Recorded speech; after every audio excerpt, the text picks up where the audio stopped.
The man had only been casually scrolling through his phone for a while, and before he knew it, he'd been scrolling all night. By the time he realized it, it was already broad daylight. With dark circles under his eyes, he rushed out the door without even brushing his teeth, only to find that all the buses had already left, and he hadn't even caught a whiff of their exhaust fumes. He finally arrived at the company, running frantically while praying in his heart. "Please, don't let the elevator malfunction." As if the elevator understood, it stopped on every floor. Even more absurdly, after he finally climbed to the top floor, the elevator suddenly shuddered and plummeted downwards with a ding. His vision went black, and he thought it was really the end for him. The man's name was Yuning. When he opened his eyes again, he wasn't facing a hospital ceiling, but a strange primeval forest. Even more shocking to him was that he had found himself in a bizarre tribe, a tribe entirely composed of women. At this moment, Yuning's first reaction was to pick up a stick and run, no matter what the situation. If he couldn't outrun it, he would fight. He couldn't afford to be the main course. In the center of the oasis lies a pool of emerald green water. Apart from that, there is no trace of modern civilization to be seen. There are no beverage bottles, no cigarette butts, not even plastic bags. Suddenly he heard laughter, a woman's laughter? Peeking through the gaps in the lakeside bushes, he could vaguely see figures in the distant water. Although they were quite far away and he couldn't make out how many people there were, he was certain that he could hear a woman's voice. "Hey, is anyone there?" Yu Ning shouted instinctively. She knew she shouldn't have shouted. It scared everyone away. Yu Ning sat on the ground, looking at the emerald green lake before her, but her stomach started rumbling loudly. Just then, the sound of rustling grass suddenly came from all around, the noise converging on him from all directions. "Come out!" Yu Ning gripped the stick in his hand tightly, nervously watching the unusual movement in the surrounding grass. At that moment, he almost wondered if he had entered some kind of fairyland. A woman actually emerged from the bushes. It really was a woman. She had a graceful figure and healthy wheat-colored skin. Then, one woman after another appeared from the bushes, surrounding him.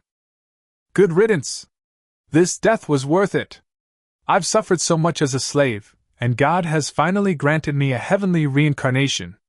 Yu Ning was so excited that he wanted to kneel down and shout to the sky. Suddenly, a woman threw a stone at him, then started gesturing wildly and talking incoherently.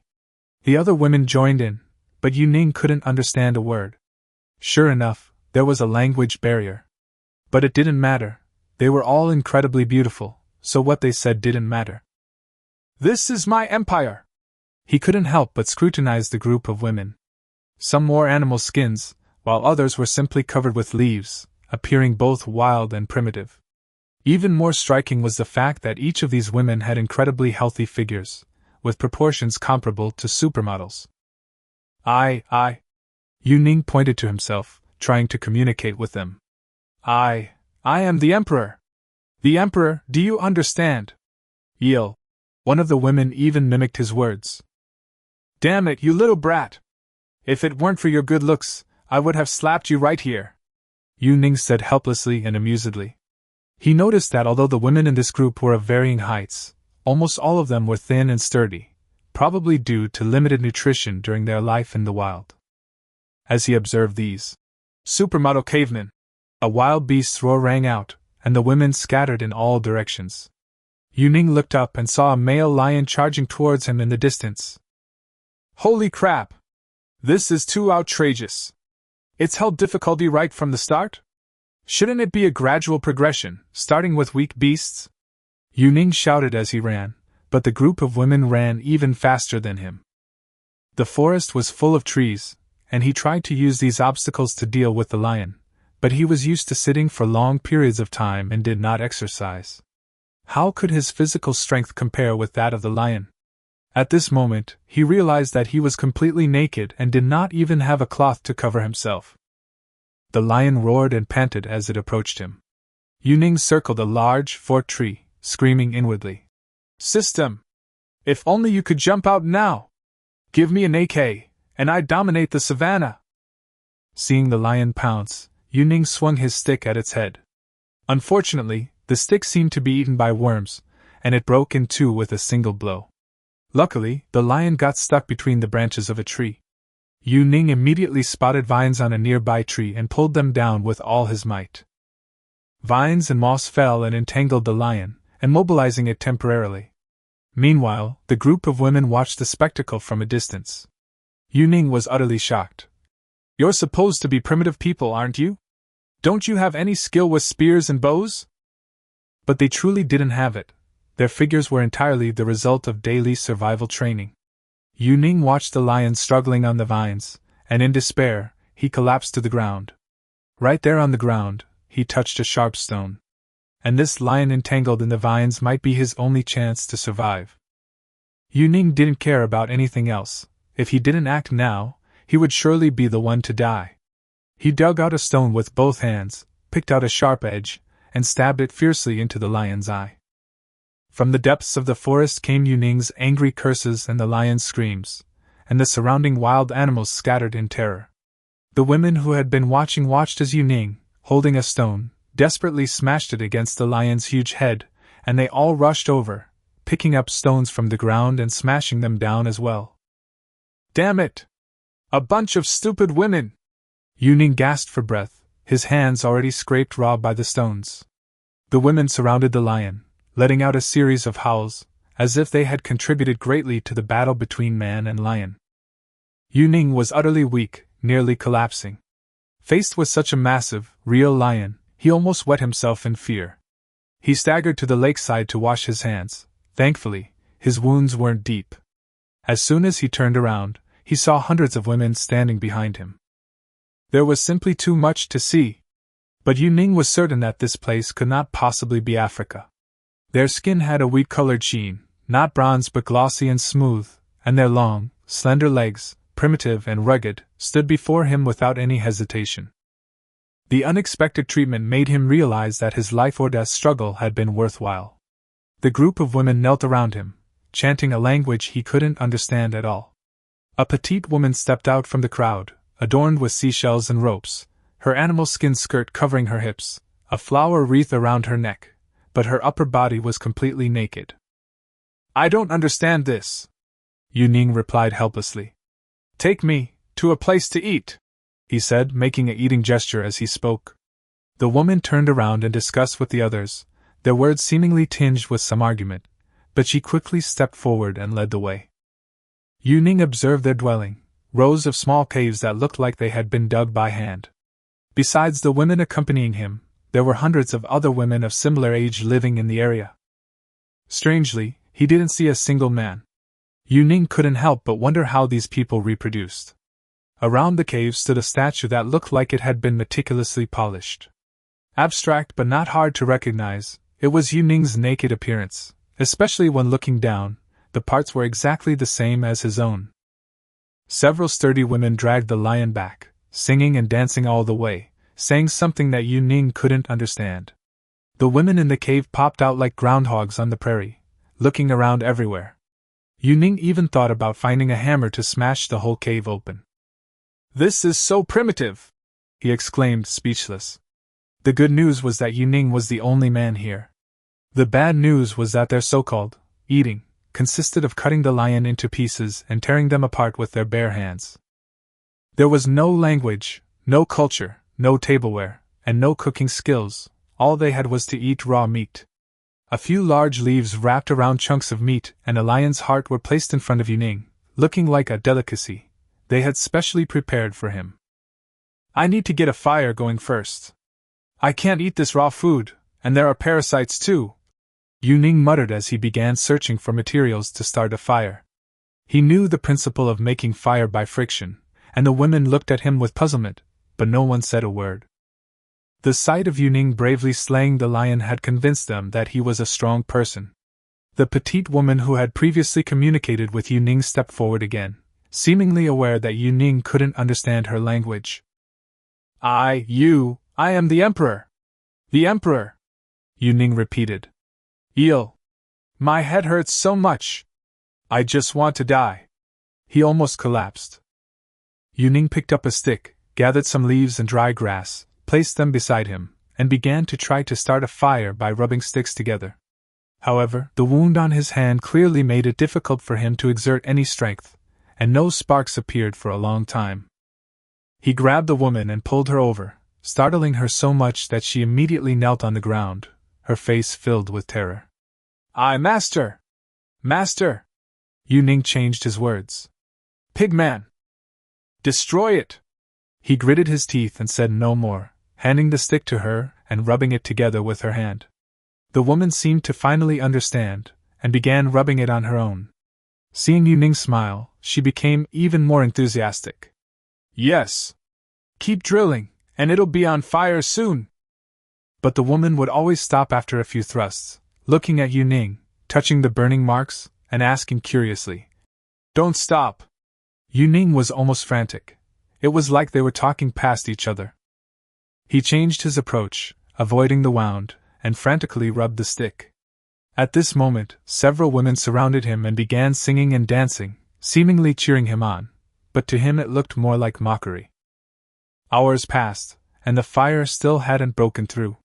He squatted, sat, and knelt, his legs long since numb.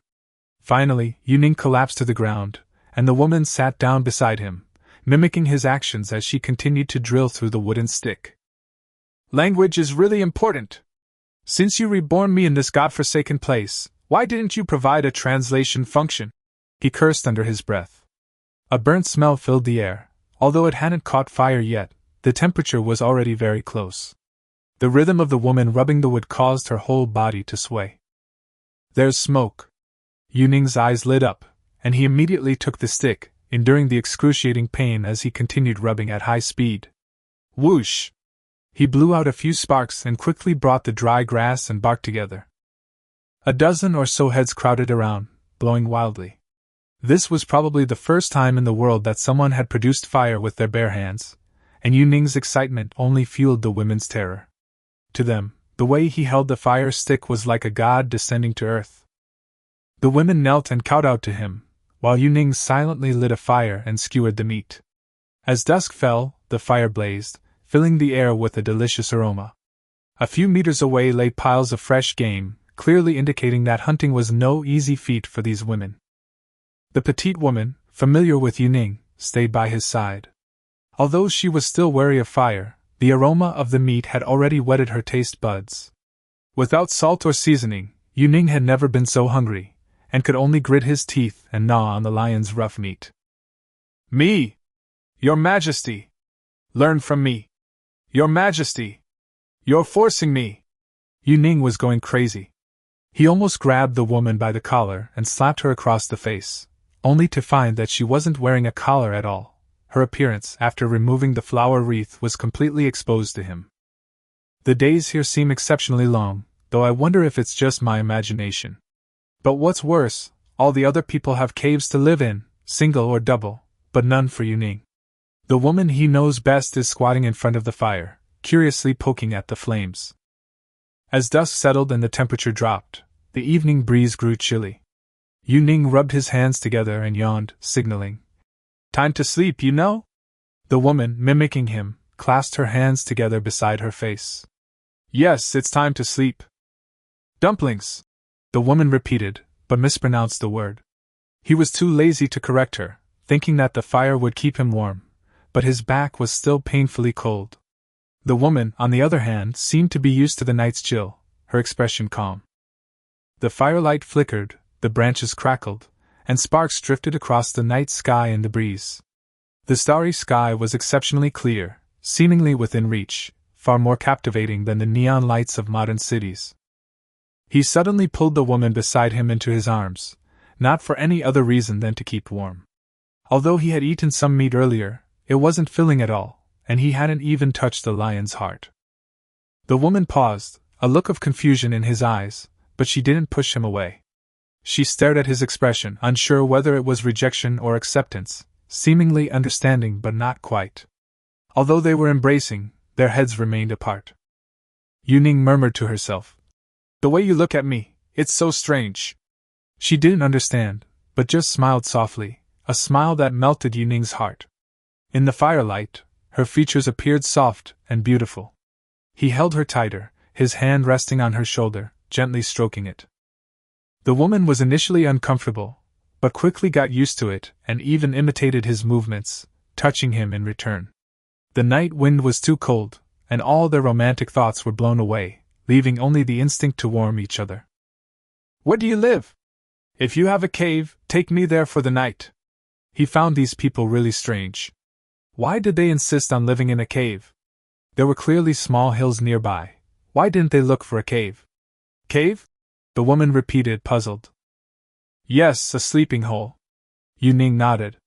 The woman shook her head. She didn't understand, but seemed much closer to him, though her eyes remained filled with awe. Yuning yawned and muttered, Is this woman even female? Tired and hungry, and with the dampness beneath her unbearable, the area around the fire was the only place she could find shelter. The woman seemed to understand something. Suddenly she stood up and ran off barefoot. As soon as she left, Yuning felt the chill intensify and instinctively wrapped her arms tighter. The starry sky was beautiful, the landscape serene, and the woman beautiful, but the temperature was anything but pleasant. Not long after, she returned with another woman, together dragging a leopard pelt. The woman looked at Yuning with awe, even a hint of worship. She knelt respectfully on the ground, head bowed, without uttering a word. The animal hide spread on the ground immediately warmed it up considerably, and with the addition of firewood, it was no longer biting cold. No blanket is fine, the problem is being completely naked is really uncomfortable. Yuning complained, looking at the beautiful woman. You transmigrated, so why didn't you leave me any underwear? Pigman, the woman repeated, tilting her head. It's master! Master? Master! He patiently taught her. The woman was indeed trying hard to learn, repeating over and over. Master! Master! Your name is Shell, right? Yuning pointed to the necklace on her chest. Shell! She read it aloud. I'll give you a piece of my mind, teaching you is harder than teaching a foreigner. He sighed and could only continue instructing her. Shell, yes, that's you. The woman blinked, her face serious. I'm the master you're called Shell. She grinned, nodding as if she understood. I'm a pigman, and you carry a shell? Yuning was completely defeated and lay back down on the animal skin by the fire, saying no more. At this moment, Shell said something to another woman, who immediately stepped back and sat behind Yuning, gently touching his shoulder again. This time, it was Yuning's turn to get goosebumps. The woman was still touching her shoulders and arms, as if comparing them. Are you trying to lull me to sleep, or are you just playing with these goosebumps on my body? Yuning was too lazy to speak, so he simply sat with his back to the fire. He looked at the shell, which was only covered by a bundle of animal hides, and the string of shells swayed in the firelight. He suddenly felt his mouth go dry, as if the chill had been swept away. Are you treating me like a statue? Planning to worship me every day? He suddenly felt a little smug. Such a beautiful woman actually admired him so much. Lie down here. Yuning patted the animal skin beside him. The woman patted it back, mimicking his actions. We have to teach them to speak, otherwise it's like interacting with idiots. He looked at the firewood in the fire, still crackling. This fire can't go out, it's too much trouble to reignite it. He reached out to pull the woman over, but found that she had actually lifted the animal skin herself, and was looking at him curiously. You crazy woman, how dare you look! Yuning blushed and grabbed her. On the leopard skin, she trembled slightly, but did not struggle or resist. She just breathed heavily, her eyes darting around, not daring to look at him, as if she was afraid, or as if she was submitting. Do you want to worship me, or, never mind, don't think too much about it? She closed her eyes, even her eyelashes trembling, as if welcoming some unknown fate. The surroundings were eerily quiet, broken only by the occasional crackling of the fire. Call me master. Master, the woman responded softly, this time finally not calling him Pigman. You have a path to heaven but choose not to, you have no way to hell but insist on coming here. Yuning lowered his head, tore off the last piece of animal skin, and pressed it down. He finally felt his whole body warm up, and he completely possessed this woman named Shell. Yuning woke up in the middle of the night, and looked at the sky in a daze.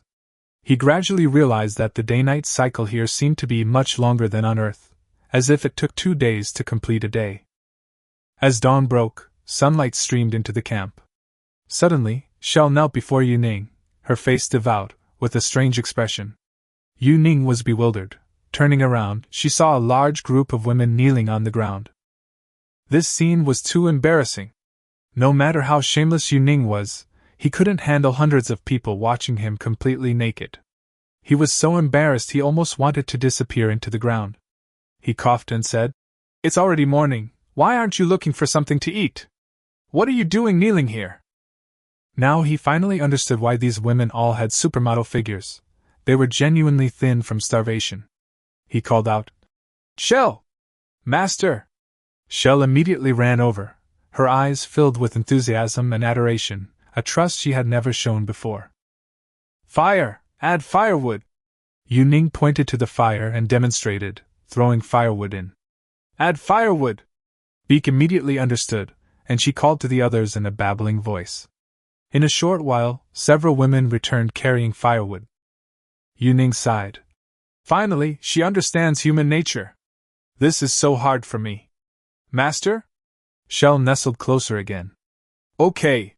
Yu Ning cupped her face and kissed her. She had already learned how to respond after last night's interaction, and she was even reluctant to let go. But as soon as Yu Ning stood up, all the women around him knelt down again. While fastening the leather belt around his waist, he muttered, "No, I need to find something wearable first. Ah, there's leather!" He pulled out a tattered animal hide and hastily wrapped it around his waist. Shell also found her worn-out skirt and retied it with rope. Yu Ning noticed that their rope braiding skills were quite good. To live, you can't be completely clueless. You have to master some life skills, he muttered to himself. Shell, fire, master, hole. Hole? Shell scratched his head, looking puzzled. Yu Ning didn't say anything more. As long as she understood the general idea, that was enough. She just wanted the fire to stay lit. He looked down at his feet. They hurt terribly. Walking barefoot on the grass was truly unpleasant, even more torturous than walking in mud. Along the way, the women each carried some simple weapons. Although Yu Ning could tell that some of them couldn't even catch a rabbit, they believed he could hunt lions and already regarded him as a god. Shell stayed behind to guard the fire, while the other women followed closely behind, adhering to him as they ventured deeper into the jungle. As they passed the grassland, thousands of bison crossed the river, causing the ground to vibrate and hum. The women were busy with various activities. Some were trapping rabbits, some were chasing wild ducks, and 3 of them even worked together to catch a small crocodile. Each was using their own unique skills, keeping themselves very busy and having a great time. Ahead was a small hill with many caves, and a river flowed nearby. It looked like a good place. But the territory seemed to have been overrun by wild animals. A whole litter of wild boars lived in the largest cave. Yu Ning was walking barefoot, a truly agonizing experience. Looking at this land of opportunity, he was troubled. Without tools or weapons, how could he possibly take this place? It's unrealistic to think you can get fat in one bite, Yu Ning said with a wry smile. They only had ropes, sticks, and stones. A group of people watched the spectacle, but very few of them could actually fight. One of the women caught Yu Ning's attention. She was closest to him and wore a string of teeth around her neck, suggesting she was of high status. But naming her was proving difficult. Should he really call her Teeth? Just then, a wild boar in the distance sensed a threat and charged towards him. Yu Ning only had a wooden stick in his eyes, and there was nowhere to hide in the open area. He spotted a rock about half a person's height not far away and immediately ran towards it. A sharp pain shot through his foot, but ignoring it, he gritted his teeth and charged towards the rock. The wild boar rammed into him, but the rock remained as steady as a mountain. Thank goodness, it wasn't a lion, or he would have been finished. The wild boar charged several times, leaving him bruised and bleeding. Every time it stopped, Yu Ning would poke its head repeatedly with a stick. The stalemate continued for a full 2 hours. The sun beat down on his body, and he was soaked in sweat. He took advantage of a break to sharpen the stick with a stone. Finally, the stick was sharpened to a point. Yu Ning teased the wild boar. Beiji! Your Monkey King brother is here to serve you. He waved the stick, constantly provoking it. The wild boar was completely enraged, trying to climb the rock but taking several blows and roaring in pain. The women cheered and encouraged him, making Yu Ning feel a little giddy, like a hero had arrived. The wild boar roared and pawed at the ground. Yu Ning held his breath, waiting for its final charge. 10 meters, 5 meters, 3 meters. Just as the wild boar charged, Yu Ning plunged the wooden stick deep into its mouth. The stick broke, the broken piece embedded deep in the boar's throat. The boar continued to writhe and struggle, blood and dust splattering everywhere. Without hesitation, Yu Ning picked up the broken stick and aimed straight for its rear end. He really didn't know where to start. The only thing he could aim at was the wild boar's anus. The women cheered, and several of them rushed over and tied up the dying wild boar with ropes, their movements very practiced. Taking advantage of the moment, Yu Ning retrieved the stray dog's skin and used it to wrap around his waist, barely covering his body. He pointed at the woman with the teeth hanging from her arm. You! Teeth! A duck? Get out! Yu Ning was so angry he jumped up and down. Teeth, teeth, teeth! He yelled, and the woman was so frightened she collapsed to the ground, crawling backward. Master! Master! She finally responded softly, her eyes filled with terror and fear. Yu Ning also felt that she had gone too far. Looking at her teary-eyed appearance, he couldn't help but sigh. Is learning a word really that difficult? He shook his head helplessly. Yesterday they hunted a lion, and today they encountered a huge wild boar. For women accustomed to hunting docile animals, this was undoubtedly a psychological shock. But speaking of wild boar, it's a delicacy. In my hometown in the countryside, hunting a wild boar is a rare treat. Yu Ning immediately ordered them to drag the prey, while she walked ahead barefoot, still exuding her domineering aura. Upon entering the campsite, Yu Ning realized it was a poorly chosen location. The ground was riddled with potholes, and it would likely be flooded if it rained. He frowned, wondering if he should change campsites. The women no longer rushed to divide the wild boar as they had the day before. Instead, they stood obediently, as if awaiting his command. This scene surprised Yu Ning and also made him feel a sense of responsibility. He knew these women often went hungry, sometimes eating as little as they could. He picked up a sharp stone and began cutting meat off the wild boar, his movements swift and focused. Soon, the wild boar was cut into even pieces. Most of the internal organs were discarded, and only a small amount that was edible was carefully cleaned. As he processed the meat, the women surrounded him, as if they were performing a solemn ceremony. Some even started dancing and singing. To be honest, the way these indigenous women danced was truly pleasing to the eye, and their figures were quite impressive. They even used the skins of stray dogs to make tents. Yu Ning skewered the cut meat onto tree branches, built a grill with stones, and lit a fire. The fire blazed, the atmosphere was lively, and the women sat around it, waiting for the food to cook. The women who had gathered the wild fruits returned one after another, bringing with them all sorts of sweet and sour berries. As Yu Ning flipped through the meat skewers, she thought to herself, modern fruits still taste better. After all, they've been improved. Besides wild boar, there were a few small animals. Yu Ning threw some away because the women were actually fighting over the scraps left by the wild dogs, which made him both amused and exasperated. However, today's harvest was good. Each person received 2 skewers of meat and some fruit for dessert. It seems that the tribe's diet is a matter of luck, changing from day to day. To improve hunting efficiency, Yu Ning decided to make tools. He chose the most direct and effective way, making spears, which could be used for self-defense and also improve hunting ability. At this moment, Shell handed over her skewer of meat, offering it respectfully with both hands. Her eyes were full of trust and admiration, as if she regarded Yu Ning as her true leader. She clearly did not understand the concept of equal distribution, perhaps believing that only those capable of hunting should eat more, and Yu Ning did not intend to correct her. Eat! He stuffed the meat into the shell's mouth, then into his own, and shouted, Eat! He hoped to teach them to read in this simple way. Eat! Became the first word learned in the tribe. The women surrounded him, their expressions serious, almost like they were in class, reciting the word as they ate. Finally, they were full, with quite a bit of fruit left over. Yu Ning found a decent stick and began to carve it with a stone, preparing to make a spear.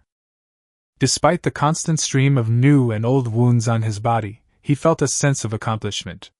He was gratified that the seashell understood the importance of guarding the fire. The sun was scorching, and the women also began to learn how to sharpen spears.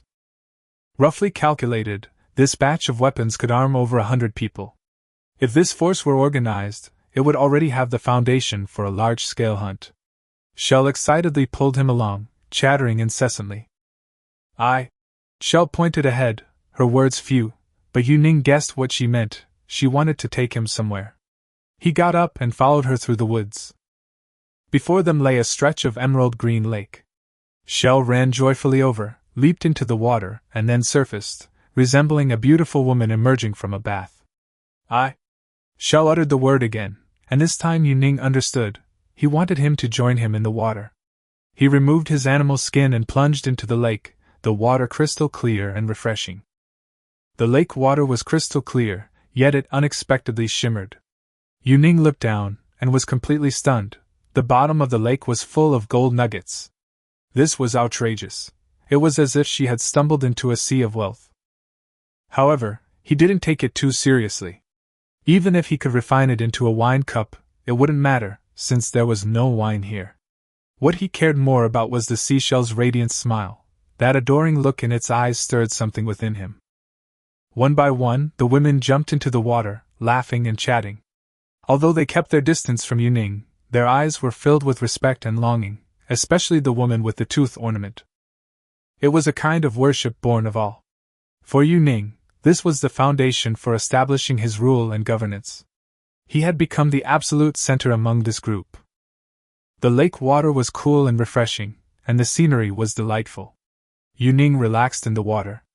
A seashell quietly approached, its eyes gentle, as if recalling the intimate moments of the previous night. Yu Ning took the opportunity to embrace it and kissed it lightly in the water. "Darling!" Shell repeated softly. She learned quickly, closing her eyes to enjoy the sensation while murmuring it.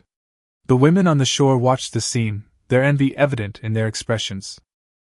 After reaching the shore, the women knelt and bowed, only rising when Yu Ning had finished dressing in his animal skin.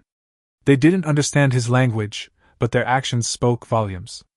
There was a large, carved stone in the tribe that bore a striking resemblance to Yu Ning. He guessed it might be a coincidence, or perhaps some kind of tradition. He didn't care. Despite the abundance of gold nuggets, Yu Ning showed no interest. He was more concerned with the women before him and the gradually forming tribe. He decided to take them hunting. In the distance, a herd of deer roamed the meadow, seemingly unafraid of humans. Perhaps it was because the women had never truly threatened them. This was the perfect time for a hunt. He drew circles in the sand, divided the women into groups, arranged them in formation, and used stones to represent roles, teaching them how to surround and capture the prey. He also demonstrated throwing and stabbing techniques, which the women watched attentively. "Kill!" Yu Ning shouted. Before the women could react, they all looked at Shell. Shell picked up his spear and gestured, accurately indicating the encirclement route. "Kiss!" Shell gave another kiss, then led the women away. Everyone split into groups and took their positions. The hunt officially began. The deer herd didn't react at first, but began to panic when they realized there were people in all directions. The lead deer realized what was happening, but it was too late. All their escape routes were blocked. "Kill!" Yu Ning roared, and the women unleashed a flurry of spears, throwing and stabbing in one fluid motion. This was their first organized hunt. Though their movements were slightly chaotic, they already possessed a certain order. Under Yu Ning's command, these women, who had previously only known how to gather, were finally beginning to show signs of teamwork. The stag was far more resilient than imagined. Even after being repeatedly pierced by stone spears, it still tried to escape. But Yu Ning didn't hesitate. He preferred to kill it completely. Successfully hunting herbivores meant a stable food supply in the future, which was the safest and most effortless way to survive. Compared to predators, hunting herbivores is much less risky, and there's even the possibility of domestication.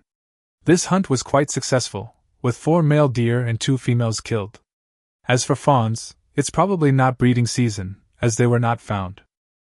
Yu Ning didn't exterminate them all. Instead, he deliberately left an opening for the deer to escape.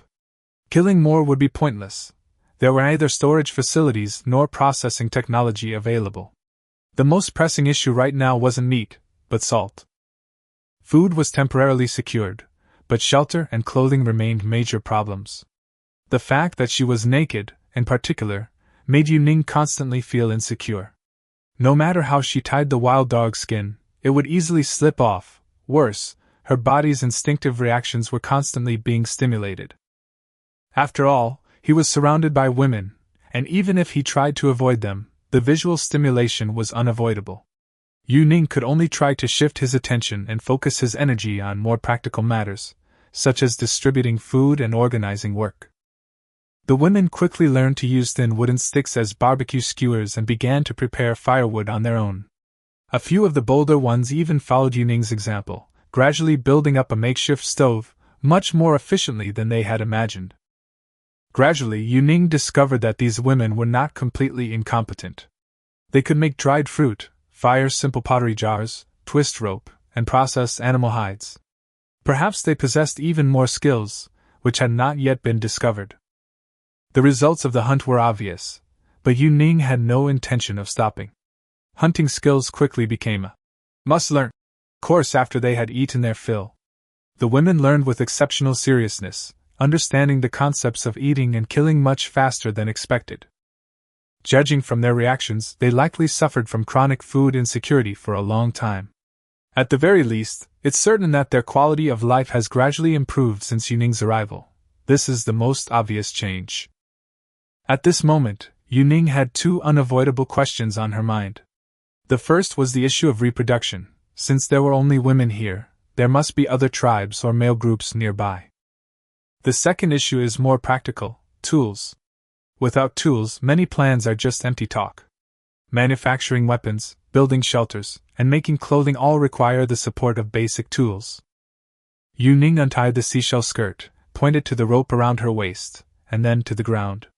Seashell. Master. Rope. Rope! The word was short, and Seashell learned it quickly. Yu Ning pointed to herself again, then to the rope, gesturing repeatedly. Master, do you need a rope? Shell seemed to understand the key point, her eyes showing more certainty. She realized that this thing was very important to her master. Soon, Shell began to call for the other women, gesturing and making incoherent sounds. They didn't care at all about their naked bodies. On the contrary, they seemed quite natural. Yu Ning helped Beak retie her skirt, even tying a slipknot and patiently showing her how. This made Beak extremely excited, because usually they only knew how to tie a knot with no knot at all, and could only forcibly break it when needed. There were no bamboos around, only trees of varying thicknesses. Yu Ning also visited the caves where each woman lived, large and small, all dug by their own hands, primitive yet practical. There were so many things to do. Spears, bows and arrows, clothes, houses, everything was unavoidable. Fortunately, Yu Ning had some experience with archery clubs and was familiar with the principles of bows and arrows. Although many materials cannot be perfectly reproduced, there are still alternatives. He was even somewhat relieved that his old hobby of handicrafts could now come in handy. The only problem was communication efficiency. There was no shortage of labor, but the language barrier was severely impacting the progress. The seashells eventually brought back a considerable amount of rope, of varying thicknesses, but it was already a huge step forward. The women quickly grasped the uses of spears, and even though the wooden spears were worn out quickly, they could be replaced at any time. With ropes, sharp stone fragments could be secured to the spearheads, multiplying the weapon's lethality. Darkness soon fell, and the light would soon disappear.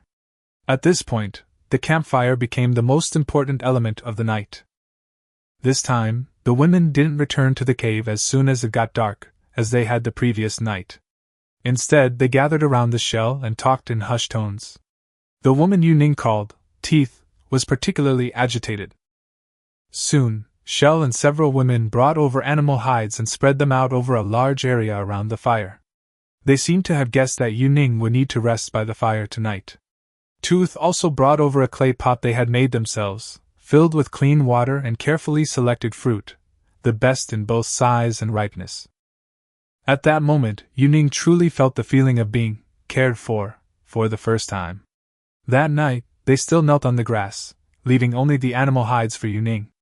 Most of the women had become accustomed to the presence of fire, no longer afraid, and no longer tried to grasp the flames with their hands. The nights here are exceptionally long. When you wake up, it's still pitch black. The hunting and running around during the day are extremely exhausting, and Yuning suddenly understands why she used to love sleeping in so much. When he awoke, he found someone still tending the campfire, adding firewood as needed. Shell slept on the grass nearby, not approaching him. Tooth, however, was full of energy, tending the fire while hammering a new spear from stones. Clearly it had received instructions from Shell. Women were also using stones to chip away at tree bark, trying to make new ropes. The principle was simple, but behind it lay the accumulated experience of countless generations. Yuning gently picked up the sleeping seashell. She woke with a start, but her gaze slowly relaxed after she saw it was him. "The women here are all very beautiful." The seashell didn't understand, but it would politely smile in response. Yuning placed it on the animal's skin, held it in his arms, and gently stroked its head. The seashell didn't comprehend, but it chose to respect.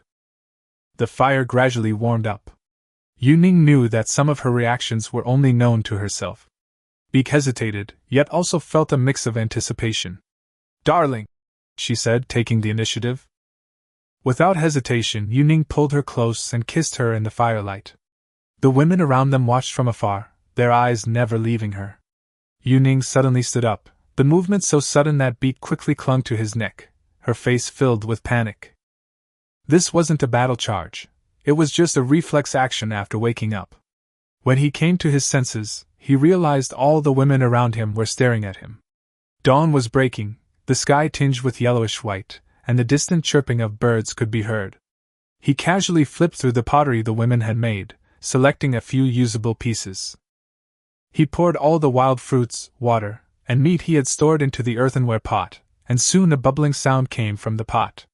The aroma of meat filled the air, and Yuning looked at the boiling broth in the pot, feeling inexplicably relaxed.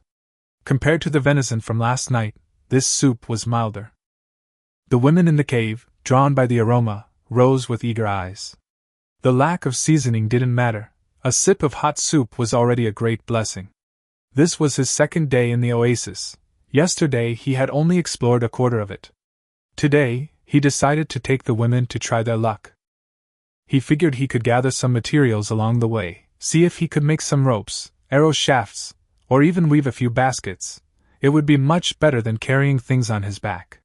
He noticed that the women were carrying everything they gathered directly in their arms, which was neither convenient nor safe.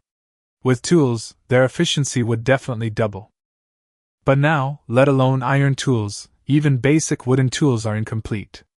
In this primitive environment, all they can do is rely on their hands and stones.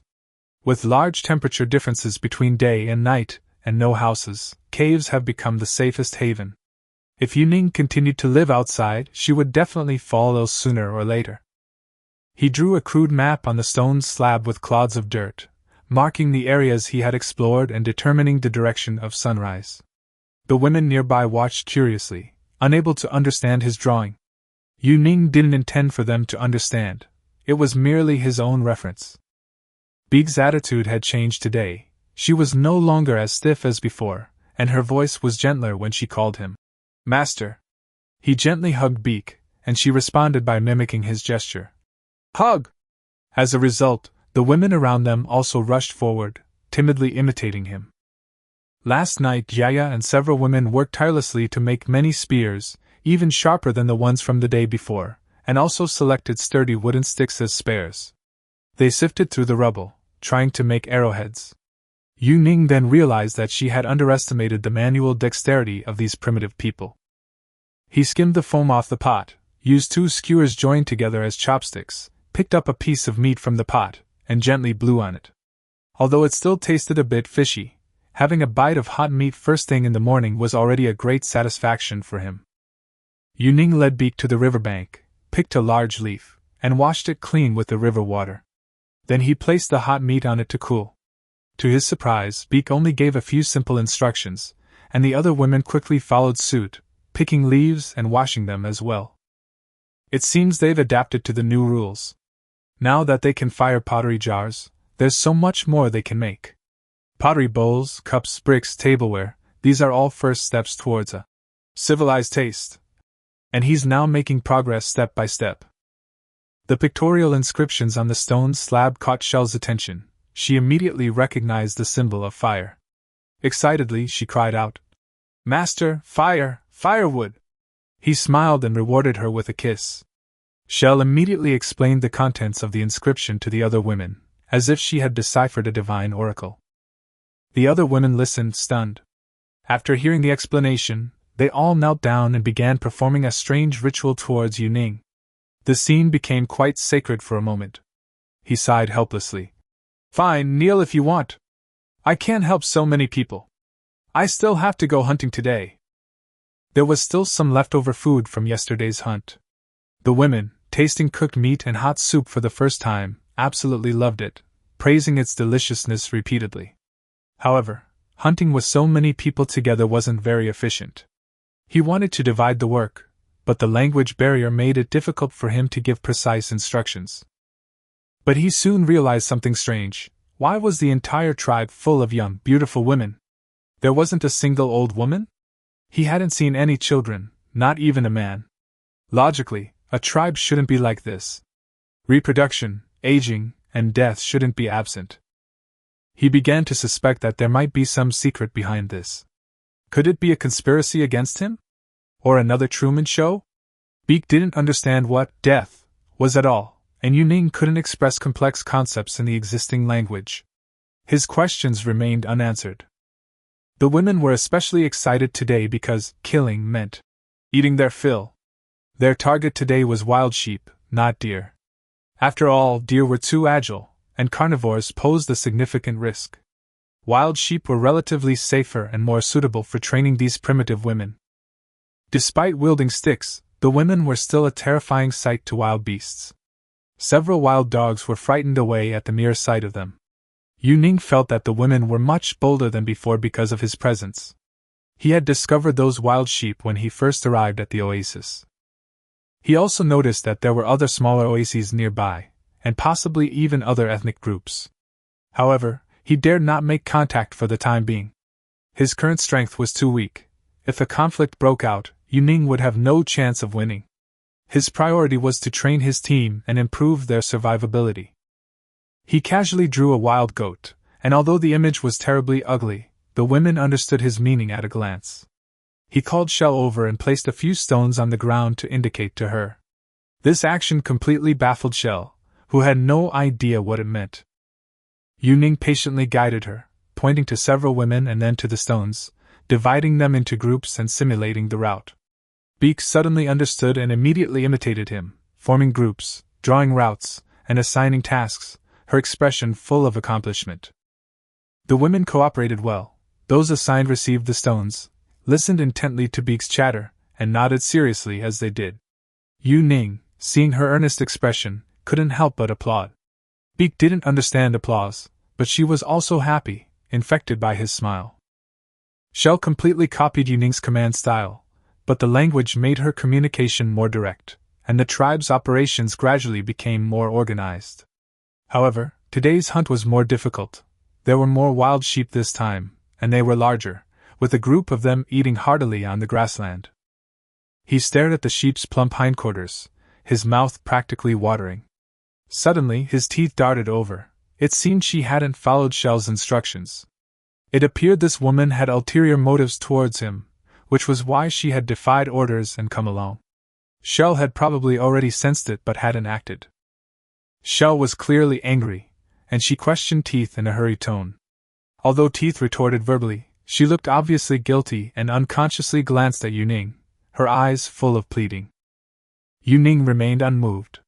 If he softened now, how could he establish rules in the future? Beak also turned to look at him, babbling softly, but her tone was much gentler, carrying a sense of persuasion.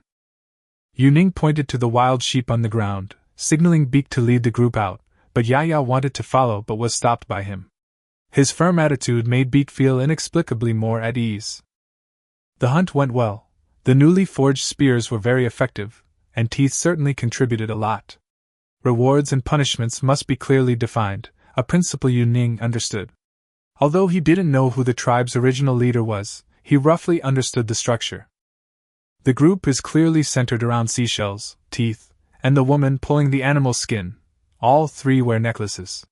The necklaces are decorated differently, with teeth, seashells, and dried fruit pits, presumably symbolizing their respective roles. Teeth are mostly used for hunting, shells for catching fish, and the woman with the fruit pit is probably a gatherer. Yu Ning slapped his thigh, admiring his own observational skills. After the hunting party set off, Yaya stood there, her face almost overflowing with grievance. She looked at Yu Ning again, and the complex emotions she felt moved him as well. Yaya slowly took off the necklace from her neck, held it in her hand, and tears streamed down her face. Then, she knelt at Yu Ning's feet and wept with her head down. Yu Ning looked at her, sighed, patted her shoulder, and then took her hand. This was the first time he had taken her hand willingly. Her sobs subsided, and a hint of panic appeared in her eyes. The hunting party returned in triumph, cheers echoing throughout the land. The women excitedly tied up the wild goats they had captured. In total, they had caught 5 rams and 3 ewes, 4 of which were live ewes, a very worthwhile catch. Yu Ning clapped for them, and the women, feeling his approval, joined in. Even Teeth clapped, though their faces remained grim. But this wasn't the end. Yu Ning gathered the prey and carefully placed it aside, then redrawn the location of the wild goats on the sand. Teeth. Her teeth chattered, and a sense of unease welled up inside her. She realized that Yu Ning was about to punish her. Yu Ning pushed her down and struck her back twice heavily with the wooden handle of a spear. She lay on the ground crying from toothache, too afraid to move, while the other women took a few steps back in fright. Beak immediately knelt down as well, her eyes filled with worry, seemingly fearing that Yu Ning might kill her. Yu Ning saw complex emotions in their eyes: fear, regret, and confusion. Although she hadn't used excessive force, the punishment was necessary. Without discipline, the tribe would inevitably descend into chaos sooner or later. Teeth! Hearing her name called again, Teeth quickly got up, still clutching the necklace tightly. Yu Ning helped her up, checked her injuries, and then put the necklace back around her neck. Not far away, the spears she had crafted stood straight and sharp, no less impressive than those used by the others. Yu Ning handed her the spear, pointing again to the wild goat drawing on the ground. He picked up a stone and placed it in her palm, teaching her a new word. Bin! Teeth tried to learn diligently. Bundle! Sheep! Sheep! She repeated earnestly, like a child eager to learn. Bundle the sheep! Roll the sheep! Her pronunciation still had some problems. Yu Ning smiled and continued teaching. Tie up the sheep! This time, she learned very seriously, even raising her voice a little. Then, Yu Ning pointed to the flock of sheep in the distance. Kill! Ultimately, everyone has their specialty. The shellfish is intelligent, but its teeth are better suited for hunting. She is strong, fast, and has ample practical experience. Even when the flock became more wary, she still easily caught 7 live sheep. All her wounds were superficial and easily manageable. In the end, they harvested 15 sheep today, which meant they wouldn't need to hunt tomorrow. Shell stood there in a daze, while Tooth took the initiative to go over and say a few words to her. Yu Ning saw no conflict in their expressions. It seemed more like a reconciliation. The harvest was enormous, nearly 30 in total, most of them alive. With a little processing, they could be kept in captivity, and some meat could be saved for tomorrow.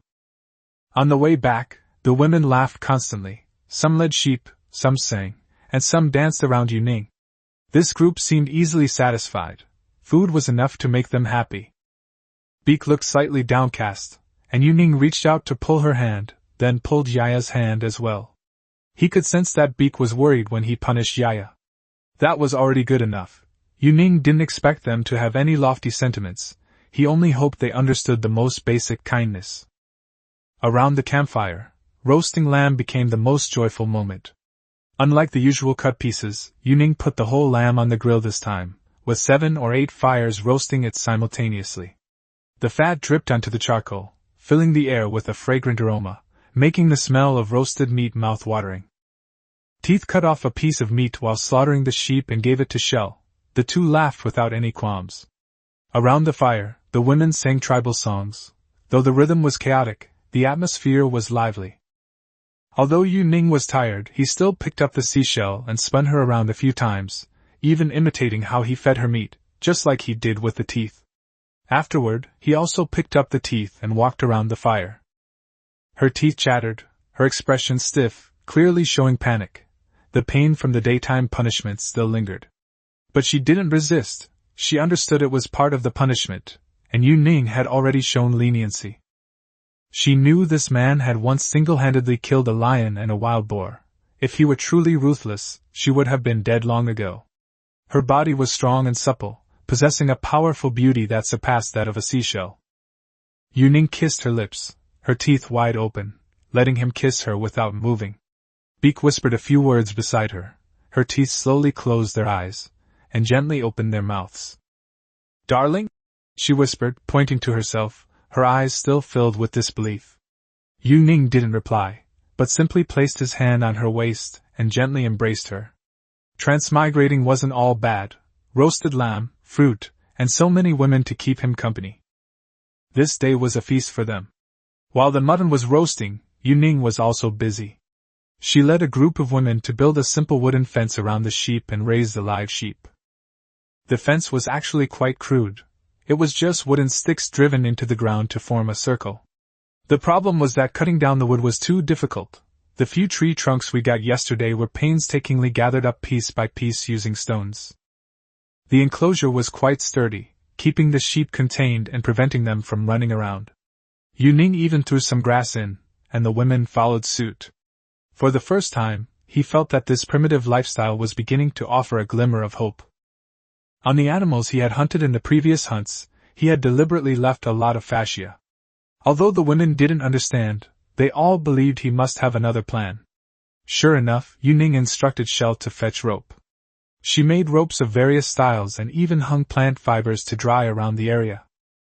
He wasn't an expert. He knew nothing about plants or animals. But his identity as a time traveler told him that these things were all valuable resources. He gestured for everyone to come over, casually bent a branch, and then took out a rope full of knots and wrapped it around the branch. That's right, he wasn't making a bow and arrow, but a saw. After the first one was finished, he tested it on a stick, and when he sawed it, a straight cut appeared, causing the women to gasp in surprise. This was far more efficient than chopping with stones. A large saw could easily cut through even thick trees. Ropes suddenly became scarce, and everyone rushed to learn how to make them. In this way, a new tool was born in the primitive tribe. Teeth and Shell stared at him, their eyes filled with admiration. Even a usually timid woman's pupils lit up. Yuning also noticed her. A fruit pit hung around her neck. He couldn't guess what kind of fruit it was, but he could tell she had been very reserved. "Come here." Yuning beckoned to her. The woman was too frightened to move and lowered her head. Shell was nervous, thinking that she would be blamed for not participating in the hunt, and even Teeth wanted to plead for her. "You! Walnut!" Yuning pointed at her. The woman was stunned, probably realizing that this was to name her. "Walnut!" Shell immediately shouted, pointing at the woman. The three of them knelt down at the same time, and the other women followed suit, seemingly approving of the gesture. Yuning forced a smile. Walnut, clearly unprepared, froze. Shell and Teeth quickly helped her up, offering words of encouragement. "Walnut," she repeated softly, her voice trembling, but her eyes brightened. Yuning gestured for her to come over and give him a hug, which he considered a symbol of friendliness. Shell and Teeth pushed her towards them, and she stepped forward hesitantly, her body trembling. Yuning hugged her, startling her so much that she froze, but didn't back down. The aroma of roasted meat wafted through the air. Yuning flipped the roasted lamb, tore off a piece, and handed it to Walnut. "Walnut!" he called out. Walnut, her voice trembled, but her eyes held genuine awe, not fear. Master! Master! She said, becoming completely respectful. Perhaps influenced by the totem pole, the woman held him in a reverence akin to faith. Yu Ning fed her steaming hot mutton. As she chewed, her eyes lit up. The aroma of the meat seemed to instantly melt away her fear. Eat. Yu Ning fed her another piece. Walnut was no longer afraid, opening her mouth wide to wait for the next bite, looking rather cute. The way she chewed, her mouth full, made shell and teeth look envious, and the other women couldn't help but swallow. Yu Ning pointed to the woods, and Beak seemed to understand. She quickly led the other women away, and soon each of them returned with several large leaves. Although simple, these leaves became the prototype of tableware. Yu Ning patted Beak's head and personally took a piece of lamb leg for both her and Yaya. The meat was roasted to a perfect crisp on the outside and tender on the inside. Even without seasoning, it was already exquisite. As they ate around the fire, they felt a sense of home. Walnut was also dining next to Yu Ning for the first time, occasionally whispering a few words to Shell, and even chuckling softly.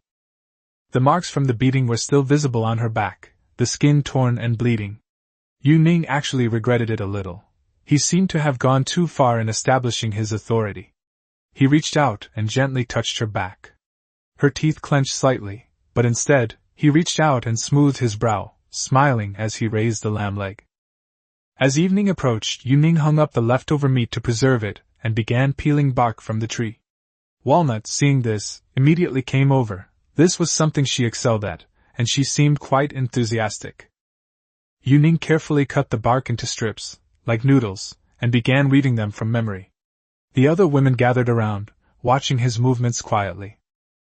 Without bamboo baskets, they wove bags out of tree bark. A few pieces of fruit and bones were tossed inside, and it was instantly useful. Walnut immediately understood the bag's purpose. She excitedly hugged Yu Ning and loudly called out to the other women. A new tool sparked another wave of imitation. They passed the bag around, each expressing amazement or comment. Although he couldn't understand their language, he could grasp the atmosphere. Several women also brought out dried deerskins to show Yu Ning. Although the technique was crude and the processing was incomplete, it was a valuable asset for this era. When it was time to rest, the campfire was already surrounded by women, who seemed more inclined to stay around Yu Ning, as if protecting him. The only thing that made him somewhat amused was Shell. She directly took off her leather suit, pointed to her lower body, and asked with her eyes if she wanted to do the deed. In this primitive era, some things were indeed too direct. Yu Ning had confirmed that the flow of time in this world was different from before. Simply put, one day here was equivalent to 2 days in his familiar world. Although there was no clear point of reference, hunger did not lie. He had gotten used to judging the time by his stomach. That night, the women were all asleep.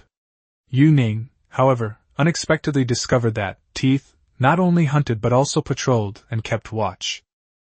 He hadn't noticed before, but now he realized they had actually been taking turns keeping watch nearby. Tonight was especially special, with noticeably more fires patrolling the area. He counted carefully and found 6 campfires, distributed in different directions. Looking around, Walnut slept near the cave entrance, and Shell was closest to him.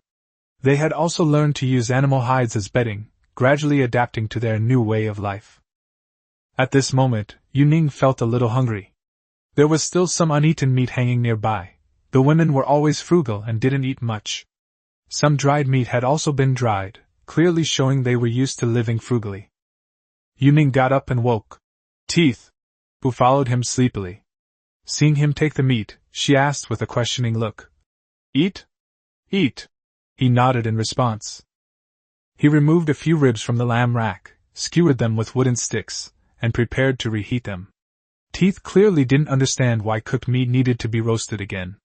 Actually, Yu Ning just wanted it reheated. She didn't want to eat cold meat. He handed her the warmed ribs, and Yaya knelt beside him to take them. The weather was still chilly, and Yu Ning pulled her into his arms for warmth. It was the first time Yaya had been held while eating, and she was a little reserved for a moment. Yu Ning, on the other hand, seemed quite at ease, cuddling her while eating barbecue, much like a late-night otaku enjoying a barbecue and a soda. They ate slowly, but with meticulous care.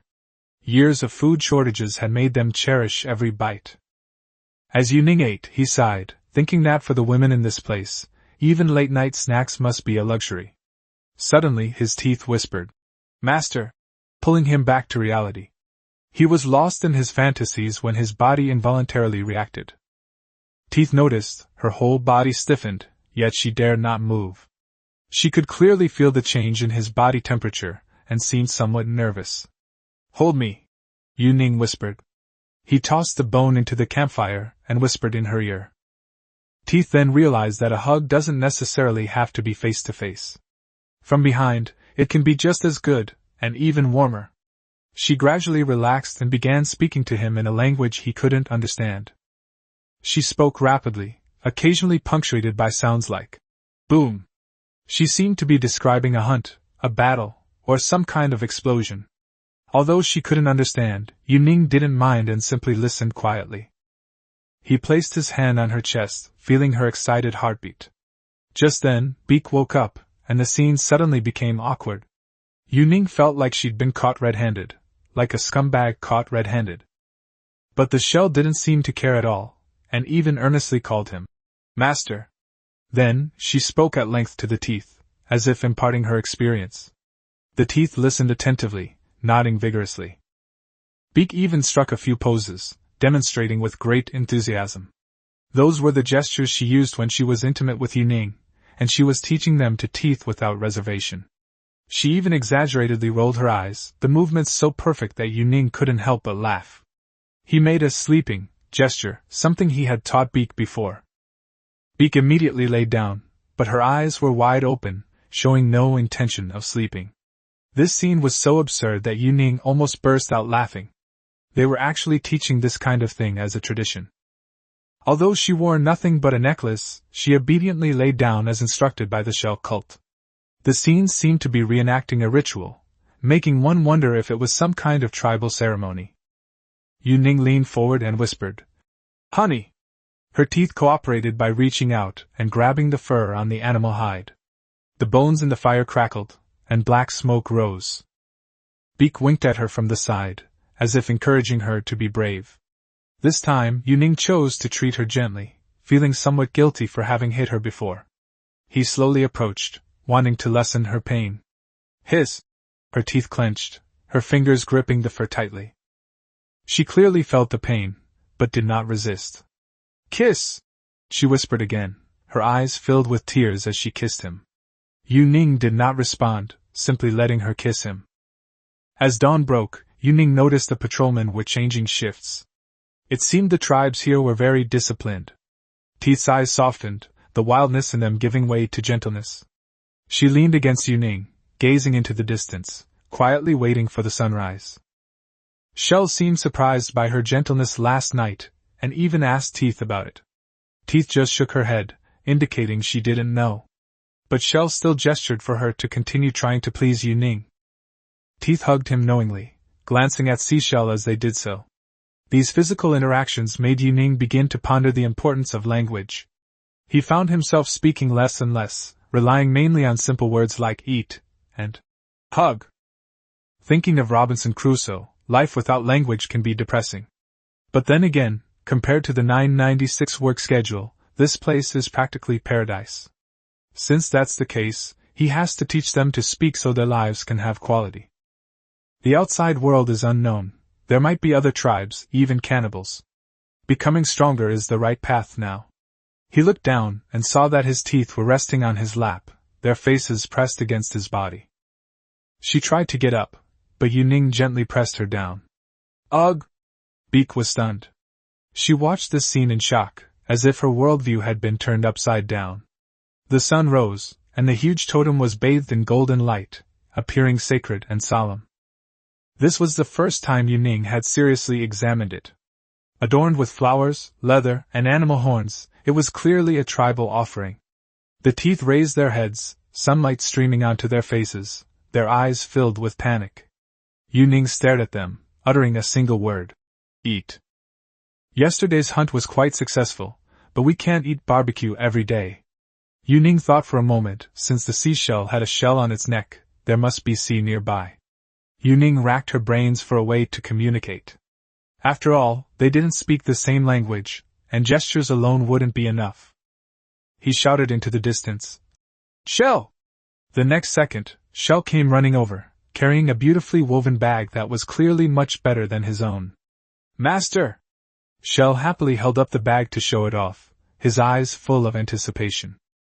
Yuning casually picked up a stone and threw it on the ground, pretending to look for it everywhere. Then he picked it up again. Pointing at the stone, he said earnestly, "Looking!" Shell looked confused, so Yuning simply tucked the stone under her arm and repeated the searching motion, emphasizing repeatedly, "Find!" Finally, she nodded, understanding the meaning of "find." Yuning then pointed to the shell on her necklace and said, "Find Shell!" Shell immediately realized what was happening, muttering, "Find Shell," as she hid in a corner, hiding herself away. Yuning was at her wit's end, and could only pull her out of her hiding place, pointing to the necklace and repeating, "Find Shell!" This time she truly understood. She took Yuning's hand and called the other women over. The women carried their woven bags and set off with Yuning and Beak. This time they headed west. Yuning glanced at the sun and silently memorized the direction. 2 hours later, the view suddenly opened up. The sea, previously hidden by mountains, finally came into view. The mountains weren't actually very high, just a steep slope. Beyond them lay the sea, a vast expanse of azure blue, a truly magnificent sight. Yuning excitedly ran over. He had grown up in the north and had never seen the sea before. After starting work, he had even less opportunity to travel, but he never expected that his dream would come true after time travel. The beach wasn't just full of seashells. There were also crabs, conchs, and even coconuts washed ashore. Sure enough, there were quite a few coconut trees nearby. What a treasure! Yuning grabbed a stick and started catching crabs, tossing them one by one into the women's bags. The women, though not very knowledgeable, followed suit and started collecting them. Besides crabs, he also directed everyone to collect seashells and conchs, leaving nothing edible behind. Even a pile of coconuts on the beach was taken away. It's worth mentioning that there were also quite a few fish and shrimp. Some women even found bird eggs, indicating they had some experience in gathering food from the beach, though no one had organized it before. Such a bountiful harvest prompted Yuning to consider building a campsite by the sea. However, he also knew that the wind was too strong and the safety was questionable. It was less of a hunt and more of a treasure hunt. The coconuts, in particular, piqued the women's curiosity, but they were too hard to eat and had to give up. The biggest harvest was fish. A team of 100 people collecting fish created a spectacular scene.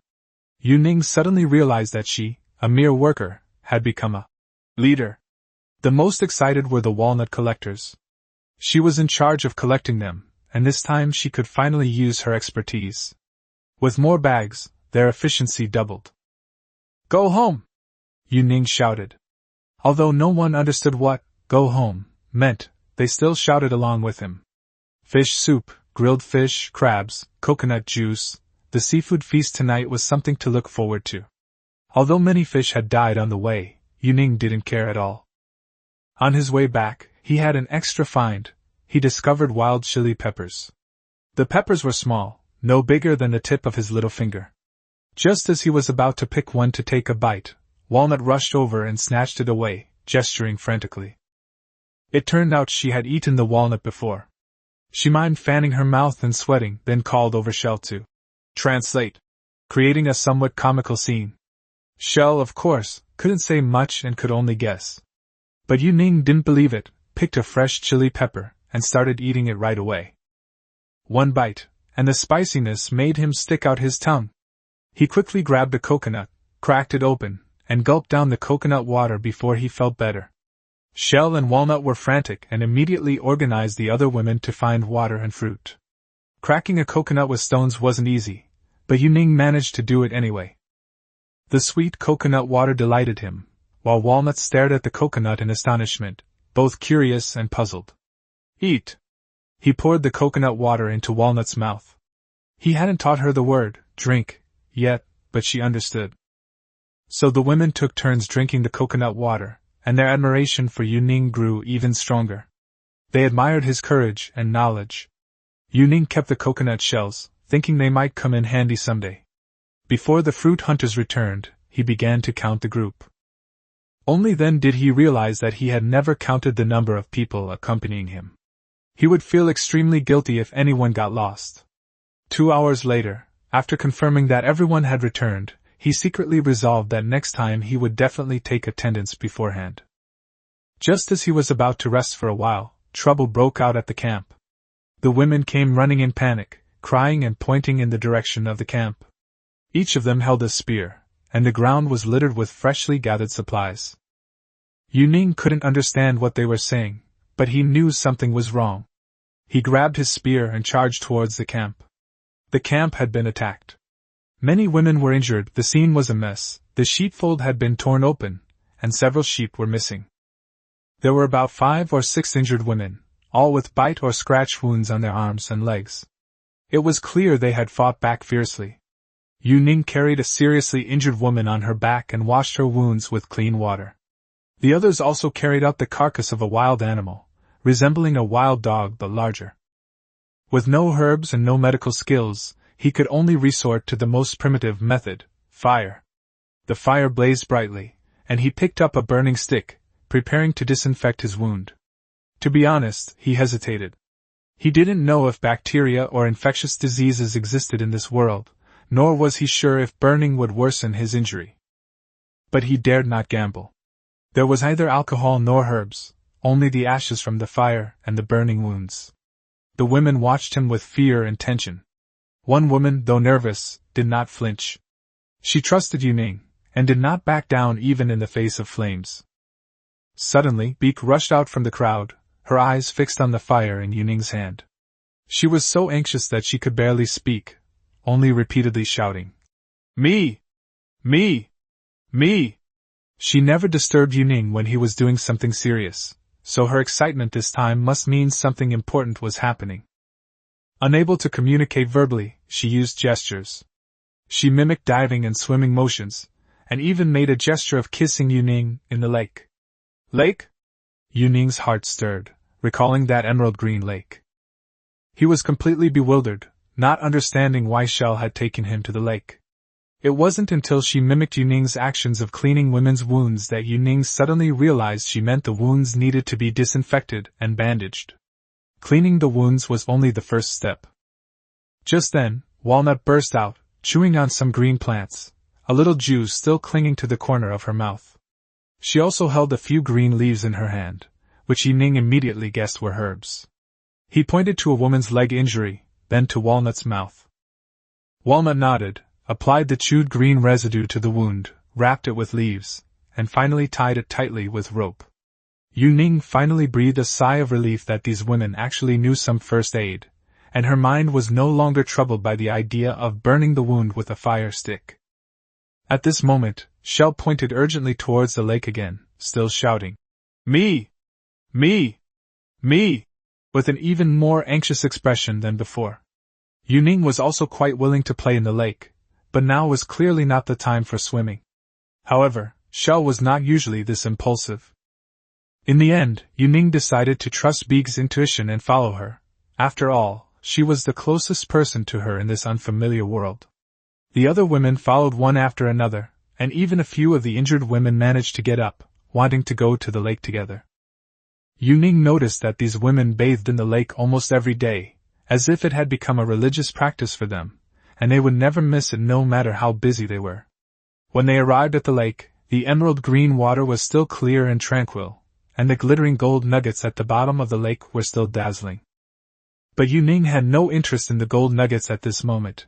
Even coconuts were more attractive to him.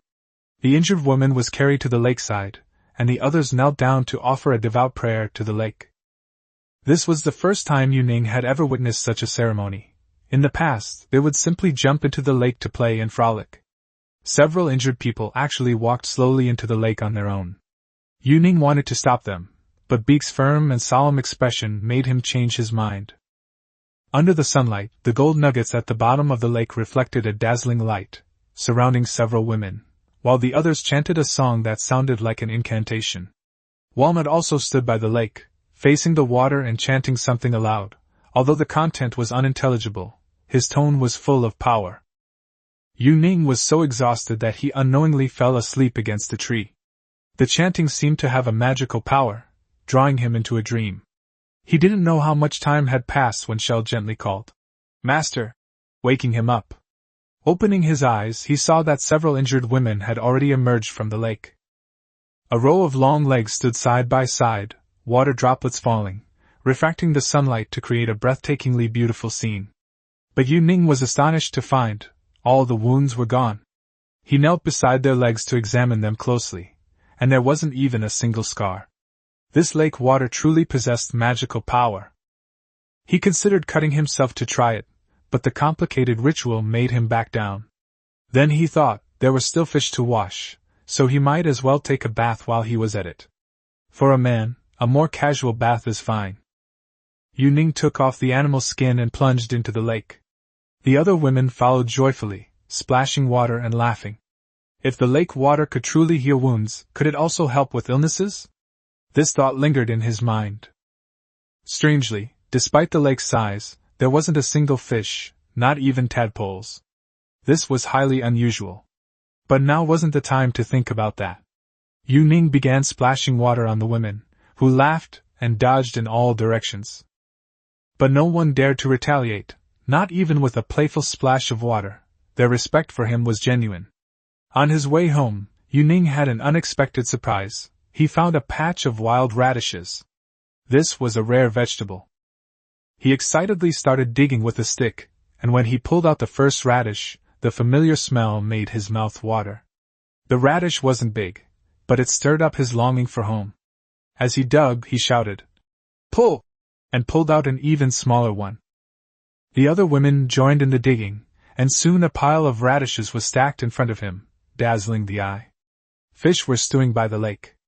The women didn't know how to kill fish, so Yu Ning had to handle dozens of them by himself. His legs were numb from squatting by the river. Crabs and shrimp were easy to catch. They were simply washed and thrown directly into the jar. Since there was no lid, Yu Ning had to use a stone to weigh down the opening. One earthenware jar after another was carried to the campfire, and the dishes slowly simmered. Yu Ning was doing a very hard job as the cook. Cooking for over 200 people was already a huge burden for him. If it were a man with a large appetite, he probably wouldn't be able to handle it. Although several sheep were killed today, the women fought hard to protect the carcasses, managing to preserve the food. Yu Ning gathered the earthenware pots together, preparing to stew mutton and radish. Today's meal was quite a lavish main course. Various shellfish and conchs were cleaned thoroughly, and the women gathered large leaves to hold the ingredients. From noon until dusk, Yu Ning barely rested. After washing the seafood, he poured on the sour fruit juice he had collected over the days. The aroma of sour fruit mixed with the smell of seafood wafted through the air, making his stomach rumble with hunger. This time, Yu Ning paid special attention to the number of people, setting up more than 40 stoves. The total number of people in the tribe was confirmed to be 234, with a few others working outside making pottery. The aroma of stewing soup filled the air, the fragrance of mutton and radish was the strongest, the crabs and shrimp were grilled until glistening with oil, and the grilled fish hung heavily on skewers. Teeth was a girl who worked quietly. She found a corner, opened a coconut, and then demonstrated how to open one for the others. Afterward, she handed the neatly opened, juicy coconut to Yu Ning and whispered, "Master, eat." Yu Ning took the coconut, took a big gulp, then handed it back to her, smiling and saying, "Drink." Teeth looked puzzled. "Drink? Isn't it supposed to be eaten?" Yu Ning took a bite of radish, explained with a smile, then pushed the coconut towards her lips, repeating, "Drink." Chapter 13 Revenge. Without any seasonings, there was no skill involved in cooking, but the delicious food was intoxicating. It was the first time the women had eaten crabs and shrimp, and Yu Ning still held the shell in her arms and stuffed a shrimp into her mouth. From initial fear to courageous attempt, and then to being able to peel shrimp on her own. Radish stew with meat is especially popular. To Yu Ning's surprise, the women are very considerate, and always leave the large pieces of meat for her. This must be something in their nature. If they weren't social animals, any wild animal could probably bully these women. To avoid any accidents, Yuning deliberately demonstrated how to separate the grilled fish from the fish bones, for fear that the fish bones might poke someone. This patience made the women even more fond of the seafood. Most seafood can actually be eaten plain, so it's popular even without seasoning. Yuning knew that they always left food for each other because they might leave empty-handed at any time. So today, she had to make sure they were full. The sheepfold, which had been repaired, now only had 3 large rams left, not a single ewe remained. Yuning had originally intended to raise them herself. The stray dogs on the ground had been skinned, and their meat had long been cut up and dried. Yuning stuck the dog's head onto a stick and hung it high up in the sheepfold. Yuning knew that wild dogs and wolves, as animals, cooperated in packs. If they can come this time, they will come again in the future. Therefore, this grudge must be avenged. Master! Walnut ran over, and since she was in charge of the sheepfold, she could tell she was very apologetic. She is a gentle girl. Although she is a chieftain, she has a very good personality, and usually treats things with kindness. Sweetie, it's not your fault. Yuning touched her cheek, then took her hand and started inspecting the sheepfold. The woman was weak, and the fence wasn't nailed up securely enough. Yuning shook it a few times. In some places, not only would wild dogs come, but the sheep themselves could probably break through. It's too late today, night has already fallen. We must start repairs again tomorrow. Walnut! Walnut pointed to itself, as if admitting its mistake. Yuning kissed her forehead, his eyes showing no blame. These days, the women are staying up later and later, gathering around the campfire to talk. They also laugh heartily. Beak even talks about her sexual encounters with Yuning. She feels no shame or embarrassment, only pride. Her teeth would poke at her, and she would mimic the words of a seashell. She would even make a few gestures. Moreover, Ning could even tell that she was describing how she felt at that moment. These women are shameless, but Yuning not only doesn't dislike them, she actually enjoys it. Walnut was sullen. For this tribe, the loss of prey, injuries, and the overturning of many things were all devastating. Yuning didn't know how to comfort her. If there were no language barrier, he was confident that he would have already coaxed the girl. Wild dogs! Yuning pointed to the dog's head hanging in the sheepfold. A stray dog. Shell muttered under her breath, then pointed at the dog's head. Find the stray dogs! Yuning stared at the shell, his eyes flashing with malice. Shell shook her head frantically, while the other women were bewildered. Shell immediately began to describe what had happened to them. The women all shook their heads at Yuning. It seemed these wild dogs were quite ferocious, or perhaps there were many of them. It appeared they didn't want to be in danger, or maybe these wild dogs were truly powerful. Walnut understood Yuning's language and became even more nervous. She kept shaking her head in anxiety. Once you succeed, you'll want to do it again. Yuning knew that wolves and dogs both had this instinct. This matter absolutely couldn't be left like this. Although the seashell had finished drinking the coconut water, it still held the coconut shell in its arms.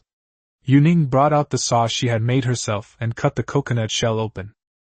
Yuning originally intended to use it as a bow, but this woman was incredibly mischievous and insisted on wearing it on her chest. Yuning was speechless. Yuning filled the coconut shell with soup and also added some meat, then pretended to eat it. This made the women exclaim in surprise. However, to Yuning's surprise, these women had all acquired their own saws in just one day. This level of execution is simply too impressive. Although some threads broke and others were unusable due to knots being too large, the women's ability to imitate was truly astonishing to Yuning. Yuning was about to go to bed when the girls started arguing. Walnut was holding a spear, and Teeth was pulling at her, trying to take it away. Shell was also looking at Yuning, her eyes full of embarrassment. They were full and in a good mood. Logically, this shouldn't be the case. Yuning was also curious. Walnut, though small and thin, was as stubborn as a little donkey. Finally, even the Teeth gave up. Walnut, stick in hand, walked towards Yuning. She struck a pose as if she was about to be hit. Yuning then realized that she wanted Yuning to punish her. This action left Yuning both amused and exasperated. He didn't take the stick. Instead, he lifted the stubborn woman up with both hands. There were still many plans for tomorrow, and Yuning was indeed very tired today, so he decided to let the girl go. Many people would be sleeping around the campfire by now. Yuning felt that the matter of the cave was also urgent. If a heavy rain came, how miserable they would be. Yuning couldn't imagine what kind of lives these poor women had led before. The last flock of birds returning to their nests for the night called out, and Yuning spread out the animal hide, preparing to go to sleep early. Master! Walnut knelt down beside Yuning's feet, as if she had something to say. Sleep! Yuning assumed a sleeping posture. He had seen Beak teach them before. Walnut was obedient. She did indeed fall asleep. However, she was lying next to Yuning. The firelight made her skin look even healthier and firmer. The curve of her waist was particularly alluring as she lay on her side. Fairies! All the women here are fairies. Yuning looked around and saw fairies everywhere. But Walnut was different. She looked at Yuning with an expectation in her eyes that Yuning could understand. Yuning, being a man, was immediately enraged. He pressed the walnut down, then grabbed her neck and kissed her. Unlike teeth, walnuts aren't hard. She hesitated for only a moment before responding immediately. She must have learned a lot from the seashells. Yuning put his arm around her slender waist and then tore off the wild dog skin that was wrapped around her. No matter how many times it has seen it, the walnut is inherently afraid of Ning. Her affection was already overflowing. It was clear she had been prepared for this for a long time, and she even thought that punishment would bring about these feelings. No wonder she insisted after dinner that Yuning whip her as punishment for the death of the sheep, because Teeth was subdued by Yuning that very night. How cunning! So cunning! Whether the guesses are right or wrong is obviously no longer important. Yuning certainly won't let her off the hook. Under the campfire, the two danced with love, and Walnut's eyes became clear, her gaze seemingly unfocused. The campfire's reflection shone in her pupils. She danced gracefully to the rhythm of the fire. Chapter 14 Wild Dog Pack. At the same fixed time every night, Yuning would wake up automatically. Walnut beside her slept exceptionally peacefully. Yuning didn't want to get up, so she simply held her tightly. Her delicate face and smooth neck, bathed in the night, intoxicated Yuning. Walnut, feeling the embrace, also stirred slightly. She turned to look into Yuning's eyes. So much to do today. First, we need to reinforce the sheepfold. They ate quite a bit yesterday, so we'll be hunting today. We also need to set some traps. On the way back, we'll need to inspect the caves. It doesn't matter where the wild boars live. Yuning wants to live there. It feels like I've been transported to another world, and now I have to work. And these days, this kind of work has become a responsibility. If I were alone, without these women, I'm afraid I'd go crazy after 3 days of living like this. The patrolling woman ran over and whispered something in Yaya's ear. Yaya opened her eyes wide and prepared to get up, only to see Yuning looking at her. Master! Teeth suddenly pointed at the stray dog's head. Stray dog! It was clear the stray dog had returned. Since we're here, we have to pay the price. Yuning called out loudly to everyone. This was the first time Yuning had called them so early in the morning.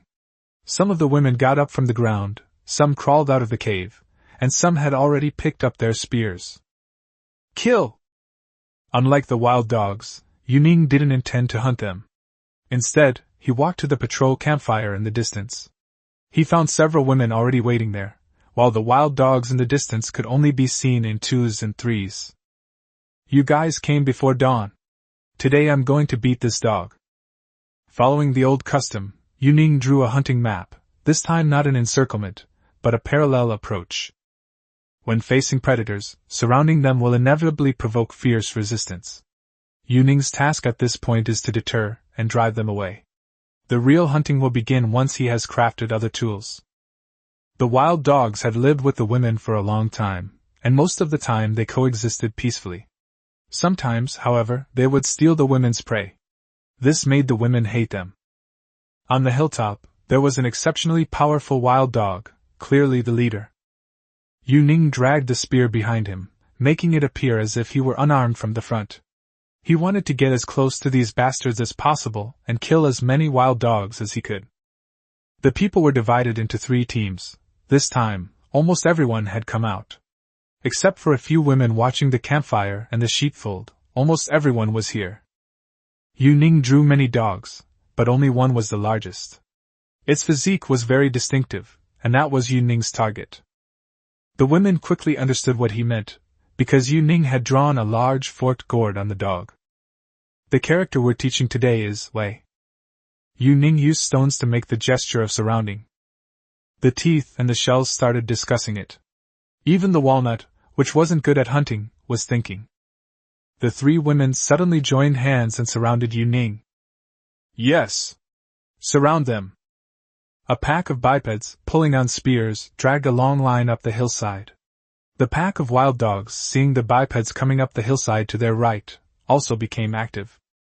The wild dog leader was originally positioned on the right, so Yu Ning and her men pretended to pass by from the right. This was a common occurrence for women, who would brush past carnivores. This time, however, the crowd was different. There was a tall man among them, the leader of the wild dogs, his eyes fixed on Yu Ning. Yu Ning was also watching him. Yu Ning stopped, and the women knew they had reached their designated spot. They then stepped out from the back of the line and lined up in a row. The wild dogs began to bare their teeth, sensing that the 2-legged creatures were different today, because each of them now carried a stick. As the pack formed a fan shape, the wild dog leader considered retreating. But Yu Ning wasn't about to give him that chance. They were only a dozen meters apart. If he didn't die today, he'd be skinned alive. Kill!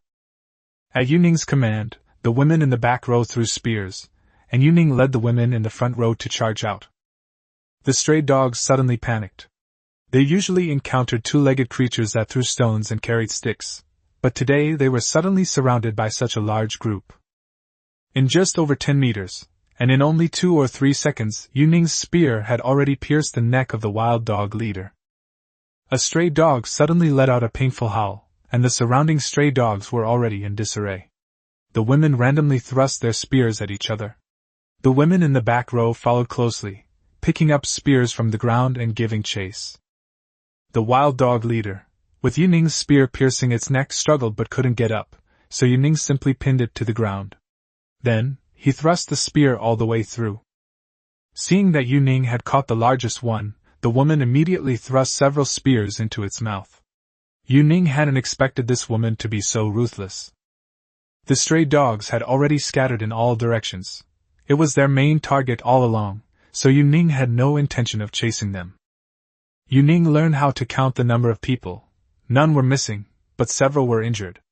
Many dog heads hung from the sheepfold, looking rather eerie. Yu Ning thought these must be creepy dogs too. Every animal has an instinct to care for the corpse of its own kind. Besides, this creature also possesses some intelligence. Go take a shower! Dog meat stew with radish for dinner! Seashells! Yu Ning searched for seashells among a group of naked women. No one knows where this girl came from, but she walked up to Yu Ning. Yu Ning took a bag, but the dried bark actually turned the bag into a basket, just like this. Healing wounds requires soaking in lake water, and picking radishes requires baskets. Especially when Yu Ning pointed to several injured women, Beak instantly understood what Yu Ning meant. Yu Ning climbed to the top of a nearby hill and peered into the cave occupied by wild boars. If the wild boar he had killed a few days ago was his son, then the family in the cave was the father. Tall, big, and strong. It looked tough and thick-skinned. These spears couldn't touch it unless they hit a vital spot. Except for their inability to jump, wild boars are practically like land tanks. Yu Ning had a daring idea, but he needed the women's help. The women were washing and playing in the lake. Yu Ning's plan was also clearly visible on the rocks in front of her. Despite the long prayers, Yu Ning was so engrossed in his work that he didn't notice the time. The women, whose injuries had healed, happily showed him their hands and feet. Damn women! This dog skin has been wearing Yu Ning's clothes ever since she put them on, and it's always been like a tent on her head. The women recognized Radish, and Yu Ning led Teeth and several other women to the wild boar's territory. Wild boars are territorial, so Yuning didn't dare get too close. However, based on the footprints on the ground, Yuning deduced 2 of the wild boar's daily routes. Moreover, there are quite a few caves in the area, which are probably formed by natural erosion. It does seem like a suitable place to set up camp. Go back! Yuning made a gesture, and the teeth followed Yuning back the way they came. To be honest, you're quite cute. If this were really my world, I wouldn't even dare to dream of a girl like you. Yuning was telling the truth. Teeth couldn't understand, but she liked to smile at Ning, perhaps because the seashell taught her that. Chapter 15: Killing the Wild Boar King. That's good. Whether the stray dogs hold a grudge or not, they certainly won't dare to come back for a long time. Dog meat and radish stewed in earthenware pots everywhere. The thoughtful walnut even gathered a few green and red chilies for Yuning. The women cleaned all the dog skins and hung them to dry in the sheepfold. There were still conch and shrimp/crab today. Yuning was very confident in Walnut's diligence, because she herself had led them there before. The round trip took about 4 hours. Tomorrow they were to dig a trap, and Yuning felt his teeth were good enough to catch wild animals. He sawed the wood and made several cones. Master! Eat! The shell opened a coconut. Yuning came up with a plan. He took out the few grass stalks he had pulled up that day, broke them off, and stuck them in the grass. Straw! Hearing that Yuning had actually drunk coconut juice, Shell was filled with curiosity. Breathing is indeed the easiest thing for people to learn. They can learn it instantly without being taught. Straws instantly became a popular item, and these straws were everywhere, making them incredibly easy to obtain. Coconut shells were turned into bowls, and many girls discovered that the coconut meat was edible. Since there were no snacks available, they could do as they pleased. Logically, knives and forks should be the original cutlery, but now chopsticks have evolved, and most people don't know how to use them. Many women, for convenience, even sharpen their chopsticks and use them to stab meat. After the meal, without any instructions from Yuning, the women began making wooden traps, just like him. Yuning planned to set up 4 traps along the path where the wild boars would pass. However, the current situation of the excavation is unknown. If it is soil, that would be good. If it is soil and rocks, it will obviously take many days to dig. Yuning made enough cones and began weaving straw mats. These were to be used to cover the traps. Women are naturally skilled at knitting, but the fact that Yuning knitted such a large piece, and it was still flat, puzzled the women. Shell gestured for everyone to stop and observe Yuning. Yuning kept weaving until it was big enough. He sealed the edges and then threaded a few thin pieces of wood onto the mat, giving the mat some support. The women clapped, even though they had no idea what it was good for. She held up 4 fingers, and Beak understood. This meant 3 more were needed. Beak immediately organized people to start weaving. It wasn't difficult in theory, just time-consuming. Several claps of thunder sounded during the night, and Yuning, fearing rain, couldn't fall asleep for a long time. Several more campfires were added to the patrol camp. It seemed that Yaya was also worried that the wild dogs would return for revenge. Master! Tooth returned from patrol and found Yuning still awake, so she made a sleeping gesture towards him. Her head tilted and her eyes closed, and she looked incredibly cute. Yuning beckoned her over. Teeth put down the spear and brushed the dirt off her knees and wrists, indicating that she must have fallen or tripped somewhere. Teeth knelt down next to Yuning and then opened his palms. Holy crap! They were actually several very beautiful gemstones. Yuning only recognized diamonds and rubies. She really didn't know anything else. What a pity! This gem is completely useless.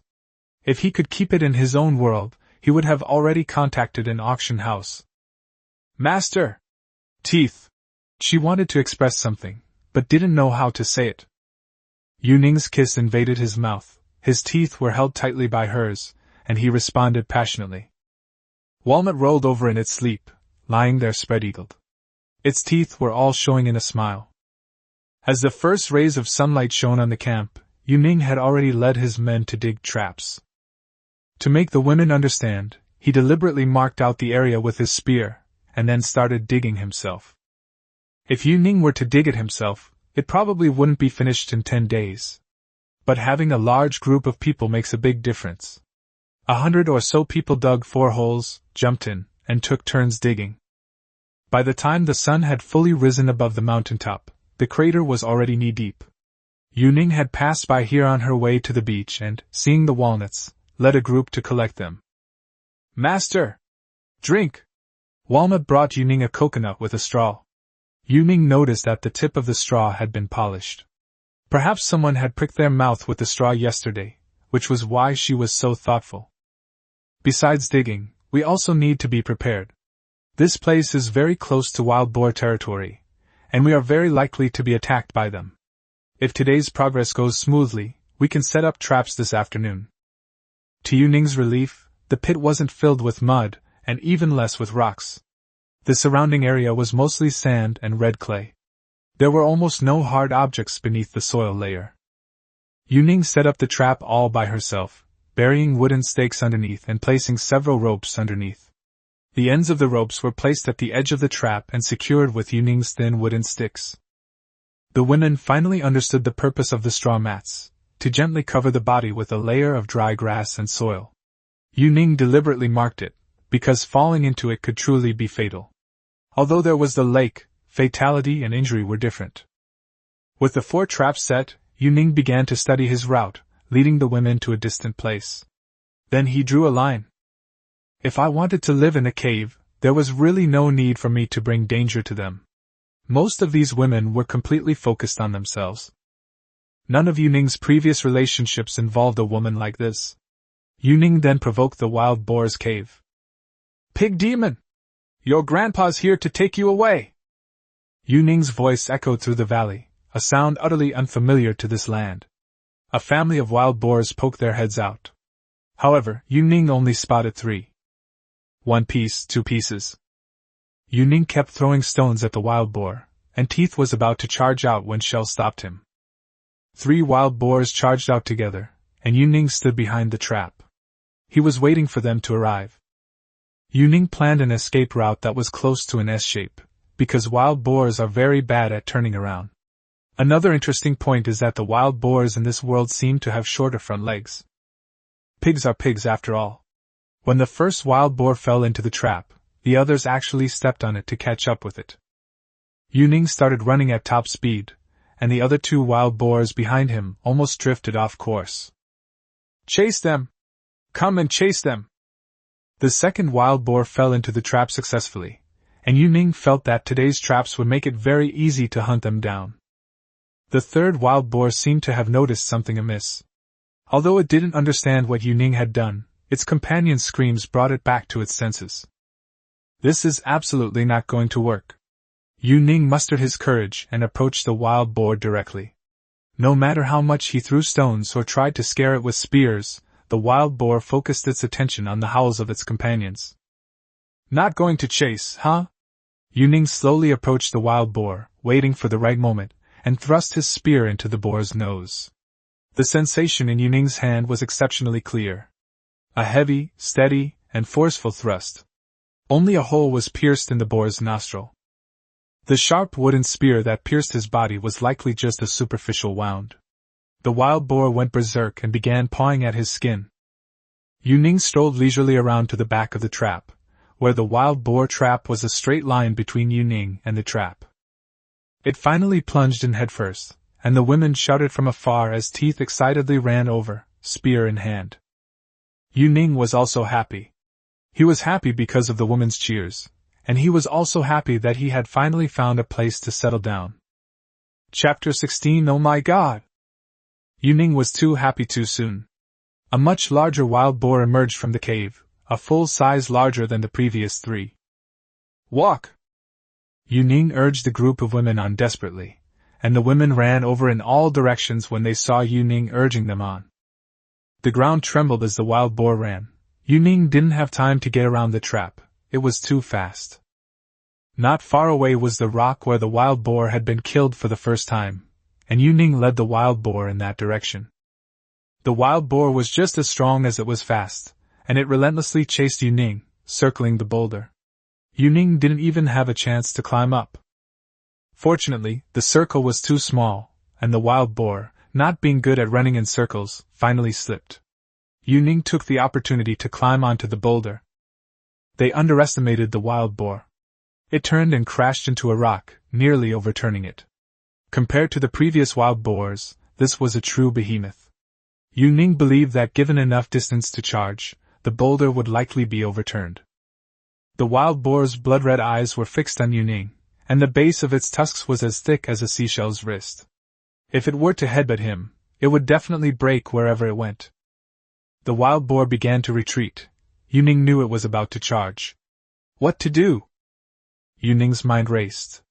The wild boar had retreated a certain distance, and started pawing at its hooves. It was about to charge. Yu Ning jumped off the boulder and walked to the side. The roars of wild boars nearby seemed to urge the giant boar to take revenge. Yu Ning's sudden leap from the rock forced the boars into a pursuit. Estimating that the distance was about right, Yu Ning suddenly turned around and climbed back onto the boulder. The wild boar also changed direction and crashed headfirst into the rock. Without the aid of speed, the boar only made the boulder sway slightly, and Yu Ning almost fell off. The women began to gather, and Yu Ning could tell that this was the formation they used when killing wild dogs, with teeth in charge of command. "Go back! You damn stupid woman!" Yu Ning's words made the women hesitate, while Shell and Tooth started chattering away. A wooden spear would be a joke against this wild boar. Yu Ning's worries were far from over. Something even more worrisome was about to happen. Walnut led the gathering team back to camp, passing by this spot. These women sometimes really don't think things through. Yu Ning was certain that even if she tried to push them back, the lake water wouldn't be able to save them. Otherwise, these women would have been invincible long ago. "Roll!" Yu Ning shouted as he jumped down from the rock, and the wild boar began chasing him around the rock again. The women saw that Yu Ning was losing ground and visibly panicked. Ignoring all warnings, Teeth went outside on his own, and Shell gave the order for everyone to stay still and followed him. The two women, carrying spears, were probably considering throwing them. Yu Ning circled the rock 4 times, then suddenly changed direction and ran towards the last trap. He was so disoriented from being chased that he couldn't even find the trap's location. The wild boar tripped and fell, then got up and gave chase.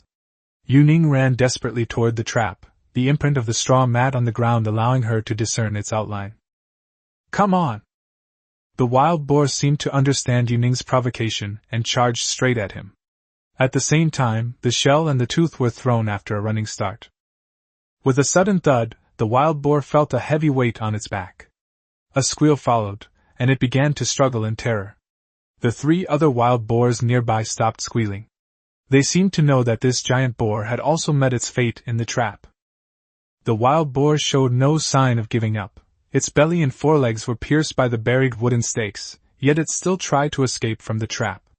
Yu Ning picked up the spear that had been thrown at him by its tusks, and held his breath. Anal sex. The wild boar's screams echoed throughout the oasis, and the women swarmed around it, frantically stabbing at it. Just as Yu Ning had predicted, the wooden spears were utterly ineffective against it. This is a huge victory. It's clear that wild boars are the dominant species in this oasis. There are no wild dogs, lions, or any other animals around here. Gasping for breath from her teeth, she realized that she had disobeyed Yu Ning's will, or rather, his order.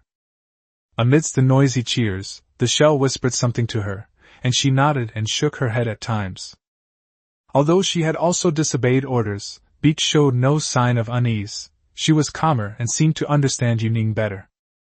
Yu Ning understood that when words are not available, actions are the most effective. He embraced both women, one on each side, and then kissed each of them deeply. The wild boar's cave shocked Yu Ning. It was much larger than he had imagined, and there was another exit inside. Even more surprising was the presence of a hot spring within the cave. This wild boar has a strange way of enjoying life, but the smell of its droppings down the slope on the right is rather pungent. There could easily be 200 people, let alone 200, and there were also many small caves outside, clearly uninhabited by animals. The other exit of the cave, however, was rather dark. Without fire on him, Yu Ning decided to ignore it for the time being.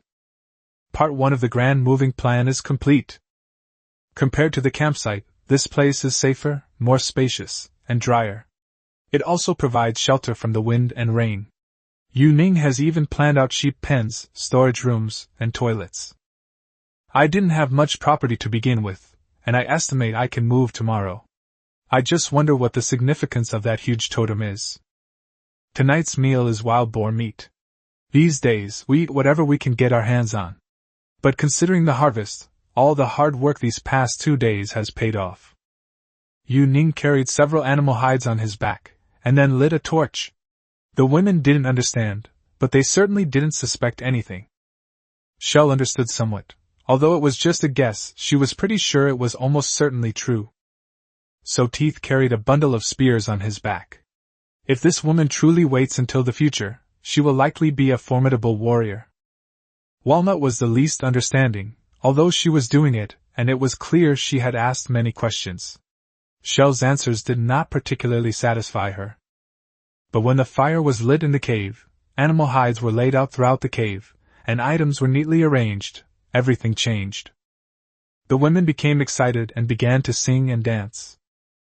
Cave, removing the scraps left by wild boars and the bones of various animals.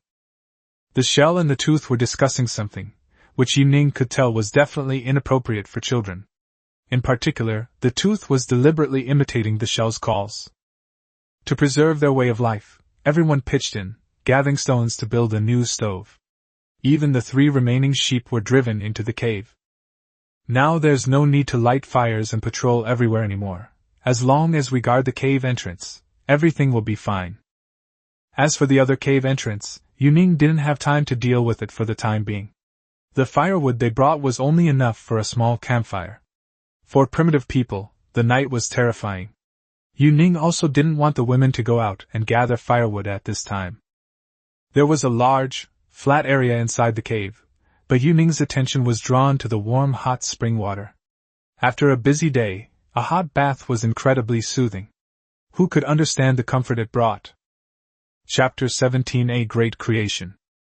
The sudden change of residence was exciting, but also made Yu Ning miss the past few days. Yu Ning knew that the women were about to say goodbye to those underground caves and replace them with stable mountain caves. Yellow mud, sand, and hay. Yu Ning started playing in the mud, and the women joined in. Nowadays, hunting was effortless. Teeth could easily bring back something from anyone. We collected more items than before, not only because we saved time, but also because there were more species. 100 or so pretty girls playing with mud, what a sight! Yu Ning took the opportunity to pat them on the back, especially He Tao, who had absolute authority on the subject of the mud. After all, she was a key player in making the pottery jars. Of course, it wasn't just for fun. Yu Ning wanted to build a wall. Using stones, sharp pieces of wood, and mud mixed with wild grass, Yu Ning casually marked out his territory around the cave. The 4 traps were also preserved, and Yu Ning marked them. The women were also adept at avoiding the traps when traveling. In a whole day, less than 50 meters of wall had been built, but there would definitely be progress tomorrow, as most of the women had already mastered the technique. Master! Big's initiative to learn surprised Yu Ning. Her innocent big eyes pointed to the wall that Yu Ning had also armed with thorns. Wall! Wall, wall! Yu Ning had taught how to surround a wall. A wall! Shell's eyes seemed to say. What's the point? Yu Ning took her to see the outside of the wall, which was full of sharp-edged stones and pointed pieces of wood. Then she looked inside and found it smooth and flat. Wall enclosed? That makes sense. We shouldn't be too harsh. Yu Ning pressed his hands, covered in mud, onto the Shell's chest, then pinned her against the wall and did whatever he wanted to her. Many women stared wide-eyed with curiosity, for they had never witnessed such intimacy during the day. Shell didn't care about the mud on her body and simply threw the leather skirt aside. You're so proactive! You don't even try to hide it from people! Yu Ning exclaimed in amazement at her uninhibitedness, but it was also genuine affection. Wall! The sun was still high in the sky, and Yu Ning decided to build some more. The women carried stones, hay, and broken branches and trunks everywhere. Many women were cut and bruised, and they brought back a lot of thorns. What man could resist such a woman? Yuning couldn't, so he became even more determined: walls, sturdy gates, a stable supply of food and grain. In this era, weapons and supplies are everything. Yuning discovered that whenever it was late afternoon, the women would always drag him to the lake to bathe, even though he preferred the hot springs in the cave. Yuning has plenty of time to spare, and this is such a small request, especially one that's pleasing to the eye. He can oblige completely. On the way, they encountered Teeth, who had returned from a hunt. It seemed they had already taken a bath, as their wet hair made them look beautiful. "Master!" Teeth seemed quite pleased with himself. The prey was decent today, and what was valuable was that many of them were captured alive. What Yuning found most hilarious was that several women had tied up a crocodile with rope, making it look like a rice dumpling. "That's unnecessary, and raising these things would require feeding them meat, which is even less cost-effective." Yuning was suddenly embarrassed because her Teeth couldn't understand, but it didn't matter. The seashell and the tooth actually kissed. Yuning almost fainted from seeing it. They must have equated liking with kissing. Although it felt very strange, Yuning liked it. Yuning also learned a phrase from the conversation between the seashells and the Teeth. Bang bang. Upon hearing this, Shell and Teeth danced around Yuning with joy. Yuning roughly understood that this meant taking a bath or swimming. Yuning used several small caves nearby to keep animals, and the crocodile naturally ended up on the dinner table. The women learned to eat with coconut shells and sticks, and even arranged their bowls and chopsticks neatly before meals. Yuning also discovered that each coconut shell had its own unique markings. Especially the coconut shell with teeth. She had nailed a beast's tooth directly onto it, and Yuning recognized it as the tooth of the wild dog leader. Women are good at communicating, and Beak began to teach everyone the new character for wall that she had learned that day. Yuning collected a lot of the hay the women had brought back and spread it under the animal hides. The other women saw this and also carried the hay into the cave. The wild boar king certainly knew how to choose a location. The cave's orientation means almost no wind will blow in. The cave is situated on high ground, so it seems there's no need to worry about the rainy season. The women used to sleep separately, but now they always chat and laugh together when they get together. Many of them have even learned to grill meat for Yuning at night. Yuning roughly calculated that it would take at least a week to build the wall. He had fenced off a very large area of land nearby. Therefore, collecting stones became a very important task next.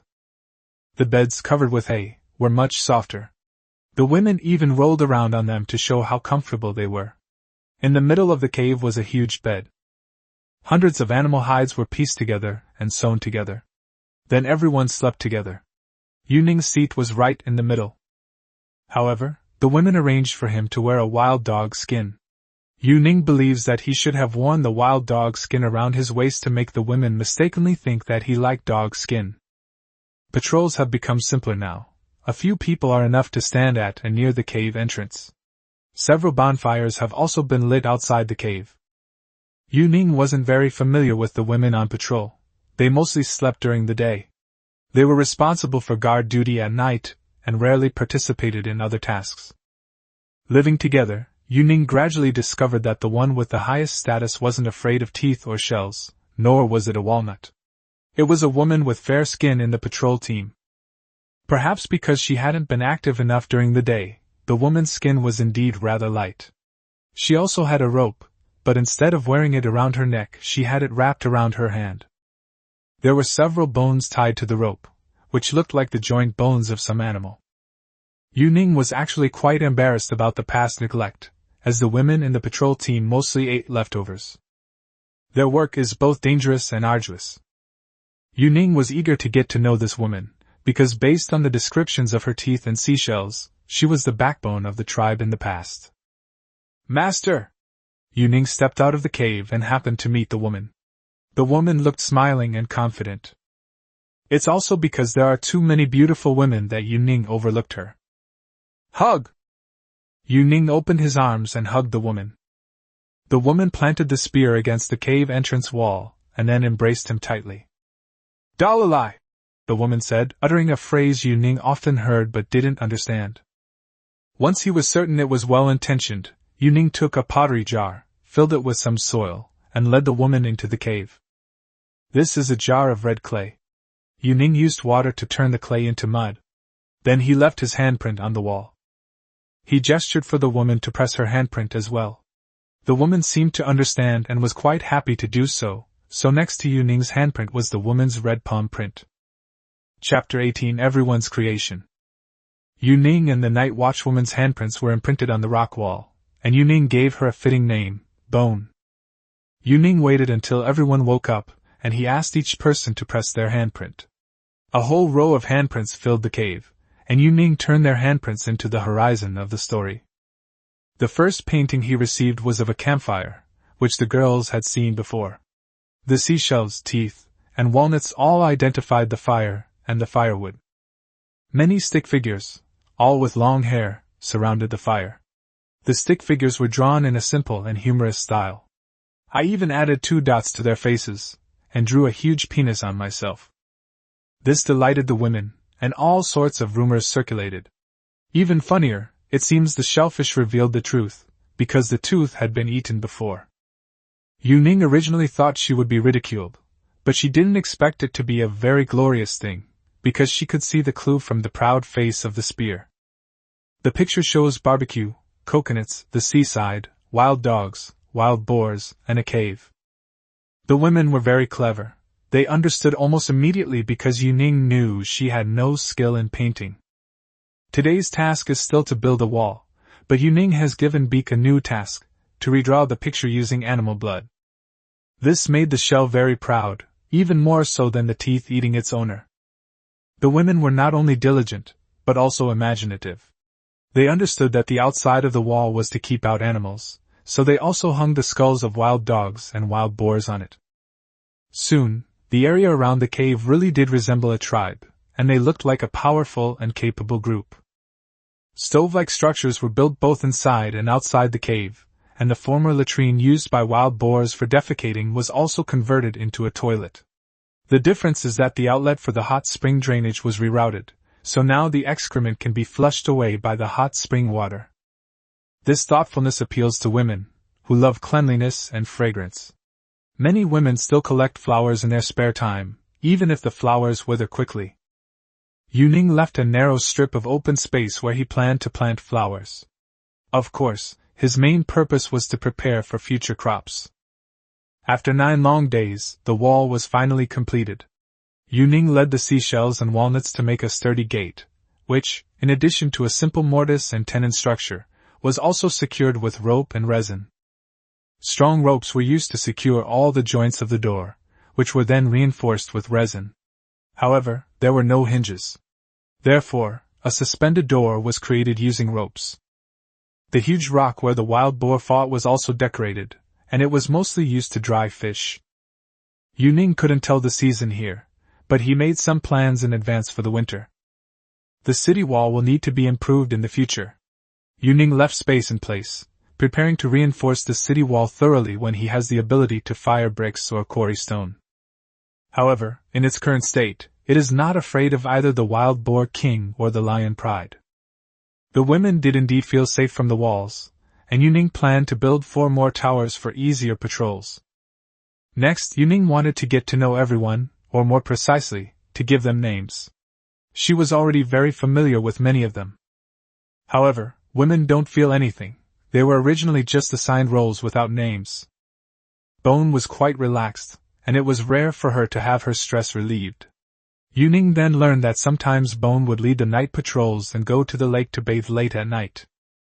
Yuning also discovered another problem. Some of their companions had died and there were places to bury them, but it seemed that not many people had died. This illogical situation baffled Yuning. Yuning also began to speculate about the lake's composition. The hot springs are large enough for bathing, and can even accommodate 40 or 50 people at a time. With so many people working together, Yuning is not worried about labor. Currently, she has more than 30 sheep being raised in enclosures. The women collected quite a few bird eggs, and Yuning often saw them cracking them open and eating them to replenish their energy. Of course, he had also boiled eggs, but the women simply preferred raw eggs. "Master!" Bone took the initiative to find Yuning, hugged him, and then pointed to his genitals. Bones and master? Yuning didn't know how to say it so that she could understand, but that was probably the gist of it. Bone nodded formally and immediately stuck out his butt. Holy crap! You're even less reserved than them. Yuning would never actually do that, but he didn't disappoint the girl. He kissed her passionately for a while. Gu too is the kind of woman who looks very masculine, but at this moment she is incredibly delicate. Yuning knew this wasn't just her feigning innocence. In fact, she had almost collapsed to the ground after the kiss. Her eyes were sparkling like stars, but the eyes of these women were truly brighter than the last. Yuning pointed to the sun in the sky, essentially telling her that she needed nighttime. Bone was happy, though she wasn't sure Yuning would agree. This world is a bit crazy. But I like it. Walnut did something amazing. She put in a lot of effort, and used a rope to saw down a big tree. The tree was impossible to lift, so dozens of people had to return to Yuning for help. Yuning, however, had no idea what had happened, even as they pleaded for her assistance. However, the tribe's only man will certainly have to take responsibility now. Yuning took a spear, and the women followed suit, picking up their spears as well. This tree is ridiculously thick, much thicker than a telephone pole. I wonder how many days those girls spent on it. Lifting it is probably impossible. Dragging it, however, is possible. The tree, lying horizontally on the ground, is taller than Yuning's knees. So it's indeed quite difficult. It's probably impossible today. Yuning doesn't believe anyone can steal this thing if it's left here. He needs to make a detailed plan tonight. Today's prey consists of deer and fish, and there's something that makes Yuning happy. There's rice in the deer's stomach. This means that wild grains, though not fully grown, must still exist. Yuning has been eating meat every day lately, and is experiencing constipation. Venison really does cause internal heat.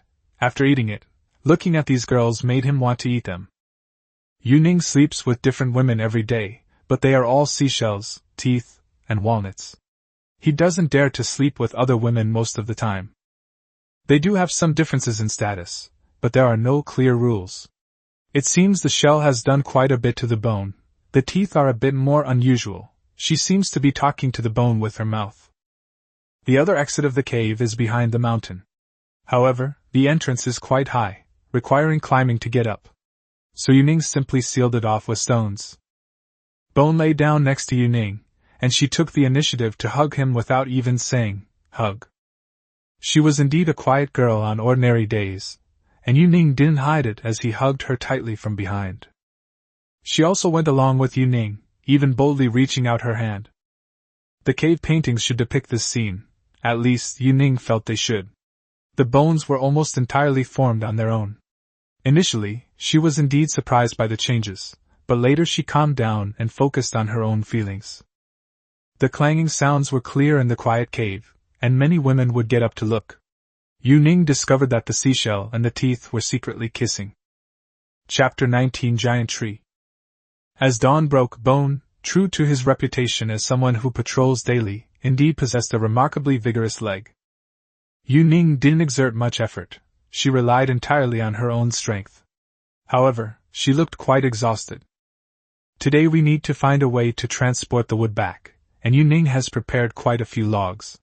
The method is simple. First, use a saw to make marks, then tie them together with rope for easy pulling. Of course, it will need to be pushed later, but apart from a slight slope near the cave, it's mostly flat. Yuning is confident that pulling it back today will be no problem. The women were curious. If they were going to get something, shouldn't they go empty-handed? Why were they carrying more and more? Teeth had a task today, one that took Ning a lot of effort, figuring out where the deer were eating grain. She already knew the word deer from her teeth, but this was the first time she had read it. However, she held Gu tightly in her hand the whole time. The women never imagined that such a heavy log could actually be pushed out with a log roller. What's even more absurd is that they had to pull it along when going downhill, as if the log could run on its own. Walnut's adoring gaze truly satisfied Yuning's young vanity. However, turning it around each time still required some effort. Yuning needed to get them back safely. He couldn't bear the thought of anyone getting hurt, because he had seen that cemetery before, and he feared that if any of these women died, there would be one less to go. As for the wood, Yuning had already decided, no need for cutting or processing. He'd just go back and drill holes. It could be used as living space, storage cabinets, or even converted into a house. A tower has now been built, which is a huge deal for the women. Yuning discovered that although they collect resources, they don't climb very high. Especially the watchtower. Although ladders have been installed, most people don't dare to climb it. The bone was indeed quite strong, and she climbed up without hesitation. Yuning was worried that she was afraid of heights. It turned out she had a rope attached to her, and jumped down. Stop! Let's take a break. Yuning was worried the girls would get tired. They planned to rest before going up the slope. Most of the women carried ropes and logs, as well as baskets for collecting mushrooms and radishes. The mushrooms were only recently discovered, and fearing poisoning, Yuning told the sheep to eat them first. The girls also only gathered mushrooms that the sheep would eat, discarding any that the sheep wouldn't. In the distance, dust billowed, making it look like something was running. They had only brought a large group of hunters, and despite their numbers, they carried very few spears. Dogs! Walnut recognized them at a glance, those stray dogs. It seems they're seeking revenge. The group of people with the teeth passed by them every day without daring to approach. They must have seen them fully armed. Now I'm out moving things with the girls, but I haven't brought anything with me. The women had probably been attacked as well, so they searched everywhere for anything they could get their hands on, sticks, stones, whatever they could find. But the stray dogs probably had their own plans. There are very few rocks and just bare yellow earth around here. Yuning patted Lily's pert bottom. Teeth! Go! It's not far from home, so running to deliver the message to Walnut will be quick enough. Walnut didn't leave on her own. Instead, she instructed a woman who looked like she was good at running. Yuning looked at her legs and swallowed hard. I hadn't noticed this before. I used to think that her legs were already amazing, and this girl seemed to have legs that started right below her navel. In today's world, she would definitely have a 9-head figure. It must be said that she did run very fast. Yuning figured the wild dogs couldn't catch her anyway. Walnut gave new instructions. The women with weapons should stand outside, while those without weapons should stand in the middle, surrounding Yuning. This isn't right. You need to protect me. Although it was inappropriate, this action softened Yuning's heart. The sky suddenly darkened, and thunder rumbled everywhere. Yuning had encountered such a situation before, but she had never seen rain. It seems unlikely that it will come down this time either, but the thunder was indeed very loud. The stray dogs also poked their heads out, and at least several hundred of them had gathered on the hillside not far away. It seems the wild dogs have summoned all their relatives, probably wanting to avenge their leader. You think I'm unarmed? Do you know I used to herd sheep? Yuning took a section of the rope and then tied a strangely shaped stone to it. This was easy, and the women followed suit. There were plenty of ropes. This time, they were for pulling logs. Yuning held a basket of collected materials in her left hand, and twirled a rope with her right hand.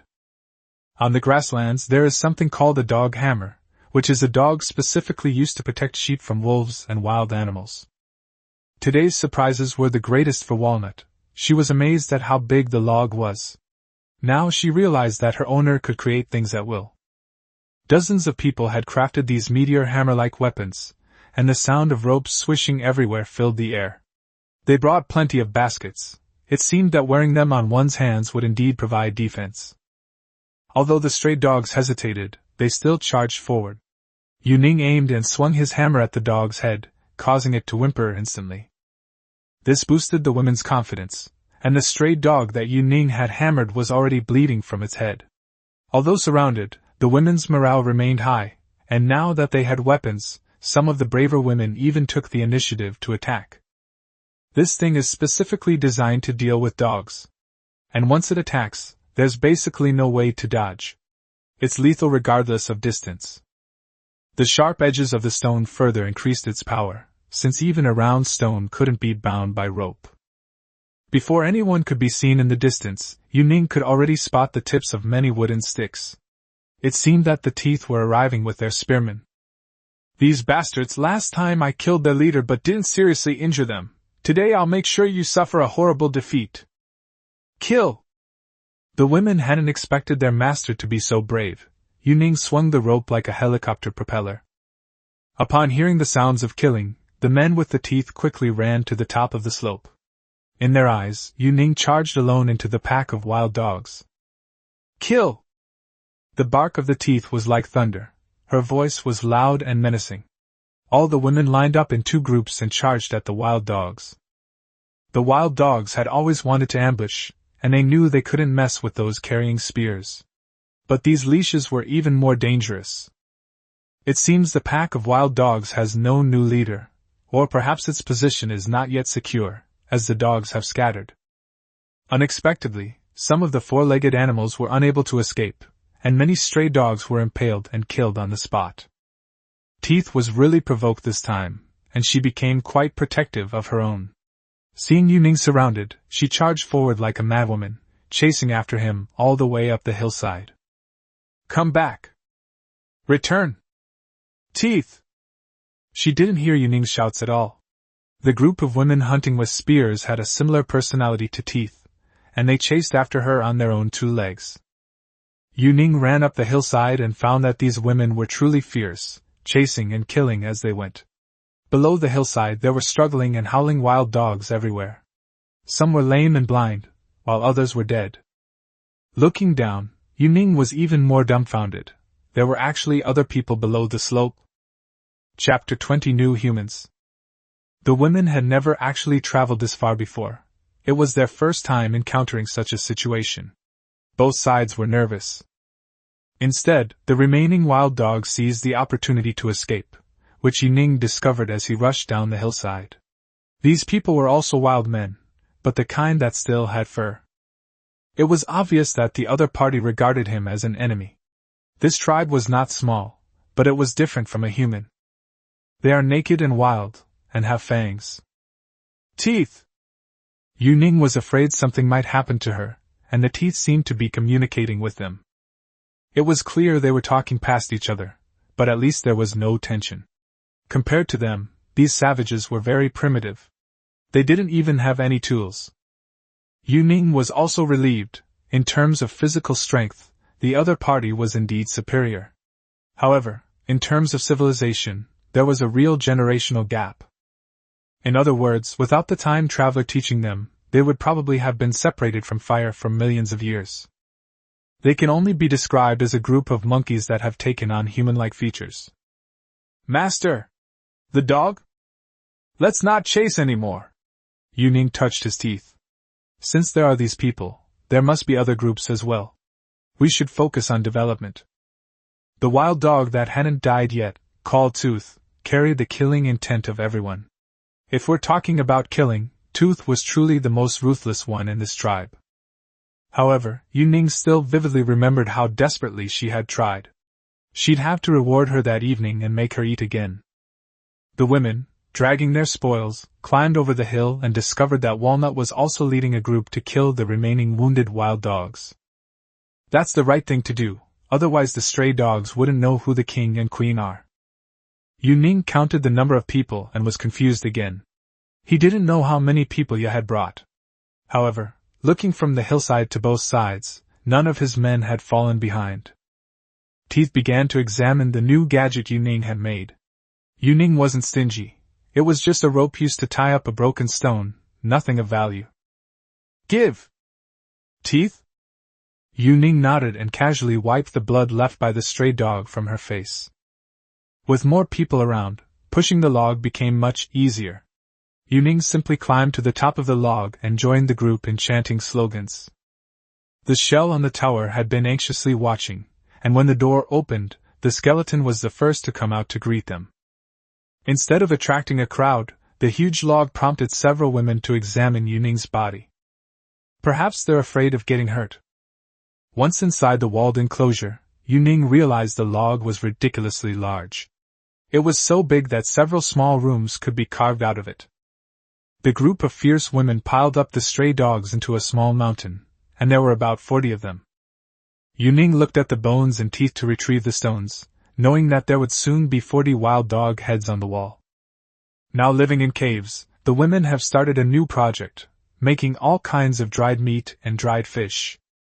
In the past, they wouldn't have much left, but now that they've suddenly become wealthy, they're thinking about storing food. The sun these past few days has almost dried out the walls. Yuning tried kicking the wall a few times, but it didn't budge. After a few days, she seemed to have gotten used to not wearing shoes. Even her heels had become rough. Beak pulled Yuning's hand and dragged her into the cave, which Yuning found quite intriguing. She rarely did this. Artwork. An absolute master of painting.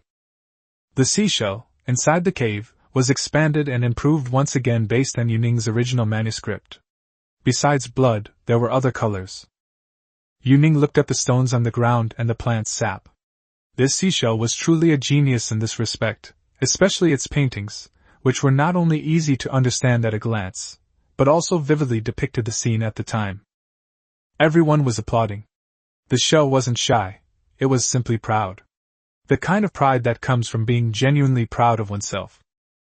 The women here are genuine, unpretentious, and passionate. They certainly don't ask Yuning to guess things so easily. This brings up his girlfriend, but let's not dwell on that. There's no comparison. Such feelings are complex. They regard Yuning as a divine leader, but also as a husband and master. Sometimes, he is both a teacher and a comrade in arms. Before Yuning could even speak, Yaya probably already revealed what he had seen behind the mountain. However, there was one advantage: Yuning now knew the other side's camp. The other party knew nothing about him. Teeth started chattering away, and Walnut chimed in, adding to the tension. It was clear Yuning knew the women wanted his opinion. Yuning drew several little figures and a hillside on the floor. Then she circled them. There was no encirclement, no hunting.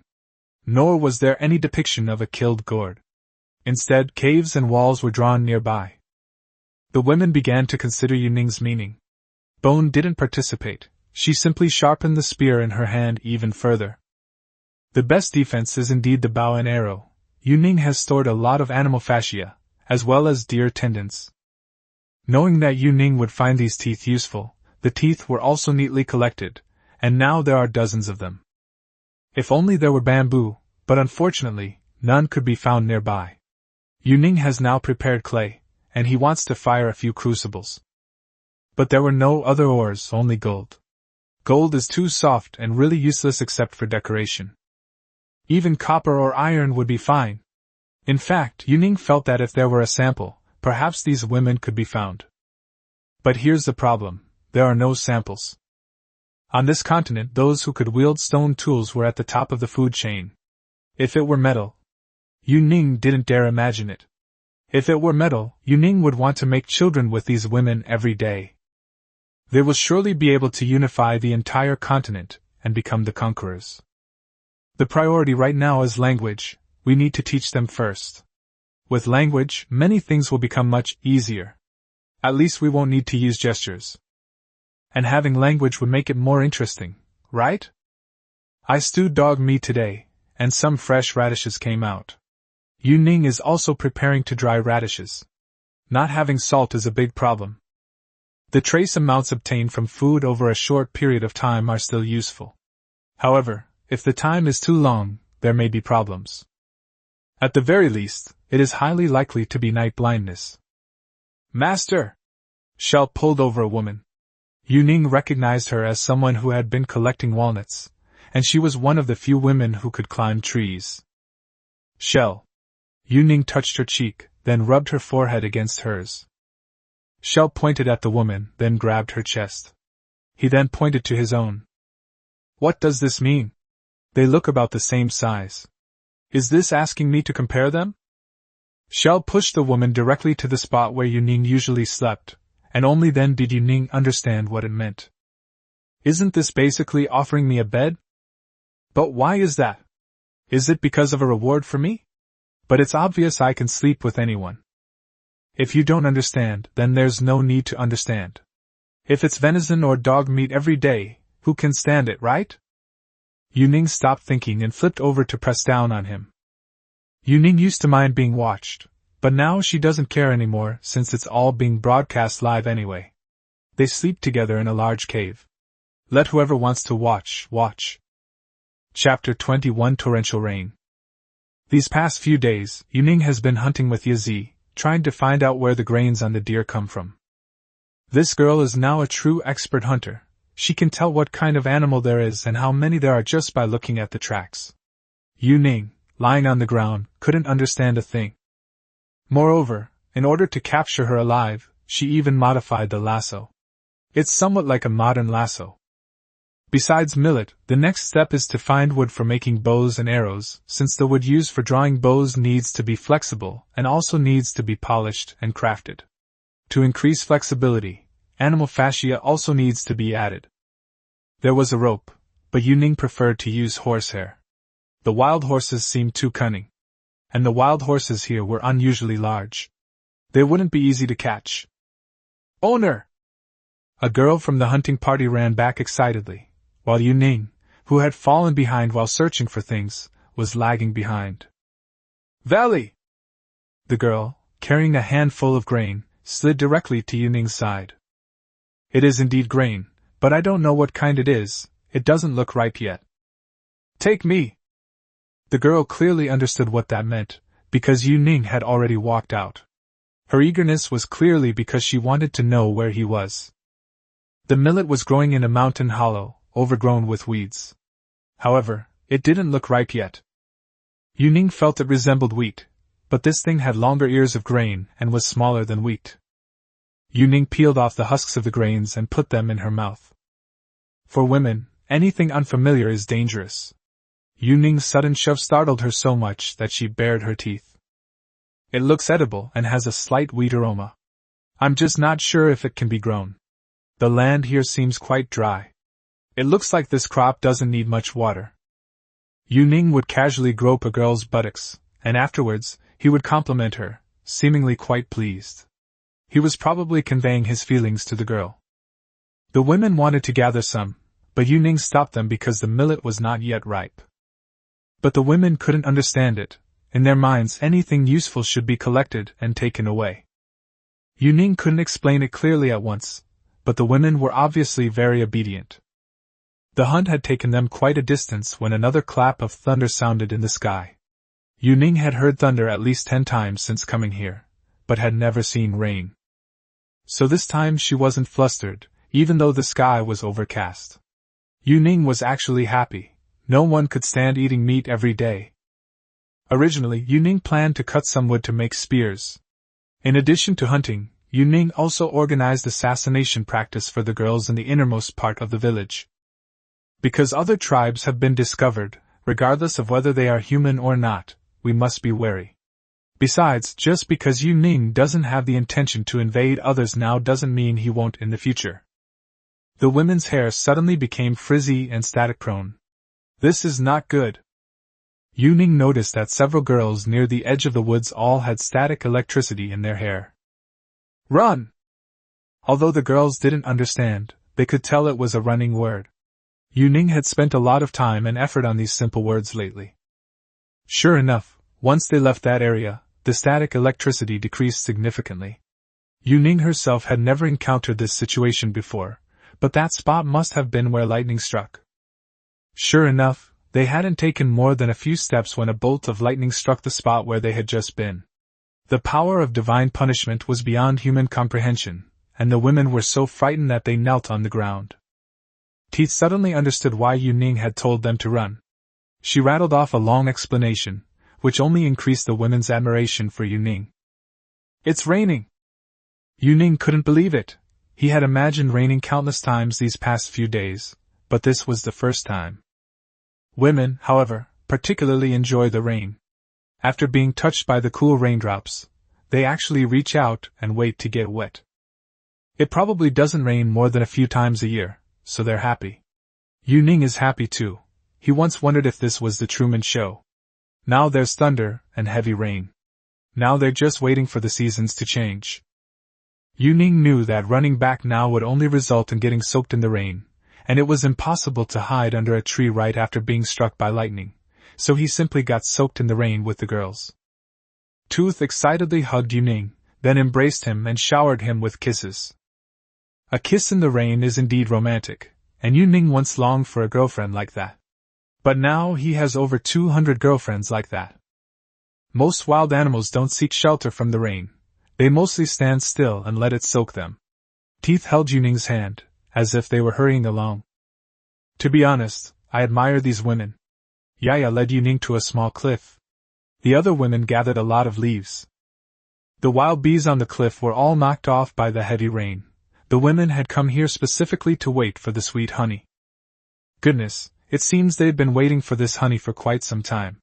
They couldn't do anything with the bees when it wasn't raining, but now that it's raining, they've come to get it. He knocked a piece of honeycomb off with his teeth, squeezed the honey onto a leaf, and then handed it to Yu-Ning. Master, eat! Eat! To be honest, I've been eating too much lately, and I really miss the flavor of honey.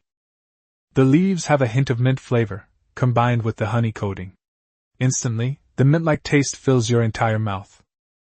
Although it was still raining, the women didn't care at all. They ate while collecting the whole honeycomb.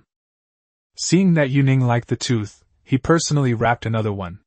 Then he put it in his own mouth and brought it closer. Goodness gracious, you've gone astray. Who could teach you this? It seems women are naturally alluring. A man probably wouldn't have thought of this method. Yu-Ning held the honey in his mouth with his teeth, then hugged her tightly in his arms, kissing her, smelling the honey, the mint, and the rain. To Yu-Ning's surprise, the rain lasted for about 2 hours, but her teeth didn't seem to be in any hurry at all. Her eyes were always on Yu-Ning. It was clear how much she liked him. Yu-Ning had always thought it was a road, but after it rained, she realized that what she thought was a road was actually a riverbed. The girls waded through the water, no matter how heavy the rain. They were still chatting and laughing. The poor wild deer they had caught were dragged along by ropes, getting soaked all the way. Teeth suddenly became alert. There was a group of figures in the distance. They were indistinct in the heavy rain. The women also picked up spears, indicating that there were dozens of enemies. Yu-Ning thought of those hairy savages from that day. Given their current understanding of each other, and the language barrier, the only recourse seems to be mutual distrust or a fight. Yu-Ning was also a little nervous. He could kill animals, but to be honest, he was a bit of a coward when it came to killing people. Approaching from afar was indeed a group of hairy savages, likely the same tribe Yu-Ning had encountered a few days prior. They stood in the distance, clutching stones in their hands. Looks like they're about to have a showdown. Yu-Ning gritted his teeth. Even with a sure chance of victory, he didn't want to fight without any benefit to himself. The teeth could only obey Yu-Ning's orders, but the women remained vigilant. Some even stayed behind to cover the retreat. Chapter 22: The Inevitable Conflict. It turned out that the teeth were indeed correct. It's likely that the savages followed Yu-Ning and his group and thus learned the tribe's location. When the weather cleared, this group of savages actually arrived, and there were many of them. Yu-Ning found herself having become too soft-hearted. There were a full 100 of them, all on the hillside opposite the wall. The rain had stopped for less than an hour when this group of hairy people showed up at the door, carrying stones. They couldn't possibly be there to deliver gifts. Teeth and Bones are impulsive. They just want to open the door and go out for a big fight. Yu-Ning naturally forbade it. What was the point of building a wall like that? What was originally a life-or-death struggle now made Yu-Ning want to laugh. Was Shuddered coming to attack the city? Yu-Ning divided the people into 2 teams. The Teeth team was responsible for the left side of the wall, and the Bones team was responsible for the right side of the wall. Yu-Ning was so meticulous that she even specified where each person should be. Stone! Crouch down! Hide!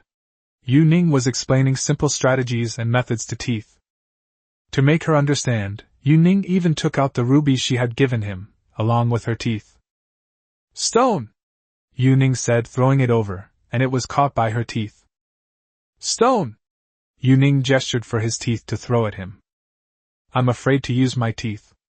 I'm standing there, feeling conflicted. Stone! Yu Ning dodged the tooth the instant it was thrown. The hairy people opposite had been gathered for a long time. Besides those wielding stones, some were carrying sticks. It seems these hairy people are divided into different classes. However, Yu Ning had no intention of letting them go back, believing it was unnecessary. If a victor wasn't determined now, the girls would face enormous trouble in the future, such as when gathering or hunting. Since the Mao people are hesitant, we might as well take the initiative. Yu Ning gathered the women under Walnut's command. They didn't need to be taught how to throw stones.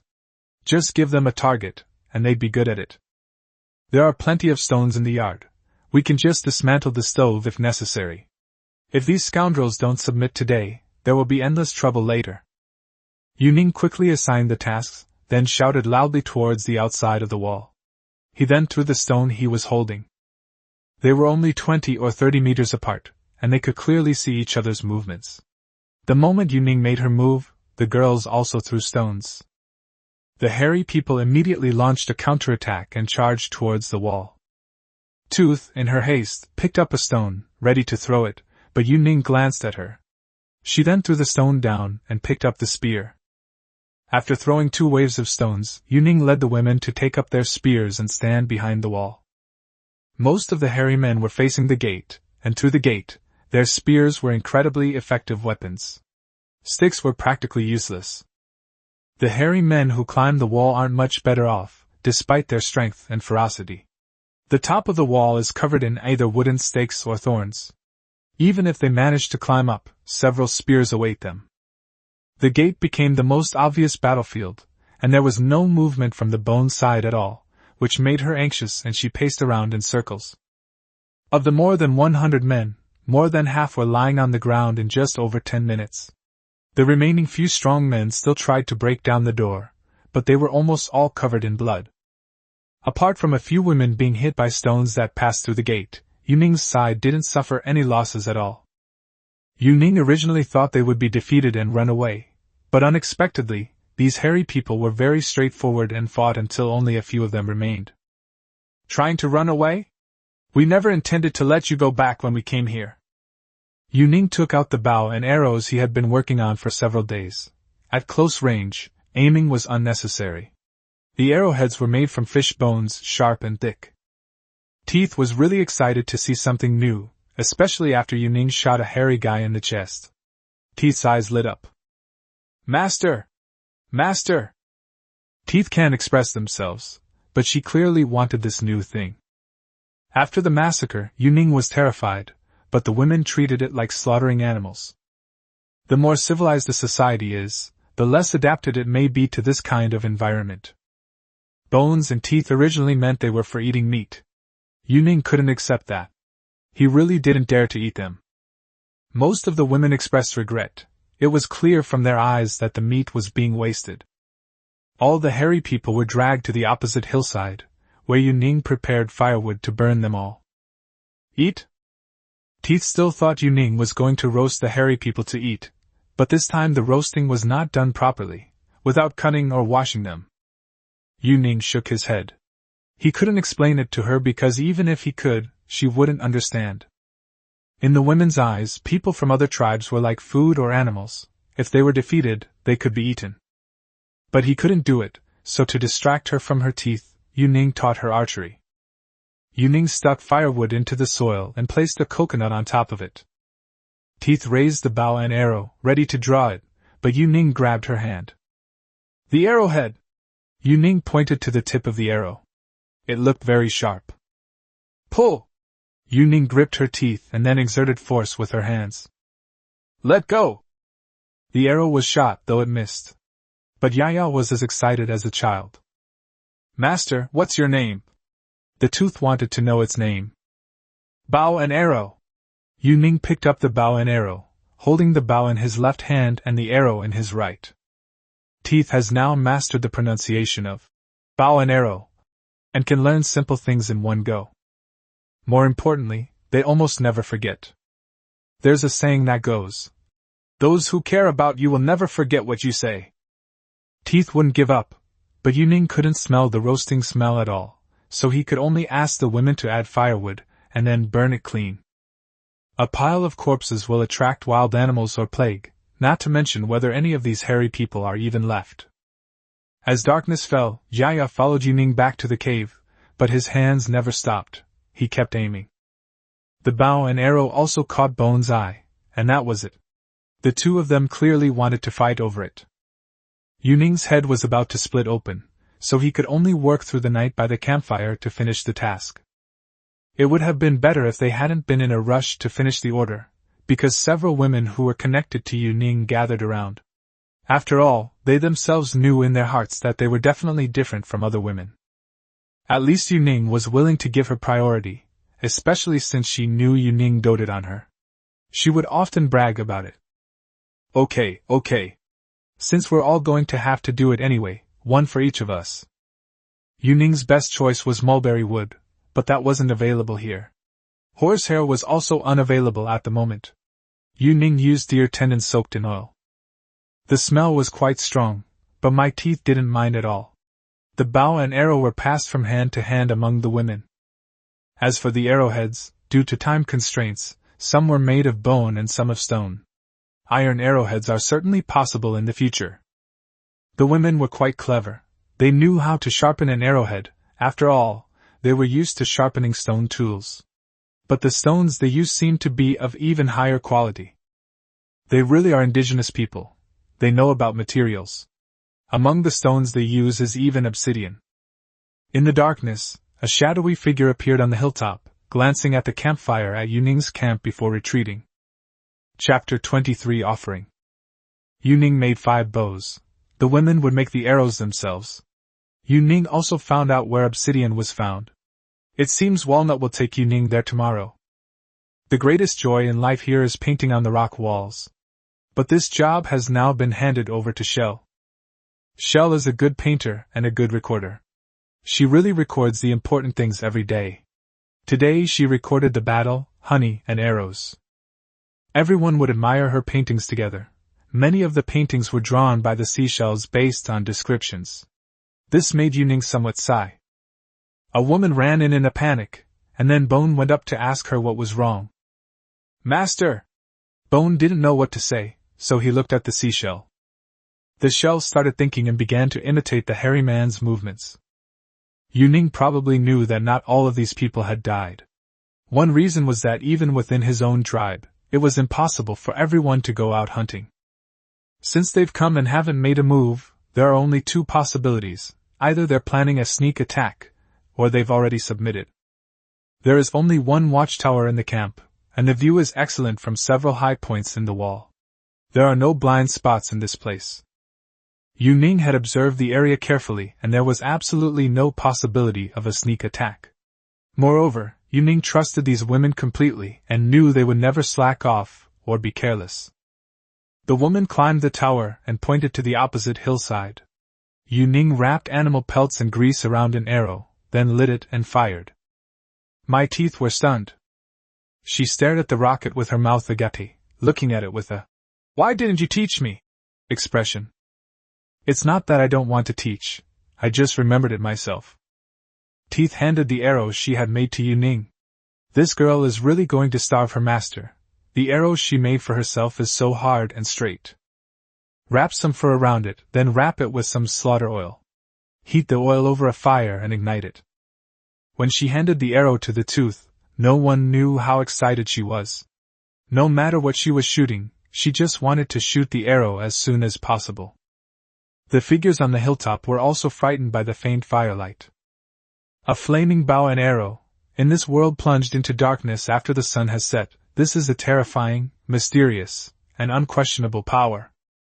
However, her teeth were very stingy, and she wanted to retrieve them because the one she had fired was the best one she had ever made. Yuning understood, and Beak couldn't stop laughing at her. Yuning's rule is that you can't open the door and go out at night. If you really need to talk to him, you have to. The tooth could only stand on the wall, helplessly watching its precious treasure burn to ashes. Yuning spent the entire night snuggling with the seashells. Yaya played with her bow and arrow outside the hole all night, only returning to sleep in the early hours of the morning. Ning wanted to quickly build a few more watchtowers because the savages were throwing stones that could hurt his beautiful female guards. As dawn broke, the sound of gathering could be heard outside the cave. The women were about to begin a new day of gathering and hunting. Ning drank a large bowl of honey water, which Beak had personally prepared for him. It contained quite a bit of fruit pulp. "Master! The hairy man! Here we go again?" Ning was somewhat shocked. They'd killed quite a few yesterday. And they're coming again today? There were indeed many hairy people gathered on the other side of the mountain, but they weren't holding stones. 2 hairy men came down from the mountain carrying a frame made of bundled trees, on which were placed many things. The women all wanted to try their hand at archery, and Ning seemed to have come to negotiate peace. Only 2 people came from the other side, and Ning asked Gu Tu to open the door. The women hesitated. They didn't want Ning to go out. Ning knew what they were thinking, but another fight was not a good option. The door was hoisted up, and before Ning could even step out, Bones and Teeth ran out first. The 2 hairy men also put down what they were carrying and then respectfully stepped back. Bone picked up the gun and poked Ning a few times, making Ning almost laugh. A simple frame covered with animal skin, on which tied a hairy woman, clearly dressed up, was placed. They thought the women around Ning weren't pretty enough, so they sent him a beautiful woman from their tribe. Honestly, raising a monkey would be more fun than this. It's covered in fur. How do you even begin to care for it? And it's adorned with lots of flowers. Fortunately, the teeth only probed without stabbing forcefully, and Ning took out the stone knife and cut the rope. It's obvious that the teeth and bones have been moved, and they're even jealous. Sheep! Ning didn't want to accept their gifts, but she was afraid of misunderstandings. In this situation, a gift was the best response. Shell let out a beautiful ram. That's why it's said that Shell understands Ning best. Ning handed the rope to the hairy woman who was covered in fur, and seemed somewhat frightened. Go back! Teeth was happy that Ning hadn't accepted the woman. Ning almost laughed. Even if he had accepted her, he wouldn't have dared to use her. It's gotten so rough that even scrubbing it in the bath is too painful, and they still sent it to me as a wife. I have no idea what their aesthetic sense is. The hairy people on the mountain were discussing something, and soon they left. The strong accept offerings, but you should at least offer something good in return. Even if you had brought me some fruit today, I wouldn't be so disgusted. Do you expect me to cook it and eat it? Before Ning could turn around and enter the cave, the hairy man arrived again. This time, what I brought wasn't a hairy woman, but many beautiful stones. It seemed they really wanted to make a gesture, and Ning also greeted the other side, saying he was willing to reluctantly accept the stone. At least this would establish a friendly relationship. The women reluctantly picked up the stones, and then casually tossed them into the yard. Wait a minute? Ning almost collapsed. There was a rusty thing inside the rock. Yuningjia is right next to a geological university. The museums there are all free to enter. This stuff is iron ore. I searched high and low without finding it, but then it came to me effortlessly. Ning was extremely excited as he held the stone. Shell understood. She was certain her owner had obtained something good, though she didn't know what it was. However, Ning's consistent behavior proves this. Anything Ning likes will eventually prove useful. There were about 3 or 4 such stones. Ning took the smallest one and ran over the wall. This! Trade the land for the sheep! Ning felt like he had the air of a colonel. This? Tooth was also curious about what this thing was. Ning was naturally willing to show her, as this girl hunted everywhere every day and had been to far more places in the vicinity than Ning. This is exactly the kind of sample Ning needs, because he believes it definitely exists. He just doesn't know how to describe it. Teeth showed the stones to the other women, and the women in the yard also turned their attention to them. It seemed the hairy people couldn't understand her. They couldn't even repeat what Ning said. Ning could only show a happy expression. Stone! Walnut seemed to remember something, and pulled Ning's finger to point in the direction she was collecting. Chapter 24 The Great Eruption. Ning smashed it repeatedly, and confirmed it was iron ore. This delighted Yuning. Master! Bee couldn't help but worry when she saw Yuning laughing and talking to herself. Half of the walnuts harvested today turned out to be iron ore, which has already piled up quite a bit in the yard. Only Yuning knows that a new era is about to begin. The teeth also had various stones on them, which Ning liked even though she didn't use them, because she knew she would find something sooner or later. In the middle of the night, Yuning was passionately making love with Gu Tu when suddenly a deafening roar shook the heavens and the earth. This terrified everyone. The women ran out of the cave, and half the sky in the distance turned red. It must be an earthquake, or perhaps there's an active volcano some distance away. This distance doesn't seem short. Yuning estimated it would take 2 days round trip. This still worried Yuning. What if, after only a few days of carefree living, the world turned upside down? This was their newly settled home. Although Yuning couldn't change the world, he could certainly lead everyone to relocate. However, the current location was good, and Yuning didn't want to go far. The women mostly lay prostrate on the ground, their reverence for nature ingrained in their very bones. Yuning climbed the watchtower and looked into the distance. The billowing smoke and red light had dyed the sky red as well. Master? Seeing that Yuning wasn't afraid, Beak felt relieved.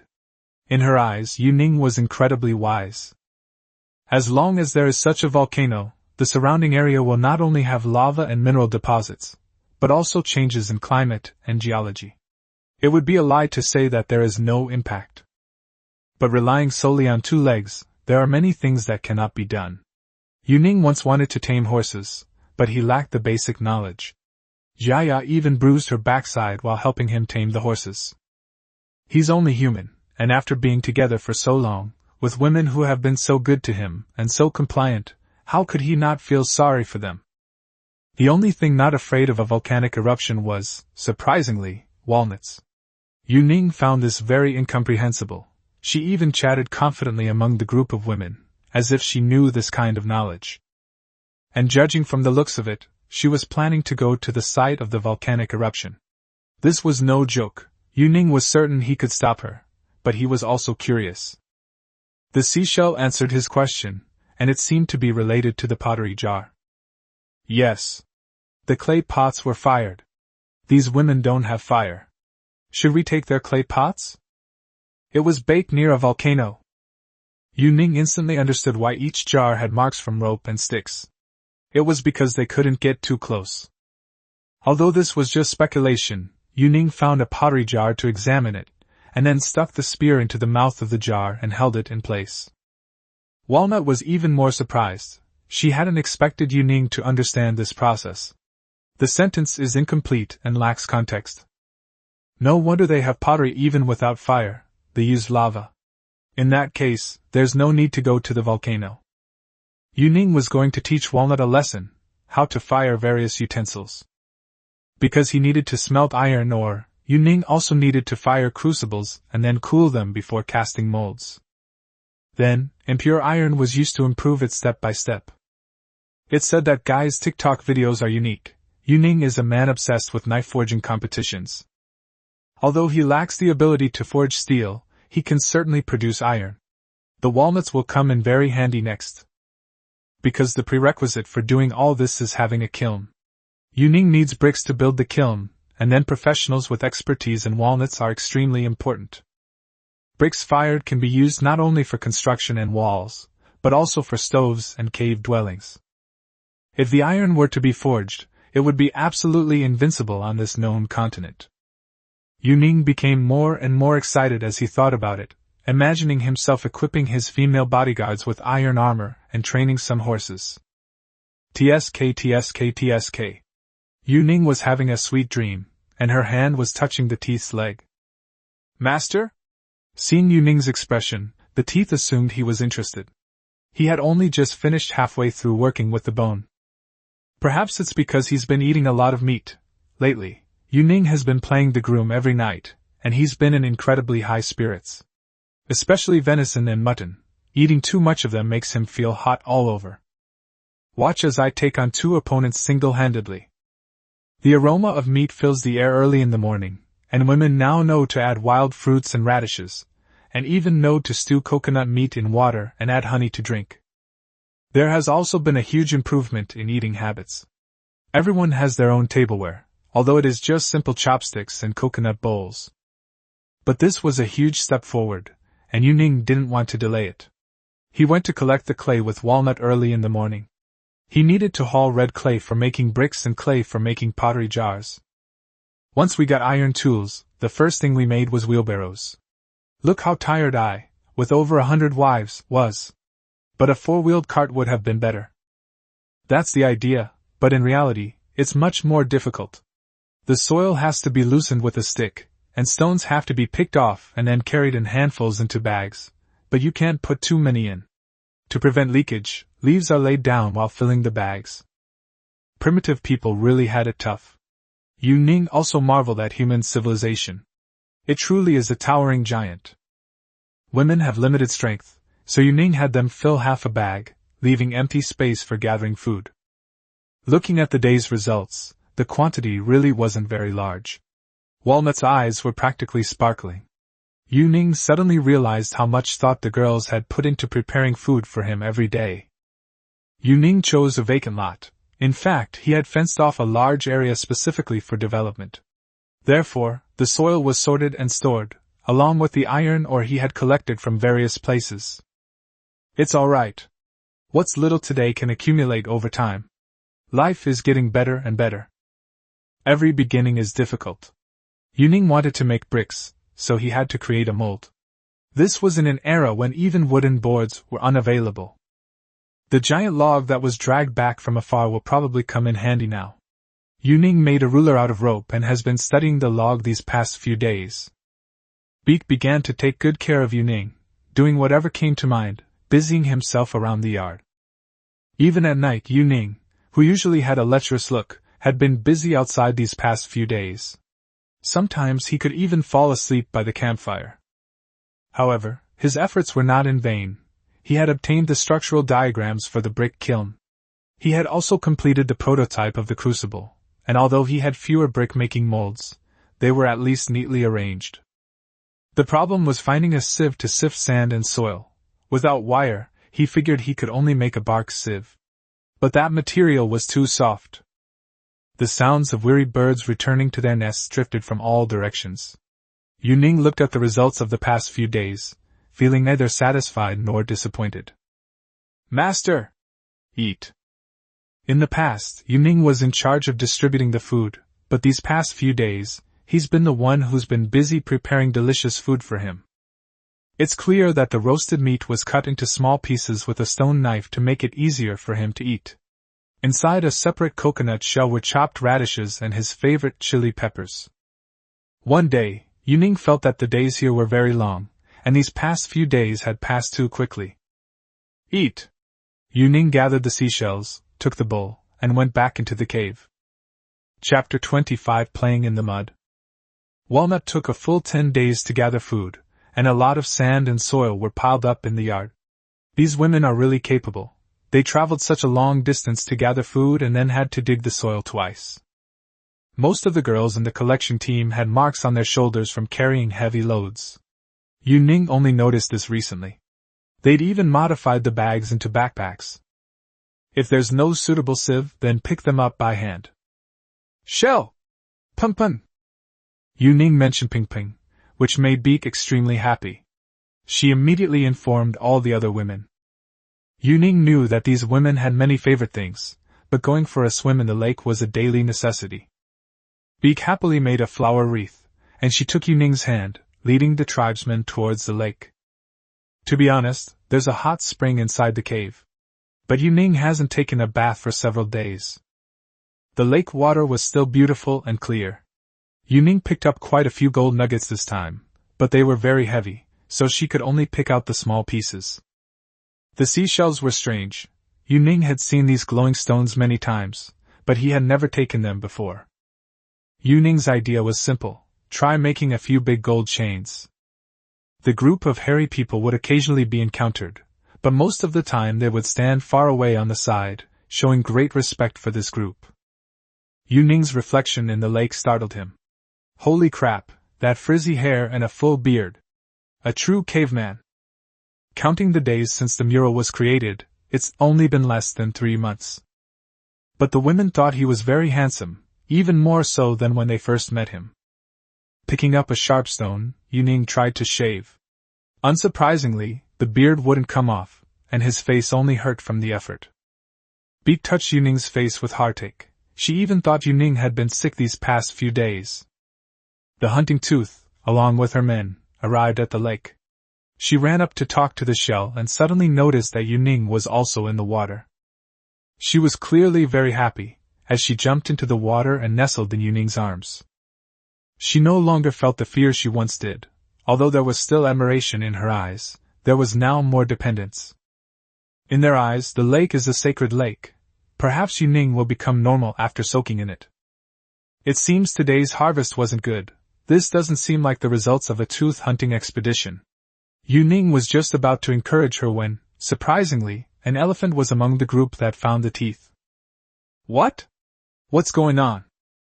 Shell seemed unsurprised, as if it had seen an elephant before. Teeth then began to explain to Yuning. It seems that the relationship between elephants and their tusks is not that of prey and hunter, but rather that they know each other and are friends. This elephant resembles an Asian elephant, and does indeed appear docile. It seems elephants have never been a target for tusk hunting. Therefore, they must know each other and have some connection. This elephant herd is small, with only a dozen or so elephants, including 3 or 4 calves. It seems they have returned from somewhere else. Animals migrate according to the seasons, and Yuning knew that this area was probably originally elephant territory, and now they had returned. It seems that the entire group of humans and elephants gets along very well. Yuning felt that the possibility of taming these elephants was greater than that of the frenzied wild horses. Not knowing how to gain the elephant's approval, Yuning mustered her courage and approached, for there was no communication between tusks and elephants. It was simply a matter of familiarity. So Yuning took the fruit to express her goodwill. The elephants in the distance gradually approached and then entered the water one after another. This scene was something Yuning couldn't even dream of. Seashells were actually using leaves to wash the back of a baby elephant. Although there was no language, it was exceptionally harmonious. The women splashed water with their hands, and the elephants retaliated by sucking water up with their trunks. Elephant! Yuning told Beak. Shell shook her head. Kalulu! This is the shell teaching seriously, and the teeth are nodding in agreement. It seems the elephant is named Karuru, which is quite unexpected. However, Yuning respects them. This is their world after all. Moreover, the song, Kalulu, is very catchy, and the little elephant is very mischievous, constantly sneaking water around. It was also the first time Yuning had been so close to an elephant. At almost the same time, the elephants and women left the lake. Because they were going in different directions, the women even said goodbye to the elephants. Yuning felt this was a gain, as elephants should have no natural predators in this land. Most importantly, they live in groups. If women have such a good relationship with elephants, it means they have allies like elephants. We need to find a way to win over the elephant, but we have to start burning bricks tomorrow. Suddenly, Yuning felt there were so many things to do, but she was unwilling to give up. How could someone who had experienced civilization be content with primitiveness? On the way back, Beak and Yaya talked about Yuning, and the two of them secretly laughed. I'm afraid it's because I haven't been bothering them lately that they feel like something's wrong with them. Yuning wanted to hear about Karuru, but he didn't know how to ask. Shell will probably paint a mural tonight, and there will definitely be elephants in it. Yuning wants to know the story of these elephants. The gate was opened, and the women began their daily accounting and statistics. The fire already smelled of meat. Walnut's group caught a lot of birds today, and most of them look like chickens. I've got it! Yuning slapped his thigh and grabbed a few chickens. Then he called Walnut to his side. She knows how to kill a chicken and pluck its feathers, but since Yuning is teaching her, she's definitely willing to learn. Yuning cleaned the chicken and stuffed it with the available spices. Then she wrapped it tightly with leaves. I copied Walnut and made an exact replica. Yuning poured water into the soil, and then wrapped the chicken in mud. This is impossible for anyone to understand. I finally spent time cleaning the chicken, and then they smeared a lump of mud on it. Shell's eyes also held doubt. She trusted Ning, even firmly believed in him. But she couldn't understand it either. There wasn't much food to begin with, but Yu Ning ended up making more than a dozen mud balls. The most ingenious thing was that Yu Ning threw them all into the fire. Normally, Yu Ning would only throw firewood, leftover bones, and the hairy people he killed into the fire. Her eyes were full of indulgence towards Yu Ning. No matter how Yu Ning threw things away, she would still smile happily.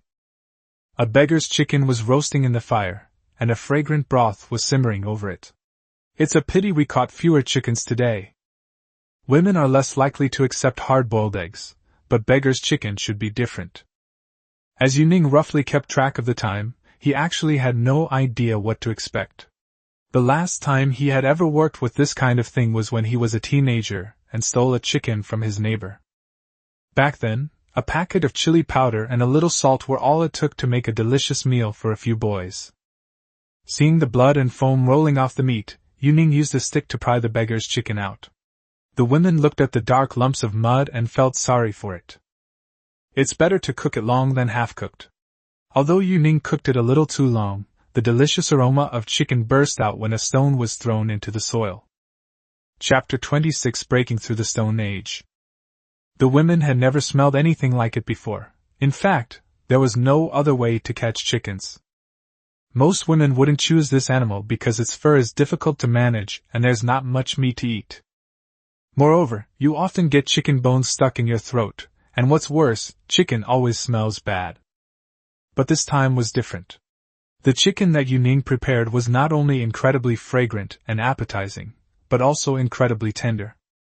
Yu Ning instructed Walnut to break apart the other chicken pieces, and only then did Walnut snap out of her daze. Yu Ning tore off a chicken leg and stuffed it into Beak's hand. The other chicken leg was given to Yaya as a reward. Eat! No one could resist such a delicacy. More than a dozen chickens were smashed open, and the aroma of tender chicken meat filled the cave. Yu Ning gestured for Walnut to divide the food, and this time it was Walnut's turn to shine. Because most of the time, food is the most important thing. The primary source of food was hunting, followed by gathering. This time it was different. The food they gathered became the main attraction.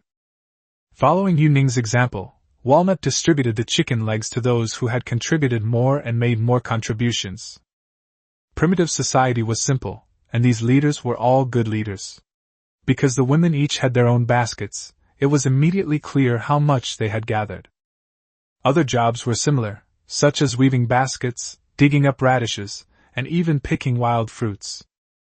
It seems that laborers have been respected since primitive society, which is something to criticize about modern society. From the moment we entered civilization, no matter how much we try to present ourselves as benevolent and moral, the essence of society has become a cannibalistic society. Everyone was in high spirits, the women eating and singing. Yu Ning was already used to this time of day. Even though it's a busy day, it's still another day lived.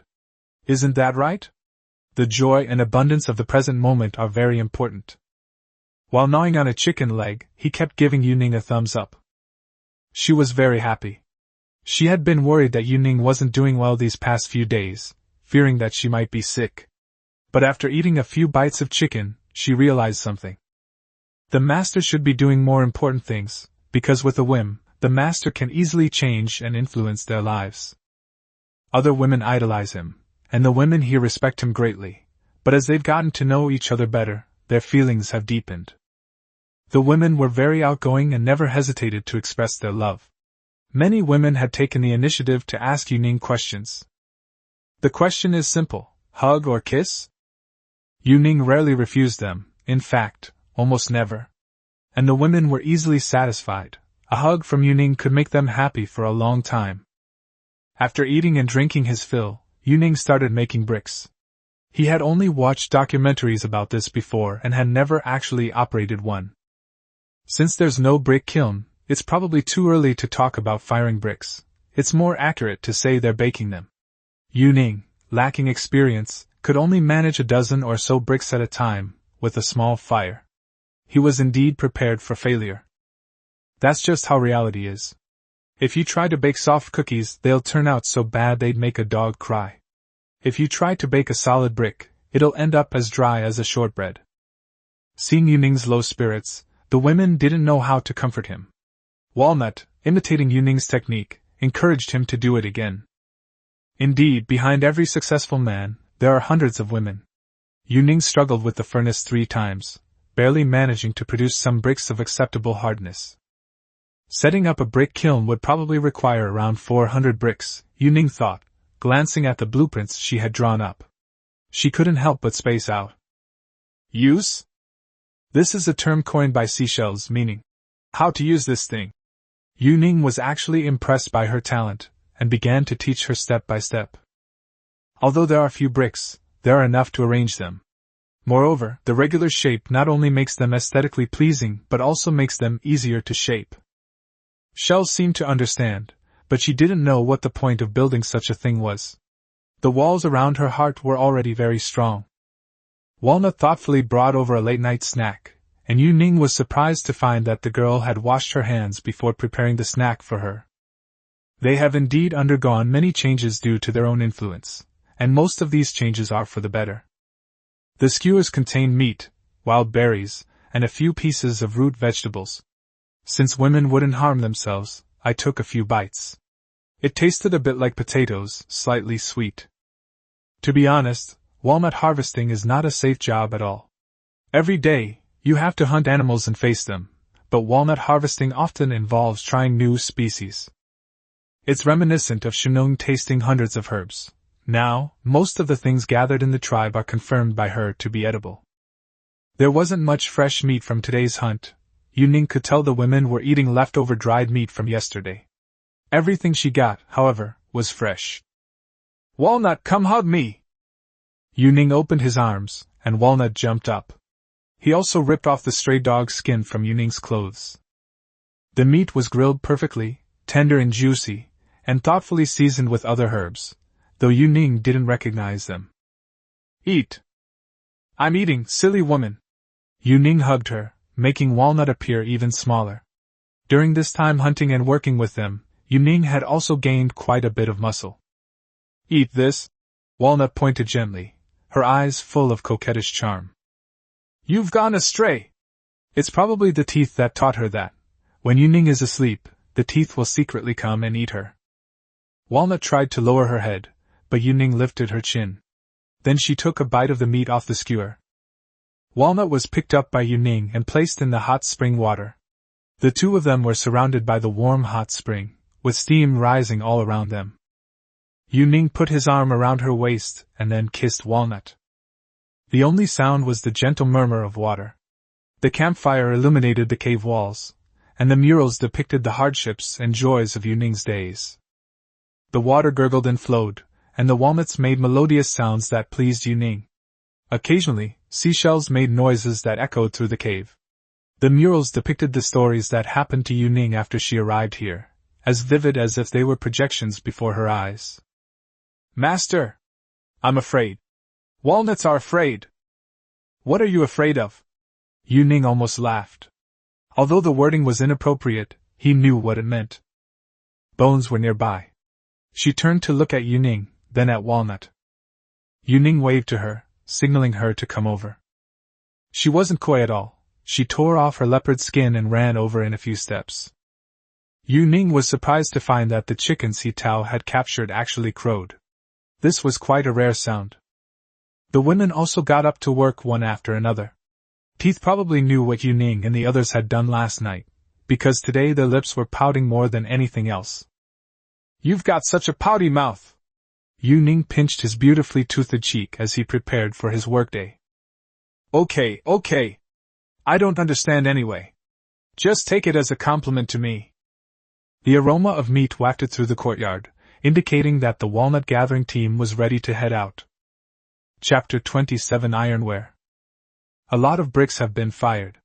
In addition to the bricks, there is also a lot of clay to prepare. In order to cooperate with Yuning, the collection team has made 2 round trips in the past few days.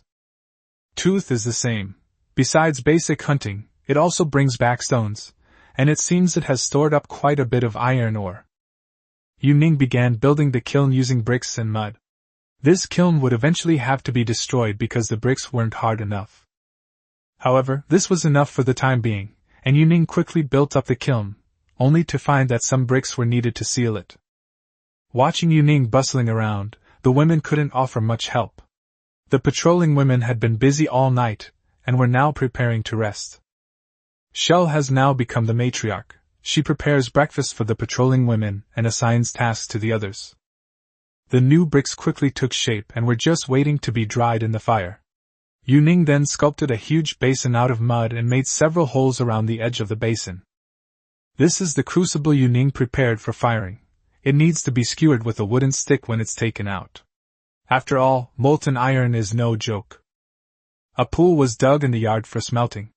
Waterproofing was done with leaves, stones, and mud mixed with plant roots. As long as it can be quenched, leaks don't matter. Yu-Ning knew the chances of success on the first try were slim, but he had to try. He also wanted to make a bellows, but he didn't have the ability. However, he made a bag out of animal hide. Although they were all just ideas, they were all reasonable. Everything was a bit rudimentary, but still usable. Yu-Ning wasn't greedy. He started by smelting an iron ingot and making a few rough hammers. Yu-Ning specifically selects small pieces of iron ore, and tries to break them up with other stones. Shell could tell that this was hard work, so she deliberately prepared 2 coconuts with straws for him. She had polished the stone slabs until they shone, and there were fruits, coconuts, and simple food on the table. Shell herself sat to the side, twisting rope. Good heavens! I never knew before that blacksmiths in movies and TV shows mostly didn't like wearing clothes. Now I understand. The sweat, combined with the heat of the fire, would make you want to peel off your skin, let alone your clothes. Everything is ready, but Ning needs a few helpers. Yu-Ning simulated the entire process, checking all the necessary items, personnel, and other information. The broken iron ore was placed in a crucible, and all the gaps were sealed with mud. Then a large fire was lit. The pile of firewood beside them was as big as a small mountain, and Yu-Ning kept blowing air into it with a leather bag. Black smoke from the brick kiln rose straight into the sky, visible to everyone on the entire grassland. Time passed slowly, and Yu-Ning began to flirt with the girl next to him who was helping to add firewood. Tongue, mouth, nose. Yu-Ning pointed to the girl's face and began to teach her. This girl was very eager to learn, and she was quite adept at it. While Yu-Ning was teaching, his hands couldn't stay still for a moment. Beak knew about it, and she was smiling beside her, occasionally exchanging a few words with the girl. Yu-Ning finally got to kiss the girl. The fire in front of the brick kiln was burning brightly, and he felt a bit hot. The girl handed Yu-Ning a coconut, then hugged his head. It was clear she really liked him. His soft chest pressed against Yu-Ning's face, and he was somewhat at a loss. If it weren't for the fact that they should be able to open the kiln soon, he would have to take her now. He gently removed the brick that had sealed the kiln, and a wave of heat hit him. But Yu-Ning was very happy. The crucible really did contain molten iron. The women were somewhat terrified. In their eyes, it should be something like lava. Beak grabbed Yu-Ning's arm, preventing him from getting closer. Her eyes were filled with even more fear than when she first saw fire. The other women also tried to surround Yu-Ning. Don't be afraid! Yu-Ning hugged the seashell tightly and kissed it fiercely, almost suffocating the little woman. Yu-Ning had pre-drilled a hole in the crucible. He and Shell worked together to remove the crucible and then carefully poured the molten iron into the mold that Yu-Ning had prepared. The terrifying thing is the unknown. When Beak discovers that everything is under Ning's control, she admires him even more. Master! This stone? Yu-Ning nodded and added a pile of broken iron ore to the crucible. Then he stuffed it into the kiln. This turned Beak into a complete fangirl. She found it hard to believe but had no choice but to. Among the stones the women collected, some were coal. Although Yu-Ning picked them out separately, it still seemed like there wasn't enough. The teeth took him there before, and the round trip took almost a whole day. If he were to bring coal, even the round trip would be a problem. He couldn't allow them to live in the wilderness. If this furnace of iron came out, then there would be a hammer and anvil. That would completely change the tribe and the world, and Yuning was excited. It was more practical to him than having fire before. The cooled iron block remained in the mold, and the seashell could still feel its temperature when touched. However, this is unrefined iron, and it contains many impurities. But it is at least harder than stone. The mold was smashed by Yuning, which made Beak feel a little heartbroken, as she had personally witnessed Yuning spending a long time on it. Finally, it was fired again. However, Yuning didn't care. She would only do better in the future, and these things were all excessive. The next batch of knives he'd forged were for felling trees. He believed the teeth and bones would love them. In the broken mold, the seashell picked up an anvil. She didn't really understand how a pile of stones could be smashed and then turned into a new stone. It wasn't until Yuning retrieved the hammer from the broken mold and attached the wooden handle he had prepared beforehand that Shell's eyes lit up. Yuning loved her naivete and her admiration for him. Honestly, in real life, a girl like Beak would be a goddess. And the kind of girl who provides maximum emotional value when you're in a relationship. After installing the hammer, Yuning tapped the anvil, then started playing with the seashell. She thought it was a weapon, so she tried to find some bones and smashed the sheep bones with just one hammer blow. Hammer! Yuning knew she was going to ask for the name. Hammer? Yuning took the remaining iron ore and started smashing it with the hammer. In no time, he had smashed the entire piece of iron ore into pieces all over the ground. The temperature inside the kiln gradually increased, and with the experience from the previous batch, Yuning became even more adept at it. Shell was happy to smelt iron with him, feeling as if she had mastered the power of a god. The mold Yuning prepared was very simple, a pair of iron pliers. All she needed were 2 long strips. A new batch of iron ore went into the kiln, and Yuning began hammering his iron tongs. Watching the molten iron being casually reshaped in its master's hands, Shell and the other women stood around him, lost in thought. They thought Yuning was beautiful, powerful, and intelligent. Most importantly, compared to the gods and ancestors who never respond, Yuning stayed by their side and treated them very well. Yuning was overjoyed to see the woman staring at him in a daze. The last time this happened was back in his school days on the basketball court, but the girl wasn't looking at him. She was looking at other boys. Chapter 28 Divine Weapons. The women had all been replaced. Yuning was still tending the stove, while Beak led people out to collect materials for making ropes, and Gutta had just woken up. Suddenly, something appeared in the yard that was burning firewood. The bone was very bold and reached out to touch it. This startled Yuning. The skin felt like a layer of skin to the touch, and Yuning quickly hugged her in her arms. Hot! Hot? Yuning grabbed her hand and slowly led her closer to the brick kiln. The scorching heat made her bones realize how timely Yuning had been in pulling her back. Roast pork? Yuning was both amused and exasperated, but it was understandable that in her mind, fire was only good for cooking meat. Yuning took out the hammer and the anvil that had been fixed on the ground. It was clear she had no interest in the anvil, but the hammer was a handy weapon. As for the pliers, she did exactly the same thing as the seashell. She thought they were ugly and funny. As my personal guard, I'm going to forge a treasure for you today. Yuning's words were incomprehensible to Bone. However, she knew what a treasure was. When Yuning was being intimate with her, he called her that. At that time, Yuning's eyes were gentle, which she liked very much. Baby! When the furnace is opened and molten iron is taken out, the bones react more strongly than the seashells. Thankfully, Yuning was alright, otherwise she wouldn't know how to explain herself. She watched helplessly as Yuning played with the burning flames. She was extremely nervous. The sound of blacksmithing echoed in the cave, and the women danced around the fire. Lacking experience, Yuning heated too much molten iron. He simply made another hammer. Although they couldn't understand Yuning's actions, they knew they would be effective. Yuning's repeated quenching and hammering, along with the sparks flying everywhere, made the teeth, which had just returned from hunting, run a long way. This hammer is no good. It's cracked after being used so many times. But the good news is that 4 iron tools were created. Owner! Looking at what he had made, she naturally understood its value. She couldn't wait to hold it in her hands. Yu Ning began polishing. Without electricity, she had to polish by hand. The excitement, however, made her heart race. No wonder men enjoy watching knife forging competitions. You only feel a sense of accomplishment when you try it yourself. The knife wasn't particularly exquisite, as it was made to resemble a woodcutter's knife, since it could serve 2 purposes. While Yu Ning was installing the wooden handle, his teeth kept moving around, almost jumping up and down.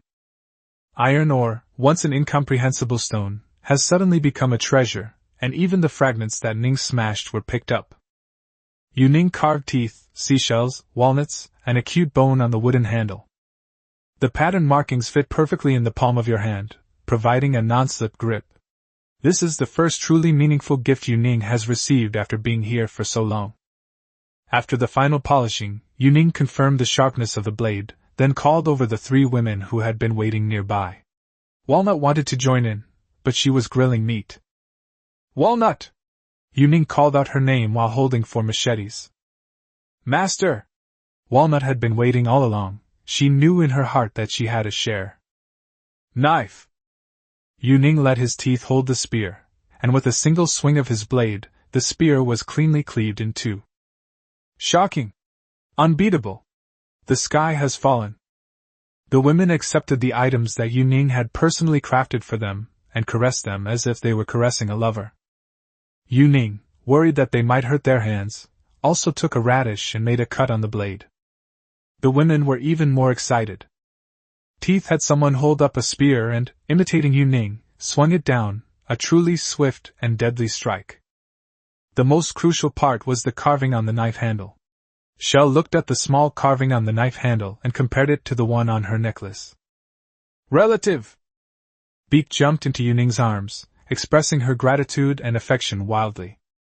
Walnuts are rarely hunted, but she can use them for chopping firewood. She has already thought of many uses for them. Teeth is a warmonger. She keeps chopping and chopping. The giant log that Yu Ning dragged back practically became her target for practicing her sword skills. The bone snuggled into Yu Ning's arms and then just held her. Baby! For them, this is truly a treasure, just based on its hardness and sharpness.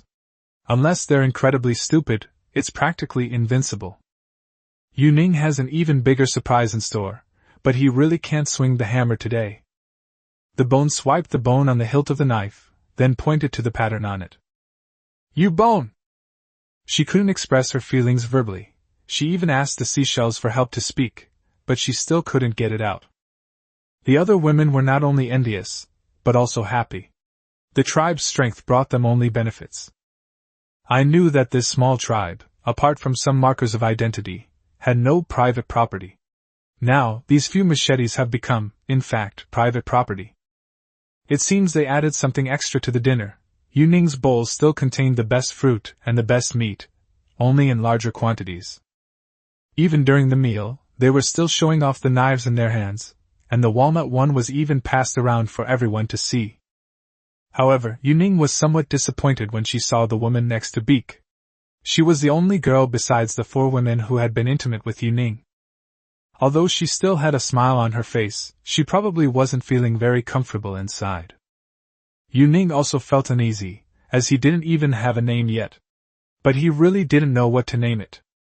Yu Ning was indeed hungry, and he ate everything the woman had packed for him.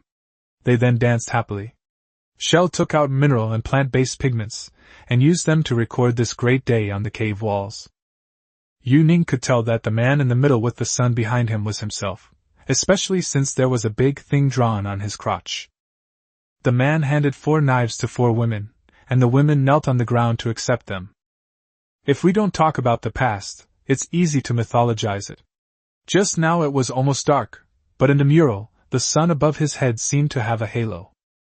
The paintings satisfied everyone. There were already many paintings on the cave. Looking at them from the beginning to now, Yu Ning realized there were many stories and details. Come here!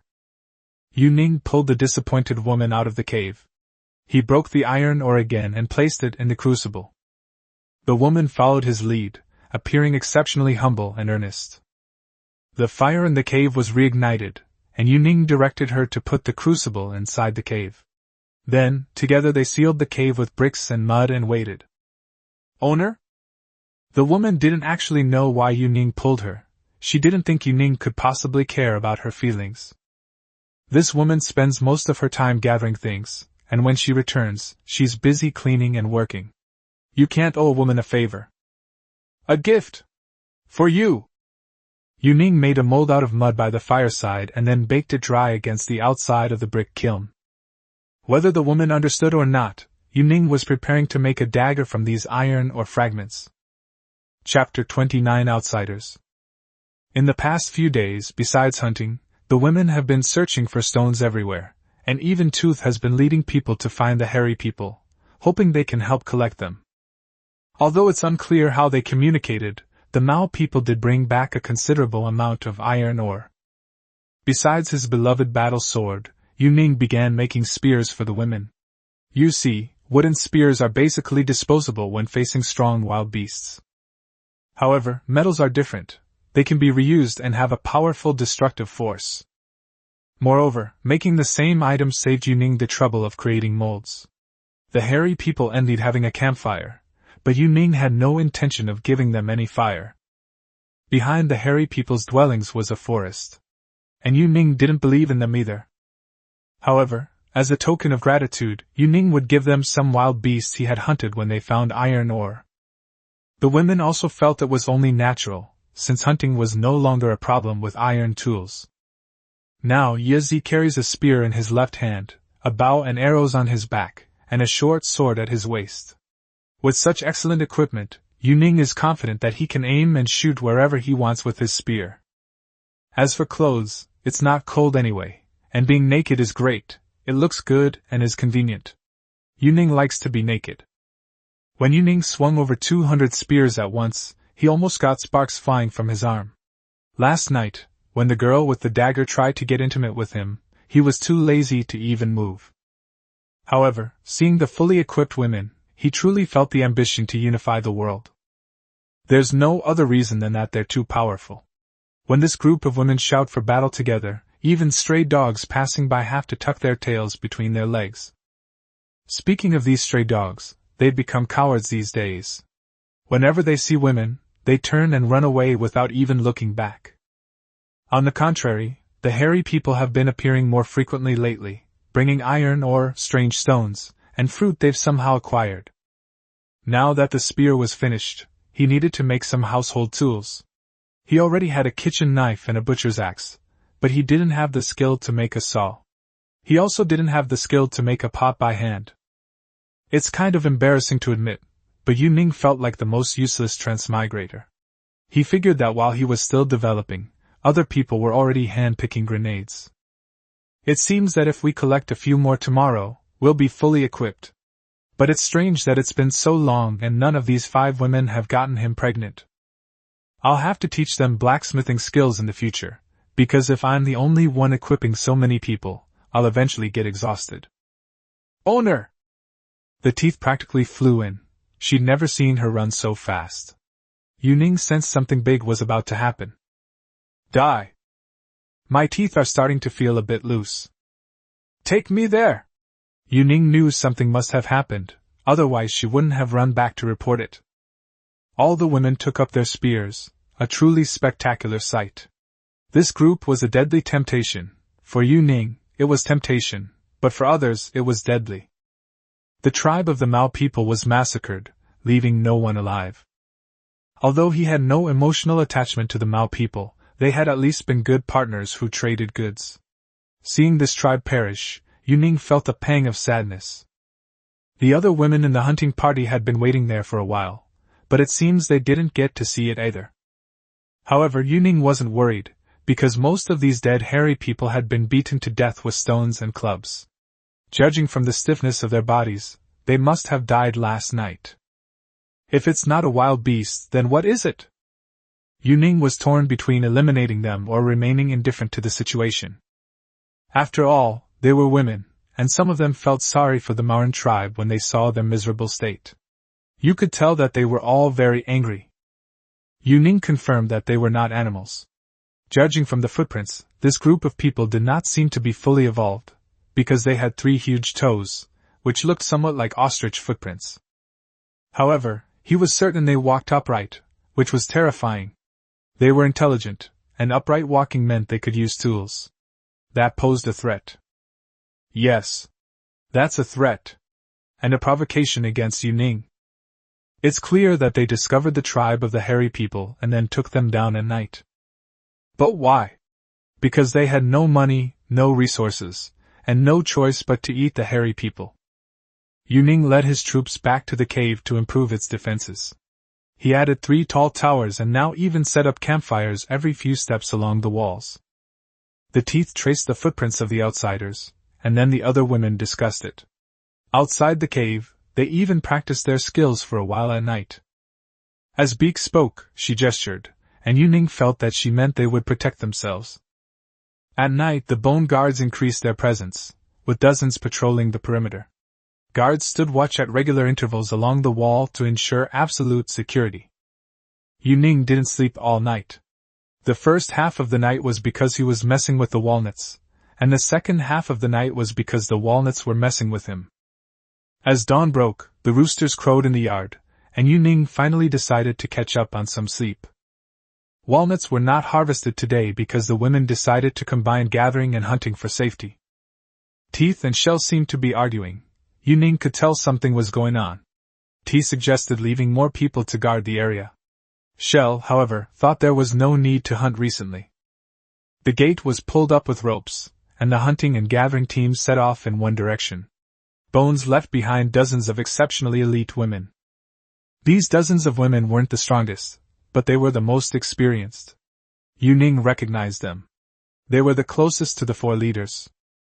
Among them was the girl who gave Yuning the dagger, and Beak left her breakfast for Yuning before lying down next to him.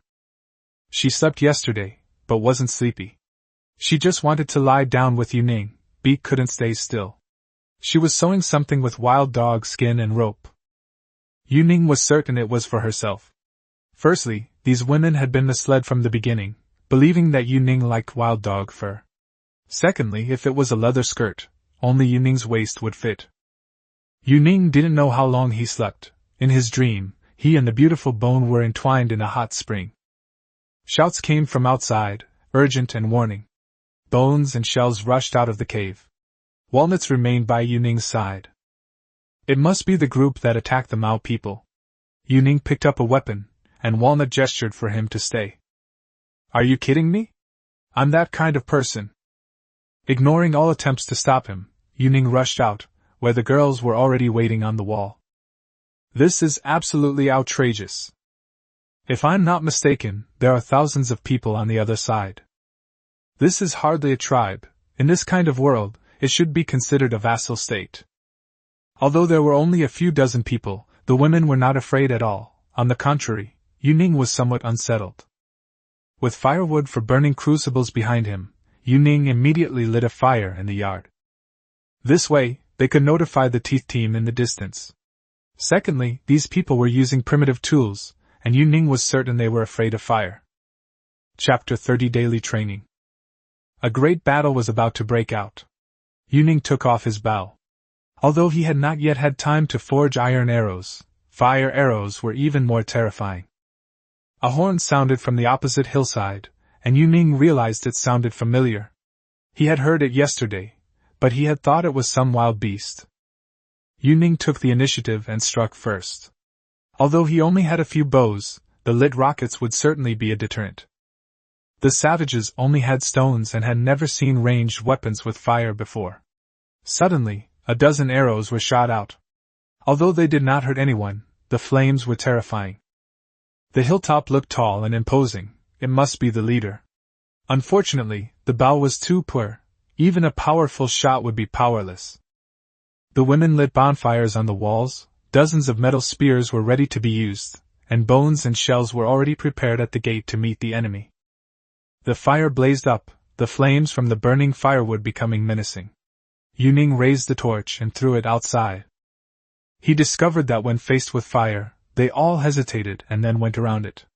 Yu Ning frantically flung torches everywhere, disrupting the original formation of this group of tall savages. Upon seeing this, the leader on the hillside immediately rushed down the mountain, proving that they are indeed adept at launching all-out attacks. Yu Ning threw the weapons until his arm ached, but the savages still began attacking the gate. Unfortunately, the gate was filled with spears thrusting wildly, and everyone that came was killed. Yu Ning was stunned to learn that the shellfish was so ferocious. The shellfish climbed directly onto the door and began stabbing downwards, specifically targeting the ears and eyes, hitting its mark every time. Compared to Shell's ferocity, Bone was a pure skill player. Not only did she have extensive experience in killing, but her movements were also ridiculously fast. She could raise her spear and fire 2 shots back and forth as if she had eyes in the back of her head. As for the other women, each of them guarded a space of about 10 meters wide, and wild men could be seen climbing over the walls everywhere except for the campfire. "Retreat!" Yu Ning shouted, launching rockets in succession. Hearing Yu Ning's shouts, the women all retreated towards the fire. Yu Ning picked up the torches from the ground and threw them around.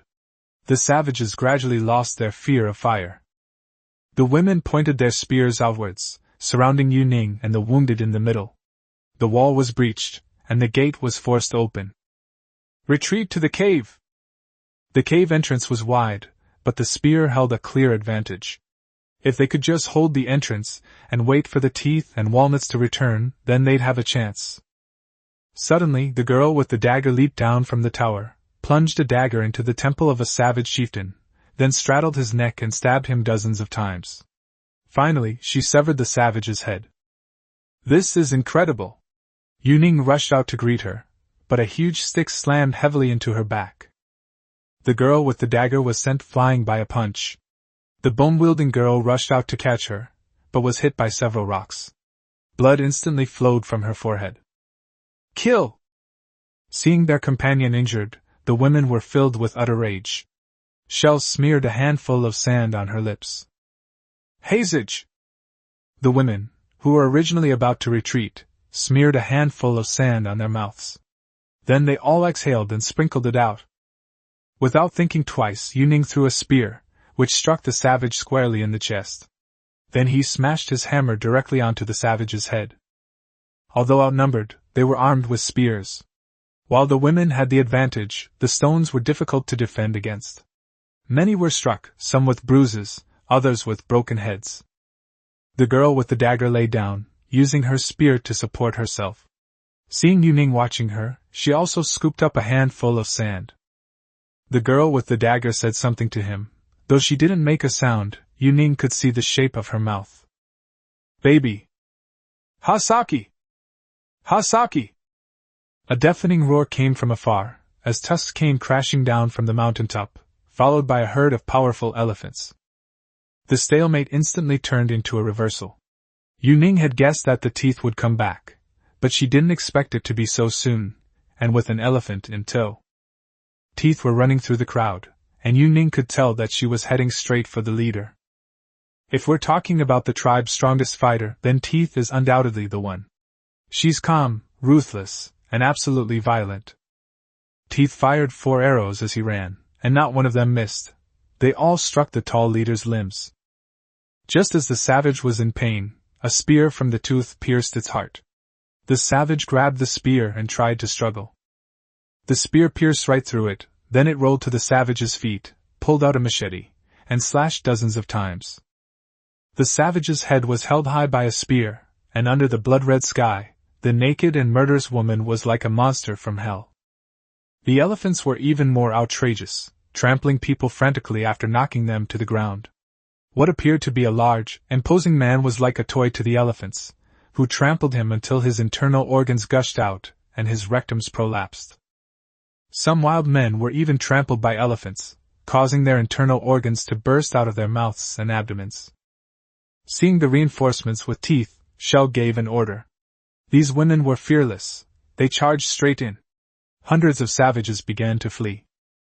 Before Yu Ning could even give the order to pursue, the elephants had already given chase, and judging by their speed, the savage was unlikely to escape.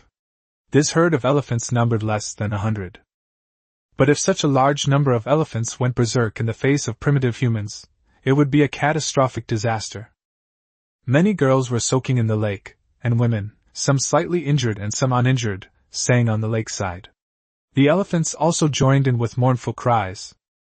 Yuning was also pulled into the lake by Beak. He had wounds on his shoulders and back. Beak helped him clean his wounds, tears streaming down her face with heartache.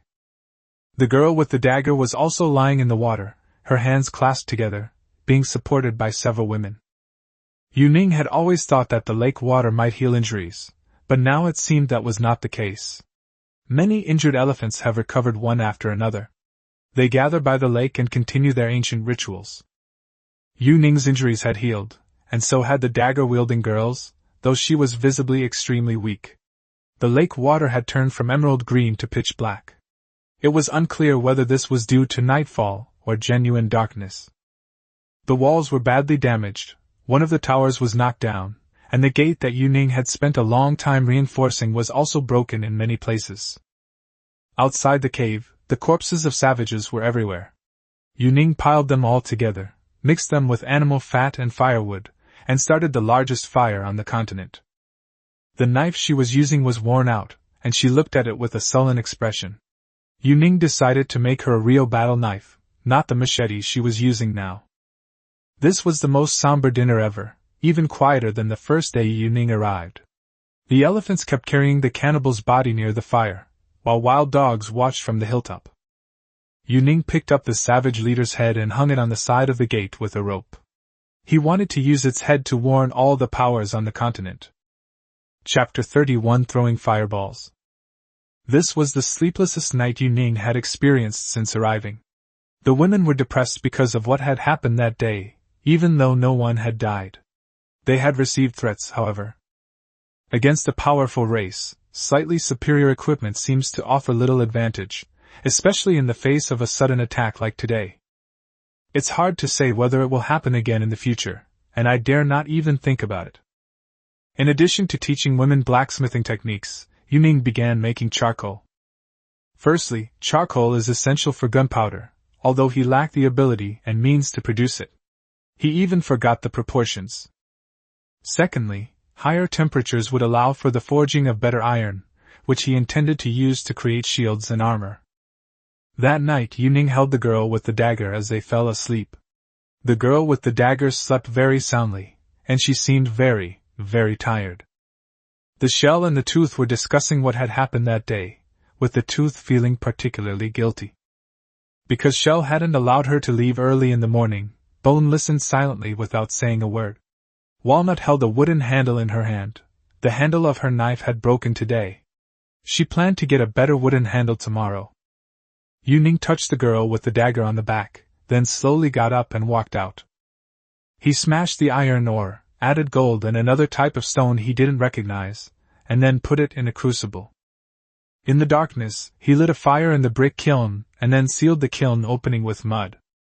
The four women followed him out of the cave and watched him busy himself by himself. He forged and melted and added, over and over again. And each time, he recorded it on the stone. Beak didn't paint any murals today either. Seeing Yuning making notes, she also prepared the paints she was going to use for painting. Yuning continued forging until dawn, and the women stayed with him by the campfire until daybreak. "This one looks like a real sword." The girl with the dagger could only launch sneak attacks from a high place today because her weapon was too small. He was sure he would like this sword, so Yuning began to polish it. He discovered that this unknown stone, when fused with iron, had an exceptionally high hardness. Yuning took out the wooden handle that she had prepared while waiting for the smelting, and then put it inside. Although he didn't know swordsmanship, Yuning still managed to strike a few blows. The giant tree became his target. The rooster crowed. Just as the first rays of dawn appeared in the sky, Yuning shouldered her basket and set off with Walnut. The shells and teeth seem to be speaking to the bones, and the bones are nodding in response. In the cave paintings, a great battle is depicted by the shells, with their elephant companions also participating in the fight. The women gathered materials everywhere, and Yuning searched high and low for stones. He found lime and crystal. He also discovered resin on trees. The women didn't disturb him, letting him wander around. On the beach, Yuning discovered traces of other humans. Judging from the footprints, it belonged to a group, with footprints of varying sizes. Walnut was extremely vigilant. She gathered a group of people and followed Yuning closely. Yuning walked along the coast for half an hour and discovered a group of savages living by the sea. They mostly used stones and bones to make tools. Walnut, now that he saw 2 legs, was completely enraged. He wanted nothing more than to wipe out the entire clan.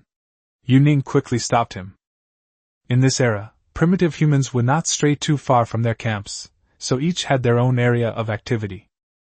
However, once they meet, they cannot communicate, so they either fight each other or try to establish a relationship of exchange and assistance with the Mao people. Walnut clearly had no intention of befriending them, nor did she have any goodwill towards them. She seemed very irritable and just wanted to cause trouble. I can't even imagine what it would be like if I had the personality of Teeth and Bones and encountered them. Yuning even wondered what would happen if this branch of the family were her own ancestors. After all, she had transmigrated from another world. This group wasn't large, probably only a few dozen people. It wasn't even as many as the walnut gathering team, but they had gathered together and seemed quite hostile towards Ning. Walk! Yuning didn't want to fight these savages. He had no interest in it. Now he realized that the world might be much larger and more macroscopic.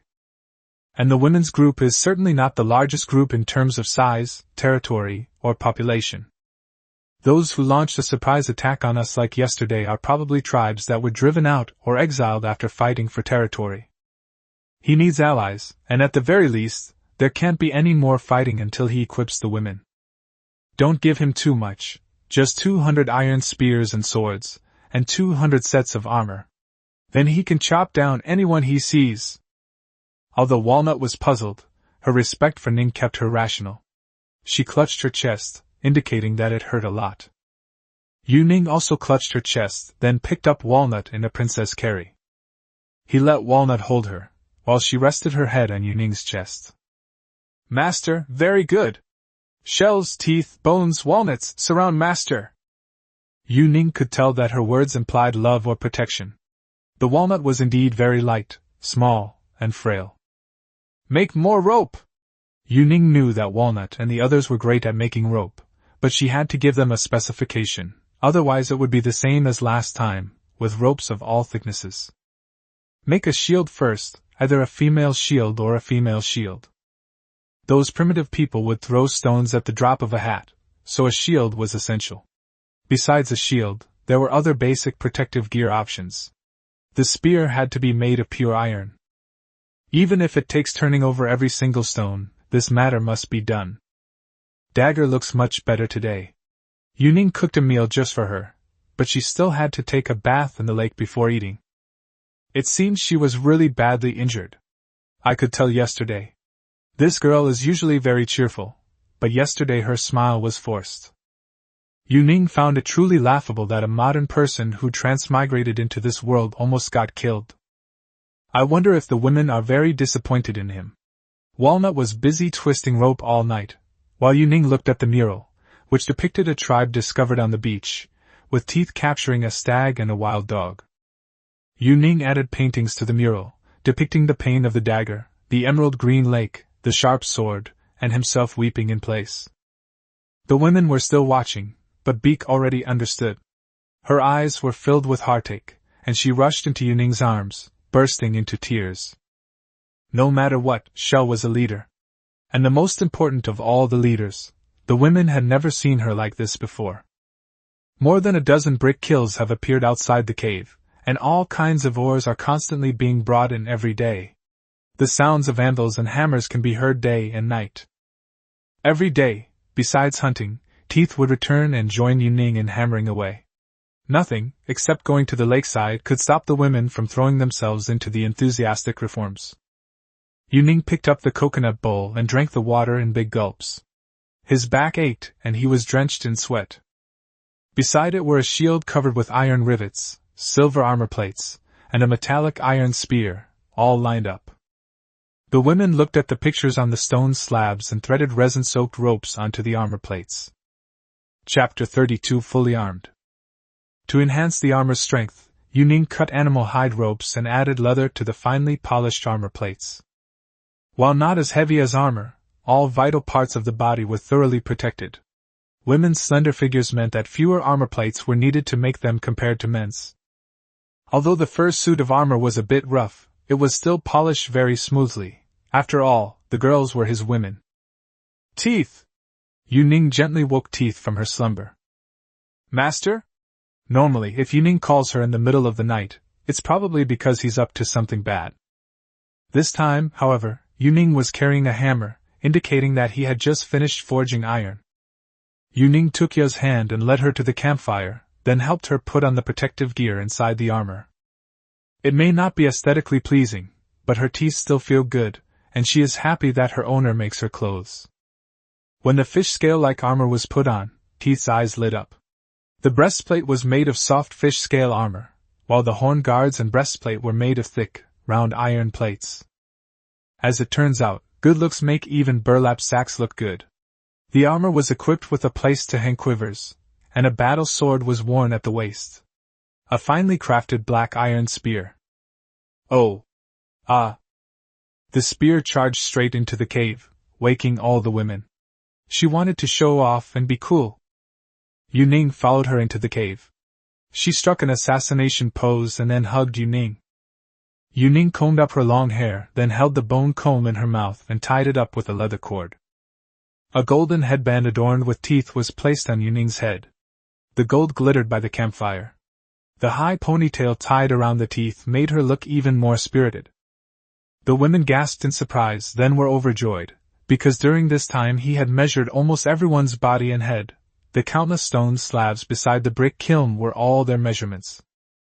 Nice! Beautiful? This was the first time Yuning had ever used that word. Master likes it! Yuning could only use words she could understand. The busy work of the past few days has paid off. It's not just about making things look good, but a qualitative improvement. Next, shoes need to be made. Although women are used to going barefoot, once they have shoes, their mobility and fighting ability will increase. Yuning made 4 pairs of scissors, keeping only the one for cutting leather cords. The rest were recycled. The women tried them all on, and what the teeth especially liked was the crown that Yuning made for her, with teeth on it that were exactly the same as those on her necklace. Yuning lay by the campfire outside the cave, the sky full of stars like countless eyes, and Yuning imagined the appearance of every woman. Master! Teeth removed his armor and animal hide, and knelt beside him. He wore a crown that he had made for him. Let's watch the stars together! Yuning pointed to the starry sky and offered the seat next to her. Teeth curled up in Yuning's arms, her hand resting on Yuning's beating chest. Yuning greedily savored the sweetness in her mouth, their figures clearly and tenderly intertwined by the campfire. With improved hunting efficiency, half of the gathering teams have been reassigned to smelting and sewing. Although it will be less convenient to check one's figure in the future, clothes are still a necessity. Yuning's leather jackets suddenly became popular, highlighting the figure and protecting the body. They could even keep you warm. However, women are naturally accustomed to not wearing clothes, especially after returning to their homes, which further liberates their nature. Walnuts began to be traded with the coastal tribes, who were skilled at fishing and could occasionally exchange them for meat. Yuning doesn't want to make enemies right now, unless absolutely necessary. With equipment, hunting teams not only find hunting easier, but they can also go much further. Teeth were marked on the animal skin map drawn by Yuning, which showed more than a dozen tribes. Yuning cast various headdresses in gold, and after spending so much time together, she even gave them names. Although some of them were truly a bit irresponsible. But naming them was just too difficult. According to their names, Yuning decorated their headdresses separately. Gold is soft and easy to shape, and the 2 golden headdresses shone brightly together. It's a pity this isn't in later times. With gold prices today, we could spend it however we wanted. We could buy whatever we wanted. Besides hunting, Teeth also brought back grain seeds, which they had found before but were not yet ripe. Now the grain is ripe and ready for harvest. The collection team selected the most tightly woven bags. Yu Ning gathered everyone together, and then lifted the leather covering the headdresses in the courtyard. Each of the golden headdresses is unique, and the decorations on them vividly depict their names. How could anyone not like such a custom design that's instantly recognizable? Although not all the armor pieces have been equipped yet, the weapons have all been upgraded. Women used to live in a world of conflict, using whatever they could find. But things are different now. There are weapons for all types of combat, from ranged and melee to long range. Millet! Bring it back! Yu Ning finished tidying up the women's makeup. If they could bring back the millet seeds, they could cultivate them in the future and truly achieve self-sufficiency. Walnut, who was usually in charge of collecting walnuts, was instead asked to stay by Yu Ning's side, as he wanted to build beacon towers on all the nearby mountain tops. When we were besieged by the savages, we had no way to turn to heaven or earth for help. In this era without communication, you couldn't even call for help. So beacon towers were built to transmit information. Yu Ning changed his usual approach and began to explore everywhere. He became familiar with all the nearby tribes, big and small, especially the two tribes with whom he had previously clashed with the Tooth. These two tribes are exceptionally large, even larger than the 1,000-strong tribe that attacked Ning. Moreover, according to analysis, that 1,000-strong tribe was likely driven out by this tribe. The other tribe was even more outrageous. The entire tribe, like the one Yu Ning was currently in, consisted entirely of women. Yu Ning didn't believe it at first. But later Ye personally took him to see it. This tribe had only a few men, and they were all imprisoned. However, although they were all women, their appearances were less than appealing.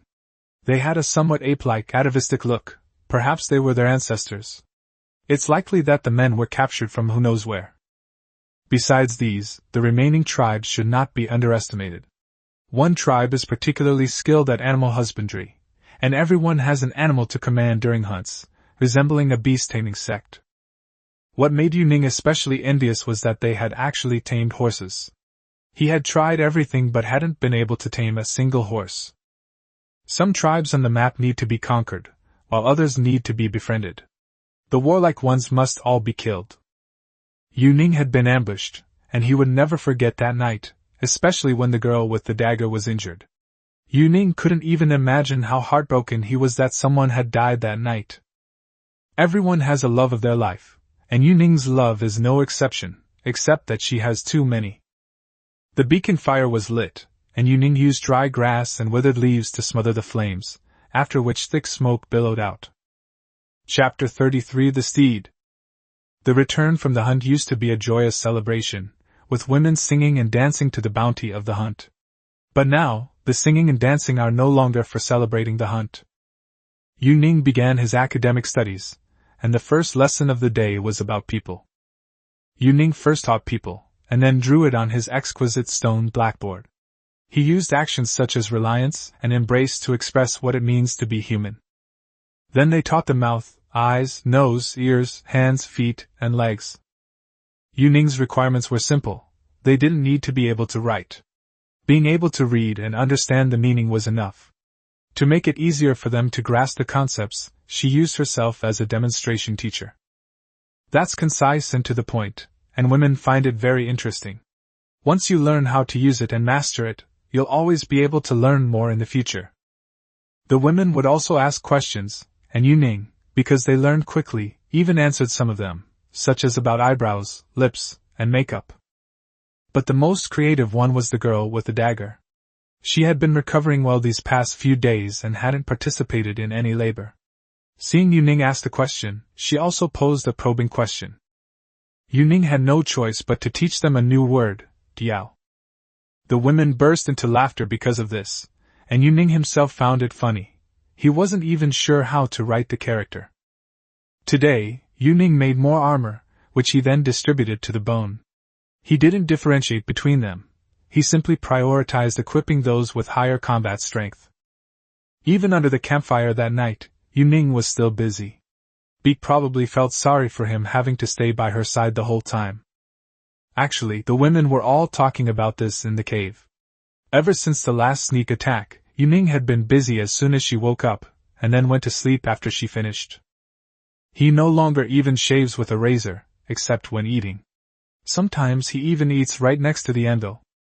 But the women all knew that only he could do this kind of work, they could only help at most. The drawings Yuning made and the ropes used for marking dimensions were neatly put away by them every day. After an unknown number of days, the iron ore had been exhausted. Relying solely on open pit or without opening warehouses was simply not feasible, and there was clearly no capacity for mining or excavation at present. There was an iron mine near a group of savages, and they would take some with them each time they went hunting with spears. However, it was obviously not a solution to carry it all by manpower. Yuning set his sights on the giant log. If he couldn't make a saw, couldn't he at least make an axe? Yuning started drawing again. This time he was drawing wheels. He wanted to make a cart. And given his relationship with the elephants, pulling the cart wouldn't be a problem. Owner! Tooth ran back excitedly, leading a horse by the hand. The difference was that it was led back with a rope around its neck. Look! Yaya was a little excited. After all, Yuning had always wanted a horse. Yuning liked the new, large horse, but he was also a little afraid of it. The horse was completely black, and it was much larger than any other horse he knew. The horses are quite docile, and they will rub against people from time to time. When no one is around, they will frolic in the yard. Saddle and stirrups. No, we must make the large cart first. Yuning's mind was full of turmoil.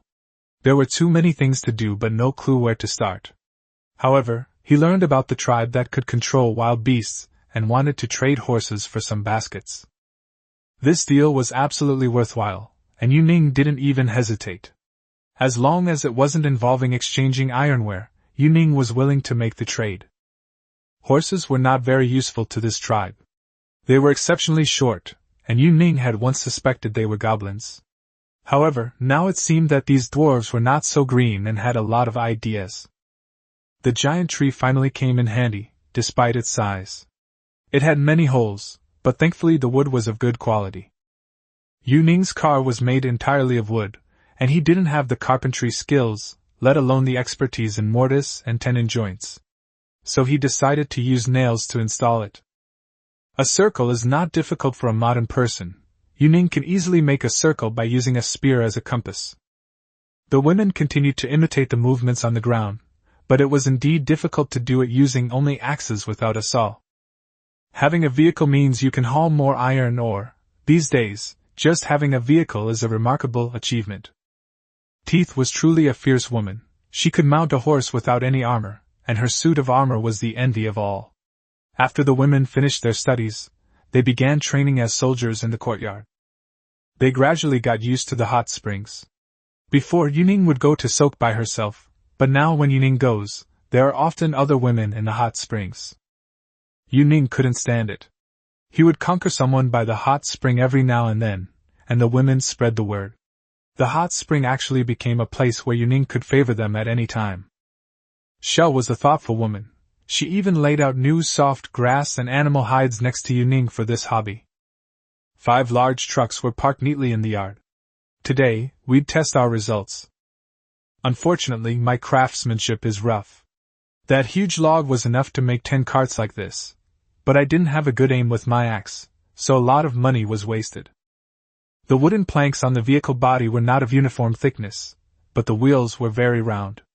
To prevent the vehicle from falling apart due to bumpy roads, Yuning reinforced it with iron bars and nails. This rare object attracted a crowd. Shell was quite clever. She immediately sensed that it was something that could be pushed around. To save energy, Yuning not only pushed, but also added a rope loop to the front of the cart. Although there were no roads, most of the area was flat, so there was nothing to worry about. This time, Yuning is going to join the Tooth's hunting team, even if the vehicle really falls apart on the way. Master! Beak was overjoyed to see Yuning finally step out today after so many days of not leaving the house. Before the team departed, Teeth received a series of instructions from Shell, especially the phrase, "pung pung," which Yuning understood very well. This meant that Yaya would take him to soak in the lake. Although he didn't understand, Yuning was willing, because the women would never harm him. As the cart set off, the women would sometimes get on to sit, sometimes push it, and sometimes couldn't resist pulling it from the front. That's how it is with new gadgets. Even I couldn't resist sitting on it for a while. Car! Yu-Ning started teaching the women, and the women learned, but as for what it was used for, it was the seashell that gave an explanation, although Yu-Ning didn't understand what the seashell specifically said. As Yu-Ning led his men past the camps of other tribes, the savages even adopted a defensive posture. However, Yu-Ning was merely passing by and had no interest in beating them up. It has to be said that the carts are really spacious. Stones have always been a heavy commodity for women. Now, all 4 carts are full, except for the last one, which Yu-Ning has left empty. She plans to use it to carry her prey later. Hunting is so easy nowadays. Although it's still the same encirclement and hunting tactics taught by Yu-Ning, the efficiency has increased by more than 10 times. Before, we could just catch whatever we could. Now, a specific number of people are designated, and the task is completed in one go without any delays. A stone's weight is unknown, but 6 stags thrown onto a cart reveal its capabilities. Teeth was overjoyed. In the past, when hunting, everyone took turns carrying the animals back, and some animals were so big that they had to be dragged back. Things are different now. Hunting with a cart means you can hunt as much as you want without worrying about bringing it back. Chapter 34 Why Not Have Children? Yu-Ning has been foraging for the past few months, transforming the entire tribe into an ironclad legion. Looking at his imperial guard, Yu-Ning finds it a pleasure to behold. But why don't these women get pregnant? From the first time Yu-Ning got intimate with Beak until now, he has slept with almost everyone. None of them have had a child with him. What happened to the promise to expand the population and grow stronger? For the past 4 months, he hasn't had a single day of rest except for weapons and armor. He always thought that even if he couldn't make it big and strong, he could at least expand and grow his business. Could it be that I can have children with them? Yu-Ning had asked them before, and Beak, who seemed to know the most, was also clueless when asked this question. In women's vocabulary, there is no father or mother. It's as if they were created all of a sudden. As for the lake, the seashells offered an explanation. They had been with this lake ever since they knew of this world. And judging from the seashells' description, they were probably hundreds or even thousands of years old. The lake water can restore people to their original state, and Yu-Ning also discovered this. As long as she goes back to soak in it, especially if she soaks in it every day, she can always return to the way she was when she first came here. When asked about its origin, Yu-Ning was even more shocked. All the women said the same thing. They first appeared in this world under that huge totem. But when I came into this world, it wasn't like this. I was in cow dung. Is it reasonable for this to appear out of thin air? But it doesn't make sense either, does it? Didn't I just appear out of thin air? Does immortality replace reproductive ability? Yu-Ning couldn't understand, and no matter how hard he tried, things were beyond his comprehension. Moreover, this continent felt much larger than his own world. Without the ability to reproduce, development will naturally cease. Even if one achieves immortality, one will eventually be preyed upon by other civilizations. The only option now is to change our strategy. Find relatively advanced and civilized tribes, colonize them, and let them inform the world. If I can't be king, then I'll be a god in this land. God can create kings. Looking at the nearby tribes, Yu-Ning became annoyed. One tribe is all goblins, another tribe has bird heads. The rest are all oddly shaped and deformed. They all seem destined to be left behind by the times. Shell, Shell! Yu-Ning called out Shell's name. Master, what's wrong? Shells are now able to navigate most things without difficulty, as long as they aren't too complicated. You're beautiful, all women are beautiful. But are there any women as beautiful as you? Yu-Ning hoped that the king she created would at least look like a human. Does Master want more women to serve him? Shell asked, somewhat puzzled. More than 200? Have you finished sleeping with them? You are the Master's women. The Master needs servants, Yu-Ning said in a language that the seashells could understand. We are the Master's women. Shell began to think. Perhaps the second half of the sentence required some understanding. Master! Apart from the women, everyone else is your servant. Shell's words had emotional value, but they didn't solve the problem at all. Looks like I'll have to ask the knowledgeable Tooth. Tooth has now learned to ride a horse. He's even more attached to his updated armor now, and doesn't really want to take it off. However, she must have gone to the elephant's territory. A pack of wild dogs recently arrived. Teeth is probably there to help the elephant tribe drive them away. Master, shall we go to the sea? It seems that Shell is planning to go to the beach. She hasn't been out for a long time. Go! Having finally finished working on the last set of armor, Yuning wanted to go out and relax. He was finally feeling triumphant. A few days ago, Yazi had led over 100 men in a conflict with a 1,000-strong tribe over prey. As a result, the Teeth, using only half a force, taught others how to behave properly. The generational gap was overwhelming. There were beacon towers on every mountain peak, but Yuning felt isolated and misunderstood by everyone. The gathering teams now have vehicles, and they're lighter and more agile. After all, their usual routes aren't like those of the hunting grounds, which are much more rugged. Master, the tribe by the sea is gone. Gone? What does that mean? Were they killed or did they leave? Yuning was curious. He was the one who discovered that tribe, and they seemed to have lived there for a long time. Die! Shell called out to the group, and about 70 or 80 people followed to collect the materials. Dead? That tribe, while not as powerful as their own, was still stronger than the old hairy tribe. At least they had stone weapons and obsidian knives. Would the master like to take a look? Beak knew Yuning was interested in this, and she was happy to oblige. Nowadays, women are absolutely confident in their own abilities. Go! Let's have some fun first! Yuning hugged the seashell in her arms and kissed it wantonly. Yuning asked about the pregnancy, and it seemed that Beak had no idea or even understood it. However, Yuning made comparisons using animals, such as elephants giving birth to calves, and wild boars and sheep having offspring. Shell and the other women also discussed this issue, but they concluded that people wouldn't, at least not them. However, noticing Yuning's disappointment, Beak went to extra lengths to please her that night. But her stomach still showed no reaction. The tribe by the sea appears to have been attacked. It's not a wild animal, but rather another group of people. The tribe's weapons and food were looted, and some tribespeople were even cannibalized. Although they were not of the same kind or tribe, the scene was still somewhat gruesome. Like their own tribe, the coastal tribes also have murals. It's clear that besides fishing, they are also exceptionally skilled swimmers. Among the scattered footprints on the ground, there are also traces of foreign influence. Master, let's go! My teeth have been examined. Don't be afraid. It seems the teeth have been there, and it was deemed not to pose a threat.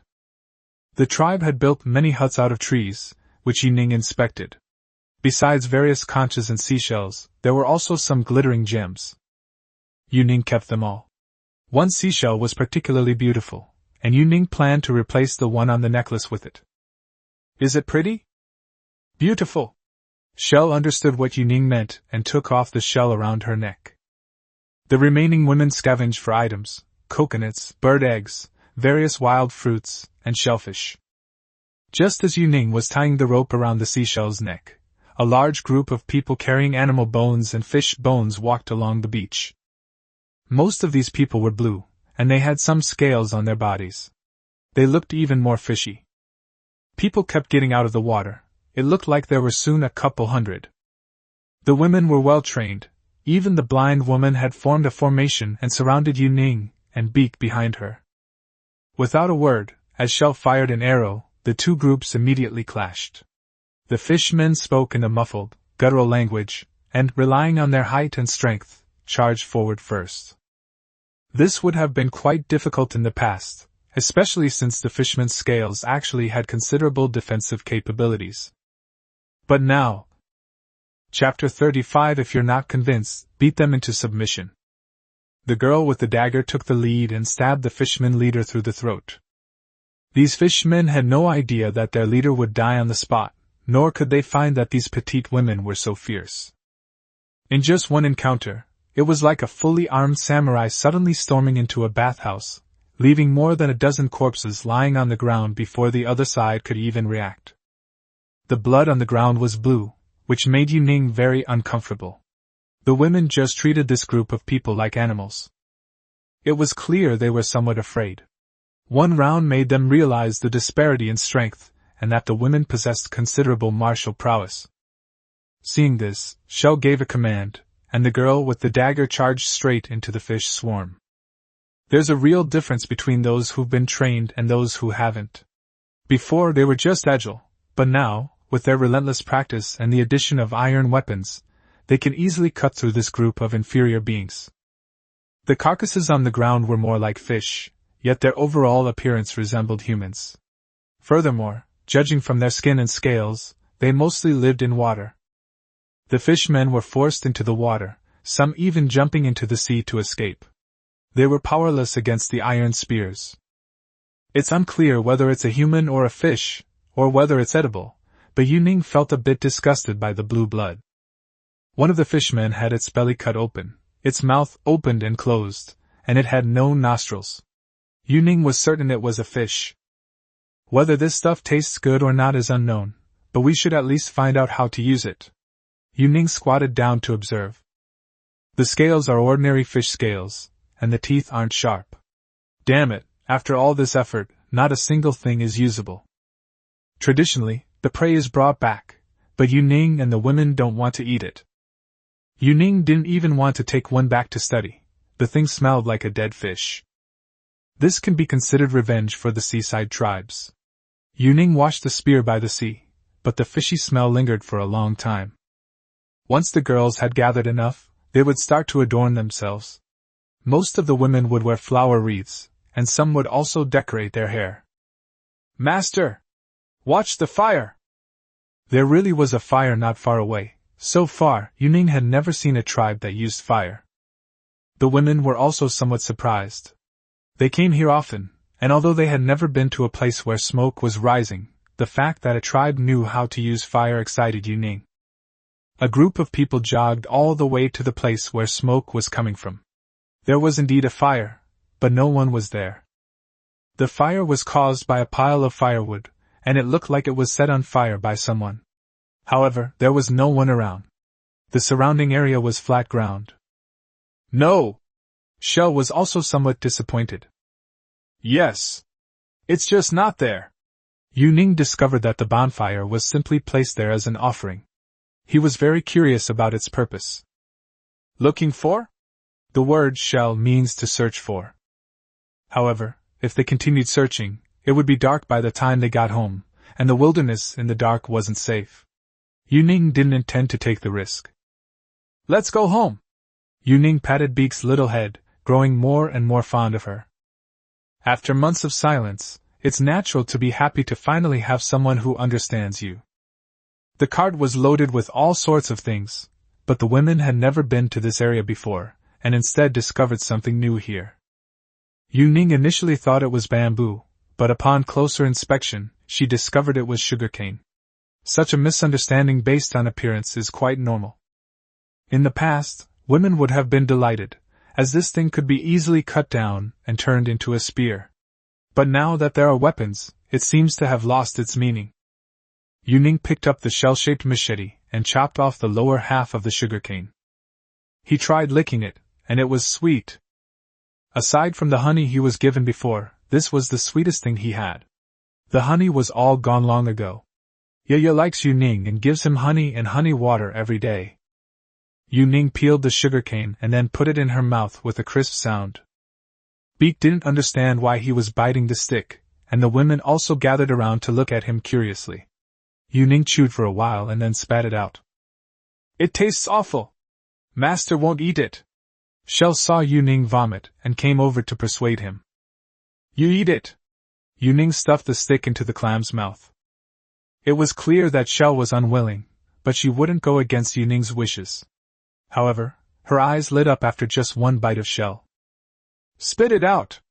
Yu Ning spat out again, then cut off another one and loaded it onto the car. Dozens of sugarcane stalks were crammed into the car, one for each of the women. They knew they should spit them out when they lost their flavor, but they didn't feel that the sugarcane should be sweet. It's because the owner came to eat it that the food became sweet. What is this sweetness? Beak bounced around Yuning, still holding a sugarcane in her hand. Sweet stick. Sugarcane is too difficult to understand. She wouldn't get it even if I explained it to her. So sweet, Shell said seriously. Yuning could tell. Is there anything even tastier? Yuning couldn't think of anything that could taste better. Yuning was both amused and exasperated. He had actually been teased by the primitive girl. This is too sweet. Please spit it out. The shell gave its reason, and in a very serious tone. It then spat out the sugarcane pulp. There were indeed many interesting things to discover on this road back. Yuning found a piece of land that looked like it had a lot of white crystals on it. Based on this, it should be possible to extract salt, but Yuning doesn't know how. He doesn't have the skill. He only knows that the first step is to boil it. The rest is just a vague impression in his mind. Returning in this direction, they found themselves at the back of the cave. Yuning was already planning to bring the blocked-off cave to the site. However, this would require increased defenses. The biggest problem right now is the small population. We can't even create more people. Even if we could, it would be more than a decade from now. After passing the mountain where I made my home, I arrived at my familiar campsite. I was indeed late getting back today. Yaya and the others' team had already arrived home. Nowadays, prey rarely show off their teeth. With a bountiful harvest every day, what's there to brag about? However, if they discover something new, their teeth will certainly show off. Today, the thing he's showing off is still gemstones. Yuning expresses his delight at the gift of teeth, even though gemstones are completely useless. But that's how he brought back the iron ore in the first place. She was encouraged to discover, and only then could Yuning make discoveries. That's why Yuning never just went through the motions. Yuning now has a considerable collection of gemstones of various colors, so making bracelets is out of the question. Large gemstones simply cannot be processed. But Yuning had an idea. She collected 2 whole handfuls of gemstones and decided to add some to the girls' headbands. Shell recounted her encounter with the fishman that day, and the women began to chat. Yuning then pulled out another gold nugget from the ground. Seeing that Yuning wanted to start a fire, Beak grabbed his hand and then shook her head. Master, please rest. I have a gift for you, you don't need to rest. Chapter 36 Gem Legion. Yuning categorized the gemstones. Women are probably naturally drawn to these beautiful things, so they collected quite a lot of them. Gold is easier to shape, and Yuning also plans to set the gemstones separately. Rubies, sapphires, and some other unnamed crystals. It's a good idea to select some and group them with other gemstones. Fortunately, gold is free. This sounds strange, but it's true. Yuning began smelting the gold, and then the clanging and banging began.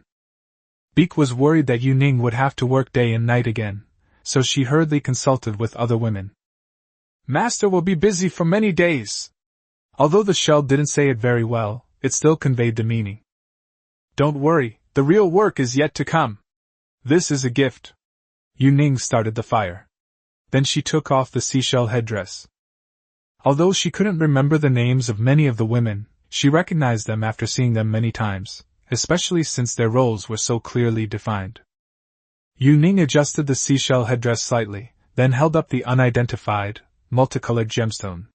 It was getting dark. It would probably look even better in the light. Yuning naturally chose the largest one for her, and then made a mold on the clay. As the base cooled down, Yuning finally completed her first gemstone headdress, which looked more like a crown than a headdress. However, this time there was an extra step, polishing and grinding. We didn't have the resources before, but after acquiring iron, we made many tools for it. It's beautiful. Shell was even happier this time than last time. She held it in her hands and spun it around happily a few times. Whenever Yuning does something new, the women are always incredibly emotionally invested. They've never embarrassed him. Since it's feasible, let's do it in batches. Yuning carefully poured the molten gold into the mold, and then selected gemstones for different groups. The teeth and bones are all red, the women who follow the shells around the house are the colorful stones, and the collecting team is the blue gemstone. Although the hairstyles were different, they were all relatively exquisite. In addition, Yuning polished them several times, making the whole headdress look exceptionally noble and beautiful. A new story was added to the mural, making it look like the old king was crowning the queen. Yuning suddenly felt that sometimes the ancient truths we see might not be the facts. It was clear the women cherished it, as they were afraid of deforming the soft gold. So they took it all off to sleep. Neatly arranged jeweled crowns beside the campfire almost blinded Yuning. Ever since Tooth defeated that 1,000-strong tribe, the tribe members have seemed to have changed their ways. They now frequently send gifts to Tooth's hunting parties. Teeth usually doesn't accept things because they're not rare enough. She only brings back things that Teeth has never seen before, and some of these things are quite baffling, like the frog she once brought back. The tribe's activities gradually expanded, and the Tooth tribe acquired a small number of horses. Cavalry has always required strong productivity support. In the past, a clan with 500 cavalrymen was probably a powerful local lord. Yuning also made a saw, but the teeth broke too easily. At least it allowed him to obtain some planks. Besides armor for protection against sharp weapons, primitive people preferred to use stones and wooden sticks. Some tribes also had stone hammers and axes. So Yuning decided to make a batch of shields out of wood. Unlike shields made from solid planks, Yuning made shields pieced together from planks. The outer layer of cork was nailed with many nails. Then, a layer of hardwood was added to secure the nails, followed by pieces of coconut shell, pieced together like fish scales. Finally, the key parts of the shield were reinforced with iron. Yuning spent the entire afternoon smashing things to test them, and both Shell and Walnut thought Yuning was angry because of her work. They were relieved when they discovered the shield's ingenious use. When faced with something new, Yuning never hesitated to spend time teaching, and the word, shield, was quickly learned throughout the entire tribe. Her favorite weapon, however, was the dagger. She genuinely loved close combat with a knife. For someone like her who prefers close combat, Yuning reinforced the handles with an extra layer of cork. She also wrapped the handles with a lot of non-slip rope. Yuning gave a rough demonstration, showing how to block and defend, and even how to use the spikes on the shield to injure people. The girl with the dagger was overjoyed when she received her own shield. While the women were still cheering around Yuning, she knelt down and bit Yuning's penis. In the past, Yuning would have been incredibly embarrassed, but now he's used to it. He's always been shameless anyway. The dagger was swallowed, probably learned from the teeth. Yuning also began to admire the scene. The women were fully armed with armor and shields, spears and swords, and bows and arrows on their backs. Fine. If we can't have kids, we'll colonize others. But we can only bully others, not be bullied. Killing people in this society didn't bother Yuning at all. Because in Yuning's eyes, most of them weren't even human, at best animals. The nearest hairy tribe had been discovered again. They weren't all dead.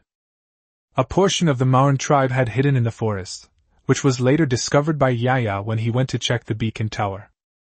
They also recognized the teeth, as if they were telling a story of misfortune and asking for help.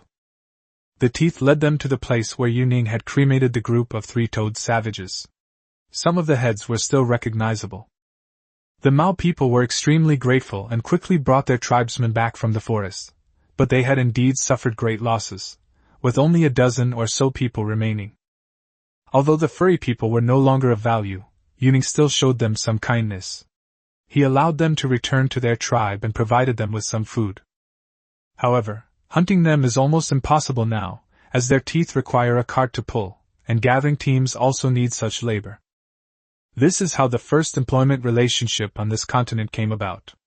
They only had a dozen or so people, and the daily prey and gathering were enough to be divided among them. After just one season, the number of wild animals has increased significantly, especially with the extinction of some tribes, which has left these animals with fewer natural predators. The map that Teeth and Yuning created together is growing ever larger. Its southwest end is the sea, and in all other directions there is no end. At least, no end has been found yet. Let's set aside the sea for now. We don't have the capability to build ships. However, we can consider the land. There's a larger oasis to the north of the lake. Considering the women's dependence on the lake, this was the only place they could choose. Yuning planned to move everyone there. However, he didn't plan to move immediately. The new house was a bit small, and there were no walls around it. Besides, it had Yuning's favorite murals. Right. Build first, then move. You can have several houses, and you can have many cities. Yuning perked up and began to consider building a new wall. He needs to hire a group of people first. So many savages would be a great source of labor. He doesn't want to build the wall by himself this time.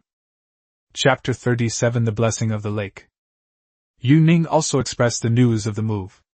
Most of the women said they would be reluctant to leave. Many things in the house were acquired during this period, especially the murals and walls, and the various structures built with stones and bricks. Their lives underwent a qualitative change, and the sudden return to a new environment with nothing was bound to be disheartening. However, Yuning believed that everything would be there, and besides, he wanted to build a part of it before moving. The women agreed to hire people from other tribes. Those few hairy people were doing a good job, and they got along quite well. Yuning also knew that Maoren was probably very good at flattering people, since he was, after all, living under someone else's roof. However, Yuning believed in the women's kindness. They were mostly docile and, when not enemies, even offered assistance to other tribes. Now that we are powerful, we have a voice and the ability to help others. I remember the first time we moved, we had nothing but a few jars and animal hides. Now look at it. There are hundreds of jars in the cave, filled with weapons, armor, and various tools.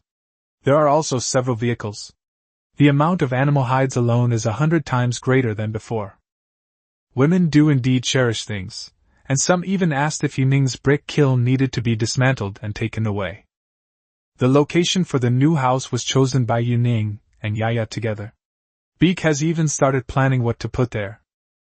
However, these were not what Yuning wanted. Yuning wanted to build cities directly, the kind with walls. The sheer scale of the city was enough to shock them, not to mention the massive city walls. Add to that the concept of houses. These were things the women were completely unaware of. However, it's impossible to achieve everything at once, so we'll start by building the houses and production tools, and then gradually add other features. The tribes outside were not only terrified when they saw Yuning leading a large army, but they were also on high alert. Some friendly tribes, however, were different. They were more pleased to have a powerful ally. Master! The people here have bows! Teeth returned from afar, bringing back news that amazed Yuning. It seems they were ambushed, but there were no casualties or losses. Only Jaya pulled out some arrows. The arrowheads are made of stone and fish bones. Judging from the length of the bow and arrow, the bow must have been quite powerful, Yuning commented, suggesting that this was a relatively civilized tribe. So far, they are the only tribe with bows and arrows. Moreover, they must be quite advanced, and their numbers must be considerable, because according to the description of their retreat, large areas of forest and grass were moving. It's good that you didn't chase after her. Yuning praised her teeth. This woman, it was either lucky or blessed by heaven, rarely made a wrong decision. Back then, when our home was attacked by savages, Yaya was the first to come back to help when he saw the smoke. We didn't use smoke to signal back then. T stared at Yuning, awaiting her decision regarding the tribe. Yuning tossed the arrow into the tree trunk. It landed on the ground. No fighting! This level of strength poses no threat. At the very least, their bows and crossbows are powerless, and their arrowheads are not sharp enough. What he needed now was people, and he observed the weather. The wild millet was sprouting again. There was no such thing as winter here. Yuning knew that she had missed a planting season, and it was obviously more than 10 days too late to sow seeds now, and the days here were exceptionally long. As things stand now, this place only has 2 seasons, not 4. So for a moment, Yuning didn't know how to plant the seeds. To build a house, you need to measure the land. Then you gather wood and fire it to make bricks and tiles. As for the foundation, for now, you can only compact the ground. Construction technology was immature, so the roof couldn't be too heavy. A collapse would be fatal. As for the surrounding walls, they were built thicker for stability. Yu Ning meticulously planned, believing the land to be fertile and, despite its extreme climate, suitable for agriculture. He envisioned transforming this place into a powerful empire. Following Yu Ning's map, Yaya led her men on horseback around the area, getting a clear view of the surrounding tribes and wild animals. It was as if she were asserting some kind of sovereignty. This woman can be really cool sometimes, especially when she's riding a horse. When Yu Ning was making her stirrups, she actually dared to stand up and do some acrobatics. However, her figure was truly amazing. Although there wasn't a single woman with large breasts in this tribe, she did have a perfectly proportioned and beautiful figure. In the past, soldiers didn't wear armor during training. They would thrust out their spears the moment they shouted for battle, and the scene was incredibly impressive. However, now that they're wearing armor, it's not visible. But if Yu Ning were to order his troops to train naked, it would probably still be visible.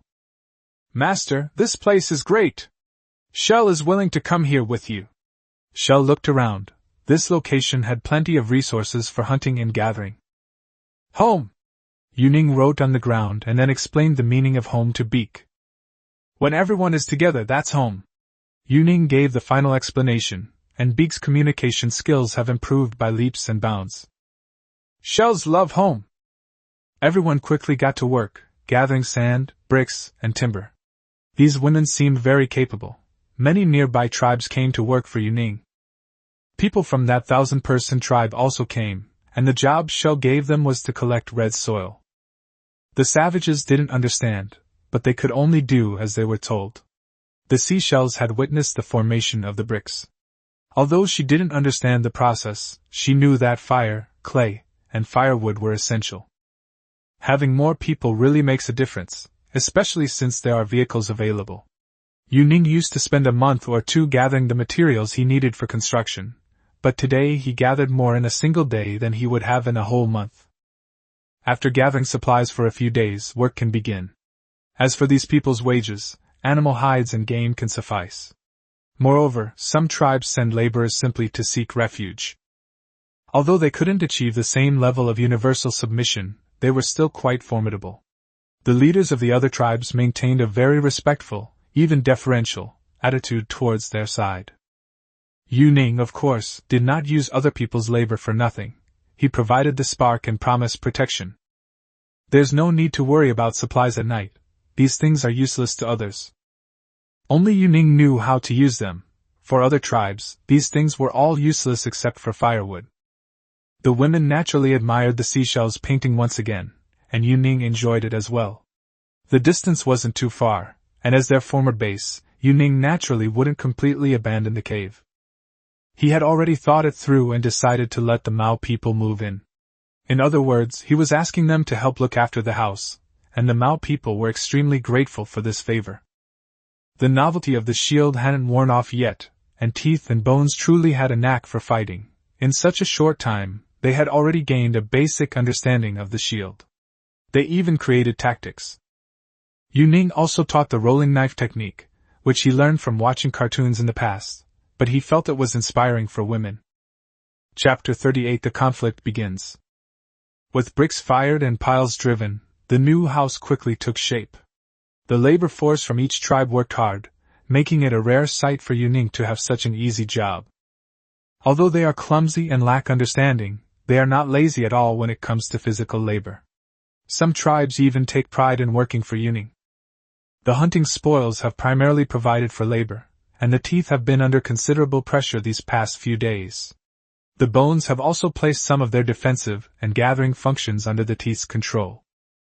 Soon the basic structure of the base was taking shape, and even the walls were made much sturdier than before. This time, Yu Ning directly built a place where fires could be started. He also built slightly taller brick arrow towers. Although there was a cave nearby, Yu Ning decided to use it only for continuing to paint and storing items, and that people had to leave the cave and move into a house. Pulling carts and carrying bricks, Yu Ning felt like a foreman, and to make matters worse, Beak was serving him food and drink. No wonder people like to be emperors. Today's harvest for teeth will be very plentiful, because she already sent 4 cartloads of game back at noon, and it seems there will be more to come. Primitive people were indeed diligent. After finishing Yuning's tasks, they would gather resources from all over. Some even learned to speak from the women, and could even light fires to make bricks. Yuning turned a blind eye to this, since they originally wanted to learn something. He couldn't let them gain nothing. As long as it doesn't involve smelting and forging, Yuning doesn't care. Once the city is built, there can't possibly be only these 200 people. Other tribes will eventually move in. As long as we have absolute military superiority, it doesn't matter how they develop. Besides, sulfur has recently been discovered. Yuning didn't know the proportions for mixing gunpowder, but he could experiment. This stuff would appear sooner or later. His position would be more secure then. Master! Tooth kill! Shell could only run over and then started asking questions in a string of gibberish. Master, Teeth killed the others, there were many. Shell had already gestured for the remaining women to put on their armor. Tooth hunting also went lightly equipped, and Yuning immediately ordered someone to bring her gear. Then all work on site was halted. Yuning was surprised that these savages were actually quite loyal, as they had also taken weapons and followed. Some of them had clearly been sent back to fetch reinforcements. Teeth seemed to have run a long way in search of more prey, and Yuning followed the girl on horseback for more than 10 miles. There! The girl pointed to the crevice in the distant canyon, and immediately went to provide support. It's said that Teeth has a talent for fighting. When surrounded, he immediately retreated into the canyon. In such a narrow place, the savages who were besieging him could not gain any advantage. On the contrary, Teeth blocked the attack with his spear. Because she was traveling light, she only brought a bow and arrows and a spear. When Yuning saw the Teeth, she and several other women had been wounded in several places. Change! Yuning gestured for the armed women to remove their teeth, as the car behind them contained enough equipment and armor. These savages were stronger than any I'd ever seen before, especially their heads, which were unusually large. They were clearly intelligent. Their sticks were wrapped with the bones of wild animals, and they were all sharp and sturdy. That woman was truly ferocious. Outnumbered, she managed to kill over 100 people. The ground was littered with the corpses of savages, while her side only suffered injuries. She was somewhat hesitant when first called upon, but now her bloodthirsty nature is gradually emerging. Her talent is also beginning to be activated. Teeth, come back and put on your armor! Yuning put on her own armor and casually bandaged up the wound on Teeth's arm. It looked like a scrape, nothing serious. Master! They ambushed us! Yaya was naturally furious, but Yuning could see the joy in her eyes, so the ambush must have been caused by these savages. Yuning picked up his spear and joined the formation. Come back! Kill! Suddenly, their morale soared. The savages opposite them were stunned for a moment, and then they roared as well, indicating that they had already suffered a lot of losses. Now clad in armor and shields, the Teeth were on a completely different level than before. The women's fighting prowess instantly increased by several orders of magnitude. They had already retreated more than 100 meters in the canyon while fighting, but now the situation had turned around. The savages were being slaughtered by the fully armed women, leaving them questioning their existence. Their clubs were harmless against the shields, and their stones only made a clanging sound when thrown at the armor. Raise your shields! Assassinate! Long Pao has his own method, which Yuning saw during the drills. It's simple, direct, and crude, but very effective. The shield wall made it impossible for the savages to attack, and spears protruded everywhere behind the shields. Despite their ferocity, the savages were helpless except for roaring and threatening. Yuning also led his men out on the right side, and soon the narrow canyon was filled with corpses, with bones serving as merciless finishing blows. The canyon opened up into a breathtaking vista. Although the savages were retreating steadily, Yuning had no intention of pursuing them relentlessly. The world beyond this canyon was vast. If I had to describe the scene before me, I would say magnificent and awe-inspiring. A gigantic tree spread out like a giant umbrella, and all around were wild beasts and savages fleeing in all directions. Although they were driven back, they quickly regrouped in the distance. The savage leader stood under the giant tree, seemingly intending to protect it. "Stop!"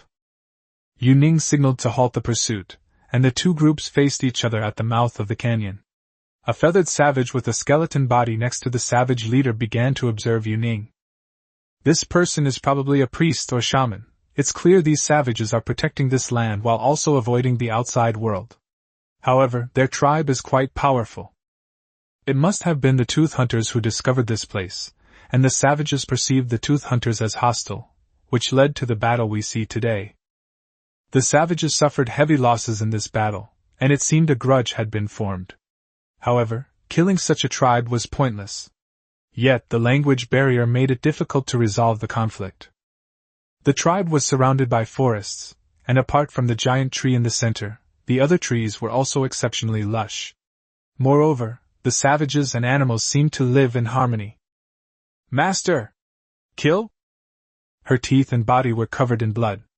Yu Ning looked her over and thankfully found that it was just a scratch. "Don't kill them! They're protecting their home! Just like us!" Shell was the first to understand. She thought it made sense.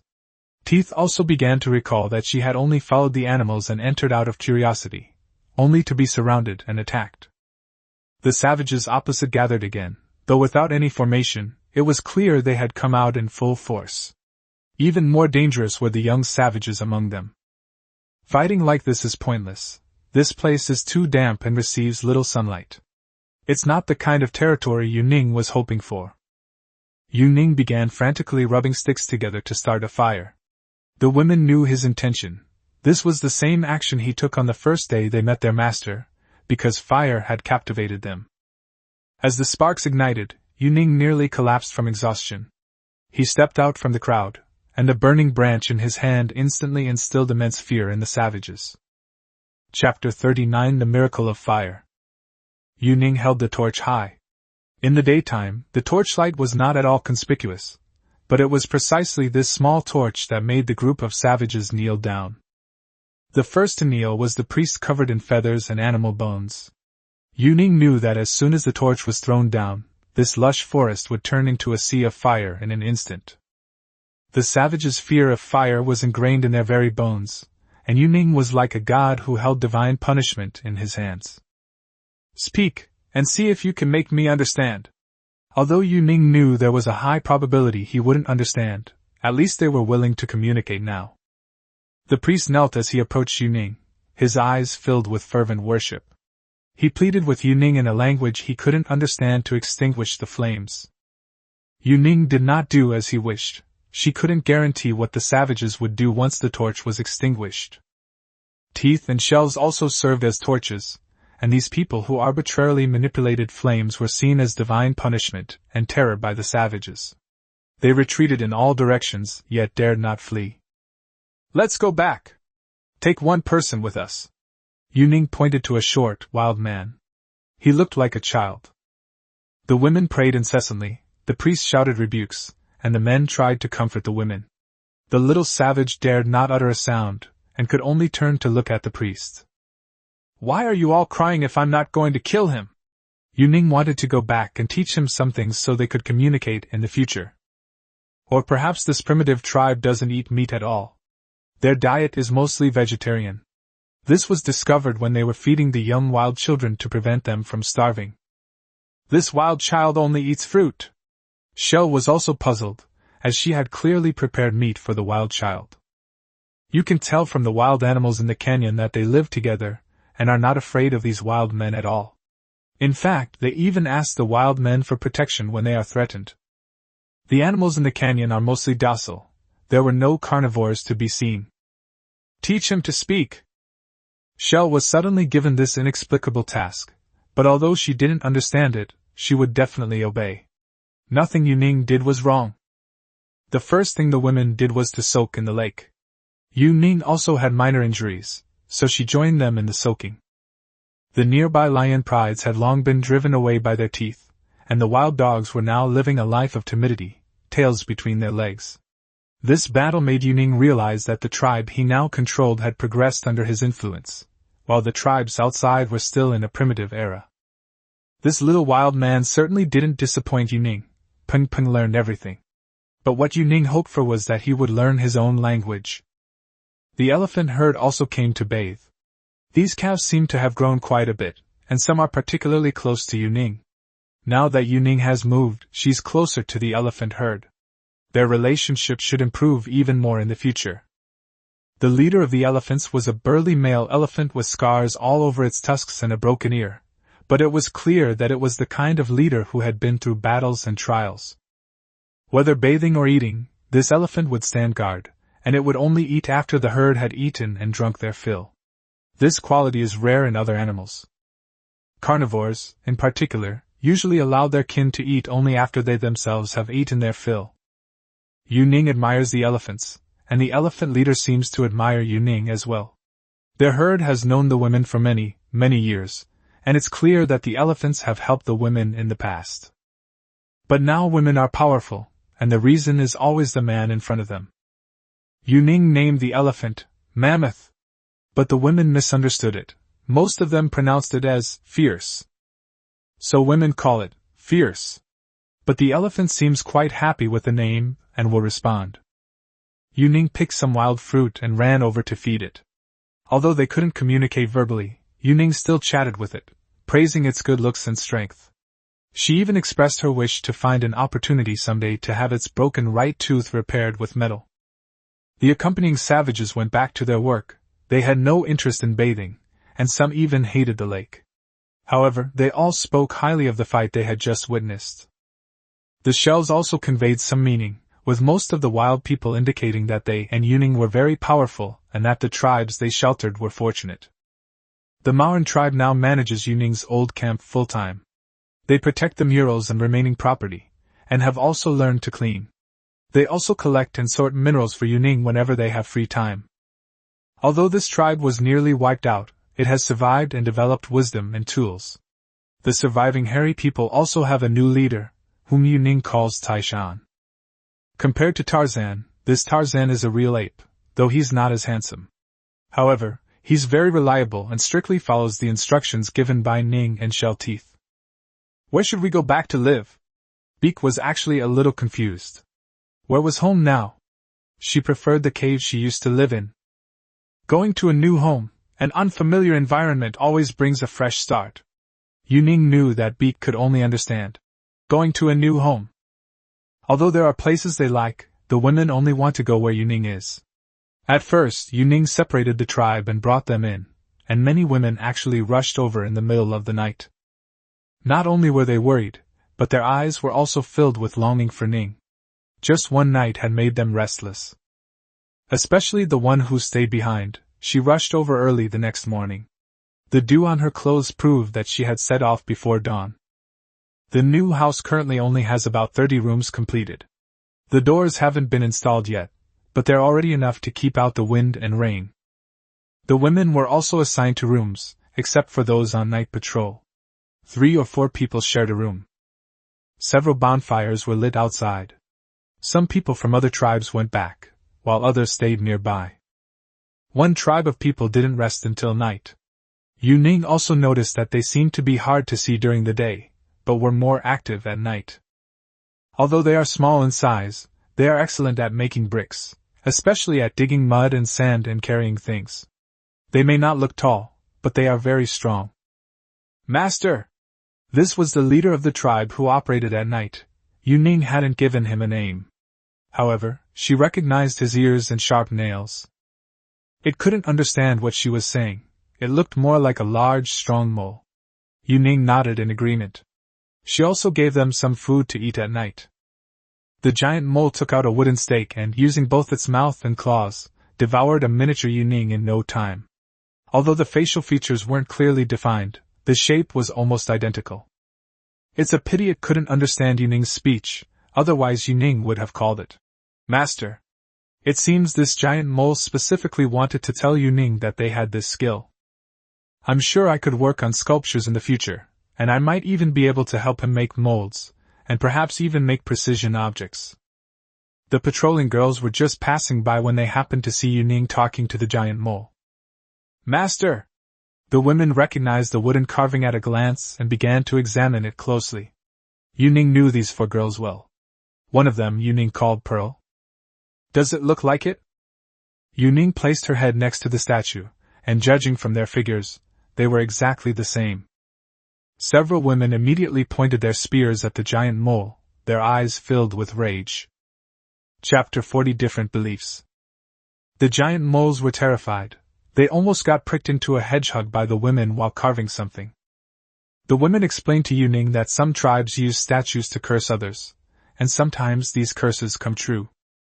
Yuning naturally didn't believe it, but the giant mole certainly didn't mean it that way. If Yuning hadn't been there, these girls would have really grilled it into skewers. To Yuning's amusement and exasperation, the giant mole urinated all over the ground as it walked. This tribe had initially become acquainted with the Teeth tribe because of their skill in digging and logging. They were quite similar to beavers.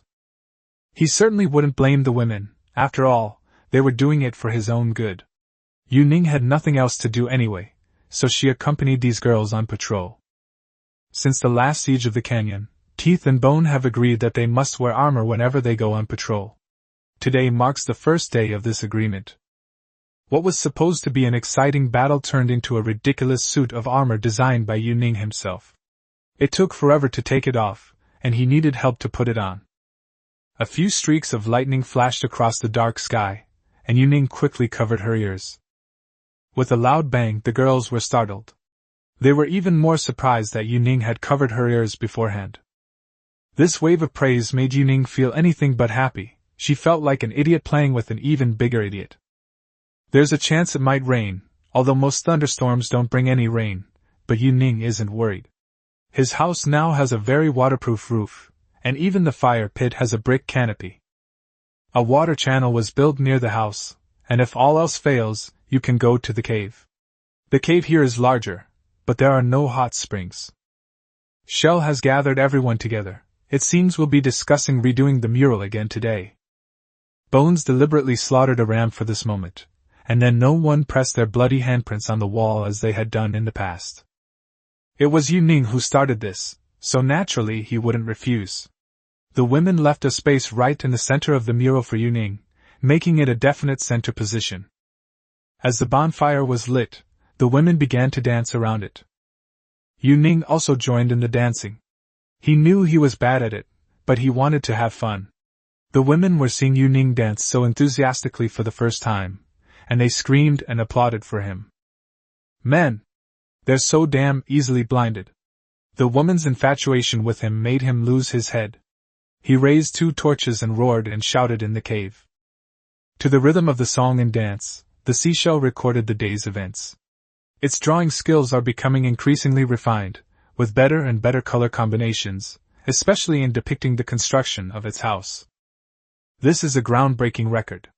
The first record of fire in that cave was of a house, and the first record of a house here is of a house. Inside the cave, a lively scene unfolded, with the woman and Yuning's shouts and celebrations echoing through the valley. Outside, however, the scene was quite different. In the shadows at the cave entrance, Yuning held a torch, grinning and gesturing wildly. The tribes outside were already afraid of fire, and now that they were certain of Yuning's abilities, even those who could defeat 100 men, like Teeth and Bone, became docile and obedient in the presence of Yuning. Mingba was about to lead his people to a distant place. Yuning didn't feel that the seasons had changed much. Why were these elephants migrating? The information about the shells and teeth was obtained through various sources. It was discovered that elephants eat a type of food similar in size to bamboo shoots, and if they stop eating this food, they will quickly suffer from indigestion and develop diseases. So whenever the food available here changes season, they migrate to other places to eat. Yuning originally wanted to be a solid ally of this Xiang, since her group consisted mostly of women, and only a war could make her opponents see her true strength. But elephants are different. They only need to stand still to be a deterrent. Yuning even reserved a place for elephants in the city planning. But this strange plant thwarted his plans. Yuning couldn't help but be curious about it. While I wouldn't call myself a gardener or botanist, I do have a few potted plants at home. Maybe I'll plant a few rows of land for elephants. so that they can achieve their dream of bamboo shoots being free in the future. But Yuning had no idea what it was. Teeth was willing to take Yuning to see it, and Yuning also asked Shell to ask the elephants to stay for a few more days. The process of finding this thing was really difficult. The elephants ate it so cleanly that they practically wiped out the entire bamboo shoot family. After searching for miles, he couldn't find a single bamboo shoot, which left Yuning utterly disappointed. His grand allied plan had been ruined by this worthless bamboo shoot. "Master! Master!" A call came from not far away, indicating that something had been discovered. Yuning rushed over, as keeping the elephant alive was of utmost importance. Putting aside everything else, just considering the physical labor alone, one elephant was equivalent to more than a dozen. They eat grass but exert themselves physically. What leader wouldn't be used to it? They do the work of 8 people but only get paid the salary of 1. The tooth presented something that made Yuning both laugh and cry. It was just a large enoki mushroom. Yuning searched everywhere for bamboo shoots, considering everything from bamboo shoots to asparagus, but he never expected this one. Honestly, as long as the roots don't die, and there's water or a suitable temperature, this thing practically reproduces indefinitely. Suddenly it dawned on me, mushroom roots like these are everywhere around here, and if an elephant eats them and kicks them, they certainly won't grow back anytime soon. But artificial cultivation is a different story. Besides, this isn't a staple food, it's just a supplement. Elephants are really strange. This stuff, which supposedly lasts until tomorrow and can't even be digested, becomes an aid to digestion for them. Dig some up and take them back to cultivate. When the elephants return, Yuning will have a method. At least they won't have to migrate all the time, even though elephants have few natural predators. However, migrating around always carries risks. There have always been plans to cultivate rice in Ningxia, but the seeds haven't been finalized yet, mainly because the climate here is unclear. But these enoki mushrooms, it's as simple as it gets. But since the elephants have to eat, let them be for now. Anyway, this won't take too long. As for mass cultivation, it will take several days. Mushrooms mostly thrive in warm, humid forests with little direct sunlight. Such a place is probably only the nearby woods. This forest used to be the territory of the hairy people, but it seems they'll soon have new jobs. It's better than them spending their days idly in their caves. Without further ado, Yuning quickly organized people. Now that there were people building, the hunting could not be stopped, and the others dug up all the soil where the mushrooms lived. This is the mycelium of a mushroom, the origin of all mushrooms. If you take it back, you can theoretically see it in an infinite number of tomorrows. As soon as Yuning gave the order, his teeth shot an arrow into the sky. A whistle was tied to the arrowhead, something Yuning had come up with on a whim a few days ago. A single arrow pierces the clouds, and 1,000 armies come to meet it. Although Teeth didn't know what it meant, it sounded incredibly cool. Chapter 41: The Little Girl Who Grows Mushrooms. Yuning brought a bunch of soil for growing mushrooms, and her teeth and seashells were also telling the elephants about Yuning's ideas. It seems Mingba trusts Yuning, but it won't gamble with the elephant herd's lives. They're willing to return in 10 days or so. Then they'll see what Yuning has accomplished. Something's wrong. Teeth and shells communicate almost seamlessly with elephants. They even use language alone, rather than a combination of language and body language. Even more outrageous is that the leader of the bar only responds with his eyes, and sometimes just by flapping his ears. Shell! Tell me, how did you know what Meng's dad was saying? Mungba will nod and shake his head. Beak behaved normally. Then how does it know what you're saying to your teeth? It can't just be nodding or shaking its head, can it? The Mungba clan understands all languages, including their masters. Yuning was stunned when Beak finished speaking. No wonder the Mingba always seem to understand. Mungba knows what others are thinking. That's its talent. This is going too far, it's getting worse. Why give this talent to an elephant instead of me? It knows what anyone is thinking? Yuning suddenly remembered that he himself had once thought about being intimate with several women in front of the elephant. How embarrassing to have lost face in front of an elephant. No, not birds or aquatic creatures. The Mingba tribe are gods of the land. The shell's explanation seemed to make sense. No wonder the elephant tribe went everywhere. They definitely had something on them. It seems that Mingba has already seen and sensed my idea of cultivating enoki mushrooms. No wonder it trusts me so much. I even had a picture of a vast field of enoki mushrooms in my mind just now. I guess Mingba saw it too. You call this place civilized? They don't even know how to use fire. Nobody wants to wear pants. You call this place backward? They're playing mind games. Fortunately, I never had any ill intentions towards the elephants. I approached them from the beginning with the attitude of an ally. If I had even the slightest malicious intent, the elephants would probably have turned against me. Oh, right. I've been saying I'd give it a gift. Yuning lit the crucible and gestured to Mengba to wait another day, or perhaps half a day would be enough. Mengba's teeth must have been damaged in the battle. When Yuning first saw it, she wanted to repair them for him. Now that an opportunity has presented itself, Yuning has found the best ore, refined it, and then melted the iron into molten iron. Mengba lost about 10 centimeters of its teeth, including its most powerful and sharpest cusps. Yuning truly considered it a friend.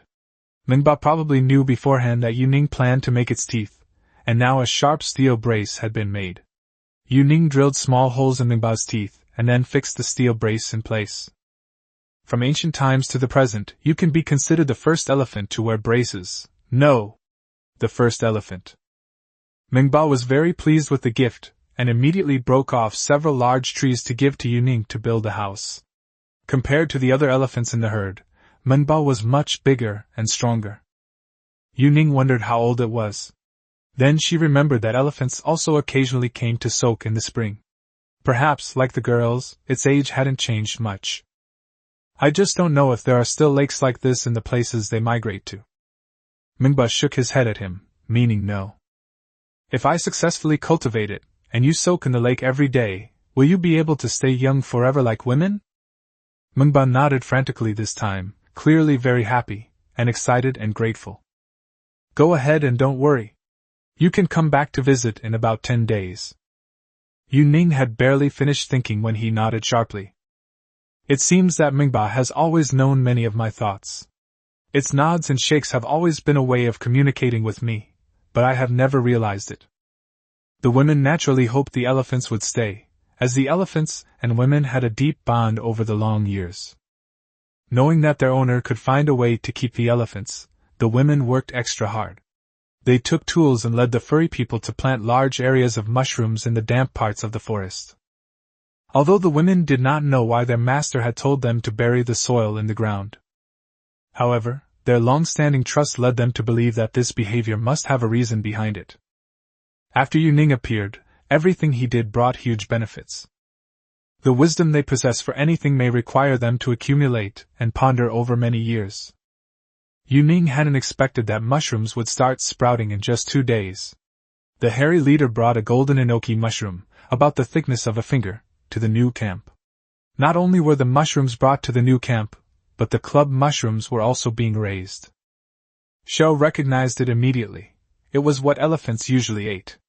Its tusks, fresh from a hunt, knew best, and she nodded in confirmation. She even took a bite. With that bite, the lid was bitten off, and Yuning felt a bit of pain. Bamboo shoots! Golden mushroom! Yuning quickly corrected, but this thing is probably edible for humans too. Yuning also took a bite. The mushroom flavor was crunchy and delicious. Why not make soup? Wouldn't this just be an extra dish? Let's plant some more, so we can eat them ourselves. It's been a long, long time since I've tasted that delicious flavor. Mushrooms are a type of fungus, and they grow incredibly fast when the temperature and humidity are right. The trampling damage after the elephants eat is too severe. If we collect the fungi and feed them to them, they can multiply indefinitely. Mushrooms, in particular, release spores, making their reproductive capacity incredibly high. Walnuts are experts in this field, but nowadays the harvesting work has become less about gathering and more about fruit and feeding animals. Now there are many sheep, and several have been bred, so they are not much different from other animals. Although they are not yet grazing, they are still kept in enclosures. I haven't been to the beach much lately, but the Mao people sent back news that the fish-scaled tribe by the beach has reappeared. Yu Ning didn't know whether this was retaliation or territorial expansion. However, the tribes here, besides killing, also treated each other as food. Except for the group guarding the big tree in the valley. Tooth has visited that tribe a few times recently. Although there were no conflicts, Tooth felt that they were still hostile. The child he brought back was very docile. He only ate vegetables and fruits and did not eat meat, but he did eat mushrooms. Beak would lecture him all day long, and at first she even tied a rope around his neck, but Yu Ning felt it was inappropriate, and untied it. Beak is a kind person, but like Yu Ning, she doesn't treat outsiders as human beings. However, elephants are an exception. Yu Ning can see that elephants and people hold an equal place in women's hearts. The women who gathered mushrooms planted them together with the hairy people, and soon the mushrooms grew in large quantities, with many even rotting in the ground before they could be eaten. Yu Ning taught them how to dry mushrooms. Nowadays, cultivating them is much more efficient and stable than harvesting them, and it's also safer. The women had all become mushroom growers in the blink of an eye, but Yu Ning was still looking forward to grain seeds. He hadn't eaten a single bite of rice or noodles in a long time. Chapter 42: The Crying in the Valley. The elephant herd will likely be gone for some time. However, Yu Ning didn't rest. He expanded his mushroom cultivation and also renovated the town. The savages of each tribe have now moved into apartments. Except for the lack of flush toilets and running water, the town is basically complete. Although he didn't have glass, Yu Ning knew that glass could be made from sand and gravel, but he didn't know how or had the technology. Besides sheep and deer, Yu Ning also raises fish. The naturally formed pits, combined with irrigation canals, store water, and the women catch and raise nearby freshwater fish. The stray dogs began to approach Yu Ning's town, and sometimes the bolder ones even ventured into the town to beg for food. To prevent conflicts with the tribes, Yu Ning also assigned them to different areas. Except for the Mo people, who lived in wooden houses with water, the other tribes were able to accept brick and tile houses. The valley has been quite unsettled lately. Yu Ning originally planned to lead his men to the seaside to wipe them out. But the sound of crying kept coming from the valley. The savage child can now speak quite a lot, and he even points to the valley and cries. It seems something terrible has happened, but Yu Ning is torn between helping or not. Her teeth were clenched. Although Yu Ning had told her not to attack these people, that didn't mean she couldn't patrol. In the woman's eyes, any land Yu Ning had ever been to belonged to him. Tooth brought back news that the tribe had been ambushed. Yu Ning remembered the scene in the valley where Tooth, without armor, was trapped in the canyon. It's hard to imagine any tribe in the vicinity that could defeat them, especially since Mingba had led his elephant herd far away. Logically, this tribe should be the most powerful in the area. The teeth also brought back information. The people who ambushed them did indeed have an equipment advantage. That advantage was the use of hard obsidian, and a pack of wild beasts. However, it seems the other party has also suffered considerable losses, and Teeth is naturally eager to try, but Yu Ning doesn't want her to take the risk. Master, they've been secretly killed for 3 days. Should we help? Although the shell's meaning was a little unclear, Yu Ning understood it. It's too dangerous. We can't risk our lives for them. Yu Ning wanted to say that the enemy was in the dark while she was in the light, but the shells probably wouldn't understand. Moreover, this group has never shown any sign of submission, and Yu Ning does not want to take risks for other tribes. Moreover, the tribe was far from the lake, and Yu Ning didn't want to see the women get hurt. Help! Help! The wild child kept chasing after the seashell, pleading. Tell this wild child to go back and tell them if they'd like to come and stay. Yu Ning just wanted to test the waters. He figured the wild man would definitely be reluctant to part with the big tree. This tribe is like that avatar, except they're a bit stupid and lack intelligence. And they're much more primitive. Unless they are willing to submit, Yu Ning will not interfere. There are still many houses being built, and the city wall is just a circle marked with sticks. The wild child probably understood, and ran back happily. Yu Ning was worried that something might happen to it on the way, so she deliberately told Teeth to deliver the teeth to each other. These tribes often fight over misunderstandings, sometimes over a tree, a rock, or even just making eye contact. If this child dies at Yuning's hands, it will likely create a feud. The walnut people also brought news from the seaside. The scaly people were becoming increasingly rampant, sometimes venturing far from the coastline and causing destruction everywhere. What troubled Yuning even more was the plague that had struck the animals there, with herds of animals dying from time to time. Yuning was helpless in the face of the plague, and he was not sure if the lake water would be of any use, so he directly banned hunting in the east, and was even more wary of animals from the east coming to hunt. He finally realized that leading a large tribe was different from leading more than 200 intelligent women. Compared to these primitive people, the women were smarter, more studious, and more efficient. These savages might go out to do something, find a mud pit, play in it for a day, and forget their purpose. 2 whole days passed before news came from the valley that the leader of the big tree had been ambushed. Although he hadn't died, he was seriously injured. The wild boy finally persuaded the leader, and they decided to move out to live. Moving them out is easy, but winning them back is not. This tribe was not subdued by force, nor by fire. Yuning doesn't know what they want. Master, eat! Shell had roasted venison and cooked fish soup. Clearly, it wasn't time to eat yet. How do you know I'm hungry? My stomach is rumbling. Shell pointed to Yuning's stomach. The act of eating animals was unacceptable to the group of wild people living under the big tree. Yuning knew that they revered nature and had always been vegetarians. Let them live in the woods over there. Yuning had to rethink the plan. Getting these savages out of the woods wouldn't be a matter of just a day or 2. Yuning hadn't expected that the other tribe that had ambushed the savages in the valley would break out of the valley that very afternoon. It seemed they were indeed more advanced. Sharp stone tools, obsidian spears. There were even war drums. Teeth, let's go! Teeth had been itching to fight for a long time, and it seemed that the other side had initiated a duel. This was rare in Ning's understanding.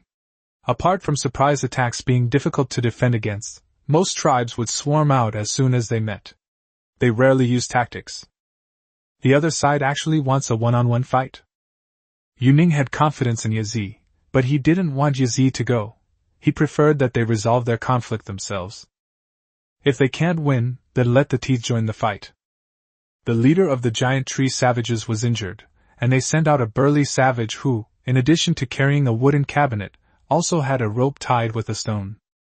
This is very similar to the dog hammer invented by Yuning.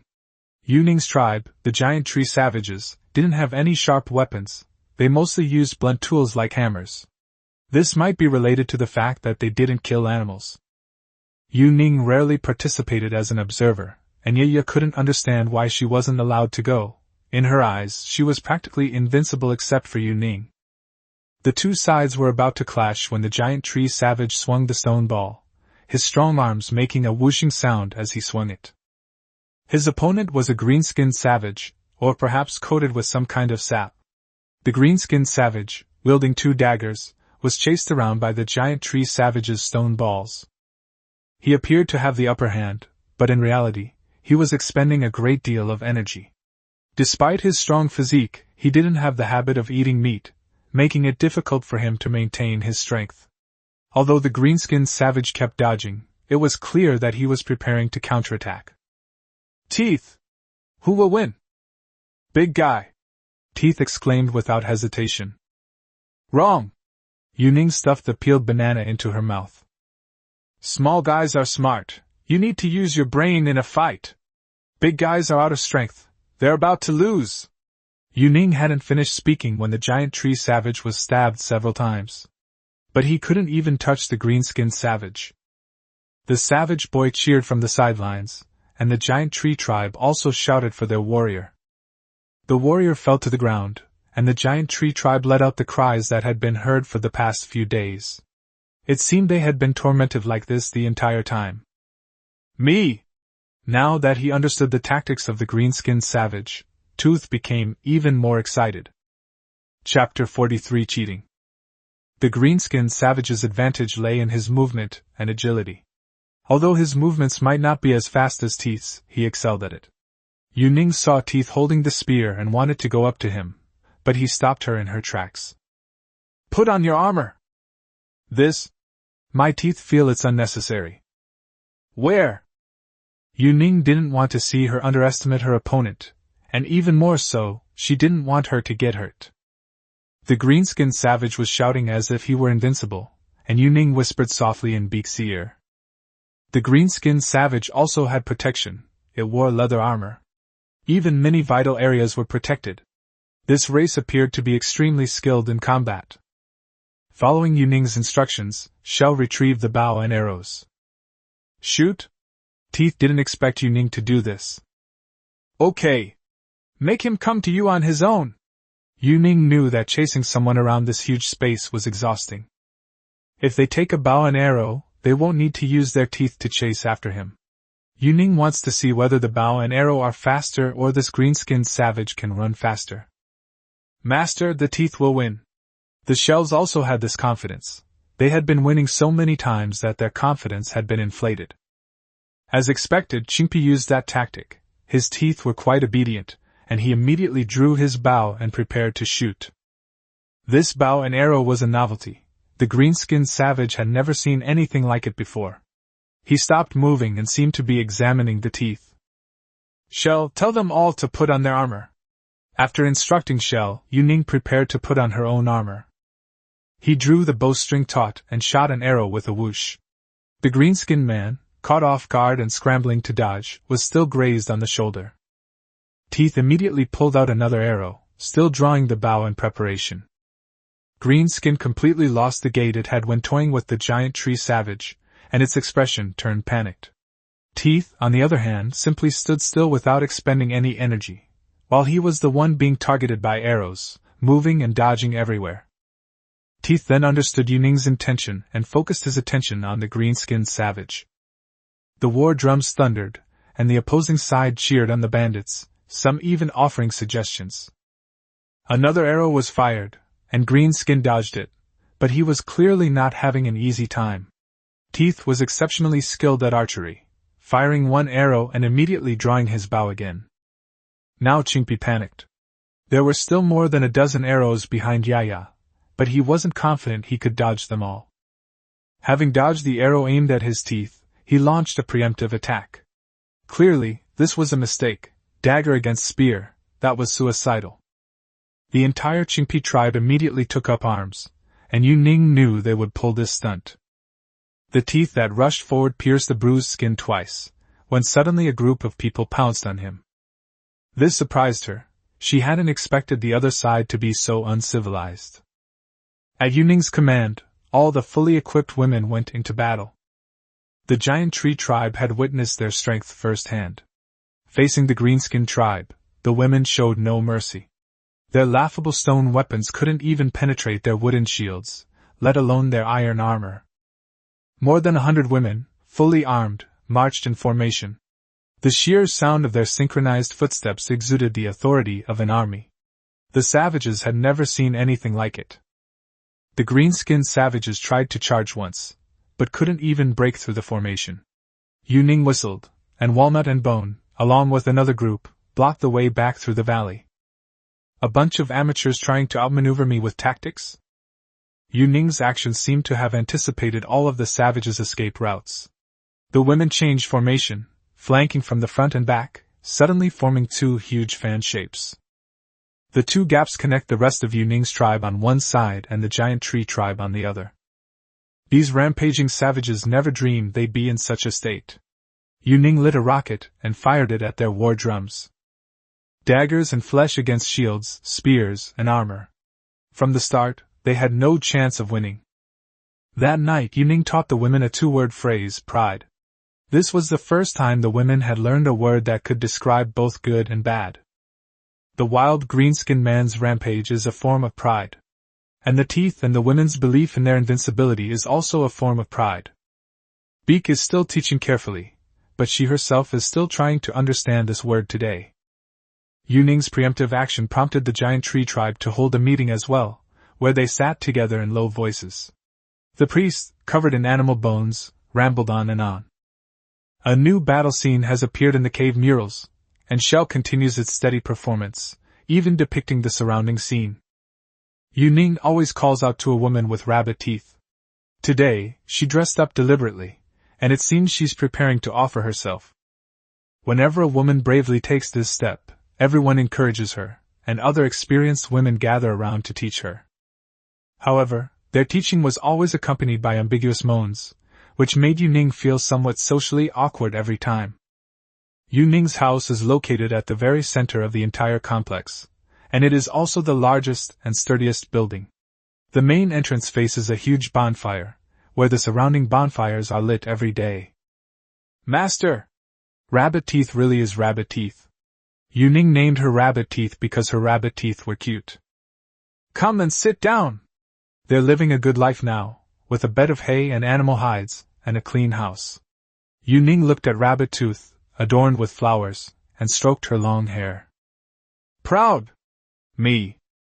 The Rabbit Tooth comment was quite apt. Every time the women left Yuning's room, they felt a sense of pride. Primitive society was so much better. There was hardly any jealousy or rivalry. They even wished each other well and encouraged one another. Of course, they would also exchange experiences when they had nothing else to do. They even exchanged sounds. Do you like your master? Yuning would always ask, though the question was meaningless. It was a sign of respect in his heart. I like it. That was the only answer he heard. Some clever people would use, I really like it, or, I like it very much. This made Yuning very happy. After more than 100 days, she had finally taught them to speak.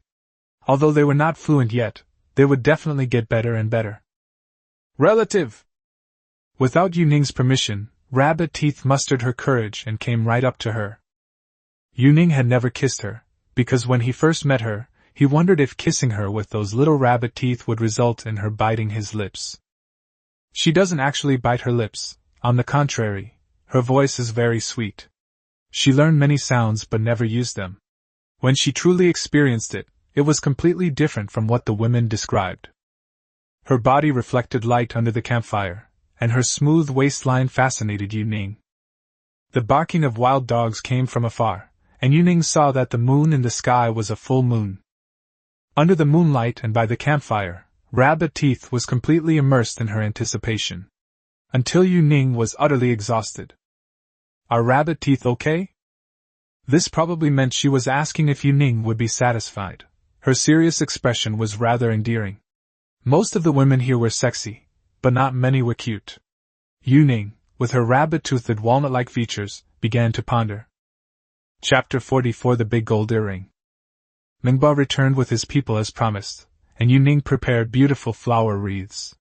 There were also baskets and baskets of golden mushrooms. Manhwa gave Yuning a hug with its big nose.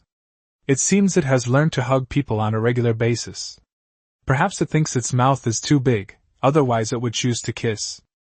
To reassure Manhwa, Yuning deliberately took it to visit the origin of the golden shiitake mushrooms and said that as long as it doesn't trample on them, it can eat them without limit, except in winter. With a loud call, the elephant herd swarmed over, seemingly heeding Manhwa's teachings. The elephants were indeed happy, pulling Yuning along in celebration. In the past, they always encountered dangers during their migrations, and sometimes they even went hungry.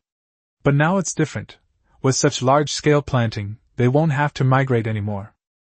Yuning also noticed that Manhwa had 2 large holes in its ears, which looked as if it had been bitten by some wild beast. Manhwa guessed Yuning's thoughts and showed him his ears. Ever since Manhwa put on his steel teeth, he'd become quite imposing and domineering. Now Yuning wanted to get him a pair of large earrings. Manhwa naturally knew what Yuning was thinking, and nodded repeatedly at him. Rabbit Teeth has a little sister who is usually in the gathering team. She always likes to wear a small white flower on her head, though sometimes she will use a yellow one instead if there is no white one. She was probably asking about Rabbit Teeth and Yuning's intimate moments, sometimes opening her mouth wide in surprise, and sometimes showing an envious expression. Yuning was only distracted for a moment, but Manhwa already knew the gist of it, and picked a small white flower from the grass, pinched it with his nose and put it in Yuning's hand. Goodness, there are no secrets left now. But Yu Ning is very happy to have a friend like this. In modern times, he would definitely be the master of the beast-taming sect. The tribe that loved training animals is now in dire straits. Both people and animals are suffering from plagues there. Yu Ning had considered using the lake to save someone, but judging from the explanations of the seashells and teeth, it seemed unlikely to have that function. Although the area was lush with aquatic plants, she hadn't seen any mugwort. News of the plague quickly spread throughout the land, and even the lands of the beast-taming clan were considered forbidden areas. This puzzled Yu Ning. It turned out that disease was the most terrifying thing about this land. To prevent the spread of the plague, Yu Ning even demanded that no raw water be consumed, but the women were not used to drinking boiling water and could not wait for it. Walnuts intensified their harvesting efforts, prioritizing coconuts each time.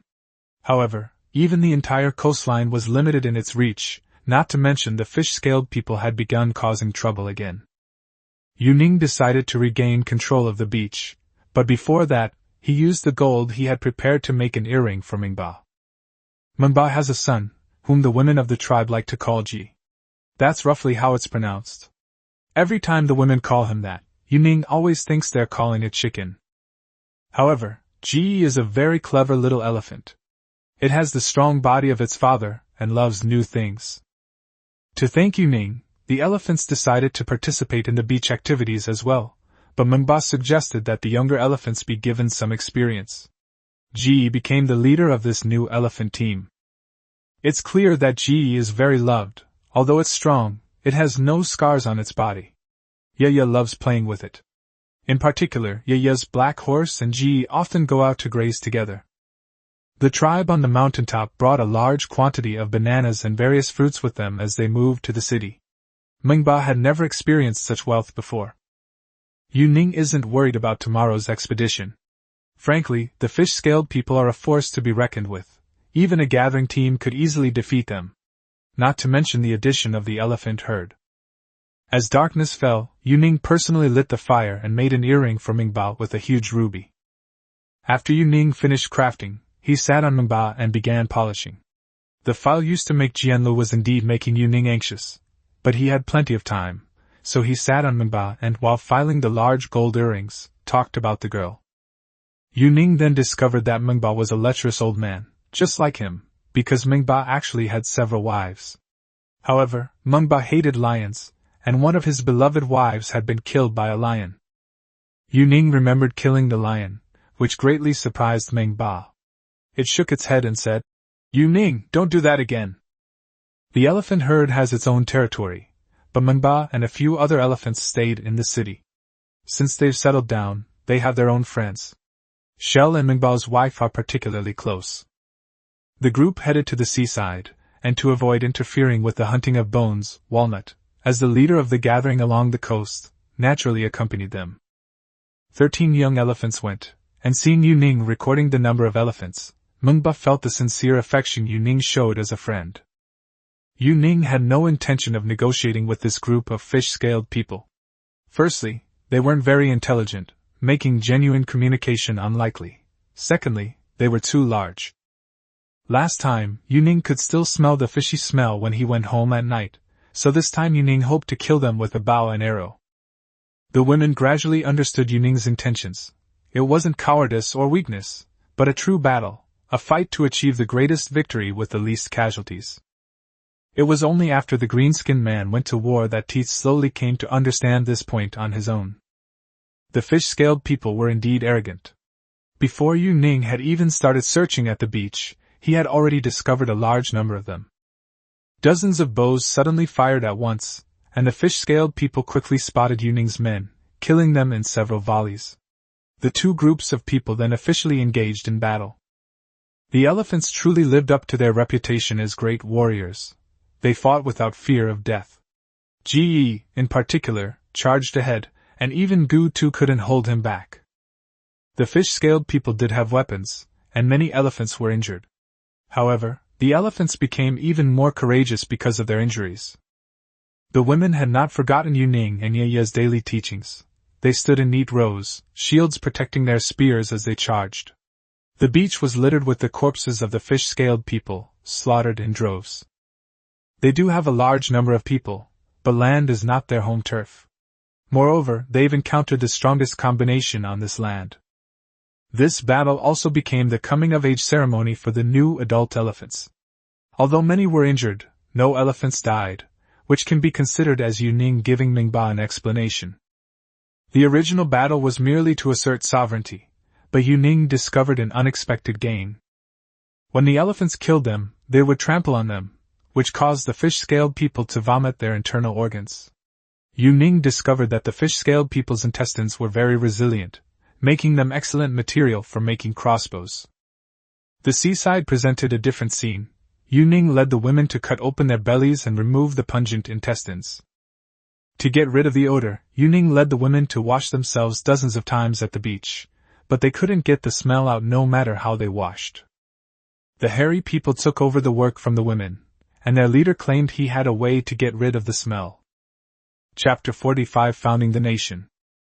Yu Ning gathered all the carefully selected bowstrings together, and after testing and comparison, the small intestine of the fish-scale people was indeed the best choice.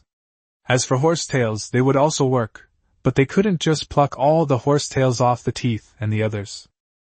Yu Ning had a considerable collection of fascia from various animals, and even more good wood for making bows and arrows. However, crafting the arrowheads was a laborious task for one person, but Yu Ning used a molding process. He then had others help with the polishing. This person went to the beach 7 or 8 times, and the number of fish-scaled people decreased. Eventually, they became extremely rare. Will the fish-scaled people wipe them out? They look kind of dumb, but also kind of cute. The injured elephants all received the protection of the lake water when they returned, especially Gee, who was particularly brave. Its big ears had been pierced by the fishbone stick, so Yu Ning decided to go all the way and make a big earring for it as well. To show his bravery, he got a ruby, the same one as his tusk and his father's. This delighted the young and lively boy, who showed it off to the elephant herds and the tribe of Yunnan. How proud the chicken is! She gnawed on a piece of dried meat, then began sharpening her arrowhead. She probably looked down on the other savages' handiwork. Yu Ning specially selected arrow fletchings for her. He even polished her bow and arrows with fine sand and waxed them with sheepskin and sheep fat. The bow made of teeth is reinforced with fascia in key areas, making it stronger and harder than other people's bows. Although no woman has ever gotten pregnant for Yu Ning, it seems Meng Bai knows about this. It even thinks it's normal. It's as if he shouldn't have any offspring. Yu Ning gradually came to accept it. It seemed that even soaking in the lake wouldn't make him age. Since life wouldn't perish, there was no need to continue it. However, Yu Ning made flags in the city, and the flags were decorated with flames. Unfortunately, there's no cloth available now, so Yu Ning's flag is made of hemp woven into rope. The illustrations are naturally drawn from seashells. When Yu Ning explained the purpose of the flag, the women were filled with awe for the burlap sack fluttering wildly in the wind. With the help of the elephants, Teeth managed to pull the enormous totem into the city. Yu Ning respected this belief. Mengba displayed its immense power, unleashing an energy that astonished Yu Ning when the totem was erected. The entire elephant herd cheered for it.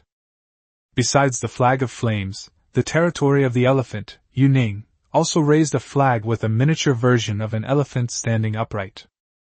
It was clear that Mengba not only liked it, but he also personally went to find a flagpole.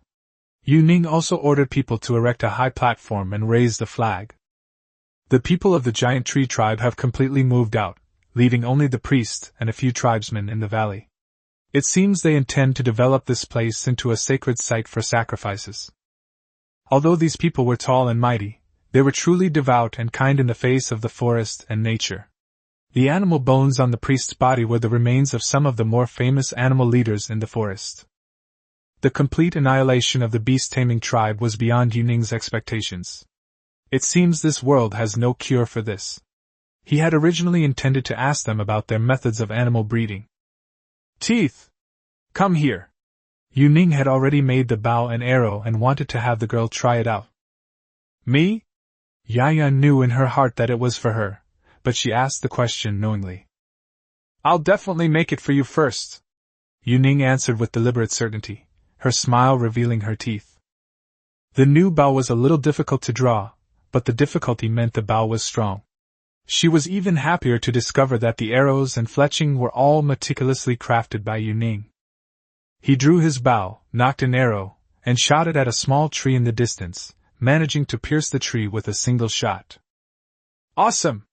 Teeth perked up with excitement, and immediately ran over to check. Although it couldn't compare to a compound bow, it was definitely a top-tier bow, and Yuning was even more amazed by her archery skills than by the bow itself. This girl had only been carrying a bow and arrow for less than 60 days. But the accuracy of her archery is already at the level of a professional. Talent is sometimes simply unreasonable.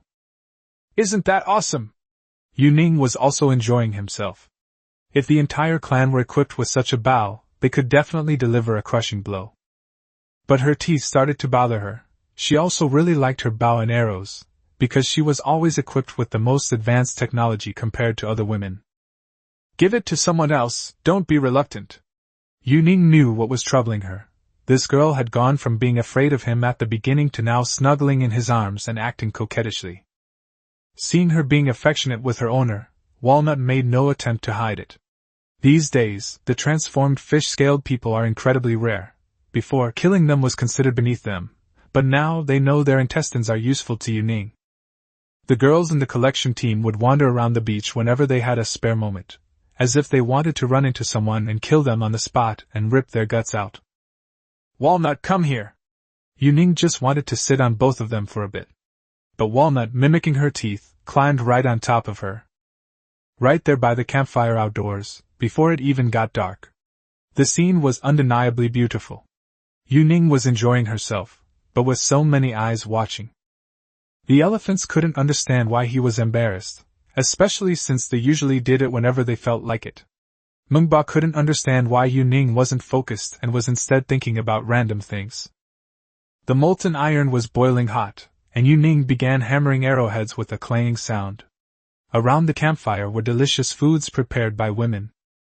In the past, people ate whatever they wanted, but now they pay attention to tableware and cutting, and sometimes there are even delicately cut fruits and arranged flowers.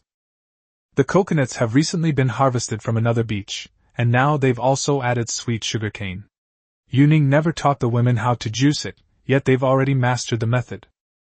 Although the sugarcane juice wasn't filtered very cleanly, Yuning enjoyed it. Cheers! Everyone still eats together by the campfire, and there are no more days of going hungry. Although the best meat is still given to Yuning, he has been experiencing constipation lately. The people of the giant tree tribe also brought a lot of fruit today, and in return, Yuning gave them mushrooms and many tools. After all, they wouldn't eat meat anyway. Besides gathering, the furry people also helped with herding. Many wild dogs also integrated into the pack. Yuning knew that this was how primitive dogs originated. Anyway, there was nowhere to use up the bones and animal organs they had gnawed. A few days later, a giant fireball appeared in the sky. The women dragged Yuning and ran wildly in all directions. A huge meteor fell outside the valley of the giant tree tribe. Many animals in the vicinity were affected. If the town hadn't been so far away, they probably would have suffered as well. The savages all thought it was a disaster, and the women, looking at Yuning's expression, didn't know whether it was a good thing or a bad thing. Their tribulation was nothing more than a shooting star falling nearby to Yuning. Yuning brought some equipment and prepared to go and investigate. Master! Shell shook her head frantically, and the women were all signaling to Yuning not to go. Chapter 46 No Way Out. Yuning did find the meteorite iron she was hoping for, but too much of it had burned, leaving only a small piece. No matter how much Yuning heated it, it would only get red hot in the crucible and would not melt. Yuning knew the temperature wasn't high enough, but all they had were firewood and charcoal. There was simply no other fuel they could use. Coal had been discovered near the beast-taming tribe in Yuning, but the plague there hasn't stopped yet. He would absolutely not risk his life. Because the meteor fell outside the canyon of the giant tree tribe, they felt it was a punishment for being forced to move out of their homes. Having no other choice, Yuning subjected the meteorite he had picked up to severe torture, claiming that it was a demon that he had captured and that it had now been burned to death. As expected, people with real power can believe even blatant lies. The people of the giant tree tribe also believed Yuning's words. After all, he dared to pick up the fallen ominous object. A deafening roar came from afar, and before the meteorite had fallen for long, a torrential downpour began. How does Master hunt? Teeth had originally wanted to try out the new bow and arrow, but now the raindrops outside were hurting him. I can just stay home and relax without having to go out. The family has stocked up on food, including sheep, pen deer, and some poultry. The hardworking women, seeing the heavy rain, simply couldn't bear to stay at home. This is a typical example of someone who has been working hard for too long and can't stop. As soon as the heavy rain stopped, the nearby rivers swelled. For thousands of years, no one had fished, and the fish in these rivers had almost become an infestation. Yuning listened to Walnut talk about the fish and set off with various baskets. It was their first time hunting and gathering together, and it was more like picking up fish than catching them. Yuning was surprised to find that after collecting hundreds of baskets of fish, some of them even jumped ashore on their own. Apart from the women, the other savages just stuffed the food into their mouths and ate it, their expressions seemingly filled with gratitude for nature's bounty. Yuning lit a fire and, after slaughtering the fish, began grilling them. The aroma of grilled fish filled the entire city. The fish here were quite fatty, so Yuning rendered all the fish oil together, using the rest of the residue as fuel. All the fish oil was used to fry the fish. The women had never seen this kind of cooking before. Yuning looked at the fish being fried and suddenly thought of the poem. Boiling beans with beanstalks as fuel, the beanstalks weeping beneath the pot. This is truly a case of, why are we fighting each other so fiercely? And what's more, mine is exceptionally fragrant. Teeth and Shells had already crowded around. They're always eager to try something new. Yuning casually added some spices to the fragrant fried fish. Knowing that Yuning liked spicy food, Walnut also gathered a lot for him. Yuning couldn't finish it all, so he made it into dried chili peppers. There were wild scallions, but unfortunately no ginger or garlic. The aroma of the grilled fish stimulated their appetites. When Yuning shared the first fried fish with the two girls, they were met with expectant eyes all around them, waiting for their feedback. I recall there was a salt field there, but in the past, there was no way to refine it. Now Yuning wants to try boiling it with water. It seemed that heaven had been kind to Yuning. The green-skinned goblin tribe offered him many gems. Yuning casually gave them the extra fish. Yuning was overjoyed by the gemstone, a natural salt block. Yuning knocked off a piece and then started sucking on it. The women were curious that he was eating stones today. Tastes salty! So salty! After more than 100 days, Yuning tasted salt for the first time. Laozi wanted to stew and grill fish, so Yuning smashed a block of salt and started fiddling with the grilled fish. Today is a good day. Yuning hummed, the stewed and grilled fish with salt and spices smelling delicious. Then, she fried some dried chili peppers in the fish oil. The aroma was simply irresistible, and the women all gathered together. They waited for Yuning's stewed and grilled fish to be ready. Yuning, worried that she wouldn't have enough to eat, added a few more jars. The whole camp smelled of stewed fish. The moment she took her first bite of the stewed and grilled fish, she had only one thought in her mind. She would stop hunting tomorrow and switch to fishing. It smells so good. Shell probably meant that it smelled amazing. Yuning picked out a bowl of meat from near the fish's belly and gave it to her, adding some broth as well. Shell isn't stupid. She knows the meat here is tender and has few bones, and her heart is warmed. However, many houses still leaked, and the heavy rain revealed various shortcomings in the work. Laziness exists in every era. It seems some tribes aren't good at working. Yuning hadn't yet realized that these seemingly honest people weren't so honest after all. To the north of the 1,000-strong tribe, there are other tribes, small in number but extremely ferocious. Even the 1,000-strong tribe rarely provokes them. The Teeth were ready to give them a good thrashing, but the Teeth had consulted Yuning, who thought it was inappropriate. Because the killing tribe has not yet submitted, and often even shows dissatisfaction. Yuning had a good method, to instigate conflicts among other tribes and reap the benefits himself. However, it's difficult to say this to women, firstly because it's hard to express, and secondly because it gives them time to explain that he can do many things. Now that such a large project as the wall is about to begin, Yuning doesn't want it to be a shoddy construction like some of the houses.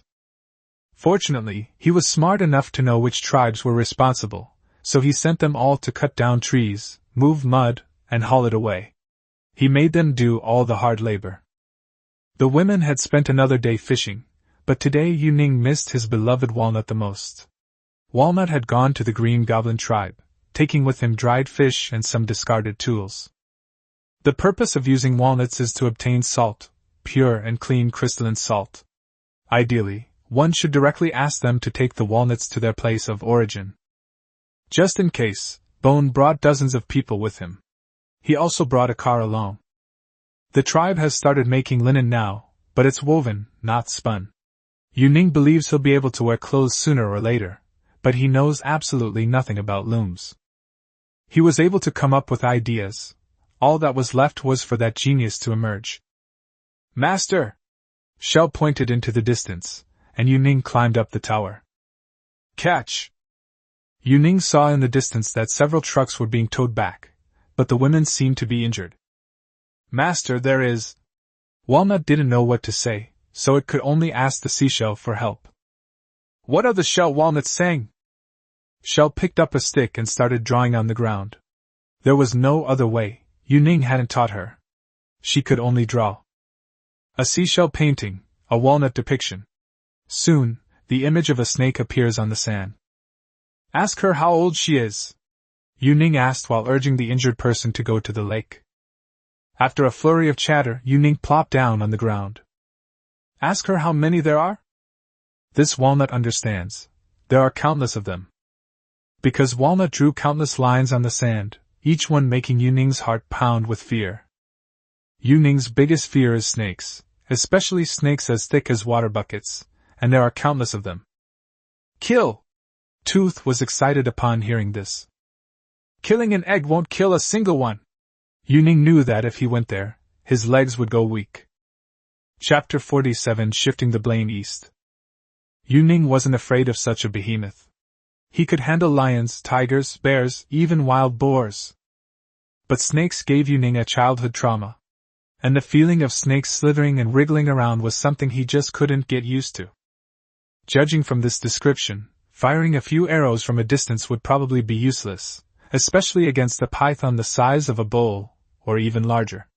It seems that only a spear would be somewhat effective, otherwise, it would be largely ineffective.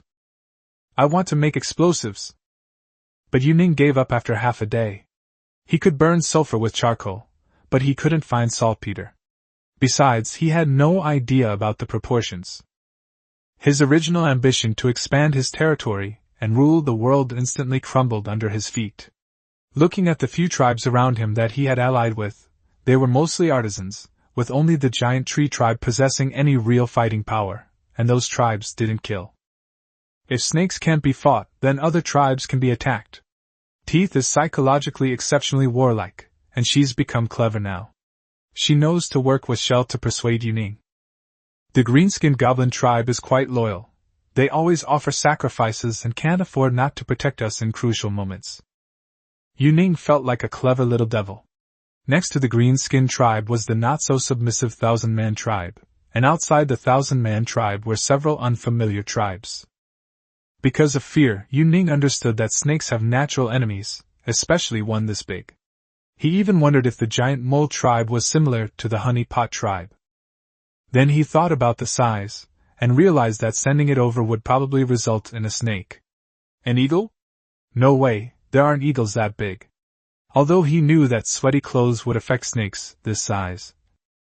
Sure enough, this thing grew so big it became almost sentient. Its natural enemies weren't even enough to satisfy its hunger. Should we move the green goblins here too? But what about the salt where the snakes are? This is probably the biggest crisis Yuning has ever faced. These past few days, he has been busy with training and hasn't even gone hunting himself. The hunting party had a fairly good day. It seems the girls have mastered the art of hunting. However, the remaining group of people who collected the items brought back a large object without walnuts as their guide. Crocodile. These girls weren't unfamiliar with catching crocodiles. They usually only caught small ones. The first time Yuning met them on a hunt, someone caught a crocodile. It wasn't quite that outrageous. The crocodile's limbs were as thick as Yuning's thighs. Although it was bound tightly, its exposed teeth were still terrifying. Yuning once stewed a crocodile for them, but that crocodile was no bigger than a small dog. Compared to that, this crocodile was probably their ancestor. Tooth, spear in hand, approached and aimed at the crocodile's eyes. She particularly enjoyed delivering the fatal blow before slaughter. Yuning sometimes worried that she might turn evil. Wait a minute! Yuning suddenly stopped the teeth and turned to ask about the little white flower in the collection team. Crocodiles! Are there many? Little white flower still didn't quite understand, so she looked to Teeth for help. Teeth rarely acted as a translator. There are many of them. Lots of them along the river. Despite speaking broken Mandarin, Yuning still expressed her estimation. Is it big or not? This time, Little White Flower understood the word big. She started gesturing wildly, as if she hadn't captured the patriarch anymore. The girls had captured the second uncle. The patriarch must be even more powerful. Yuning issued a new task: braid ropes. Find tree branches. This couldn't be simpler than the task Yuning had assigned. While the women ate, they divided the work among themselves, and Yuning found a rope of suitable thickness. Then she had the women pass it around. It wasn't a factory, but the girls could tell the approximate thickness of the rope just by looking at it. Other tribes also had people who knew how to braid rope, and they were also brought over. Besides the tribe's supplies, the women had amassed a small mountain of ropes. Yuning started working on it himself. He wanted to weave a net big enough to catch crocodiles. 2 days later at noon, Yuning led 100 fully armed women and set off with almost all the vehicles in the tribe. Shell deliberately instructed Teeth to protect Yuning well, and even the bones left the tribe to stay with Yuning. Under the blazing sun, the crocodiles rested with their mouths wide open. The description of Little White Flower was not an exaggeration at all. Hundreds of crocodiles of various sizes inhabited this place. Yuning opened the net and gestured for Teeth to grab the other corner. Then, she cautiously approached the crocodile that was sunbathing. Teeth naturally understood what she meant. As an excellent hunter, capturing someone alive was a very rewarding thing. Suddenly the net came down, and before the crocodile could react, the women pulled on the rope and dragged it. In its terror and struggle, the crocodile was met with countless tree branches. Everyone worked together to plant it in the ground, and the remaining women quickly and neatly tied it up with ropes. Crocodile, delicious! Bone loves to eat crocodiles, especially their legs. Watching Bone eat crocodile gives you a sense of the flavor of dry pot bullfrog. I don't want it, just leave it here. Huh! The Bone was clearly dumbfounded. All that effort to grab it was just to let it go. Yuning's men lay in ambush around the area, catching more than 30 crocodiles in one afternoon, but he continued to catch them. The women were confused, because Yuning had instructed them that herbivores could be raised, but carnivores couldn't because it wasn't cost-effective. They couldn't possibly bring so many crocodiles back just to feed them grass, could they? Only when the Bone reminded Yuning that there wasn't enough time to soak in the lake did Yuning stop. There were 37 large crocodiles. One of the cars was crushed by them. The women had to work together to drag it back. The villagers were shocked to see Yuning catch so many crocodiles at once. Crocodiles are usually social animals and rarely have rivals. This time, Yuning had essentially raided their home. Elephants are so fierce that they want to punch any crocodile they see. There's a real grudge between elephants and crocodiles. It's likely that many elephants have been ambushed by crocodiles while drinking water or swimming. Mungba! Yuning thought through his thoughts, and Mungba finally calmed down. It seemed that Mungba and the crocodile had some kind of grudge. Master! What do we do now? The shell also wondered why they dared not untie the ropes. If they untied one, it would be fine, but if they untied them all, it would be chaos. And there wasn't enough meat to feed them all. Let them go hungry. Yuning checked the ropes of each crocodile. She had to admit that the women were really skillful. They could even tie up crocodiles. She wondered which woman had done it. Yuning was eager to know who the talent was, so he asked Gu Tu, only to find out it was one of the two women beside Xiao Baiwa. The two women were often together. Although they weren't twins, they were always together. Yuning had given them names, but it was just a joke at the time. One was called Maka, and the other was called Baka. When I first chose this name, I often said goodnight Maka Paka to them.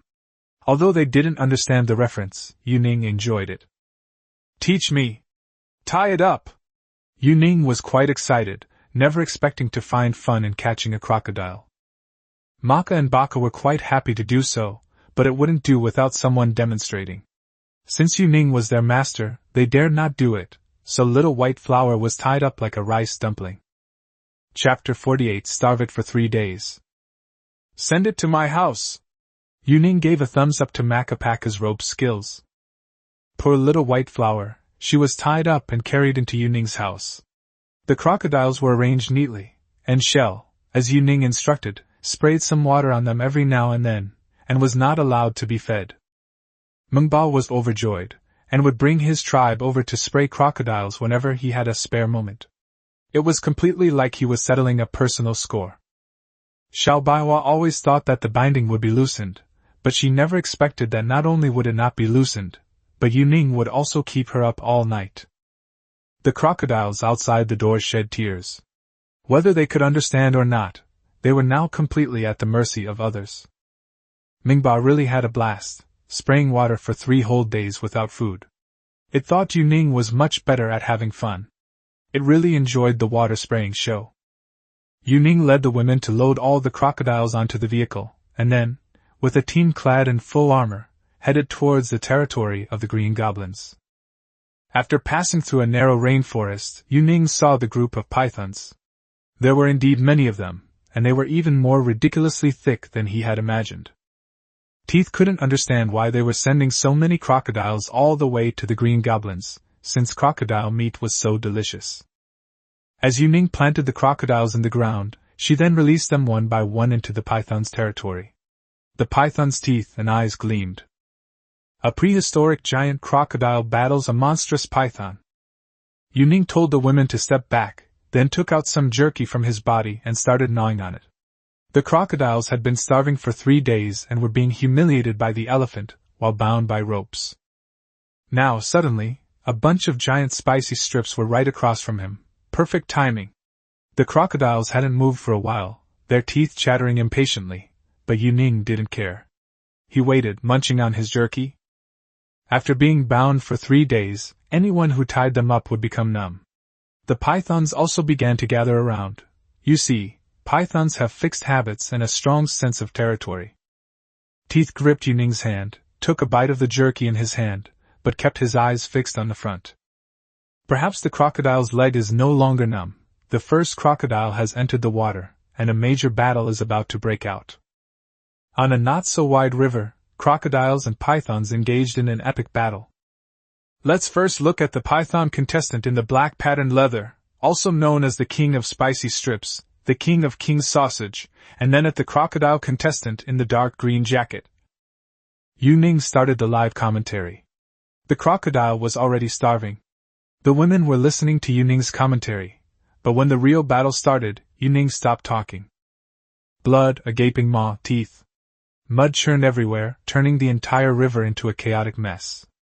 Yuning pulled the woman back several steps. Mud still splattered all over him.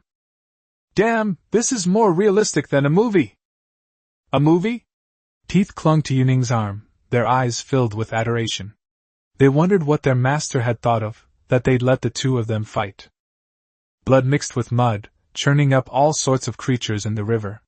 Many Lai Gabao, covered in mud, barely managed to escape the waters.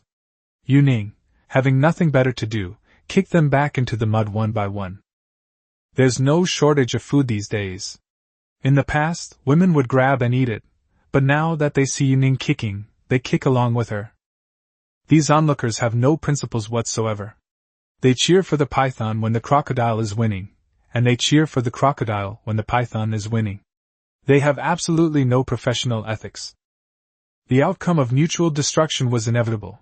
The python coiled around the crocodile, and the crocodile bit the python, creating a tangled mess in the pond. "Once they're all dead, let the green goblins eat them, it'll be our treat." "Huh!" Teeth obviously didn't understand at first, but she knew that the follow-up work was to be handed over to the green-skinned goblins. The green goblins had never seen so many prey before. They ate them raw, grabbing whatever was already dead and then washing it before starting their feast.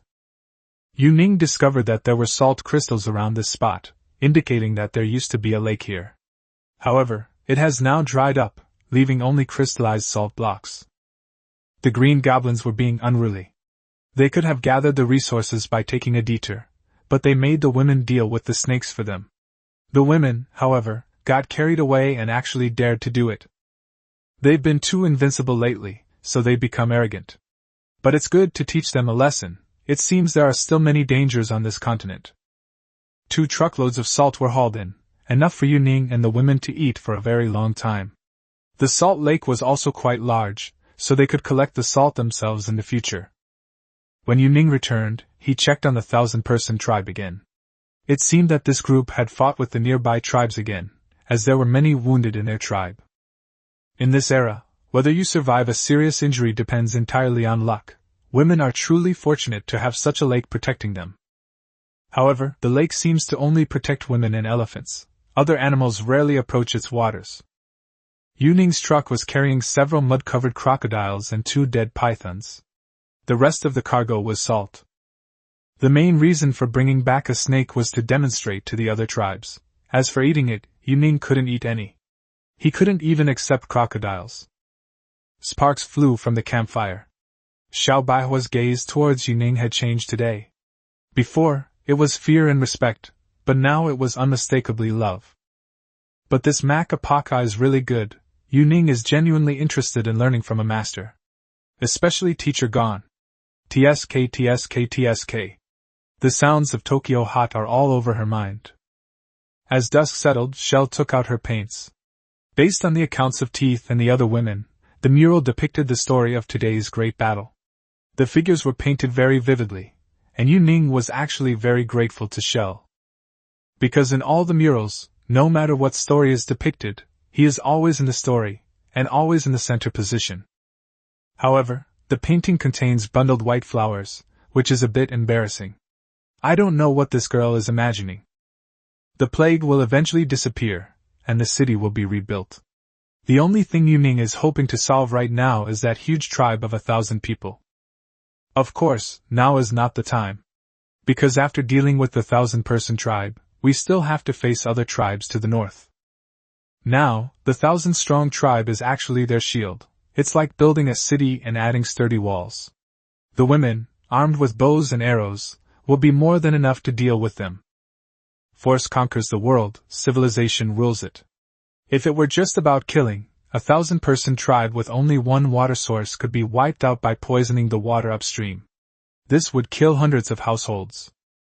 The women sang and danced. Walnut was a little excited today. She pulled Yu Ning to dance with her, and then they kissed. The other women all joined in the commotion, their cheers echoing through the cave. Outside, Mingba inhaled a noseful of water. Sadly, the crocodile was gone. It truly missed the past few days. I wonder if Yu Ning will play with me like this again next time he catches a crocodile. Ji Yi's injuries have also healed. He's wearing large ruby earrings. If he weren't a little afraid of fire, he would have already gone to the cave to join the revelry. Chapter 49 War Elephants. Besides the salt, the green-skinned goblins also provided iron, but these green bastards had ulterior motives.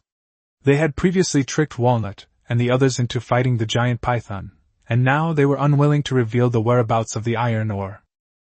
Goblins were indeed no good. Yu Ning lost patience with this tribe. When it came to lying, how could Yu Ning possibly lose to these green-skinned monsters? After several battles with other tribes, the 1,000-strong tribe, in a fit of rage, clashed with the green-skinned goblins. Teeth originally wanted to help the goblins, but Yu Ning stopped him. When Shell asked why, Yu Ning had to put a lot of thought into explaining. The women never expected that this green goblin had so many schemes. No wonder Yu Ning needed to catch crocodiles to fight the python. Unlike other wild animals, pythons can heal their scratches and bites in lake water. They can swallow whole, which accelerates their metabolism. Finally, they defecate. Yu Ning couldn't possibly go through the process of restoring himself while carrying around the few piles of excrement. Teeth, who had initially felt sorry for them, suddenly felt an urge to kill them after hearing Yu Ning's explanation. This group of people were lazy and greedy. They initially traded broken stones for other things, and later brought out salt and iron, all with ulterior motives. You should know that the women are very kind to these tribes, especially the Teeth, which often stand up for them and risk their lives. A girl was deep in thought by the lake. Yu Ning noticed she was preoccupied and followed her. "What's wrong with my female warrior?" Yu Ning was now regretting the name, Teeth. She hadn't thought this far ahead at the time. Now it did seem a bit perfunctory. "It's good that the master is smart, but it's bad that the green monster is smart." Yu Ning understood the general meaning of the Teeth. He used his intelligence to help women, while the goblin used his intelligence to be greedy and scheming. "You are the commander!" "Commander!" Yaya only knew that Yu Ning had called her general. "It's like a general among generals." Yu Ning described it that way. Teeth seemed to understand. "A commander needs to be smart. In battle, you can use others as spears and arrows." Yu Ning finished speaking through gritted teeth, even more bewildered. "Does the master want me to carry others in a fight?" Yu Ning guessed that was her understanding. "For example, I could use a crocodile to fight a python." Teeth understood. It was indeed a good idea, and she thought it was a clever method today. "You are the commander, but you also need to learn how to use others." Yu Ning gave an example to help Teeth understand. Not only other tribes, but also other animals and other things. Many things can be used as weapons. For example, he had used fire before.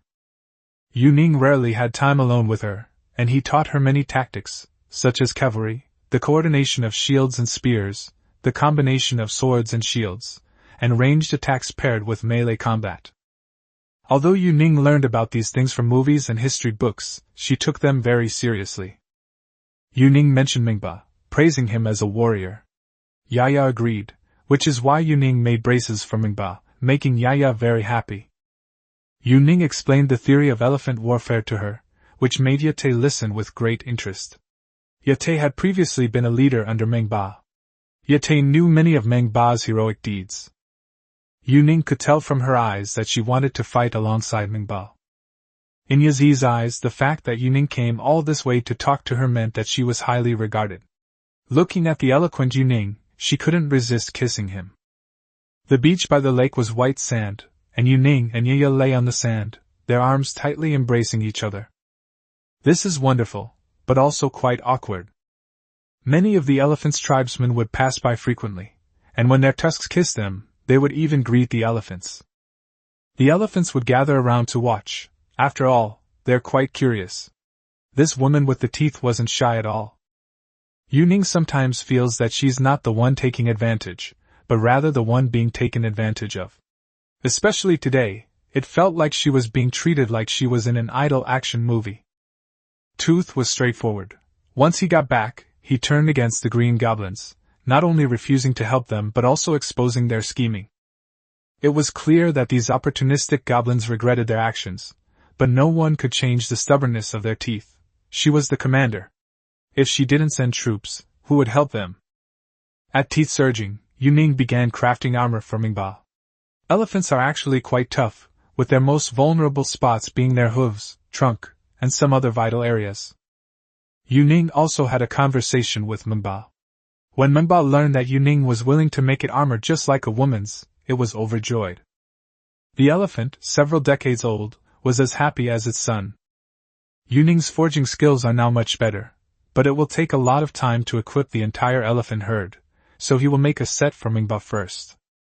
Yu Ning also made improvements to the teeth's armor, especially the joints, making them easier to move. Yaya has a battle knife that Yu Ning originally made, but now she keeps it under the animal skin she sleeps in. It's clear that Yaya cherishes this thing. So Yu Ning didn't melt it down, but instead forged a new one. This battle sword was not only sharper and harder, but also felt comfortable to hold, just like teeth and palms. This is a handprint of teeth that Yuning specially made by covering with mud. On the wooden handle of the knife, Yuning used a red-hot iron rod to burn the pattern of teeth. When Manhwa first put on the armor, it mainly protected its head, as well as its limbs and buttocks. The war elephant gleamed with silver light, upon which sat Yuning's favorite female war goddess, who was also clad in silver armor and wielding a brand new, gleaming battle sword. Manhwa ran around to more than a dozen tribes showing off, its teeth displaying its strength along with it. In the distance, 1,000-strong tribe on a mountain also relayed the news back. The green goblins escaped into the city, and Yuning neither refused them nor took them in. Shell, being kind-hearted, arranged for them to stay in the west. The goblin's fate served as a warning to other tribes from Yuning, and also demonstrated his stance. This group of cunning and deceitful tribes completely lost their territory.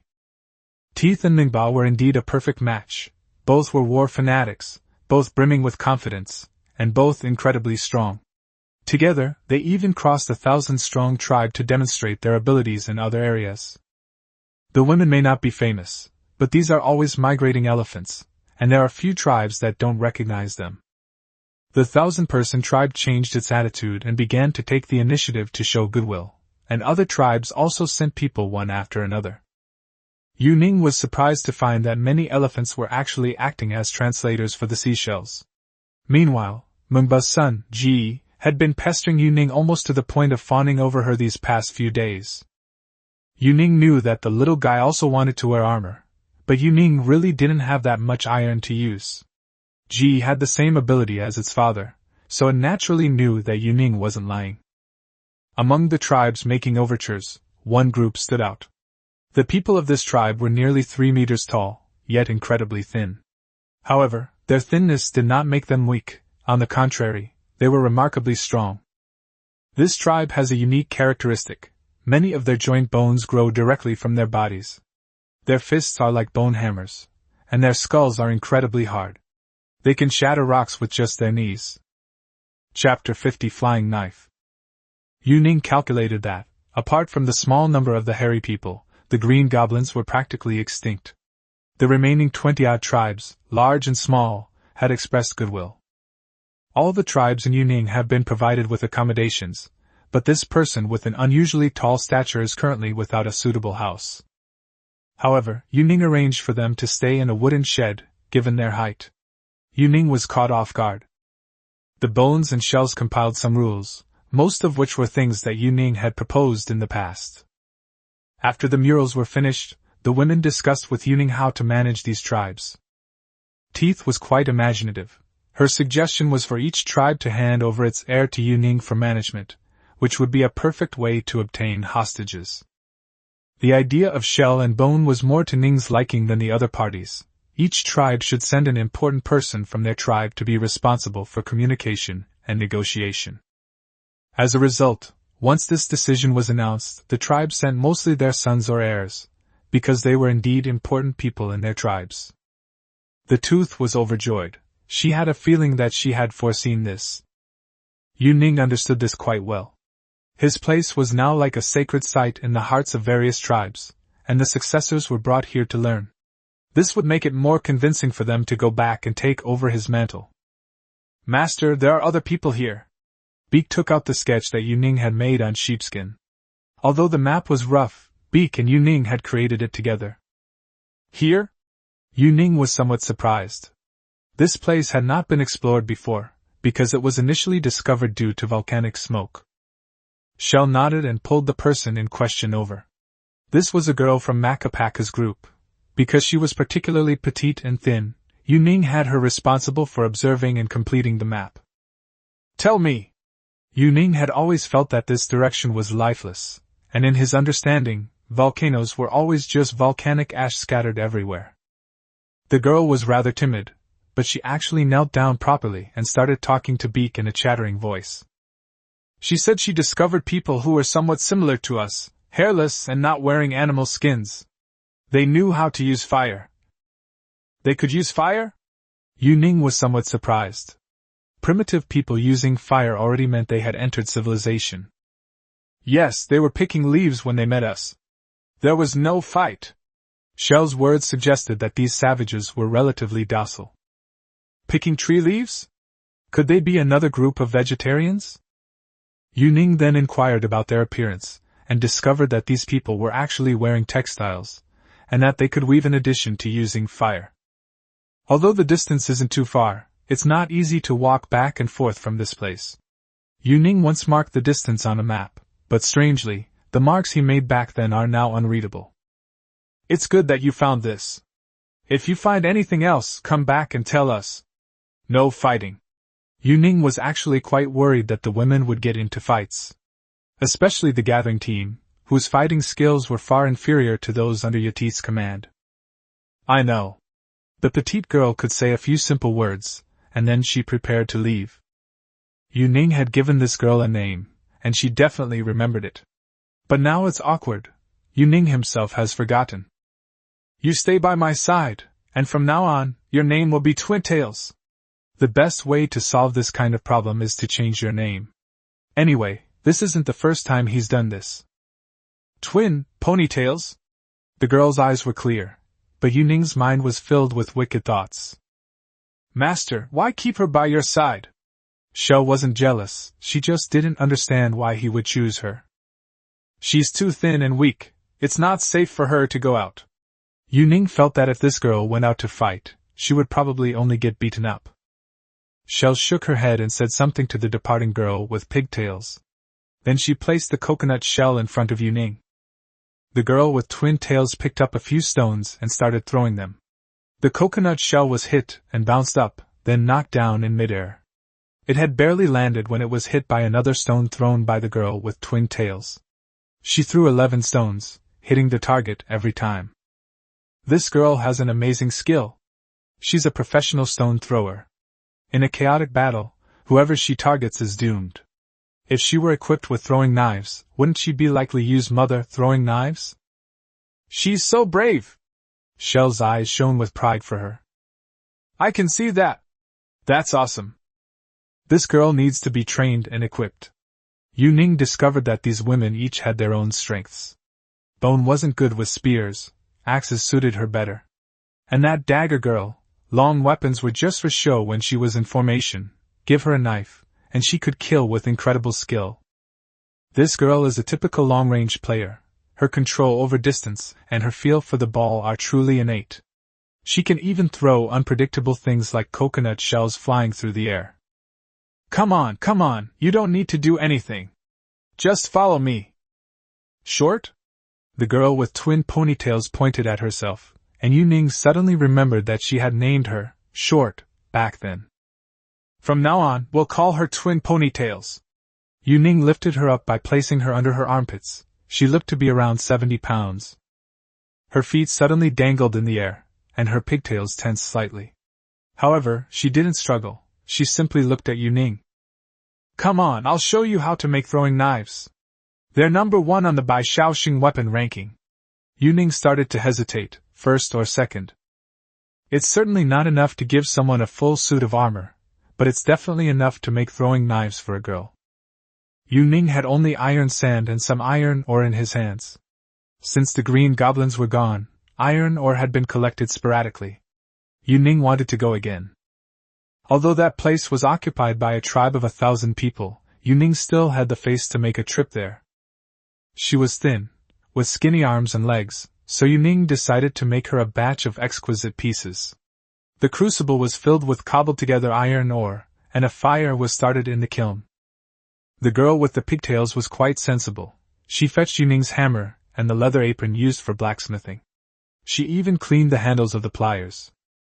This time, Yuning picked up a small hammer. The pieces he made were even more intricate than the armor plates. He knew he wasn't a professional blacksmith and his handiwork wasn't great, so he hammered with extra care. The throwing knives were diamond-shaped, with a tail attached, and a ring was made using pliers. I was lucky. I made exactly 40 of them. After repeated forging and tempering, Yuning began to polish and refine the headdress. He had never been this meticulous when making headdresses before. As for the tassels on the throwing knives, Yuning didn't have any cloth, so he chose the down feathers from under poultry wings. The leopard skin that Yuning initially slept in when she came to the tribe was also cut up by him.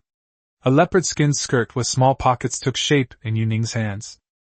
Each pocket is sewn with leather-cut thread, and the stitching is meticulous and neat. Mine? Because when sewing the skirt, Yuning always gestured to the pigtails.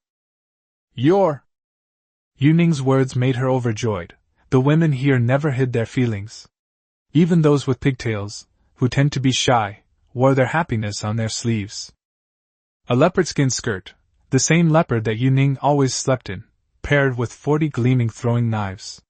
Her twin ponytails swayed her slender waist as she twirled around, admiring the sight.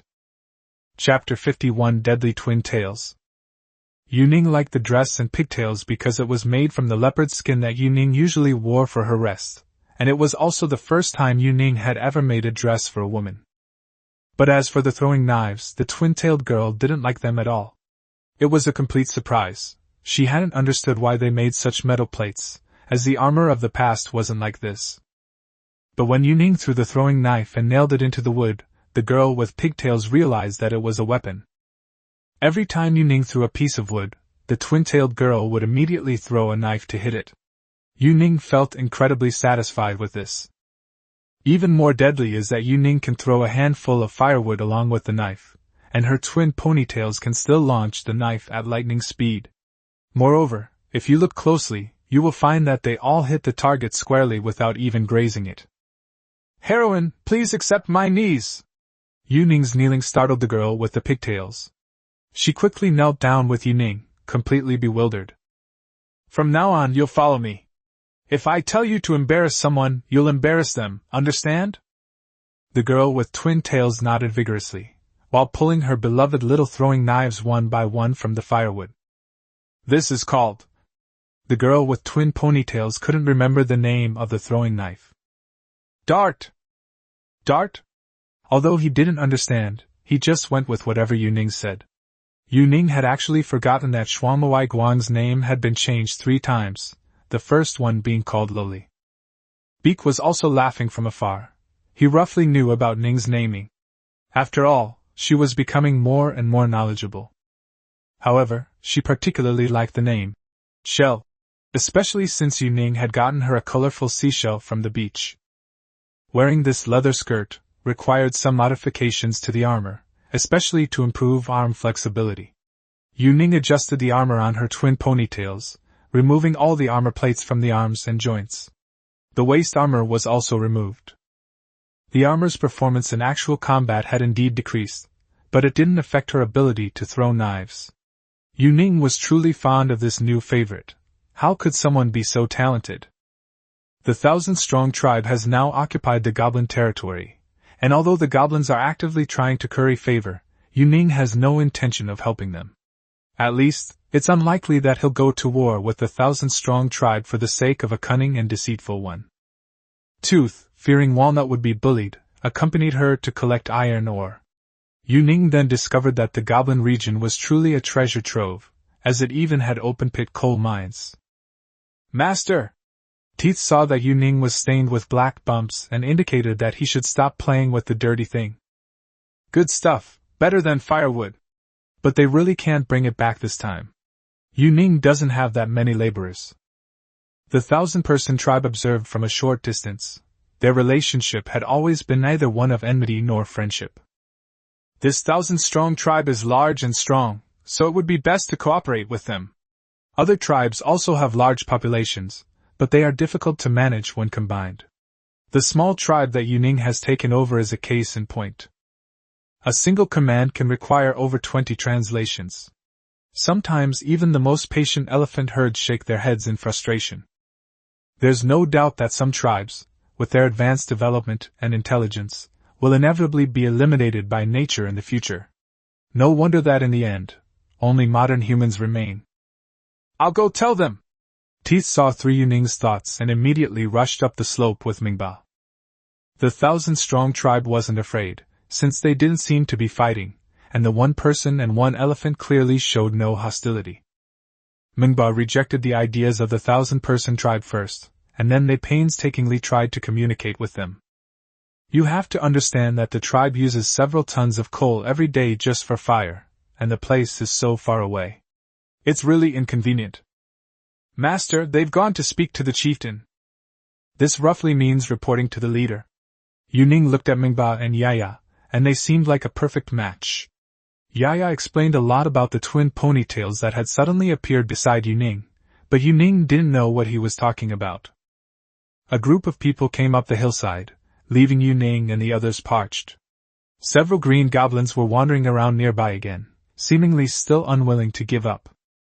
It was another long three-way translation meeting, and Yuning could only rely on Beek's account to make judgments, as Mingba was simply too busy to handle it all.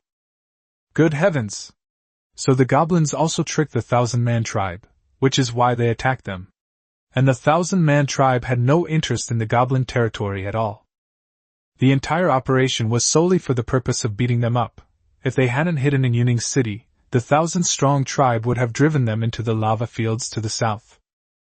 The 1,000-strong tribe is willing to help Yuning transport coal and iron ore, but Yuning must swear to their gods that he will not betray them during their battles. This is a bit funny. Yuning has always been hesitant to expand outwards because he fears being betrayed by the 1,000-strong tribe. Now, their concerns are the same as yours. Their god? Yuning had never known what the 1,000-person tribe worshipped. Teeth thought for a moment, and prepared to draw it, even though Yuning knew that Teeth wasn't good at this. Mengba, on the other hand, took the wooden stick from Yaya's hand and started drawing on the ground. Good heavens! They worship a giant tortoise. Teeth also explained to Yuning that it was their ancestor. Turtles are our ancestors? Who would believe that? Wouldn't that make this tribe of 1,000 people a bunch of turtle grandsons? Swear it! No matter what, they're like a 1,000-year-old tortoise or a 10,000-year-old turtle. They're at least from the grandfather generation. The 1,000-strong tribe led Yuning into their territory. To be honest, their strength was not without reason. They had a lot of tools. Although they were stone tools, they were of a complete variety. The most important thing is that other people can reproduce. This is the pain in Yuning's heart. He had never seen a doctor before he transmigrated. Could it be that he himself is infertile? In front of a small hill, there were sacrificial offerings everywhere, including livestock, fruit, and many animal horns. Teeth! Where is their god? He pointed at the small hill with his teeth, and Yuning almost knelt down in disbelief. That's a turtle. I'd believe you if you told me it was an island. Yuning was dumbfounded. If he hadn't looked closely and noticed that it had a turtle's head, he really wouldn't have believed that such a big thing existed. However, it looks like it can't move. It's probably too old, and has taken root in the ground. Yuning's tu chao, a Chinese internet slang term for sarcastic or witty remarks, made Mingba laugh uncontrollably. Mingba knows many leaders, but Yuning is the one who makes it the happiest. She's also the one whose personality is most similar to its own. Yuning loves beautiful women, while Mingba loves beautiful elephants. Both of them like long legs. Yuning likes long legs for aesthetic reasons, while Mingba simply does so because his short legs make mating inconvenient. I swear, I will never betray the 1,000-man tribe. Unless they betray me. Yuning was quite serious. If even an elephant like that has so much wisdom, this old turtle must have lived for thousands of years. It's best not to try to fool it. However, the giant tortoise was still very friendly. At the tortoise's instruction, the leader of the 1,000-person tribe gave Yuning a magical object, which, judging from its shape, should be part of the tortoise shell. Teeth and Mingba chattered on and on, finally telling Yuning that this was a piece of the giant tortoise's shell from when it was young, and they were giving it to him as a gift. Chapter 52: The Hard Turtle Shell. Yuning really liked the gift because it was hard. After leaving the tribe, the teeth had been poked with a spear, but it was impossible to pierce them. The girl with twin tails even slashed at it several times with a throwing knife, but apart from sparks flying from the blades, the turtle's shell remained completely undamaged. No wonder this 1,000-strong tribe is so powerful. Their defenses alone are almost invincible with each person equipped with one.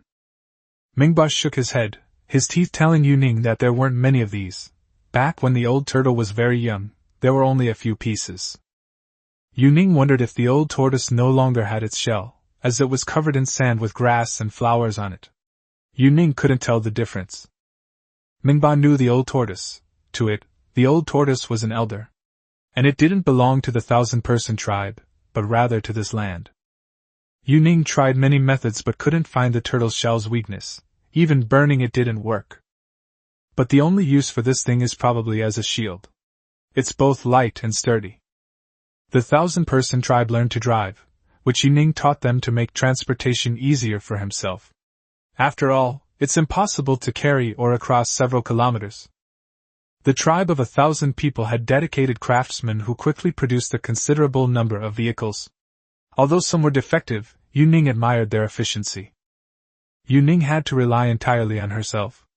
Even when she taught other tribes, she still had to supervise them while they were doing it. This was not only a waste of materials but also a waste of time. He needs people with some intelligence to work for him. Clearly, a tribe of 1,000 people is the best choice, but how can we subdue them? Walnut's people, who were stationed near the volcano, also reported that the group had returned to the vicinity. They were imitating the women, using mud to bake things in the high temperatures of the lava. This group of people actually made Ning very uneasy, because there were some things they possessed that she herself did not. Ning insists he is a modern man, believing he stands on the shoulders of giants. But in reality, his knowledge is limited. At least for now, he can't figure out how to make gunpowder. In time travel novels, it's often said that you can scrape saltpeter from the bricks on the toilet walls. Ning built toilets, and quite a few of them. But regardless of other tribes or women, they don't defecate in the toilets at all. Every evening after dinner, you could see them squatting in that spot, clutching leaves or pieces of wood in their hands. As for the toilet, if we exclude the ones used by Ning and Beak, it's practically brand new. The saying goes, you can control everything, but you can't control what people do. You can't just grab a spear and chase someone away when they squat down to defecate. Besides, so many people relieve themselves in the wild. Stray dogs just happen to pass by and grab a bite. It's all clean and tidy. No wonder dogs eat shit. Ning has finally found the root of the problem. Even in a different world, they still eat it. There's definitely some truth to the saying. A leopard can't change its spots. Ning started working on the map again, while Beak had already prepared the paints and was waiting for him to create the mural together. The painting depicts a ferocious beast with teeth, leading Ning in negotiations with a 1,000-strong tribe. It also shows a large tortoise giving Ning its shell, and abundant coal mines. The seashell is a cleverly chosen element. A hole in the rock face is filled with a seashell, which, within the composition, perfectly represents the discovery of coal. As expected, an artist's mind is all about creation. Ning would never have thought of using it this way. He would even skip this spot for the sake of convenience in painting. Even her pigtails were dancing. Ning noticed that she had styled her hair in pigtails today. And it must have been Beak who came up with the idea. Because Ning had only ever explained the meaning of pigtails to her. Because some houses leaked after the last rain, their roofs were rebuilt. Ning's house was decorated in a particularly gaudy and extravagant way. There were beautiful gems, shells, and stones. There were even pretty bones made from plant matter. The most outrageous thing was that one morning I woke up to find wreaths all over my door. Do you understand? I opened my eyes early in the morning and was surrounded by yellow and white flowers, with several large wreaths placed at the door. Although the women clearly didn't mean it that way, Ning felt particularly uncomfortable. The women had developed a tacit understanding. Whoever accompanied Ning that day would be given a flower garland while dancing. Unsurprisingly, the girl wearing the flower crown today had pigtails. It's because everyone thinks Ning has been quite fond of her lately. Even worse, many women are still calling her lowly, a cute, innocent-looking girl. This makes Ning feel a little guilty. The best thing about this place is the absence of mosquitoes. No matter when I sleep, I'm never bitten. There are insects, of course, but the absence of flies and mosquitoes is a real blessing. The girl with pigtails went to Ning's room early. She was responsible for making the bed, cleaning, and tidying up Ning's room. Ji is becoming less and less afraid of fire, and sometimes even dares to pinch a torch with its nose to play with. Although it has been burned a few times, the women are very encouraging of it. In the women's eyes, Mba's son was just a child, and also their friend's child. So every time Ji came to the cave to play, he was fed a lot of fruit. However, it's very eager to play and everything here seems new and exciting to it. As for eating, it won't eat a single bite even if you chase after it to feed it. It's a young elephant, but its size is enormous. Yuning likes it very much. Sometimes she'll even cup its big face and give it a kiss. The girl with twin ponytails took off the leopard skin filled with darts and sat quietly alone in Yuning's room. Yuning suddenly felt that it was very similar to a traditional Chinese bride waiting for her groom in the bridal chamber. No wonder there are so many traditions and rules nowadays. It turns out that many things have gradually formed since ancient times. Seeing Yuning return, the girl with pigtails was very enthusiastic. She had completely lost her former timidity, and had been following Yuning around these past few days. She felt that her master had a very good temper. The bonfire outside Yuning's door was the largest in the city, and therefore exceptionally bright. This was also the first time Yuning had gotten so close to examine the girl whose name he had changed 3 times. She was indeed thin and petite, and quite short. However, her proportions were still excellent, and she had everything she needed. With her pigtails resting on Yuning's shoulders, she exuded warmth and passion.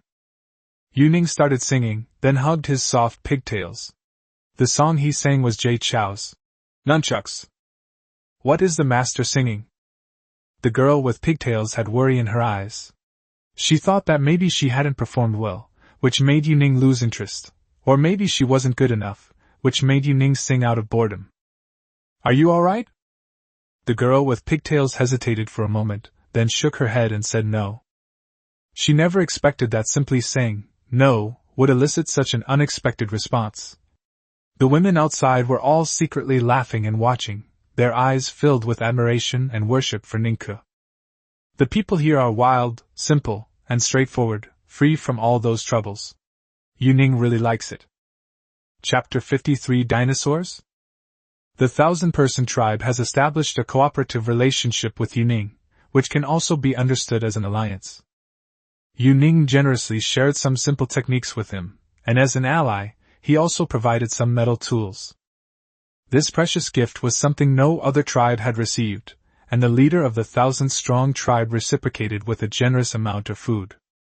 It is impolite not to reciprocate, and so the gifts exchanged became increasingly valuable and practical.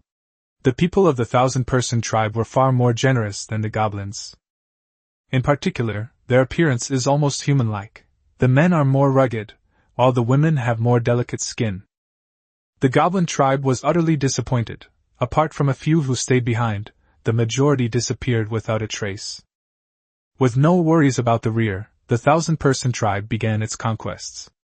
Yuning suddenly felt that he was originally the protagonist, but now he had become the one in charge of logistics. The beast-taming tribe was almost completely wiped out, but the land was suitable for farming, so Yuning didn't give up on growing grains. And this unclaimed land was perfect for cultivation. The largest fire on this continent has broken out, and the arsonist is Yuning and his more than 200 women. To prevent the fire from spreading too much, Yuning surveyed the terrain beforehand and used it to create fire breaks. The fire reached the edge of the windward path, which happened to be near a river. The raging fire truly burned for 4 days and 3 nights. Construction is a slow process, but destruction can happen in an instant. The land that had been burned was fertile and vast, but there were many wild animals nearby, so Yuning decided to send some people from other tribes to guard the area. The grain seeds were hard-won. They were all gathered one by one from the wild deer's territory by the girls in the gathering team. Yuning missed the season last time, and he didn't want to miss it this time. Because there were no bison or sheep, farming relied entirely on human labor, except for the help of elephants. The few dozen goblins that remained also participated in the labor, and Yuning naturally assigned them a specific area. 10 days using wooden tools. Especially the mole tribe, who relied entirely on hand digging. Moreover, they were extremely efficient, and preferred to work at night. Yuning couldn't understand what this creature, a combination of a mole and a water sloth, was. With 4 days to go before the planting date marked on the Yuning mural, most of the work has been completed. However, huge footprints were found near the farmland, and these footprints were even larger than Mingbao's footprints. Creatures that can grow this large must have incredibly thick skin and flesh. It's likely that the previous fire drove them away. Yuning is now trying to make a recurve bow. If he could make pulleys, he could even make a compound bow. Master, fire is like the end of the world. Although Teeth did not agree with burning the land, he still carried it out. This land can grow food. Yuning looked into the Teeth's eyes and knew that such a large fire would shock all the tribes. Master always has a good idea. Teeth habitually leaned against Yuning's chest, with the scorched and turned earth in front of them. Sometimes I'm not always right, and everyone makes mistakes. Yuning knew that the Teeth couldn't understand, but he still hoped they could communicate like this. Mingbao seemed to understand Yuning's words. It tapped the scales on its forehead with its nose and then began to twitch like it was dancing. The Bone Patrol has recently had its most fruitful experience. They have tamed a pack of wild dogs. Because of their night patrols and regular feeding, the dogs have gradually become dependent on the women. Seeing the stray dogs being tamed and even commanded by the women, Yuning also developed expectations for these dogs. The largest group of stray dogs in this area used to be this pack. Although it's unclear whether they were from the same family, they could be found almost anywhere. Another reason Yuning chose to set the fire was the plague. This area had once been a village of the beast-taming tribe, and although their corpses and skeletons had been there for a long time, Yuning still felt disgusted. Only a single, massive fire could completely cleanse this land. However, the people of the giant tree tribe strongly opposed this. These nature-loving vegetarians could sometimes be so overly compassionate that Yuning found them annoying. He sometimes even regretted helping them, but the child from the giant tree tribe was very clever. He learned to speak and use fire, and recently he has also started learning to make pottery. The cave paintings naturally record the events of the past few days, and the fire depicted in the paintings seems more like a raging inferno set by Yuning. Shell's works always mythologize Yuning. However, Yuning enjoyed it. What man doesn't want his woman to admire him? The weather and time here were clearly not suitable for the 24 solar terms, but Yuning still chose the spring equinox. He didn't know how to explain it to the seashells, so he just said it was a suitable day for planting. The shell didn't even know what planting was, but it still learned how to pronounce those 2 words. Yuning had already figured out the method for cultivation. He would poke a hole with a stick and then put a seed in it. Irrigation would be easy with the nearby river. Before dawn, many people were already working in the fields. The mole people, on the other hand, were just returning from get-off work. Their houses were self-built, consisting of wood and a water pool. Master! Beast! The girl with the dagger ran over to deliver the news, pointing in the direction of the farmland. Yuning remembered the huge animal footprints from a few days ago. The entire city mobilized, as Yuning encountered its first enemy attack since the city's founding. Mingbao was eagerly waiting for the Teeth to coat it with armor, looking so impatient. Yuning had never imagined that he would have so many men. Compared to a tribe of 1,000, he actually had more people. When Yuning and his men arrived at their destination, they were stunned. Godzilla! Absolutely Godzilla! While not as outrageous as Godzilla, it is definitely enormous, and what's more, there are 4 or 5 of them. Yuning calmly stood at a distance, and called back the people who were busy in surrounding the area. Someone has been eaten! It seems someone has already been eaten, but Yuning is certain it wasn't the women. It was someone from another tribe. Because the women do not participate in the labor here, however, no matter which tribe it is, Yuning has to make decisions. Judging from its appearance, this thing is a lizard, and a formidable monitor lizard at that. It resembles a crocodile, but is far more agile on land. As for its armor, Yuning had no idea how thick or tough it was. The menacing barbs and teeth were poised to strike, while the women planted their spears in place and raised their bows and arrows. Yeah. How did I become such a coward? Before, when I encountered danger, I never thought of running away first. Release the arrows! At Yuning's command, the women began shooting arrows, and the other tribes started throwing stones. The 3 giant lizards in front of them were completely covered by a rain of arrows and stones. Chapter 54 Rampaging Teeth. After all, it was still a traditional bow and arrow. The arrow and the stone only caused minor damage. Some of the girls were stronger, and the arrows only stuck into the monitor lizard's body. It seems the bow wasn't strong enough. Yuning was also careless. Normally, firing a few volleys of arrows would be enough for an attack, but the giant lizard distracted him, and by the time Yuning reacted, the girl with the dagger had already rushed out. Once a person gets into a bloodthirsty frenzy, they won't even hear Yuning calling them. A group of smaller monitor lizards gradually emerged from the vicinity, and the scene instantly descended into chaos. They were already locked in hand-to-hand combat, so there was no point in retreating. Yuning picked up his spear and threw it, hitting a half-grown giant lizard in the distance. Since they can kill them, they might as well fight. After all, even those slippery goblin bastards have joined the fray. Yuning has no reason to back down. The women were indeed natural-born fighters, especially the dagger-wielding girl. She aimed her knife at the monitor lizard's weak points, targeting its nostrils and eyes. Dozens of girls surrounded the lizard with spears, while the rest were ganged up on and beaten by the other tribes.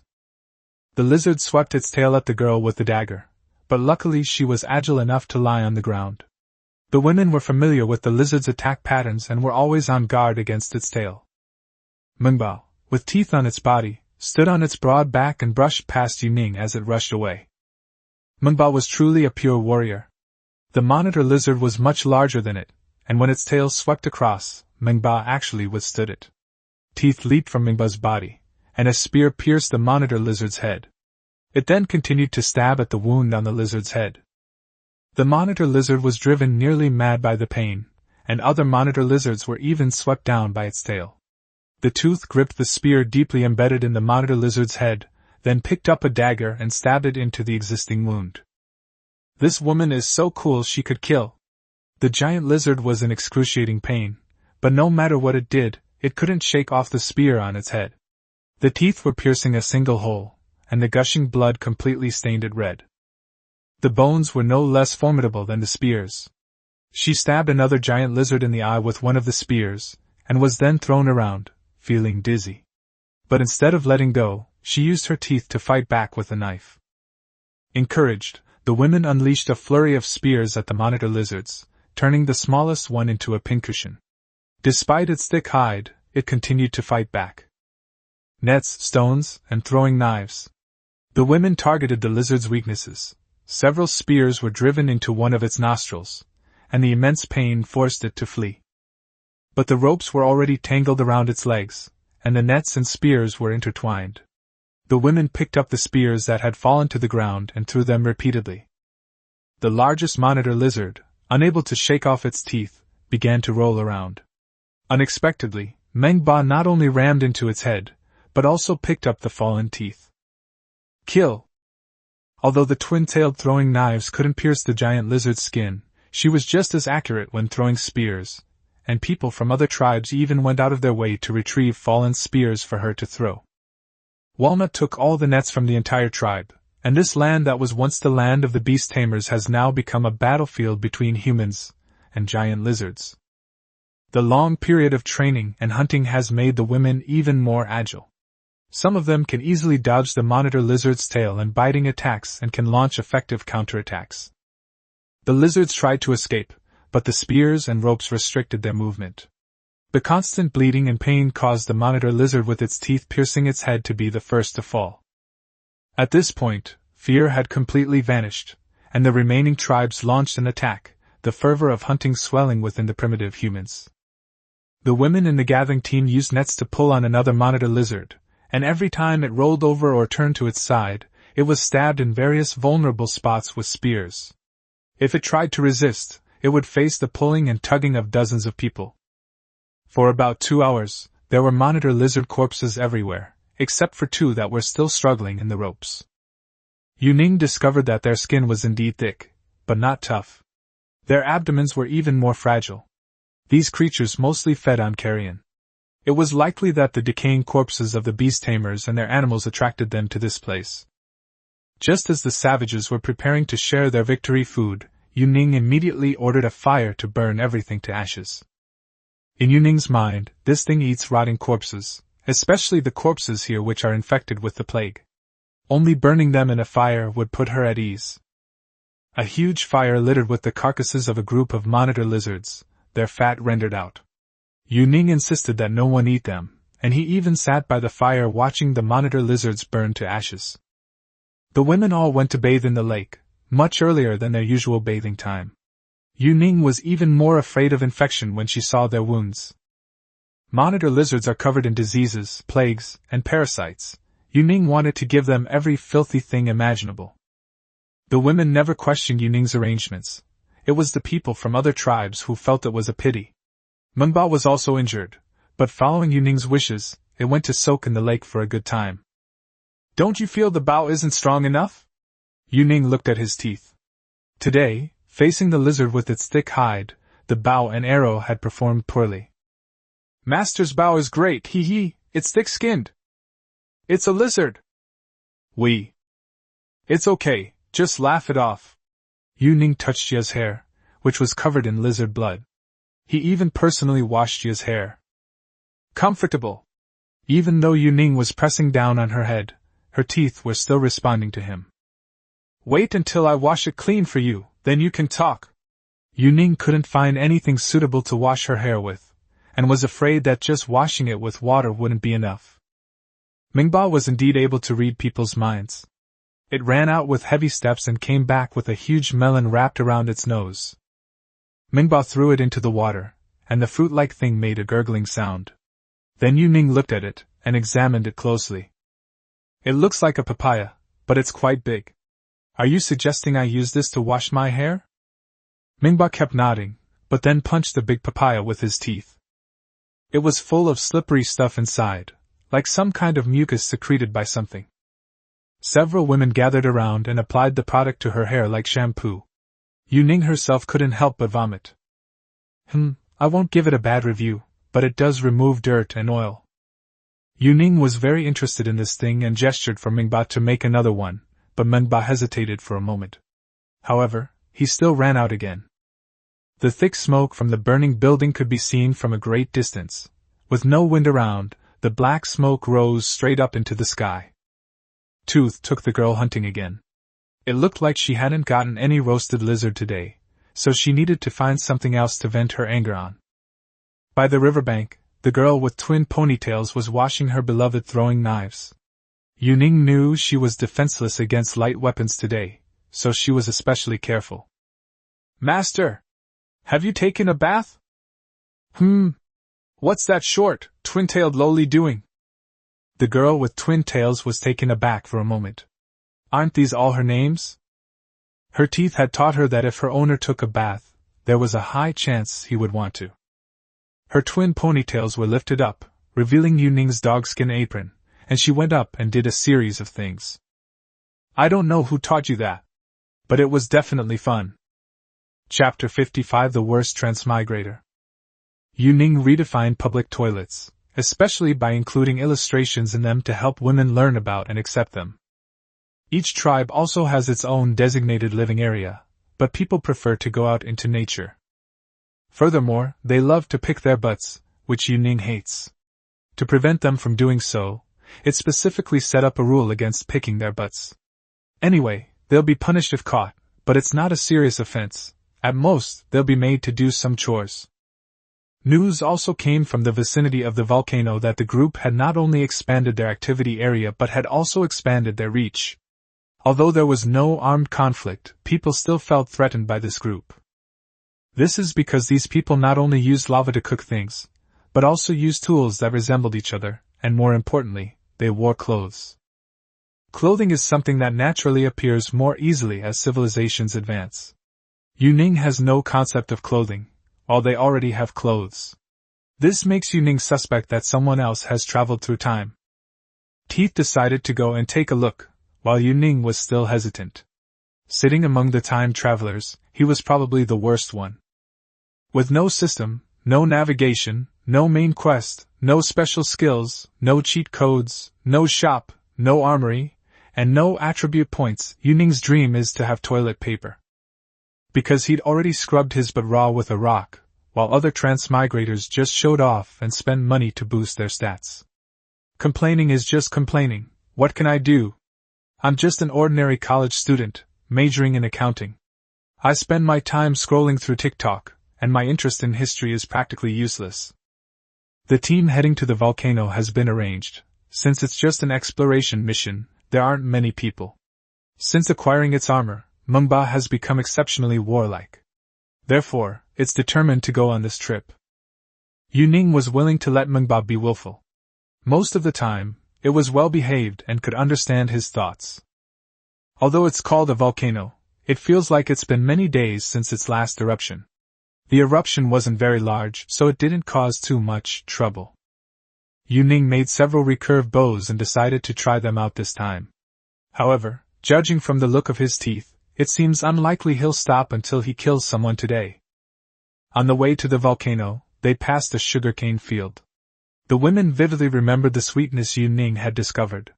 One of them even picked out a thicker sugarcane and chopped it down for Yuning. A group of savages, naked, held spears in their left hands and sugarcane in their right. Beneath their feet lay increasingly barren land. The scene was so beautiful it was almost unbearable to look at. As Yuning climbed over the earthen slope and went down, he saw a strange scene. This tribe lived almost alongside the volcano. They lived in a lush green jungle area, but on the right was a black deposit of volcanic ejecta. The land below the mountain is vibrant with life on one side and bursting with spring colors on the other. Moreover, this neat division follows a certain pattern, like waves. If there were a drone, looking down from above, the first thing Yuning would think of is the Tai Chi double-flavor hot pot. However, Yuning was relieved. These people wearing clothes weren't actually wearing clothes in the true sense. They were just textiles draped over their bodies. The tribe members also spotted Yuning on the hilltop, and horns sounded.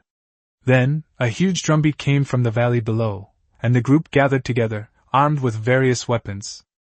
My teeth felt provoked. Yuning could see my big knife was already itching for a fight right there on her face.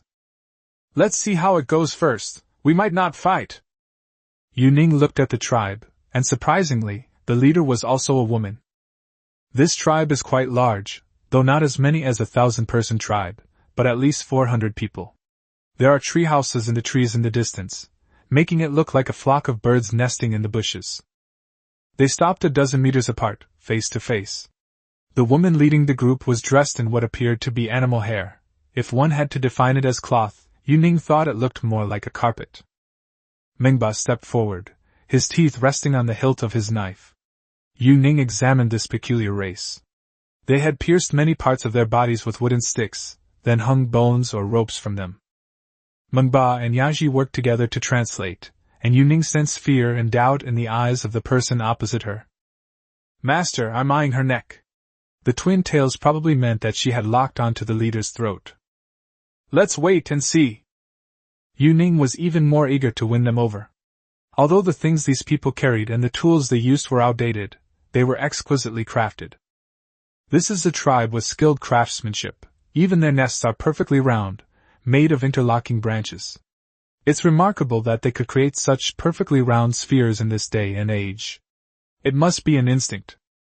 The woman in the lead was very talkative. It seemed she had asked Manhwa quite a few questions, and she was also curious as to why Manhwa could guess her thoughts. Master, she wants to touch Meng, doesn't she? Teeth asked Yuning for his opinion. Touch! Touch as much as you want, touch hard. Anyway, it's not about touching myself, and a quick touch won't kill me. The key is to tame her. This is all the master's land. Tooth, however, believed that Yuning was the owner of all the land. Unexpectedly, the woman agreed. She talked a lot with Manhwa, sometimes talking to her teeth, and even constantly gesturing directions. They moved here. Their old home was taken over. Teeth explained. Manhwa nodded in agreement. That means she can stay with us temporarily. We'll ask her if she'd like to come with us. Yuning needs this group of people. If you look closely at them, you'll find that they're too obsessive-compulsive. They make everything so orderly. Manhwa seems to have some linguistic talent. It used its nose to express the feeling of holding hands and being heart to heart, and even described Yuning as a very good leader. Master, she said they are not good at fighting and wish for a piece of land with a river. Is it really possible for someone to introduce themselves as lacking in ability? That's either incredibly stupid or genuinely honest.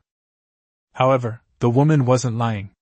Although she led a group to fight the enemy, most of them were just things they had picked up randomly.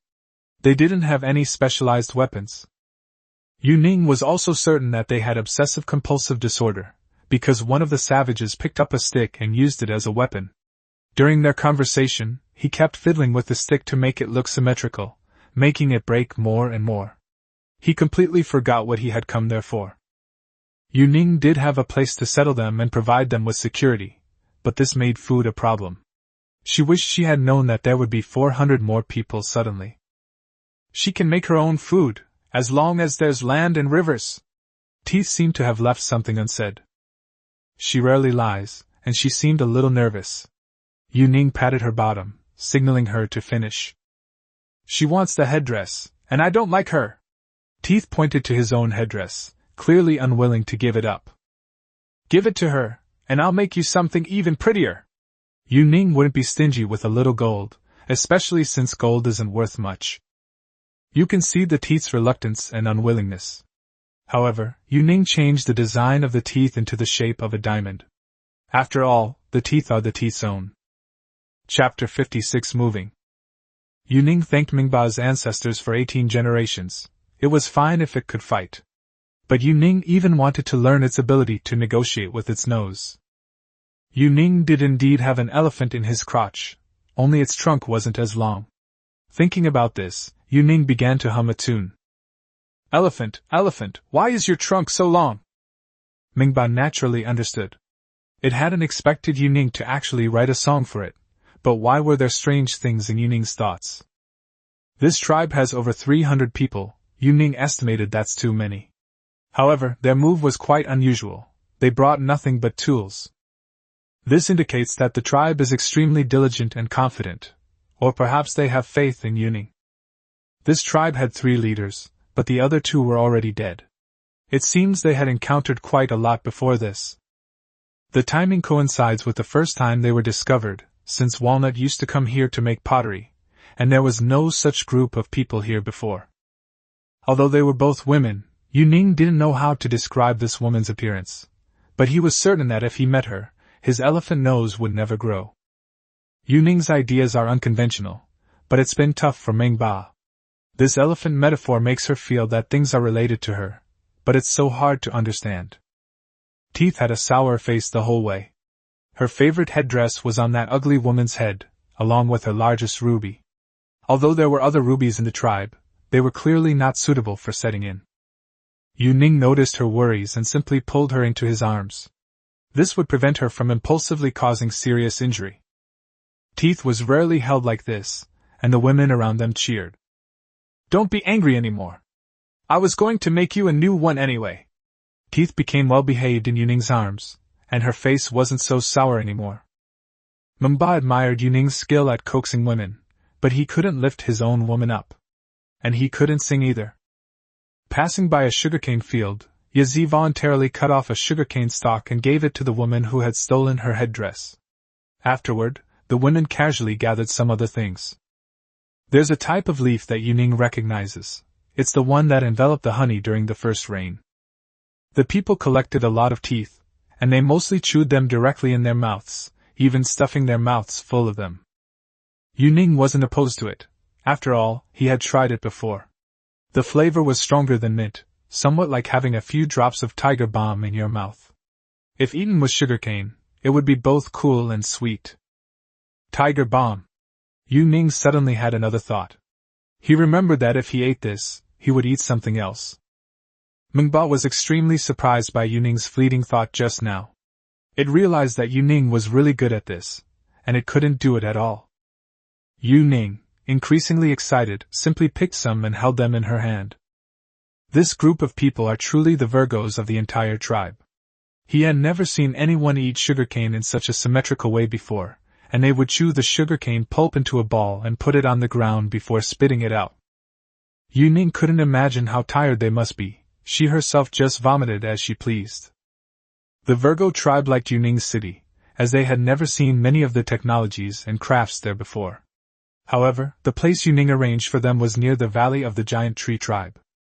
This place allows for independent construction, minimizing the Giant Tree tribe's chances of conflict with the outside world. There's a river nearby. All conditions are met. The Virgo female leader loved this place, but ever since she arrived, she'd been saying that the mole people's dwellings were different from anywhere else. That damned Virgo wanted to renovate the mole people's homes. In their eyes, all houses should be neat and identical. Yu Ning found a large piece of gold, and then selected 14 rubies of varying sizes. The coal blocks were broken up and thrown into the fire at the forging furnace. This was the first time the Virgo tribe had ever seen such an operation. The teeth were naturally very proud, their owner was admired by them, and the owner was making an even more beautiful headdress for himself. Since gaining experience with small hammers and throwing knives, Yu Ning's forging skills have improved by leaps and bounds. Now he is not only better able to control temperature and the shape of metal, but also more skilled in grinding and polishing. The Virgo tribe watched Yu Ning, who was being tapped and cooled down with water, and began to discuss among themselves. They even started circulating Yu Ning's hammer. They considered the hammer to be a perfect object, useful, symmetrical, and of excellent quality. Yu Ning had no choice but to promise to make a hammer for the women after he finished forging it, but they had to be settled down now. Yu Ning made this crown exactly according to the princess's crown in her memory. Although the details are not quite right, Yu Ning can polish it very well. The largest gemstone is located at the very center, and it has a good shape. The remaining gemstones are arranged on both sides, from largest to smallest. As Yu Ning finished polishing the teeth with sand in the water, the brand new headdress was completed. Compared to the handmade one from a few months ago, this new headdress was now simply exquisite.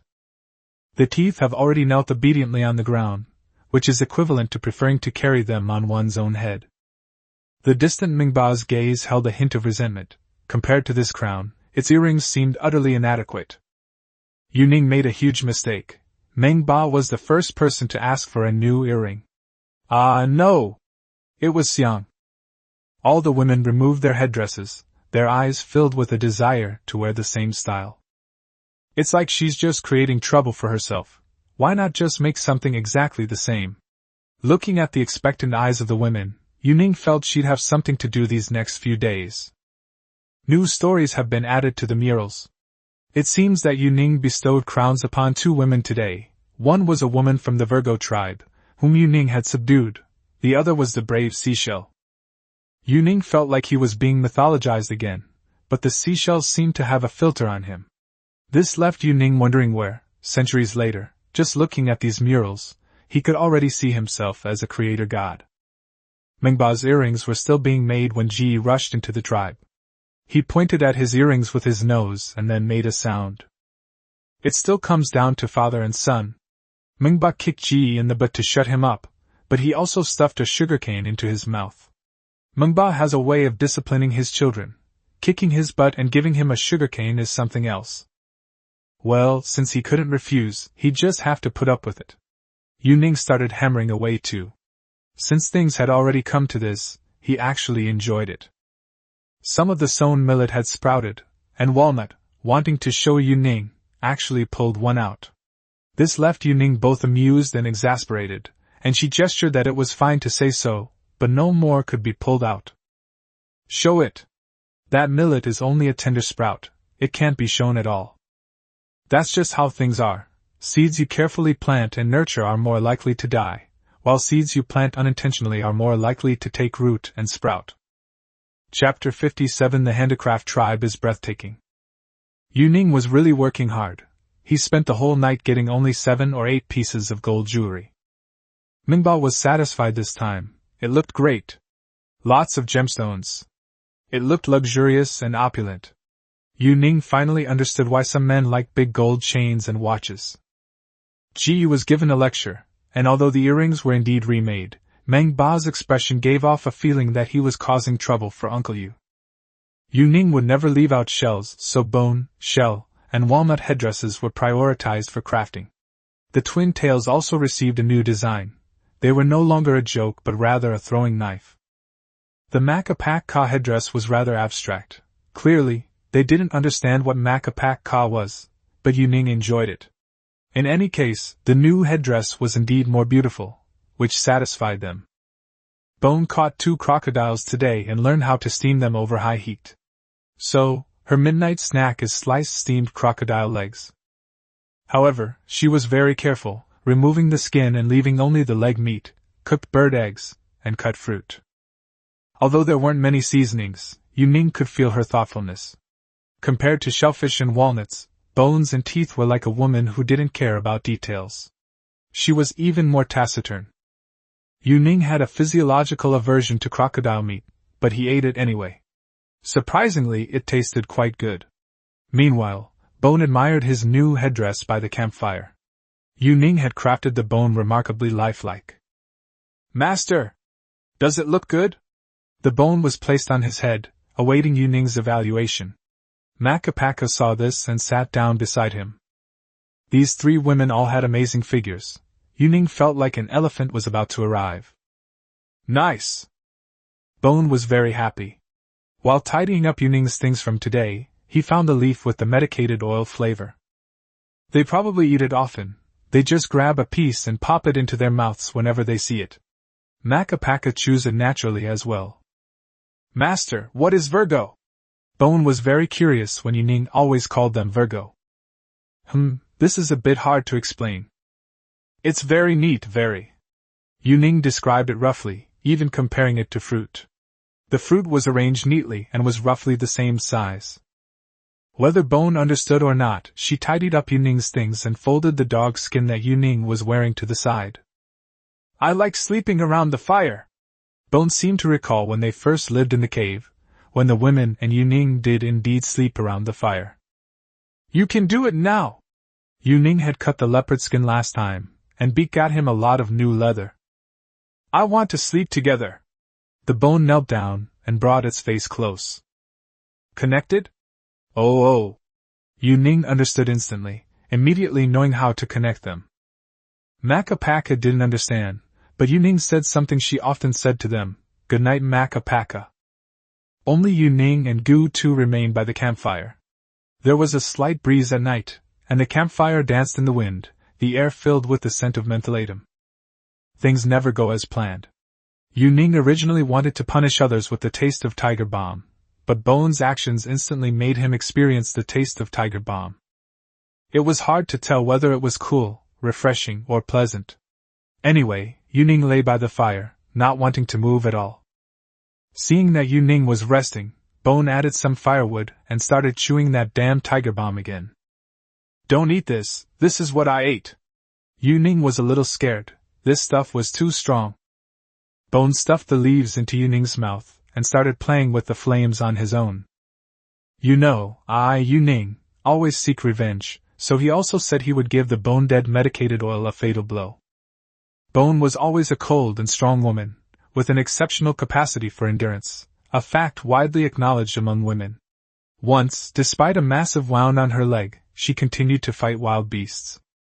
Yu Ning's happiness was beyond the comprehension of others, but he did marvel at his good fortune.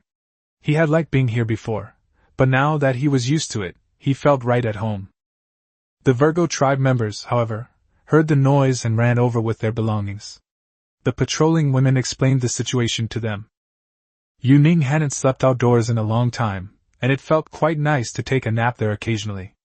Many tribes had already gone out to work, but the Mole Man tribe seemed to have just finished get-off work. He was going to check on the grain today, so he decided to get up early, while his bones were still asleep. There were still Yu Ning's teeth marks on his body. Yu Ning picked her up and placed her in her room.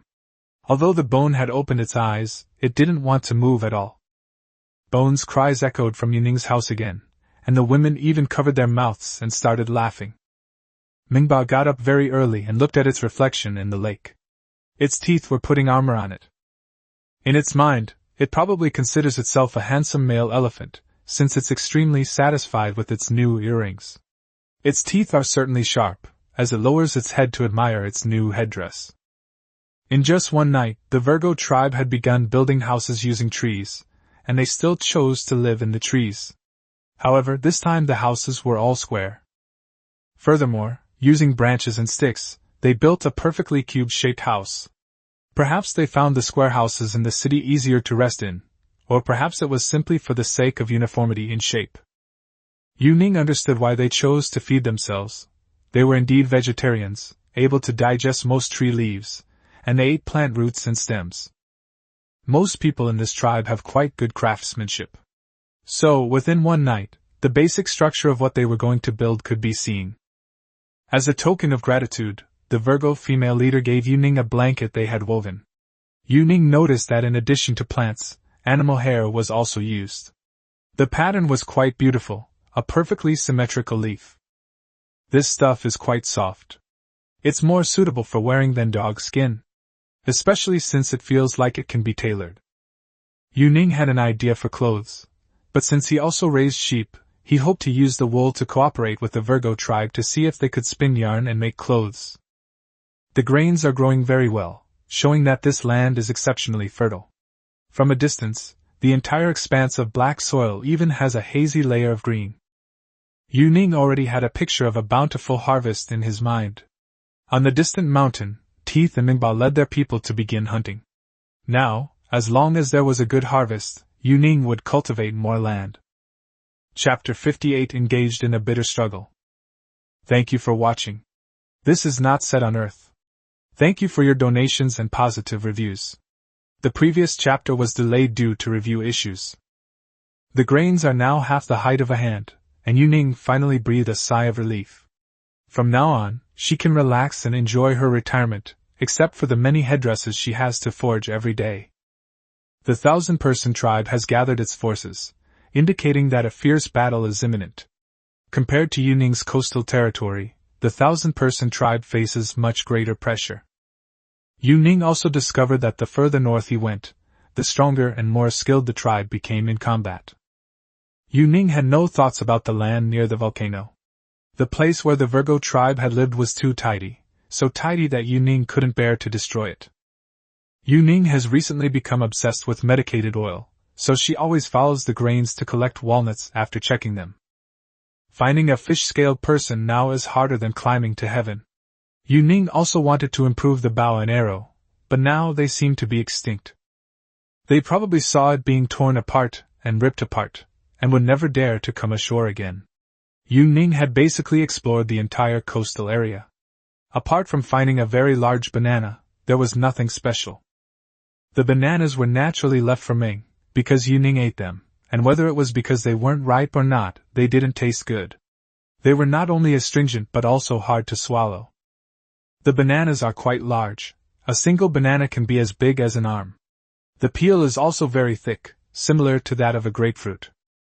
Nowadays, it is indeed necessary to bring something for the elephant people when collecting materials, since they have taken over almost all the heavy physical work and some of the nighttime security. The gathering team also included elephants, 4 of whom were sisters of Ge. They were gentle and cheerful. Most of them enjoyed eating wild fruits and also liked the flower garlands made for them by the girls in the gathering team. Not only are the flower wreaths beautiful, but sometimes they can even be eaten. The harmonious relationship between people and nature here is truly delightful. Ji Yi's older sister is also the leader of these 4 elephants. Her name is very nice. It has been translated before, but according to the pronunciation of the elephant itself, it should be called Mei, younger sister. According to the elephant's interpretation, her name should be a flower, or a flower called sister. Mei was a lively girl who always pulled her little cart around to pick up the heavy items the women had collected. Sometimes she would even eat the food in the cart. The women loved her dearly and spoiled her most of the time. Yuning sketched out the final map of this place on the sheepskin map, just like exploring the fog of war in a game. The younger sister is also searching for wild mushrooms. Since she can identify them herself, the women don't care. The map was being standardized, and Yuning had even written down the approximate height of the nearby hillside. Suddenly, the girl let out a scream, and the women and Yuning rushed over in a panic. Two leopard-like cubs are playing. An adult animal pins a female animal to the ground. Yu Ning couldn't stand it. His sister had always treated him like an uncle. Yu Ning immediately grabbed his spear and charged forward. The creature that attacked the girl resembled a lioness, but Yu Ning was certain it wasn't a lion. If it was a saber-toothed tiger, it wouldn't have such sharp teeth. The female animal was scratched and bleeding near her ear. The animal was startled and quickly protected its cub. A piece of metal dangled from the walnut rope. It was the weapon Yu Ning had made for her. Yu Ning examined his sister's wounds and could sense that she was truly a sister now. She was crying like a little girl, tears streaming down her face. Lake! Yu Ning gestured to take his sister to the lakeside. The saber-toothed tiger-like animal was surrounded by Yu Ning and the women, while the remaining 3 female elephants looked very angry. The 2 cubs snuggled into the saber-toothed tiger's arms. It wanted to carry them away, but it couldn't take both of them at once. Although it couldn't match the hunting ability of teeth, women had this skill in their bones. Soon, the saber-toothed tiger-like creature was surrounded, while 3 elephants charged ahead and kept probing. This is because they couldn't abandon their cubs. Otherwise, for a feline, running away shouldn't be a problem. The elephants seemed to be communicating with it, but it was clear that the girls were swearing very rudely. The saber-toothed tiger's eyes held a choice: escape or be captured along with its cubs. It opened its bloody maw. Yu Ning feared this was its final howl. Meow. Yu Ning almost missed stabbing it with the spear he was gripping tightly. Who knew that this thing would make such a sound? You can really grab. You look like you weigh 400 or 500 pounds, and you're making kitten-like meows.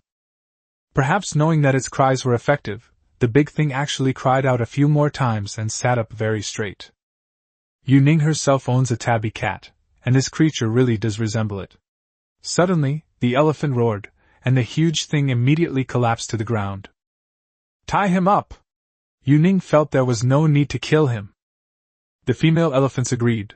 They had witnessed Yu Ning's methods before, such as tying up crocodiles and spraying them with water for 3 days.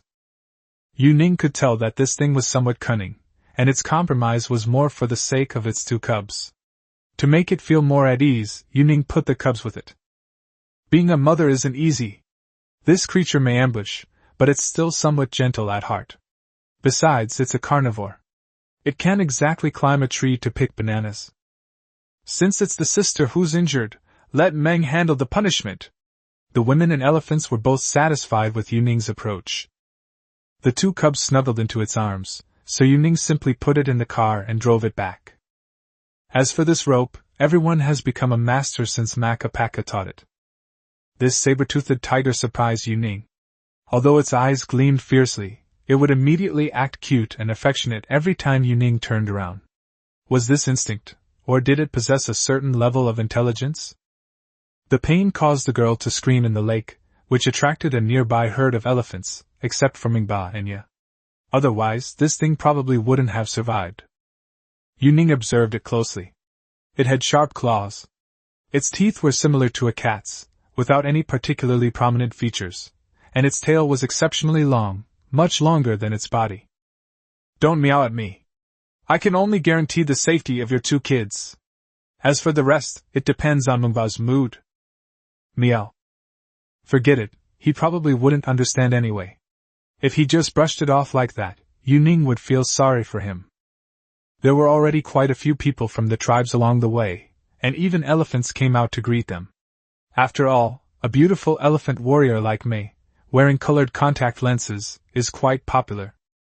Ji, looking like he was about to devour someone, led his usual playmates, determined to get justice for his sister. Let your father decide. Yu Ning patted Ji's head. It seemed quite angry. Although it was tied up, it didn't stop it from licking its cubs. Yu Ning could also see that it was indeed intelligent. This guy was always looking for an opportunity to get the cubs off the vehicle. Perhaps it has a way to escape on its own, or perhaps it is sacrificing itself to allow its cubs to escape. Chapter 59 High Q Hunter. Minbas saw the saber-toothed tiger bound like a dumpling. Yu Ning really didn't know what it was. It was somewhere between a leopard and a tiger. Impressive. I think it's very clever, it's trying to find a way to escape. Mingba nodded and sprayed the water he had sucked in through his nose onto it. Like all felines, the creature began to lick itself. But the two little cubs cried out, which startled Yuning. If a big cat's meow is cute, then its kitten's meows are like selling miracle cures. The cub has a loud voice and a very loud cry. And the tone it made was even more outrageous. It was ridiculously absurd. Fry. Fry. The two little guys were talking back and forth, one after the other. They didn't care whether others could stand it or not. It was just pure chaos. Mingba, have you ever seen this before? Yuning thought Mingba was well-traveled and knowledgeable. Mingba shook its head and used its nose to separate the two arguing little guys. Its big ears probably made the noise even louder. It looks more like a tiger, but this bomb is really scary. How about we call it Bomb Tiger? The owner was used to this kind of naming, and if the dog made a different sound next time, the owner might give it a different name. Although the younger sister cried for a while, she quickly became friends with the two little tiger cubs. It was just a pity that the tiger cub's mother was still tied up with rope. Mingba actually wants to release it? Yuning asked again, and Mingba confirmed it. Mingba felt that this was the last hope of this race, and that the girl was completely unharmed. No wonder the teeth and shells always say that it's fierce, brave, and kind, and has a great influence in the neighborhood. Brother Mingba, you truly win people over with your virtue. Mingba sprayed water all over Jiahu again, and then looked at the girl playing with Jiahu. Yuning knew that Mingba could see what the tiger was thinking. Since it was willing to release the tiger, then so be it. However, Yuning wanted to keep its cubs. Mingba also saw through Yuning's thoughts and actually started communicating with Jiahu. The first thing it did after the rope was untied was to lick its fur, licking it frantically. Yuning saw the shadow of the tabby cat she had raised again. The tiger didn't go far, but it was a little afraid of fire. So it climbed up a nearby tree. Yuning prepared meat for the two little tiger cubs, and cut the meat into strips so they wouldn't get bones stuck in their throats. The two little ones weren't shy at all. They dared to go anywhere except around the campfire. Master, it hasn't left. Teeth stared warily at the distant tree. Even if your child were kidnapped, you wouldn't leave. Yuning regretted saying that as soon as she finished speaking. My child? Teeth clearly didn't understand. Yeah. It's been over 100 days already, and still no one's pregnant. Am I not good enough? If Ji gets arrested, Mengba won't leave. Teeth seemed to understand, but she didn't like the two little tiger cubs. Every time the little tiger cubs passed by her, Teeth would scare them. These two little guys startle as soon as they get a fright. Explode. Explode. Well done, they're not even weaned yet, and they're already playing cards. Yuning was annoyed by the noise and told the Teeth to stop scaring them. There are still many headdresses to be made, so Yuning can only start a fire and begin hammering. Shell! Master? When Beak heard Yuning call her, she put down the rope she was weaving. Catch 2 chickens and give them to that fried tiger up in the tree. Yuning pointed to the tree not far away, probably because it hadn't eaten anything today. There's crocodile meat. The shellfish clearly couldn't bear to feed it to the chicken. That crocodile meat was probably just scraps left after the skin was removed before cooking. But it's better than letting it go hungry. Ji seemed to have been beaten up by Mengba again, because it kept asking why Zhao who was let go. With a jingling sound, Yuning had crafted several more headdresses today, and the women, as always, were admiring themselves as they wore them. Yuning clapped her hands in approval.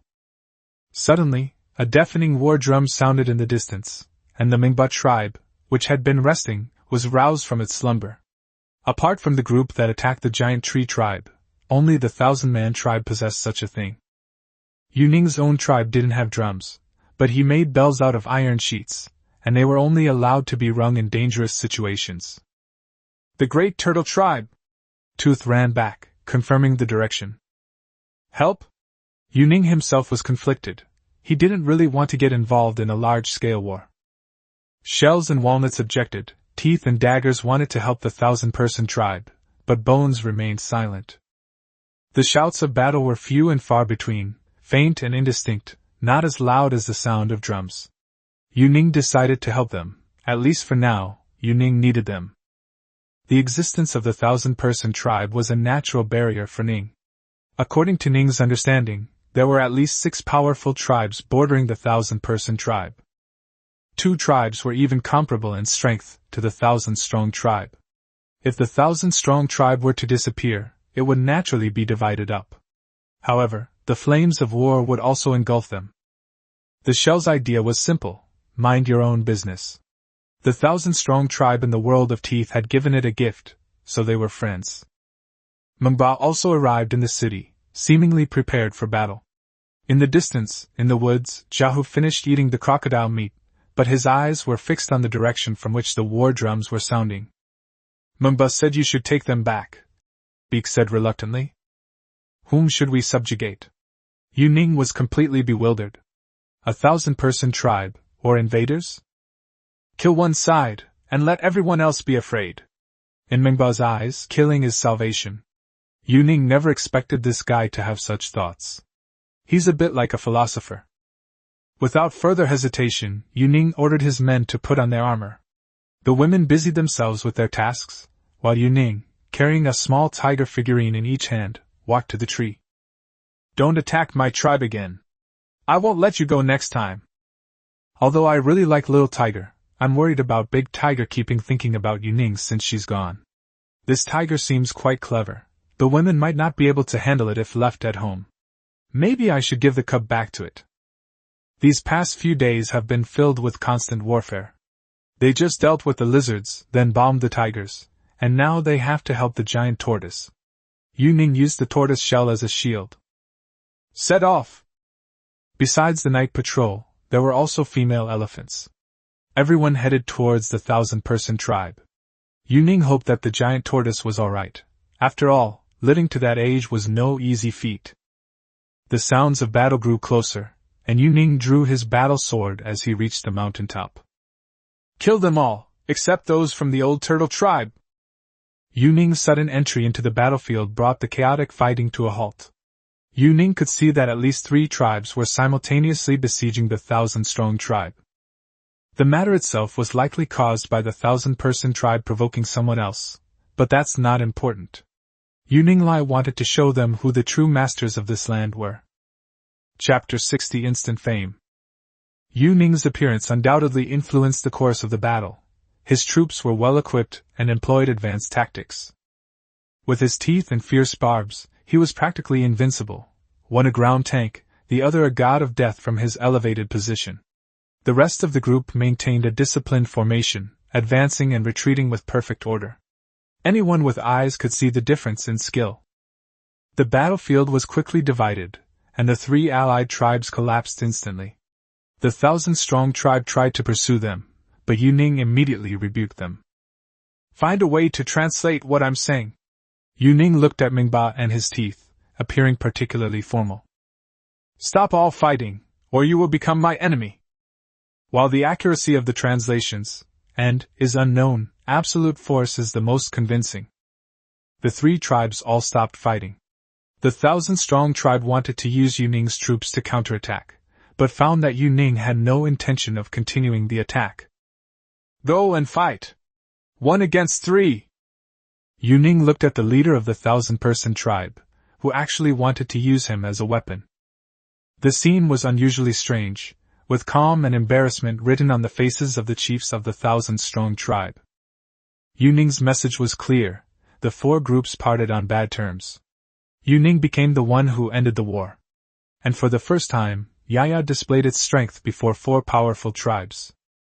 They were not only afraid of this female warrior, but also because Manhwa's strength was widely recognized, and it was incredible that they could control Manhwa. What the tribal chief found even more unbelievable was that dog-skin man. Yes, Yu Ning, the man wearing the dog skin, who was actually commanding and manipulating the divine elephant and the female war goddess. Who exactly is this man? This led them to gather together and speculate, as they had never known of such a tribe before, nor of the man Yu Ning. The troops naturally returned unharmed.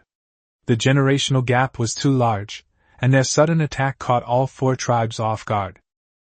After the three tribes retreated, Yuning went to visit the giant tortoise.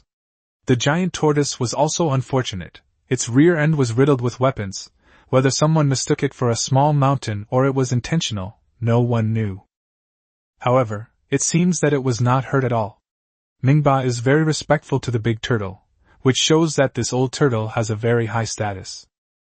Their god said you are very powerful and has appointed you to protect his people. Although Yuning didn't know what Mingba and the big turtle were talking about, Mingba was clearly quite pleased with himself. Except for its eyes, the giant tortoise was almost entirely covered in vegetation and moss. Yuning couldn't see its expression at all, nor did she know if it had any expression at all. The three tribes bypassed the territory of the 1,000-person tribe and sent dozens of people to the land of Yuning. Yuning only saw them on her way home, but they weren't carrying any weapons. Yuning felt they must have come to negotiate. Send them to the city to see if anyone is injured and needs to soak in the lake. Of course, his women are more important. Yuning discovered that these people look similar to the 1,000-person tribe, with one group having tusks like wild boars, while the other two groups were indistinguishable. As a patroller and administrator in the city, Bones was responsible for receiving and settling these outsiders, who were also amazed by Yuning's city. Campfires blazed everywhere, sophisticated weapons were readily available, and other tribes were engaged in various tasks. This was something that their single-race development could not possibly comprehend. Surprisingly, the fried tiger didn't leave, and it even returned the two little fried tigers to Yuning, although they were still there, frantically exploding. However, once you get used to it, it doesn't seem so noisy anymore. There are times when the two little ones don't fight, and at those times they start meowing. The shell prepared fish and eggs for the two little ones because they were very clingy. It's understandable that they always followed the shell, as the shell was in charge of preparing the food. Although she didn't hunt or gather, all the finished food came from her hands. Perhaps the two little ones thought she had a high status and was in charge of distributing food, so they were trying to please her. Yuning had always seen women as pretty girls, wives, or girlfriends. But when Beak was feeding the two little tiger cubs, she actually showed a hint of maternal instinct. Master! Everyone is waiting outside. It seems these visitors are eager to have a talk. Yuning paused for a moment, then told Bone to take them to the inner city. When the other tribes saw Yuning, it was forging gold ornaments, and it seemed that Yuning was no different from ordinary people.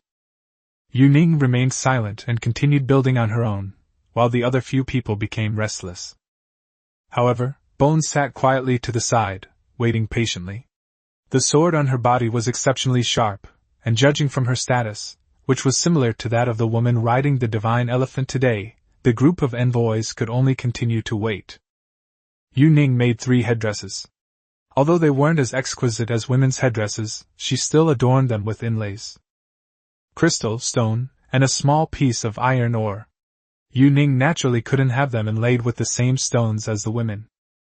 Take it back to their leader. If they are willing to submit to me, then take it under their wing. Yuning didn't really know what to say to them. It seemed that these people weren't very intelligent, and he didn't know if they could understand reasoning with him. But Yuning knew one thing, even a fool knows pain when he's hit. After delivering the cubs, Xiaohu passed by Yuning. Yuning was surprised that it had been so long, and was now able to come and go freely. The bone even touched its head, and what's even more outrageous is that there was its food bowl in the distance. Yuning doesn't remember adopting it, she didn't release it. Damn it, this tiger has seen through the situation and chosen to be a kept man. Judging by the food bowl, it's going to live off her for a long time. Roll! Yuning suddenly startled the tiger with a forging hammer. Unexpectedly, although it was frightened, the tiger shuddered and let out a meow, then lay on the ground and rolled around. Everyone present had hunted before and knew that this was how the animal fawned over others. The envoys from other tribes were even more frightened that such a powerful tiger was actually trying to curry favor with Yuning. This man suddenly became unusual again. There were many elephants in the tribe, some were carrying things, some were playing with the women, and some were carrying items and fruit. Such a place is unthinkable for these people. Even more outrageous are the sheep and deer, being herded out to graze by wild dogs. Judging from their appearance, they must have been domesticated. Perhaps in their eyes, the women here are not pretty enough, but in terms of strength, they are exceptionally terrifying. The girl with the dagger is learning archery from the girl with twin ponytails. Only when the arrow struck the wooden stake did the savages realize that this thing was actually a weapon. And a powerful weapon at that, capable of striking from a great distance. The volcano tribe happened to witness this scene, and the female chief of the volcano tribe even came to invite Yuning to her place. It seems that their continuous efforts have finally yielded some results. Chapter 61: The Appearance of the New World. Although they didn't know exactly how big the world was, almost all the nearby tribes were here. The divine tortoise of the 1,000-person tribe had made a promise to Yuning, so its people naturally wouldn't disobey. The volcano tribe are true architectural masters. They can build houses by mixing trees and mud. Yuning thought they were so well done that she tore them down and rebuilt them. But this wasn't a joke, it was for real. Yuning decided to teach them how to make bricks. They had baked some tools by the lava field before, so making bricks wasn't hard for them to understand. A house made of bricks was always better than one made of branches. Their craftsmanship is truly exceptional, and their speed is incredible. They are simply born artisans. The volcano tribe was somewhat saddened by Yuning's suggestion to demolish their houses, but Yuning did not treat them unfairly. In addition to preparing to teach them how to make bricks, he also considered making them a batch of metal tools. At the very least, some simple knives and iron tools for construction are needed, as this is not only efficient but also increases productivity. Nowadays, Yuning uses coal and even produces some coke. He has also improved the entire brick kiln, even using more refined techniques for the crucibles. Although that piece of meteorite iron still cannot be melted, Yuning will continue to improve the blower technology. As for the brick-making technique, it's the same as their pottery making. Especially the shape of the bricks, Yuning isn't worried at all. How could these Virgos tolerate a bunch of bricks with strange shapes? Their only problem was that they were hesitant to directly control the fire, but Yuning knew that this would only take time. Unfamiliar things are scary. Once you get used to them and are familiar with them, many things become less frightening. Yuning personally built a brick kiln in their camp, and it has to be said that it was even better than the ones in her own city. After all, she became more and more skilled at making it. Yuning even provided this group with the blower equipment that he himself had always been reluctant to use. In order to fire stronger bricks, Yuning also gave them a special lesson. He also personally demonstrated the production process. If gods inspire all, then Yuning at this moment inspires even more respect. Each tribe has its own specialties and survival skills, which are the foundation of their existence. However, they all exchange goods and never pass on any skills. In the eyes of the volcano tribe, this transmission of technology undoubtedly proved that Yuning possessed sufficient wisdom. For Yuning, this technology was merely insignificant. The bricks had barely been taken out when they couldn't wait to observe them. Yuning splashed some water on them to indicate that it was still very hot. The massive steam deterred them, and the scorching temperature left them with no choice but to wait. The three tribes north of the 1,000-person tribe were even more amazed by Yuning's methods. In particular, when Yuning was busy, Manhwa happened to pass by and was patted on the head by Yuning. Manhwa actually showed a cute and enjoyable expression. The people from the three tribes spent the entire day touring with Yuning, during which time Yuning rarely spoke except when answering questions. The more he did so, the more powerful they felt Yuning was. Tooth returned from the hunt with a crocodile and a bison. Tooth rarely hunts bison, as this creature, though herbivorous, is exceptionally fierce and lives in packs. However, the teeth were probably intentional, because only by hunting powerful creatures could one intimidate these tribes. Yuning hadn't eaten beef in a long time. Although he didn't know how to extract oil, this fatty beef was full of fat, so Yuning decided to use its oil to stir-fry the meat. Shell displayed her artistic talent and began painting again, much like a performance before or after a meal. Yuning, for the first time ever, invited these messengers into the cave. It's worth noting that people from other tribes have never been invited. Apart from Manhwa and Ji, no other elephants have ever been inside.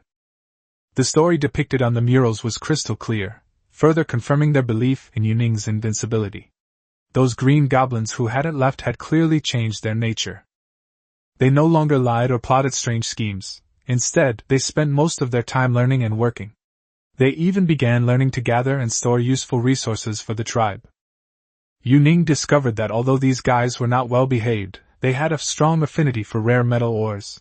It seemed that they were naturally inclined to find these things. Apart from the 2 toilets that Yu Ning frequently used, the others were converted into residences. This wasn't considered a renovation. Rather, people from other tribes moved in directly. Even though she was speechless, Yu Ning didn't make a fuss. Civilization isn't something that happens overnight, and things like urinating require learning little by little. Perhaps because of the mission, Yu Ning found that he had done a lot to demonstrate his strength. He also noticed that the city was changing every day. Opening and closing his eyes, he saw more houses, more goods, and more prey, and only then did he realize that his development was happening all the time. He even discovered that the city walls had already taken shape without him realizing it, only that they weren't high enough yet. With enough manpower, the biggest problem now is brickmaking and coal mining. Yu Ning decided to invite elephants to help, since they could make several round trips a day if they were to pull carts. The younger sister was the first to step forward. Ji clearly looked down on this kind of work. It wanted to conquer. It had been trying to win over the bone recently, wanting to patrol the night with her. Yu Ning had discussed this with Mingba before, and it was clear that Mingba doted on Ji. Even though Ji was about to become an adult, he still wanted to keep it by his side for as long as possible. Because once they reach adulthood, they still need to go out and gain experience. Now that they no longer migrate, there is even less of this experience. For elephants, living and learning alongside a herd is the best way to learn. It seems the coconut season has arrived. Walnut has harvested quite a few coconuts, and many were probably even cut down from the trees, judging by the neat knife marks. Send them back tomorrow. At least they shouldn't be fighting anymore. Yu Ning wasn't used to having foreign delegations following him. The aroma of various seasoned meats wafted through the city from the campfire. Yu Ning didn't have an iron pot, so he could only stew the meat in a stone pot. As for stir-frying beef, Yu Ning didn't want to do it. First of all, there was no iron pot. Secondly, this thing is more suitable for stewing. The beef was too tough and couldn't be stir-fried until tender. Yu Ning even complained that it was tougher than the skin on my grandma's heel. Master! Yu Ning was surprised to find that Maka and Baka were tied up so tightly, and that laughter from the twin ponytails could be heard coming from outside the door of her room. Master! Give them a good beating! Give them! She stopped talking about the twin ponytails, but suddenly gestured for Yu Ning to begin. That woman is absolutely wicked. You really are, filial! Yu Ning suddenly couldn't think of a word to use. Yu Ning understood. This was meant to teach Makapaka what it meant to not say goodnight.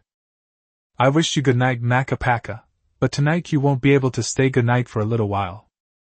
It seems Yu Ning was right. They couldn't stay up all night, and others were already used to it. Chapter 62 Working Like a Slave. Yu Ning told Makapaka that she didn't need to get up to work today. It seems her rope-tying skills have truly surpassed her teachers. The girl with the twin tails is also quite peculiar. She actually stayed outside all night watching. Yu Ning considers himself a self-disciplined person, so he started working from 8 a.m. as well, without pay or reward, except for simple food. However, compared to the life of a working-class person, his life as a working-class person was more free. The more he worked, the more he earned, and if he didn't work, he would go hungry. The people of the volcano tribe are also invincible. They stayed up all night after getting their hands on the new technology, as if the brick kiln would collapse tomorrow if they didn't fire some bricks now. However, Yu Ning didn't know that their sleepless night was also related to the fact that Makapaka can't say goodnight. The chieftain of the volcano tribe is also a young girl experiencing her first love.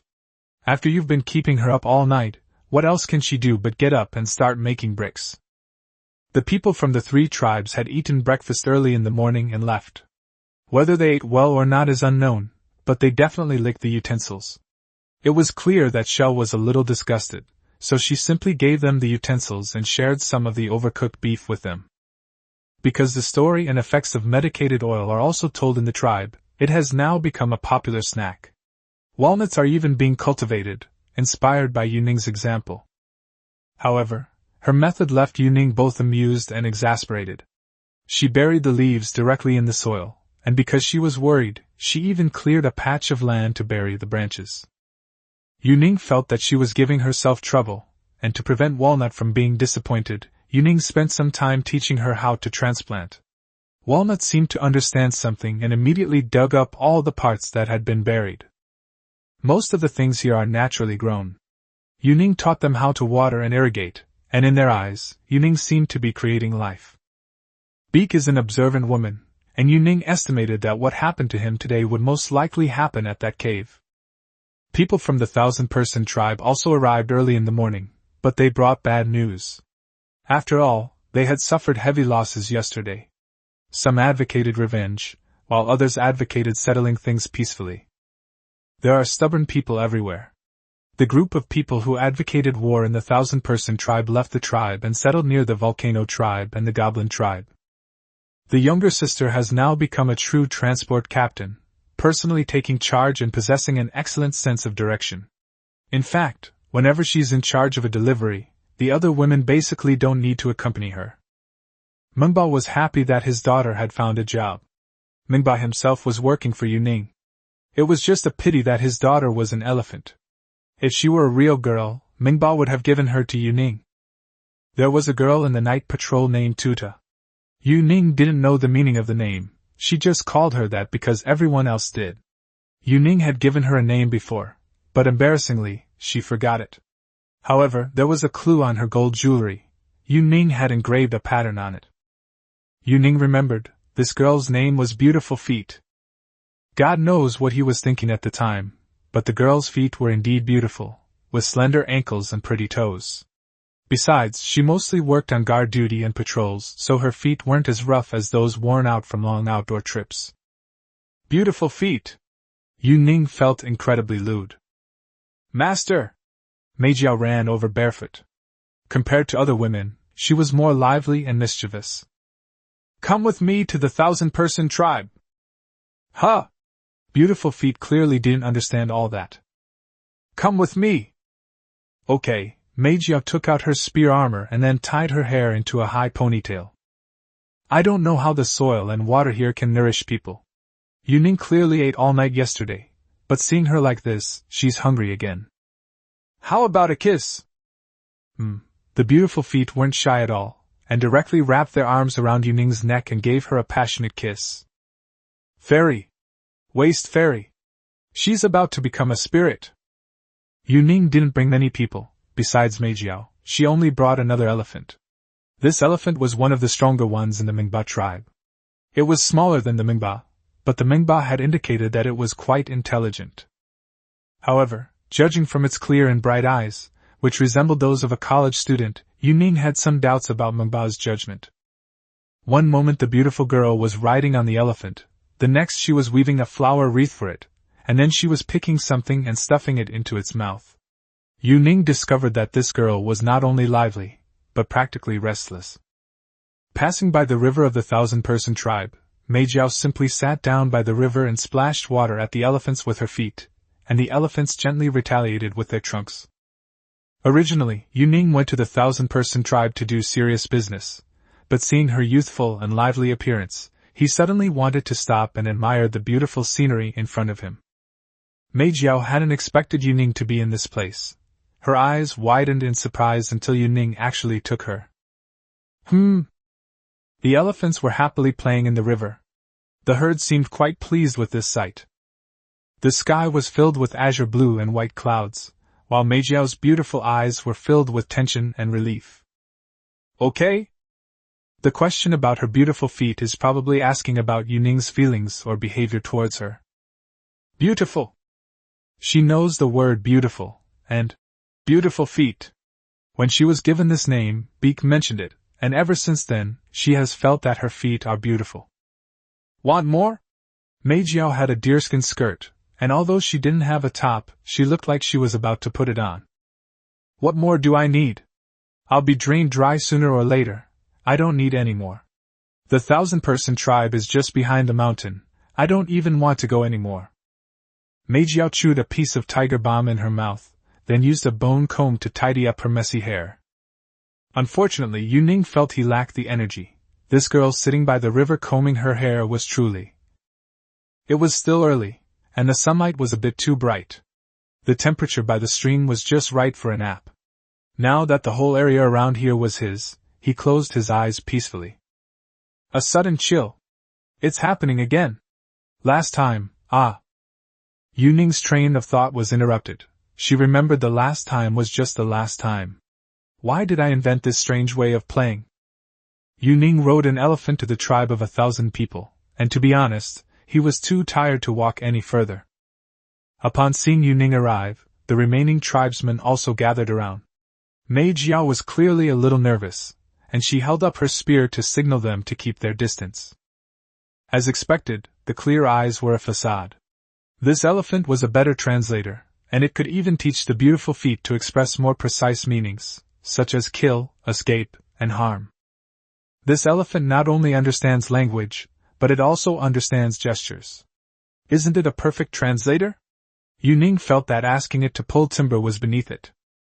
Sensing that the 1,000-strong tribe meant no harm, Meijiao was still not entirely at ease, her hands remaining fixed on her spear and knife. However, she wasn't acting impulsively. Yu Ning expressed that they and Yu Ning were one tribe, and even acknowledged that they were under Yu Ning's protection, but on the condition that the war could not continue. Chapter 63 The Boss's Gift. Yu Ning named this elephant Translator, and that much is certain. After all, who could resist such a powerful and resilient elephant with translation capabilities and eyes as clear as a college student's? Even Ning felt that its gaze was no longer foolish, but wise. He had been blind to its true nature before.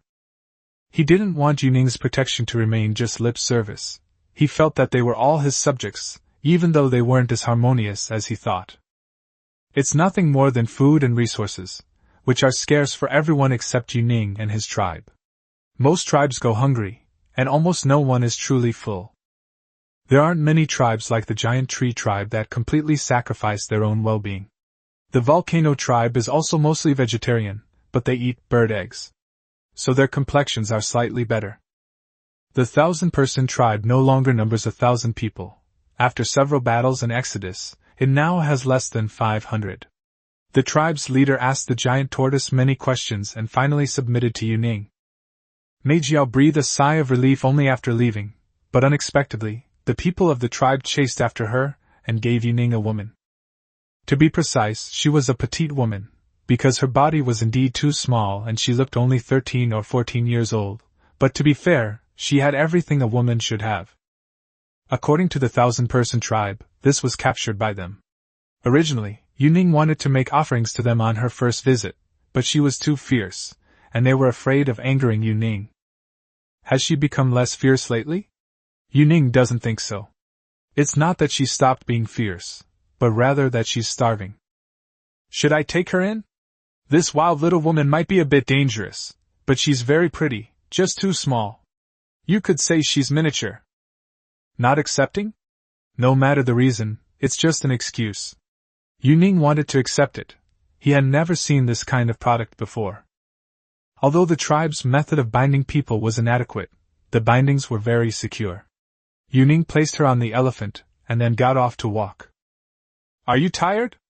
Meijiao was still concerned about Yu Ning's condition. He had been walking unsteadily just now.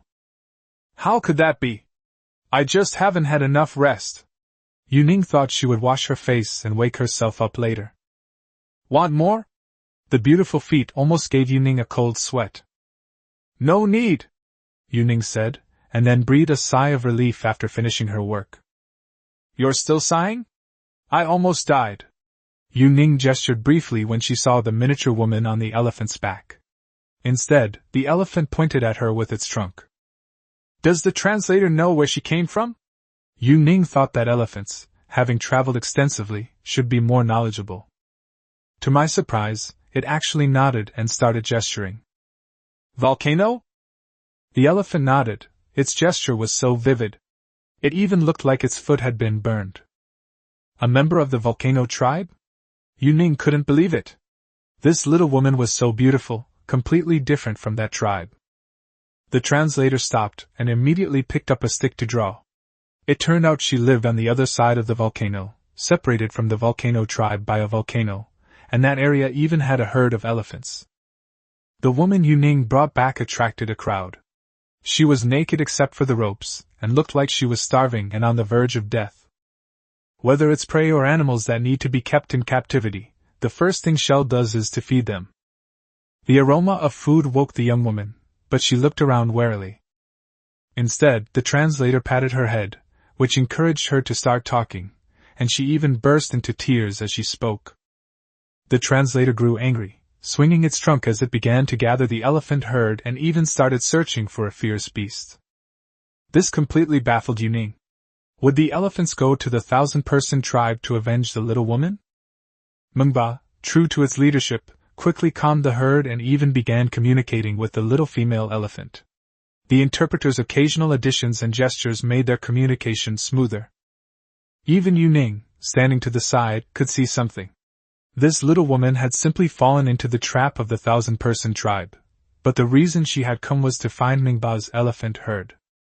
The little woman's people live with the elephant herd, but a few days ago a group of outsiders arrived who enjoy hunting elephants. So the elephants and the little woman's people began to rebel, and she followed their migration route to find Manhwa. Wow, you actually have relatives? Yuning had never known this before. Manhwa shook his head. It wasn't the same kind of elephant the little woman had mentioned. They were smaller, like the woman herself, miniature. Miniature elephant? Yuning became interested. How cute must this thing be? Manhwa's son was already quite adorable, but if it were even smaller. The translator confirmed that the animals and herds on the other side of the volcano are all very small. It's just that the area is too hot for them to pass by often. They only cross over to visit the elephant herd when it's not so hot. This world is too wonderful. Yuning's curiosity began to swell. Seeing that there were many people, Zhao Hu also brought his 2 cubs to bomb together in the distance. Shut up! Yuning was in the middle of a discussion when this shout became extremely noisy. Shall we go help them? Shell packed food and drinks for the little woman, seemingly feeling sorry for them. Yuning might not care, but the women couldn't accept the elephants being harmed. Before Yuning came along, the elephants were their only friends. When Teeth returned from the lake, she discovered that something terrible had happened in the city. By the time she heard everything, her anger was even greater than that of Manhwa and the translator. The 1,000-person tribe is really making trouble for him. If he didn't know, it would be fine, but now that he does, the women and the elephant herd are waiting for his decision. It's not far from here to the volcano, but it will be dark by the time we walk. Yuning doesn't know what the elephant herd and the little woman's tribe are like now, but going to rescue them is a done deal. Let's go! He didn't know what was on the other side, but Yuning was used to going all out in this environment, and he felt that going all out was the right option. The last time Yuning came to this volcano was because Walnut discovered the volcano tribe. This time, the volcano tribe is gone, but a number of people from a 1,000-person tribe have settled here. They recognized Yuning and were even more afraid that his defection would lead to slaughter, but Yuning quickly passed by without any communication. A huge tree lay fallen by the river. The tree was incredibly old, as it had been petrified, which was likely related to a volcano. The fallen giant tree actually made things easier for wild animals on both banks, as it spanned the river and became a natural bridge. The little woman pointed to a distant hill, and shouted loudly. Manhwa and Yaya couldn't contain themselves any longer and rushed out. It seems Yuning arrived just in time. This group is clearly much stronger. Many of the elephants are in wooden cages, and the women are tied together as well. This group possessed stone axes, clubs, and stone balls secured with ropes. What shocked Yuning even more were their bodies, strong and tall. Their teeth were now so powerful that their bodies were almost as tall as they were. Chapter 64 The Greatest Enemy. This is the most powerful opponent Yuning has ever faced here. There has never been such a powerful clan before, and the enemy doesn't seem to possess much intelligence. Clearly, this group of people is intelligent, and they have a division of labor. Some fight, some capture, and some throw from a distance. In the past, shields were used for throwing stones, but these people threw stones as big as their heads, so the shields were useless. Follow me! Yu Ning charged down the hillside, his speed even faster than Mengba's. Dragging his spear, Yu Ning raced down the slope. He needed to find a location, a place with rocks and trees for cover. The women naturally wouldn't let Yu Ning charge down alone. In their hearts, Yu Ning was practically invincible. He could handle lions and wild boars all by himself. A group of women followed Yu Ning, who circled the battlefield for half a day before finally finding a spot behind a pile of boulders.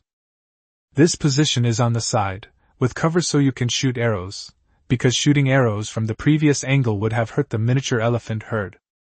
Most of the little women had already been captured, and many of the seriously wounded were still resisting.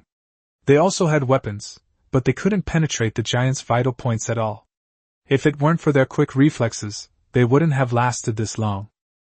The elephant herd is larger than the moorhen herd, but they are indeed quite small. They look a bit like large sheep, but much more robust. Bow and arrow! Yu Ning pointed to dozens of giants in the distance who were throwing stones, then fired directly with his teeth. Hundreds of arrows came flying from afar, catching the giants off guard. Nearby melee giants charged forward, weapons in hand, and Yu Ning ordered another volley of arrows to be fired.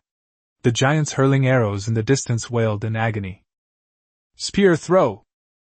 At Yu Ning's command, the women in the front row threw their spears together. The woman with twin ponytails was a bit special. She was allowed to fire randomly. The sharp weapons drew the giants' attention to the group of outsiders, and the women fired several more volleys of arrows, forcing the throwing giants to retreat.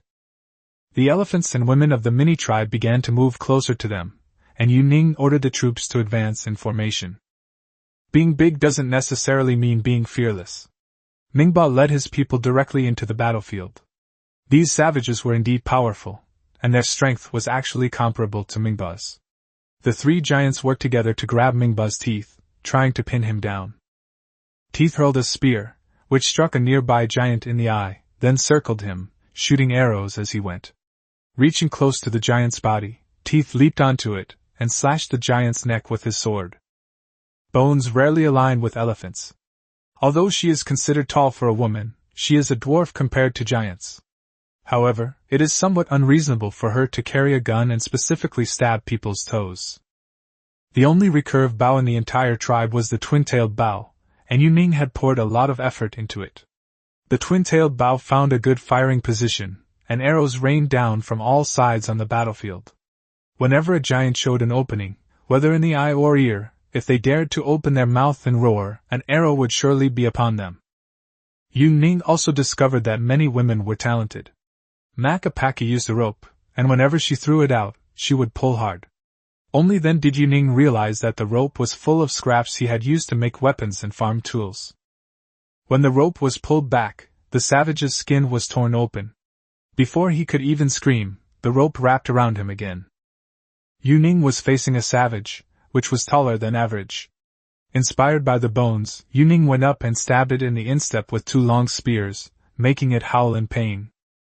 The giant swung his axe back, but Yu Ning was surprised by how fast he was. He instinctively used his shield to block, but was still knocked back several steps. Thankfully, he had a turtle shell shield, otherwise he would be done for. The women who were originally going to retrieve the spear saw Yu Ning being beaten, which crossed their line. The women swarmed towards the giant, their shouts of battle filling him with terror. He tried to run, but both his legs were covered in wounds. That's so brutal! A dozen women pinned it down and hacked it to pieces. The frenzy was like a slaughterhouse. The giants nearby never expected that there were such people, let alone that there were weapons that could so easily kill them. Yu Ning regretted the excitement of last night and this afternoon. Her legs were truly weak. But she couldn't lose face. Kill! The real hand-to-hand combat began. The women's agility and the advantage of their weapons became even more apparent in close combat. The giants throwing stones from the hillside dared not move at all. Arrows, seemingly from nowhere, were aimed at anyone who dared to step forward to pick up a stone. Yu Ning smashed the wooden cage, releasing the people and elephants of the mini-tribe. Mungbao led the herd of elephants, large and small, charging back and forth with their tusks. The stone-throwing giants have run away! Teeth pointed at the fleeing giants on the hillside, and the heads of 60 or 70 giants around them were cut off. Chase them! Lead the Mingba tribesmen and pursue them! Kill them all! Yuning got angry, and only then did he notice a long, bloody gash on his ribs, and that he had also been hit by a stone. Yuning's vision went completely black. Owner! Ding! Yuning heard the sound of an elevator, and then he was awakened by singing. Women and elephants sang around him, and Yuning was lifted up on the lake. I'm awake! Yuning discovered that although her injury had healed, it still hurt. She hadn't expected that everyone from the mini tribe would come. Master! Shell pounced on him, kissing his cheeks, head, and every other part of his body fiercely. Teeth finally breathed a sigh of relief and sat in the water crying. Mungba smacked its son on the butt with its tail, making a crisp, cracking sound. I can't understand what it was thinking. Was it angry and happy to hit its son, or was it happy to hit its son? All the miniature women knelt in the lake, and the miniature elephants nodded in greeting towards Yuning. Did you catch up? My goddess of war! Tooth wiped away his tears and got up. There was a pile of heads on the beach, and Tooth was also holding a huge head in his hand. They should stay in their camp. Yuning hoped to intimidate them with these heads. Let them live together! Shell's eyes were full of sincerity. They're moving in too! Yuning sighed. The 200 girls hadn't even slept in yet, and another 200 or so had arrived. Their lake has dried up, there's nowhere to puff around. Yuning was shocked again. Did they also have a lake like that? It was obvious. The translator's eyes confirmed Yuning's thoughts at that moment. Were there any casualties? This was Yuning's biggest concern. He was infertile and couldn't afford to lose any more people. Shell shook her head and pointed behind Yuning, indicating that there were other injured people recovering. It looks like there are people from both my own tribe and the mini tribe. My sister is even in the healing team. It looks like she's been crying again. This princess is very delicate and will complain about anything, but Yuning can understand that she's a girl. Having narrowly escaped death, Yuning looked fierce, but in his heart he was thinking about those giants. They didn't all die, but they escaped. Chapter 65 The Master's Change. Yuning noticed a change in himself. Aside from the occasional iron fighting session where he developed some muscle in his arms, he essentially spent most of his time lying flat.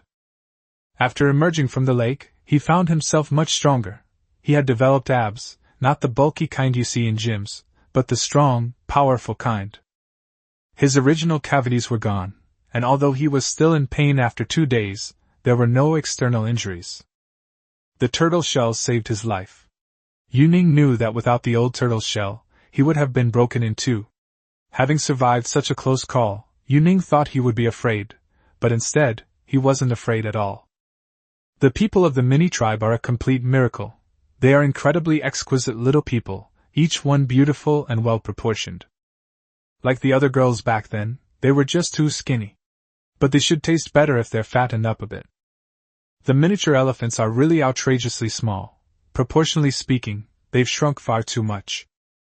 On the contrary, the women in the tribe, who were already close to elephants, were absolutely smitten with these adorable baby elephants. They wished they could each adopt one. Master is injured, what's wrong? Shell herself was also injured.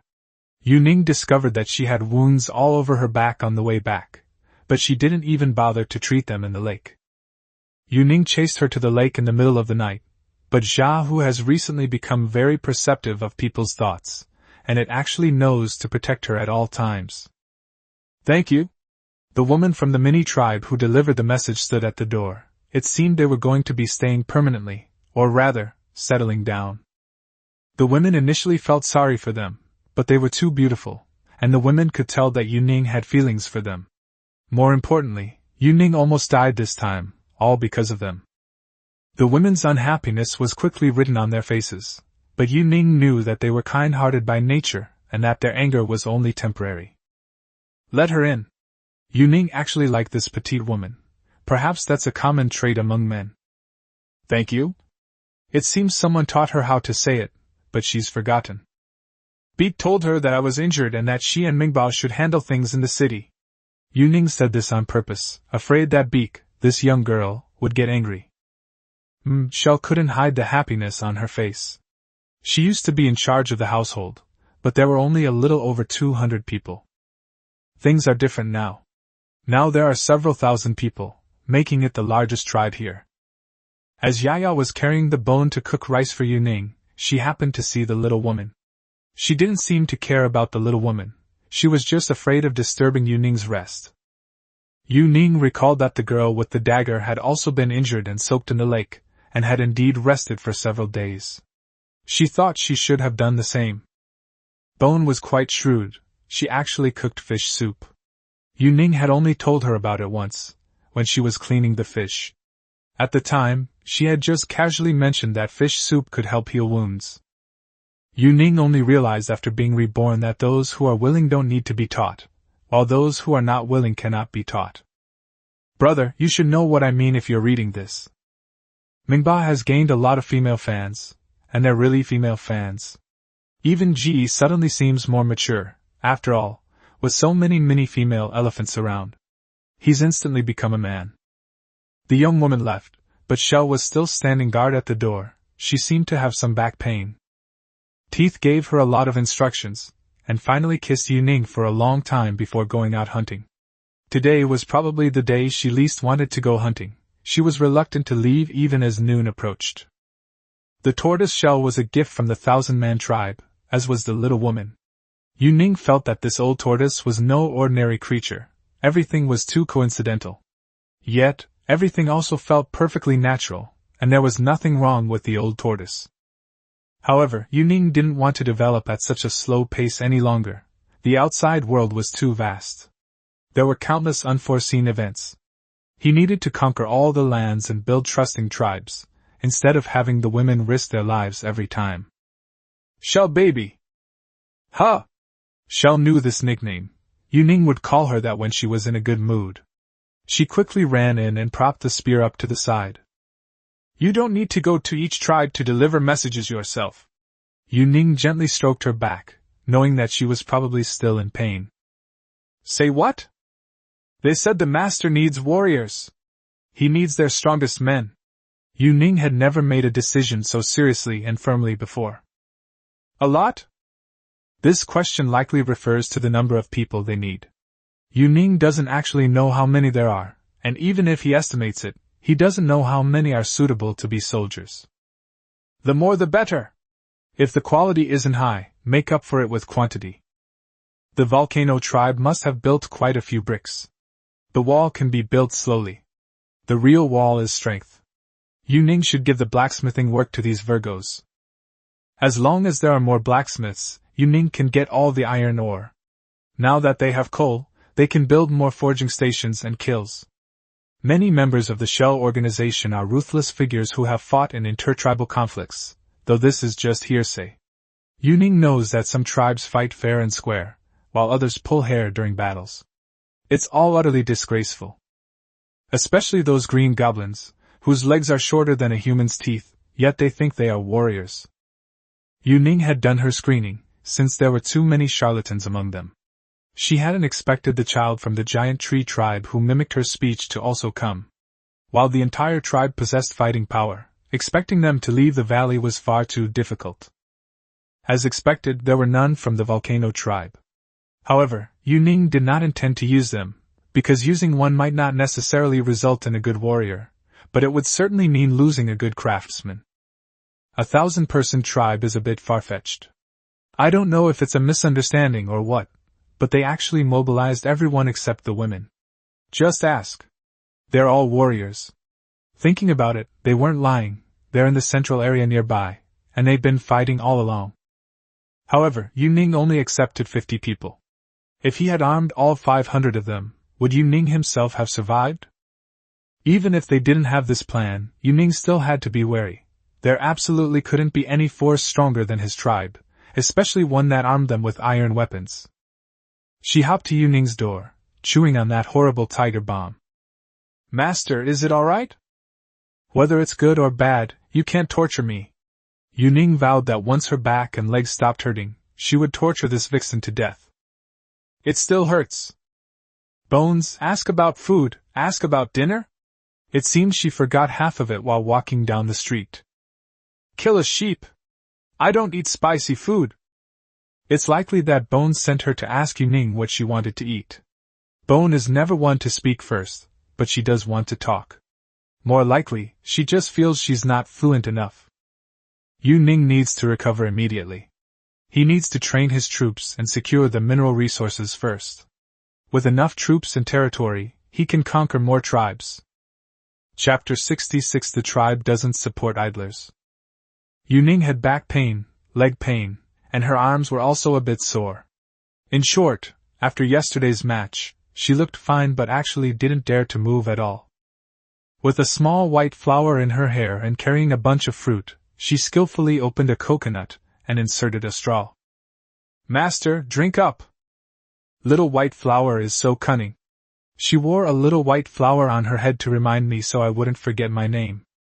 Yu Ning deliberately mispronounced, Hua Hua. Little white flower! She was a little disappointed. How could she forget something like that? Yu Ning was very happy with his success. He reached out his hand, and Xiao Baihua was suddenly startled. Does it hurt? Does it hurt? Ouch! You know it hurts, yet you still seduce me like this. Actually, little white flower is quite normal. It's just that apart from a few ropes, the only other thing on her body is that little flower on her head. It hurts here yesterday. Little white flower pointed to her heart. The seashell next to her nodded, indicating that she was in pain as well. Silly girl! Yu Ning tried to reach out and hug her, but she couldn't even lift her arms. I'm going to the valley. I'll come back and make sure my master is comfortable. Little white flower didn't shy away from the topic, and Seashell laughed at her. How tall is the millet? Shell was preoccupied with something. She picked up the spear, and noticed several marks on it. The top one was probably the height of a grain of millet. Clever! Master makes me smarter! Beak always felt that her increasing wisdom came from Ning. Let's have teeth and Mingba choose warriors, and you'll play with me. Seeing Beak standing there, Yu Ning felt a pang of heartache. The wound on her back yesterday was as long as her arm. Shell hesitated for a moment, then lay down on Yu Ning's lap. Yu Ning noticed that a large piece of Shell's necklace was also broken. Next time we go to the beach, we'll find an even prettier one. Shell shook her head. I like this. She was actually clutching the broken piece in her hand. Yu Ning had an idea. He took off the seashell necklace and put it under his animal skin blanket. Although Shell didn't understand, she was still very happy. She felt that there must be some good idea.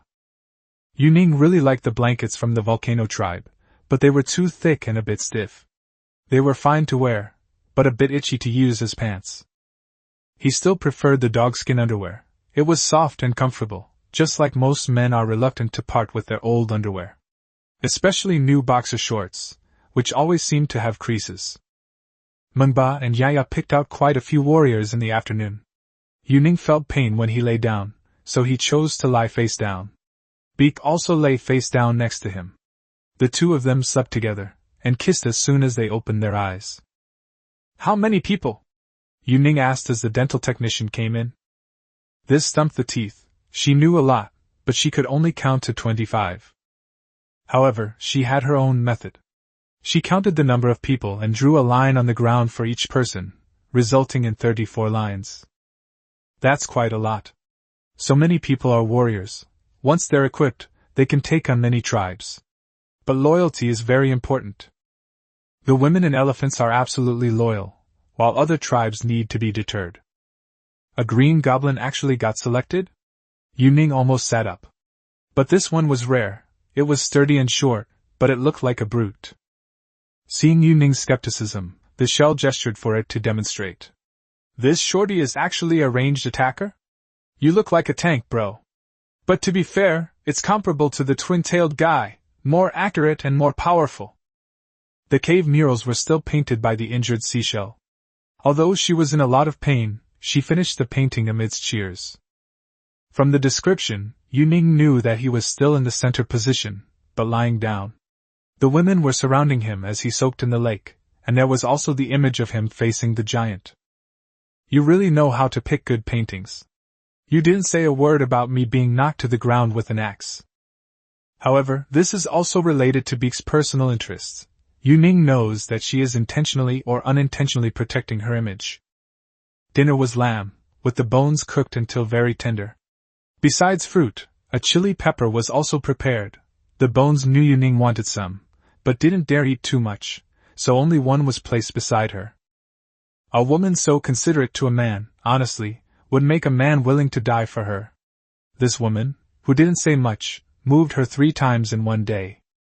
Little White Flower also measured the height of the millet, but she used a rope. That night, when everyone was asleep, Little White Flower sneaked into Yuning's room. Use? Yuning was both amused and exasperated. Holding up the medicated oil leaf, she was honestly a little scared. Need not! Yuning originally just wanted to watch Jia Hu, then sit for a while and then fall asleep, but unexpectedly it turned into Jia Hu watching her.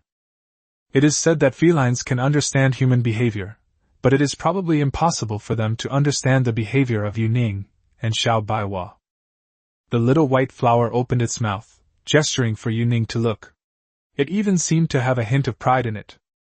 Honestly, even with injuries, this level of treatment makes Yuning feel that her trip was truly worthwhile. A gurgling sound came from Little White Flower's throat. Then she lay down next to Yuning, put her arm around his, and started talking incoherently. Yuning had been there for so long, so he could understand some of what she was saying. When I look down into the valley, I think of my master. I will miss you too. Little White Flower shook her head. She had thought about it for a long time. Do you like it? Little White Flower nodded, then kissed Ning's arm. The night was quiet, but Yuning couldn't sleep because of the pain. He noticed that the Little White Flower was pressed tightly against him, breathing evenly with a peaceful expression. Jia Hu's eyes were shining, showing that it wanted to stay by Yuning's side. Although they had known each other for so long, their communication was not pleasant. Jia Hu might be surprised that Yuning would return the cub to it, and Yuning was also surprised that it didn't leave. Honestly, if it weren't for those 2 cubs that day, it would have been incredibly difficult to subdue it. You could tell it was powerful the moment it climbed the tree. While it's understandable for humans to have high intelligence, Yuning still felt a bit afraid of animals with such high intelligence. However, this thing meant no harm, so Yuning simply treated it as a night patrol in the city. Bone came to see Yuning once in the middle of the night. She gently touched Yuning's back and then secretly wiped away her tears. She stayed for a while and then left. They love Yuning very much, and they make no attempt to hide it. Each of them has their own way of loving her. Although their personalities are indeed different, the passion they feel for each other is no less intense. The teeth were from a qualified instructor, someone Yuning had taught her. Now she was putting them to good use. The few savages who were responsible for moving the wood were of medium build and looked very agile. They were the ones who broadened Yuning's horizons. During the morning training session, there were one-on-one sparring matches, and this group showed Yuning what true martial ethics were. The first match was between these savages and the warriors of a 1,000-man tribe. Yuning actually favored the 1,000-man tribe, but he didn't expect the sky to fall at the very beginning. Upon hearing the sound of teeth baring, this guy first spat in the face of the 1,000-man tribe warrior, followed by a handful of sand. Then, he used the necessary wooden stick to shove it into the warrior's groin. The kill was swift and decisive, executed with lightning-fast precision. Most importantly, his people cheered. Indeed, every surviving tribe must have some exceptional individuals. Chapter 67 Training. To improve them, a primitive military training exercise, where no one was wearing clothes, began. Yuning made simple training equipment: dumbbells, barbells, jump ropes, horizontal bars, parallel bars. They also made many straw figures for them to assassinate, and marked various vital points on the straw figures. The savage who carried the wood was also successfully promoted by Yuning to a savage who did not know martial virtue. Naming things is really too difficult. It's okay for things in this world that you can recognize, but for things that you can't recognize, you have to give them a name just to refer to them. There are thousands of people in the tribe, and Yuning can't remember all the women's names. There are also those mini-sisters who will need to be named sooner or later. The mindset of primitive tribes is that, apart from fighting and hunting/gathering, there's no need to move around much. This is mostly due to food scarcity and lack of nutrition. Now things are much better. They have plenty of food, 3 meals a day, and all they need to do is train. Although the savage didn't know if it was actually useful, he still worked very hard because of his trust in Ning. The twin-tailed girl and the green goblin also practiced throwing together. Their accuracy was ridiculous. They could hit the target with just a casual throw. Yu Ning also experimented with throwing stones, knives, iron blocks, and torches. As long as they had some weight, even a long-haired iron hammer could hit their target. The twin-tailed goblin is Yu Ning's personal companion. Although the goblin is a bit ugly, Yu Ning still wants to train him. After all, in this era, if he throws something out to hit a designated target in a chaotic battle, it will definitely be useful. We need to make 2 rollers. If we can make a compound bow by now, I wonder how invincible those 2 geniuses would be if equipped with it. Speaking of rollers, Yu Ning did draw a diagram. He felt that he might not be able to make them by hand, but the rough women from the volcano tribe could. The miniature elephants are small, but fortunately, they're sturdy. They're very useful for plowing, hauling goods, and transporting cargo, and they're easy to raise as vegetarians. Yu Ning knows of a large banana grove. The bananas aren't very tasty, but they're big. She drives the elephants there directly at mealtimes. They do eat the golden oyster mushrooms cultivated by Yu Ning, but their appetite is nothing compared to that of the fierce Bie. Miniature women are currently useless. They're small and lack strength. They've all been assigned to walnuts. They might be good for gathering. Using them in battle would only boost the enemy's morale. Yu Ning melted down some gold and patiently hammered it into gold thread. Then he made small holes in the shells and sewed them together with the gold thread. Yu Ning didn't have very fine handiwork skills, so the gold thread he made was only about the thickness of a toothpick. Yu Ning replaced the rope with a gold chain, again because she didn't have the skill to make it that thin, but a big gold chain is fine too. To prevent it from falling off, Yu Ning reinforced each gold ring joint again and again. When she picked it up, it still felt a bit light. Based on the size of the shell, Yu Ning simply made another gold shell and then inlaid the original shell. The result was that things got more and more complicated. What was originally a rope with shell decorations was turned into a gaudy gemstone shell necklace by Yu Ning. Yu Ning wrapped it in burlap and ran towards Shell, who was directing the construction of the roof. Shell saw him first and immediately greeted him with a smile. "Master! Aren't you going to lie down? It doesn't hurt anymore."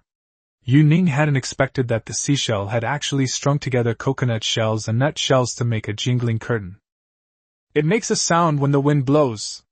The seashell-shaped one must have been made for Yu Ning, but it wasn't finished yet. "Close your eyes." Shell didn't hesitate, because most of the time when she closed her eyes, it wasn't to kiss someone on the lips, but to kiss someone else's lips. She didn't care if there was anyone around. Yu Ning took out the gold-plated gemstone seashell necklace and carefully put it on the seashell's neck, twisting the joint with gold. "Open your eyes!" "Ah! A seashell?" Shell stomped her feet excitedly, and ran around Yu Ning several times. "A shell of a shell?" The shell was clearly incredulous at having made something so shiny. "Yes. Yours." I like it." "Ah." Shell ran straight towards the area inside the cave where the women were gathered. Most likely, he was going to show off, or maybe he was just letting them know. Yu Ning recalled the blind date she almost married. She had even ordered all the hardware, but the man's face was longer than her grandmother's bound feet, and in the end, the marriage didn't happen. "Look at the girls here. This gold is worthless. In other words, it's just a pretty stone that's been made into a necklace from a seashell, and they're ecstatic." The seashell did indeed attract a crowd, with the female chieftain of the volcano tribe surrounding it, wanting to take a closer look. How could she bear to pick the seashell? Naturally, she just stood there letting him touch and admire it, her eyes and face radiating an aura of Awesome, right? Awesome, isn't it? The woman from the volcano tribe came to Ning, begging her for it too. Her desire was almost insane. Yu Ning had never seen her with such an expression before. She had seen girls' headdresses look like that before, but this time she was being a bit outrageous. Shell was clearly angry. She felt that only women from her tribe were worthy of having Yu Ning make such a necklace. Yu Ning agreed and told her to go back and wait. Make it for her. Beak clearly had some ulterior motives. Yu Ning hugged her and kissed her repeatedly, so much so that she could barely stand. No, the same. Yu Ning did make one for her, but it was a journal, which was easier than a necklace journal. Yu Ning also did some minor carving with iron tools, since gold is still a bit softer. The gemstones used were all leftovers. If the shape wasn't good, Yu Ning would just piece them together. The various gemstones were arranged to resemble a volcano, and to make it easier for them to understand, the outline was even carved. Then iron needles were used to poke other patterns onto it, including elephants, tigers, various animals, and different plants and fruits. The main goal was to ensure that the golden scepter had no empty spaces. Awesome! Exploding tiger! It seems to work. At least Shell can recognize a few of them. The top of the golden staff was either a large diamond or crystal. Yu Ning couldn't tell. But judging from its hardness, it was probably a diamond, though not perfectly regular in shape. Although it caught the seashell's eye, it still paled in comparison to her own necklace. Only then did the seashell feel a sense of peace. Go give it to her. Slut! Shell took the cane and blurted out. What? Yu Ning asked curiously. Did I teach this before? I've taught dentistry. Huh! Yu Ning was lost in her memories. It seemed that he had called her that often when they were doing things at night, and he had even hit her after calling her that. That's fine, she learned it, but it wasn't punishment or insults, was it? Perhaps the teeth interpreted this as something bad, or felt it was a punishment. In any case, it wasn't an insult. No! That's an insult, but it wasn't an insult at the time. Yu Ning had gotten himself into a bit of a daze. He gave the seashell's little bottom a good bite. Shell went to deliver the golden staff to the slut, leaving a tooth mark on her butt. Chapter 68. The Volcano Tribe went on strike. Yu Ning received a message from Beak. The Volcano Tribe had gone on strike. This made Yu Ning quite angry. She had just made a walking stick for their leader at noon, and then they went on strike in the afternoon. Seeing Yu Ning rushing out, Xiaohu followed from a distance. The two little Xiaohu were now roaming around the city, and all the women were happy to feed them. Sometimes Meng Ba could even get some meat for them. It's not a strike. They're just having a mental breakdown. A cane was placed in the center, and everyone gathered around it, staring at it in a daze. It was clear they were thinking. This group of people is really eccentric. When Yu Ning led Beak to join them, they were still deep in thought, like wooden figures. What's going on? Does she really have to be this focused? Yu Ning has only taught them how to make bricks so far. Smelting gold and iron is similar. If they just sit there doing nothing from now on, they'll be doomed. Hey! Hey! Yu Ning nudged their female leader. She saw it was Yu Ning, and then smiled reflexively before continuing to stare. Can't they handle two things at the same time? Yu Ning grabbed the cane, and the group erupted in chaos. Listen to me! Yu Ning gestured for them to shut up. It seemed that if he didn't teach them today, these people would be thinking of dying over this. I really don't know how a tribe like this has survived. The crucible was ablaze with gold nuggets. Yu Ning had everything ready and began his third smelting operation of the day. Honestly, practice makes perfect. The more Yu Ning did it, the less difficult it seemed. As expected of a volcanic tribe, someone actually dared to touch the gold melting in the crucible. They seemed to have experience. As they weren't burned, they've probably handled lava near the volcano before. After a series of actions, the stunned volcano tribesmen suddenly understood and began searching for gold. Fortunately, there was plenty in Ning City, so they were allowed to do as they pleased. It seems like God is just showering these people with good fortune. Their first attempt at crafting resulted in such skillful work. Yu Ning suddenly felt a little ashamed. However, Shell looked down on them. She only hoped that the people of the volcano tribe would get back to work, and not be like the fools. This race is gifted, possessing both exceptional manual dexterity and extreme focus. Yuning considers them a treasure, even more so than the Golden Clan. The drawing of the pulley was too rough, so Yuning found a walnut shell that he had personally prepared with lime, and then brought out the paint that seashells used for daily painting. Yuning sketched on the sand, then erased it repeatedly. Only the parts he was sure of were transferred to the soft leather. The bones were roasted with meat, and there was an extra chili pepper today. I also prepared a soup of some unknown ingredients, which surprisingly contained golden mushrooms. This woman is getting better and better at cooking. She's a security captain who also works as a cook. Whenever Yuning paints something like this, it must be something very important. The women would sit around the campfire, and even when they talked, they would do so in hushed tones. Yuning would draw for a while, then eat a few bites. The soup was meat broth, but Yuning couldn't taste what kind of meat it was besides the mushroom flavor. After a bite of chili and a bite of meat, Yuning started making corrections on the ground again. Even when Shell shows off the necklace around her neck, she does so in a soft, whispering voice. As expected, behind every successful man lies Tui. It's true what they say, a successful man always has a ton of women around him. I don't know what I'm after in terms of success. The composite bow, pulleys, arrows, and bowstring. Yuning drew all the materials and manufacturing methods for each part on it. Aren't you going to paint the murals anymore? Yuning looked up and found that the women were all staring at him. I've been waiting for you all day. Beak looked at the soft leather drawing Yuning had made. She could understand the bow, but the rest was a bit confusing. This girl likes to pick out the important things to record each day, and before the day is over, she estimates what Yuning will create in her drawings. It seems the most important things today are the necklace and the scepter.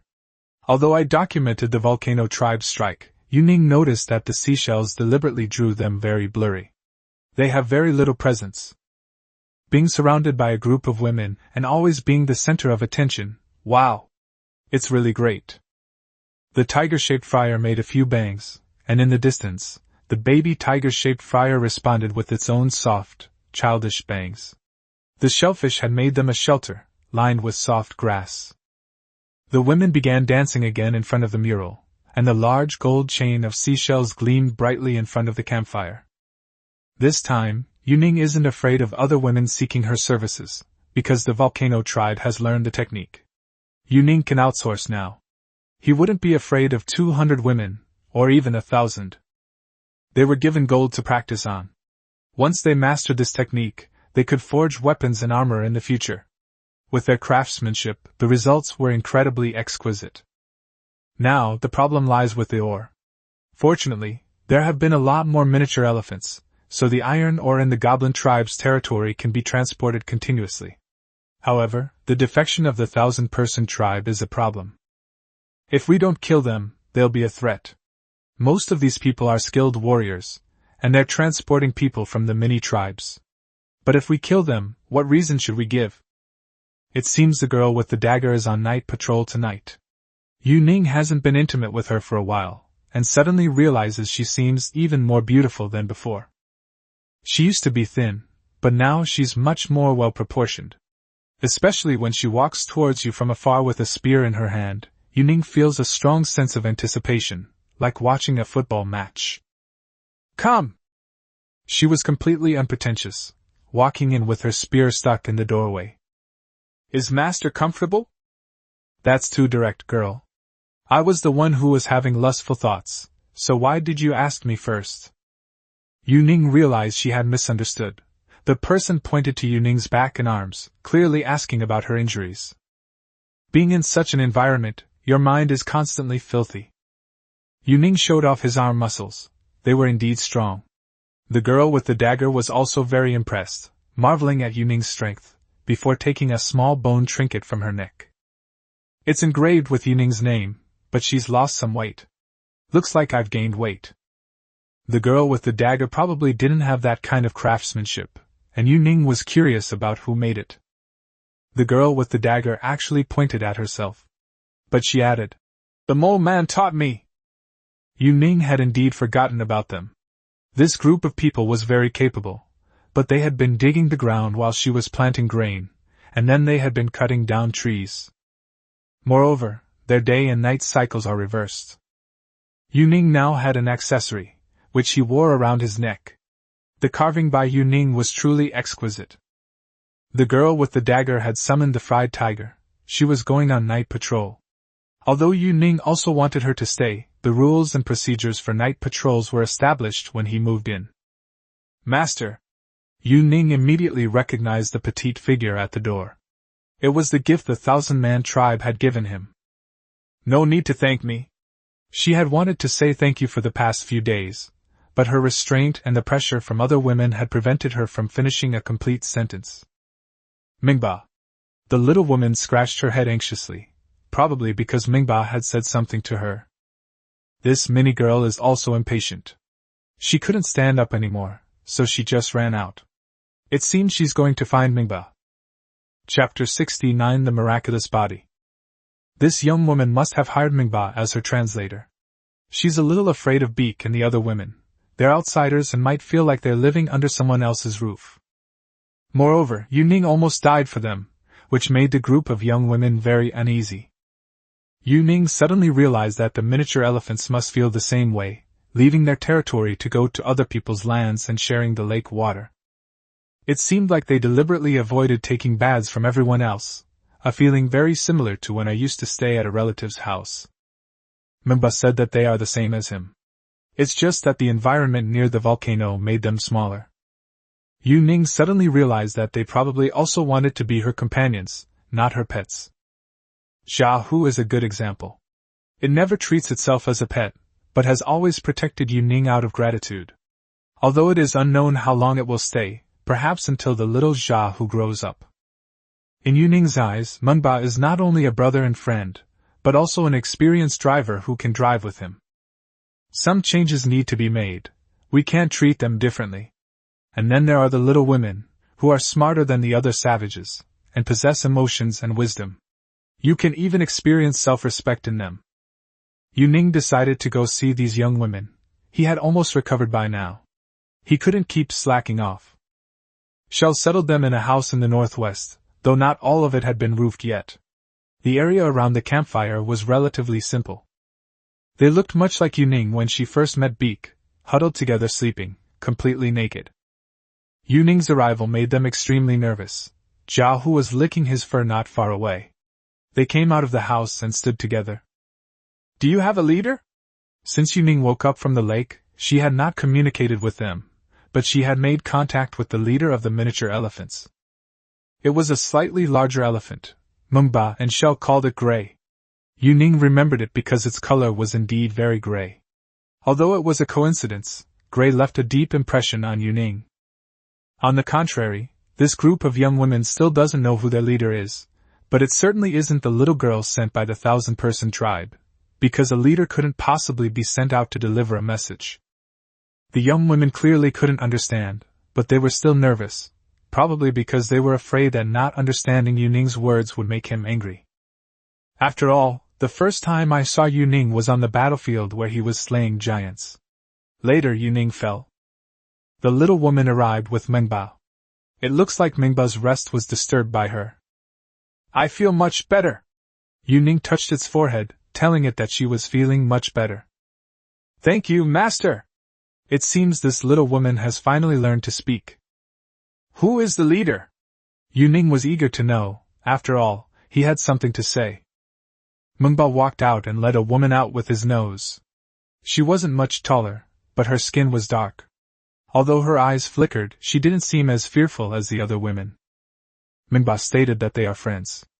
They are very loyal and kind, and they can even mate. Although Yu Ning wanted to laugh at Mengba's comments, it wouldn't lie. You are mine! Understand? Mengba was a little sleepy and obviously didn't want to keep translating. It called out a few times, and a group of miniature elephants ran out, including Gray. Go and rest. Yu Ning brushed the dry grass off Mengba's body, and Mengba turned and went back to his camp. You should know what I mean. Mengba is my friend, and so are you. Yu Ning expressed goodwill towards we. Gray nodded and rested its nose on Yu Ning's shoulder. Its eyes were clearer than the translator's. The land belongs to us. You are also the masters of this land. Yu Ning's words surprised Gray. It seemed not to understand that the strong should be the ones who control the land, and that they had come to stay because their lake had dried up. Hui relayed Yu Ning's words to the little woman. Their leader's facial expression was even more varied, and Yu Ning could see that she looked incredulous. Stay here and relax, this is your territory too. Yu Ning really wasn't used to being the only one talking. It was the same with Beak and the others back then. However, Beak was much bolder. After all, they were on their own land, and Yu Ning was a guest at that time. Things are different now. The little woman leader and Hui are both too restrained. That cautiousness makes Yu Ning feel like a villain. Master will. Yu Ning was more familiar with this scene. She had gone through it the same way before. Now she was doing it again. She wondered if the little woman and the shell could speak the same language. Elephants should all speak elephant language. The little woman tugged at Gray's tail in her anxiety, but Yu Ning was actually happy to see her so worried. Master! The girl with the dagger ran all the way, only slowing down when she saw Yu Ning. It seemed she had discovered Yu Ning was missing during her patrol. The two little tigers must have been the ones who reported it. Tell her they're staying here. We're family. Having finally found someone to talk to, Yu Ning wasn't about to let the opportunity slip by. No! The girl with the dagger was exceptionally firm, and she seemed hostile towards the petite woman. She never disobeys me, so why is she doing this? Yu Ning was a little curious. The girl with the dagger shouted loudly, and the women rushed over. I hope this doesn't turn into a fight, Yu Ning thought, feeling like she'd been caught by the wife while out looking for a mistress. Beak took Yu Ning's hand and lit a torch. Master, let's go! It seemed Beak was taking Yu Ning somewhere. Could it be that these women were going to attack her if she left? Those women are really in trouble. However, they did not make a move. The women of the tribe all followed Shell, and she actually walked towards the place where she used to live. The place is familiar, the smell is familiar. Although the cave is now abandoned, it's clear that the girls who used to gather here would still stop when they passed by. The enormous totem stood in the middle, and to be honest, it was both tall and thick. There were still ropes and various offerings on it. Shell took out her knife and scraped off the moss from the totem. So there was a painting here. Yu Ning had previously thought it was just an ancient form of genital worship, but she never imagined that it also contained a story. The seashells have been cleaned of all moss, and there are vivid images under the torches, all carved into the stone by hard objects. Shell gestured for the women to light another campfire, then kissed Yu Ning on the forehead and began to tell the first story. There are several lakes, 5. Shell confirmed, then continued explaining to Yu Ning. We and them with a lake, where the volcano is. They have gained a master. Shell was clearly excited, and the other women lit torches, instantly illuminating the area around the totem. This lengthy story, like a lost memory, evokes ancient recollections in all the women. Chapter 70, A Distant Story. The story was so absurd it was almost unbelievable. Even Yu Ning herself hadn't expected such a thing to happen. They knew of 5 lakes in this world, and there were other lakes where too many tribes could not survive. They originally lived in the lake on the other side of the volcano. The women and miniature women who lived by the lake would live forever, even retaining their youth. The Bakes were originally a family tribe, until a man appeared who caused them to have arguments and disagreements. According to the painting on the totem, it can be seen that the seashells were driven out, and many people died because of this, until they found this lake. The reason they were driven away was because there wasn't enough food for so many people to eat together. Looks like a little man. Yu Ning continued transcribing the story of the seashell. Teeth joined in too. The owner chose to exile a group of people, so after selection, the shellfish were driven away. Later, a volcano appeared, and the area around this lake wasn't so lush before. It was only after arriving here that Shell and her friends discovered the elephants. Because elephants also existed in their original habitat, they were easier to approach. This totem was built when they first arrived, and Shell said they were very young then. This passage mentions a person named Kula, who was probably the earliest leader. It seems she is dead, and she is the woman buried in the nearby tomb. Kula said that only by finding a new owner for this thing could their tribe return to normal. It's likely that Kula never imagined he wouldn't be able to return. The lake has dried up. How can he go back? Selfish. Shell used the word. This man really can't share it all, so it can't be considered selfish. Yu Ning felt a little embarrassed. He was exactly as the rumors suggested. The reason why the teeth were considered selfish was that the women like the Shells used to be responsible for gathering and cleaning, and the master thought they were useless, while the women who stayed behind would hunt. So until they met Yu Ning, they had no experience in hunting. They tried with teeth and bones, but 2 women died. After that, they could only try hunting small animals.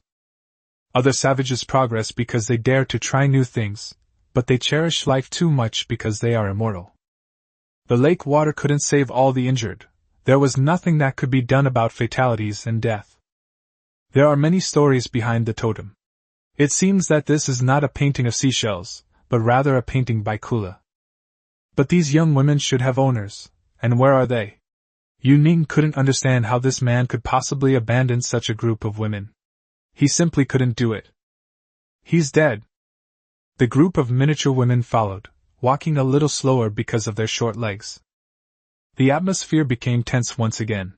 Shell explained that she didn't know it was the same group of women because they had shrunk.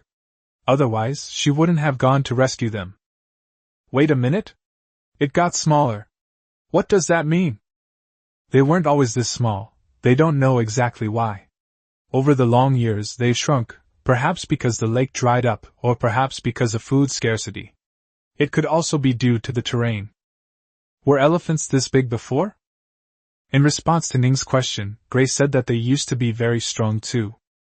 The women were arguing about right and wrong, while Yu Ning was pondering why things could grow bigger and smaller. This enormous totem looks incredibly old. You could easily believe it's 1,000 years old. And these women are old women. Yu Ning was a little sad. The beautiful women accompanying him turned out to be a group of grandmothers. Imagine a group of young elderly women sleeping on either side of you. How did that master die? Yu Ning felt that this might be her fate as well. Killed by ash. Wow, Gray is so cute, but also kind of fierce.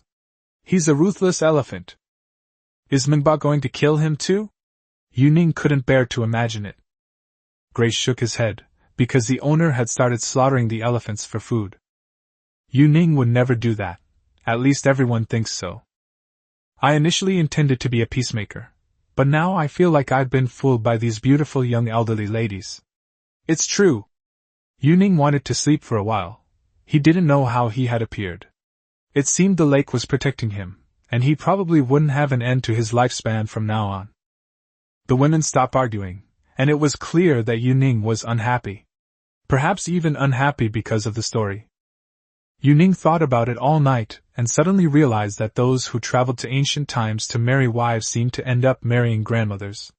And they didn't even seem as pretty as the wives she married. Shell led the women to kneel at Yu Ning's door because they realized that Yu Ning no longer seemed to like them.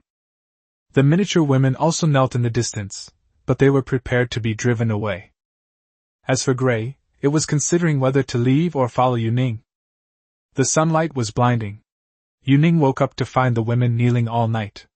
Manhwa, on the other hand, was completely unaware, thinking Yu Ning was performing some kind of ritual. Do you know that statue? Yu Ning wanted to hear Manhwa's opinion, but he first told the women to get up. After spending so much time together, although Yu Ning found this situation somewhat unacceptable, he didn't dislike these women. Manhwa understood, but it didn't think much of it. Its kind also had a long lifespan, though not like the women. There were still some over 100 years old. It felt that personal preference was the most important thing. It even stated that if there were no food, Yu Ning might end up like his master, but that wouldn't affect his current situation. Besides, it believed that Yu Ning was a powerful person who wouldn't lack food. Manhwa called for Teeth to go hunting, and Teeth looked at Yu Ning, clearly seeking Yu Ning's opinion. Everything in the city seemed to have come to a standstill. There was no more training, no more hunting, and no gathering teams set off. The two little fried tigers started frying again because they were hungry, while the aroma of meat broth wafted from afar. She carried a jar full of meat, without looking at anyone, and went straight to Yuning's room. "Master, eat! Why don't you talk to them?" Yuning was very curious, but Gu Tu seemed to be doing nothing. "It's been too long. I don't remember. But I remember that the master liked to add salt. He liked to eat meat that had been cooked for a long time." He filled a bowl with bones and prepared to leave. "Don't you find it strange?" Bones stopped in her tracks when Yuning called out to her. She turned around and looked at Yuning. He really didn't like her as much as before. The women all noticed that Yuning's emotions and eyes were different. "It's not surprising. If the master changes, the bones won't. I've forgotten a lot of things. I've lived for a very, very long time." They had indeed lived for a very, very long time. Yuning couldn't even verify how long, yet they remained very innocent. It's clear that their concept of time differs from Yuning's. But they have one thing in common: Yuning has always received the best of what they have, such as the meat that's currently filling the container, which is also the best part of the animal.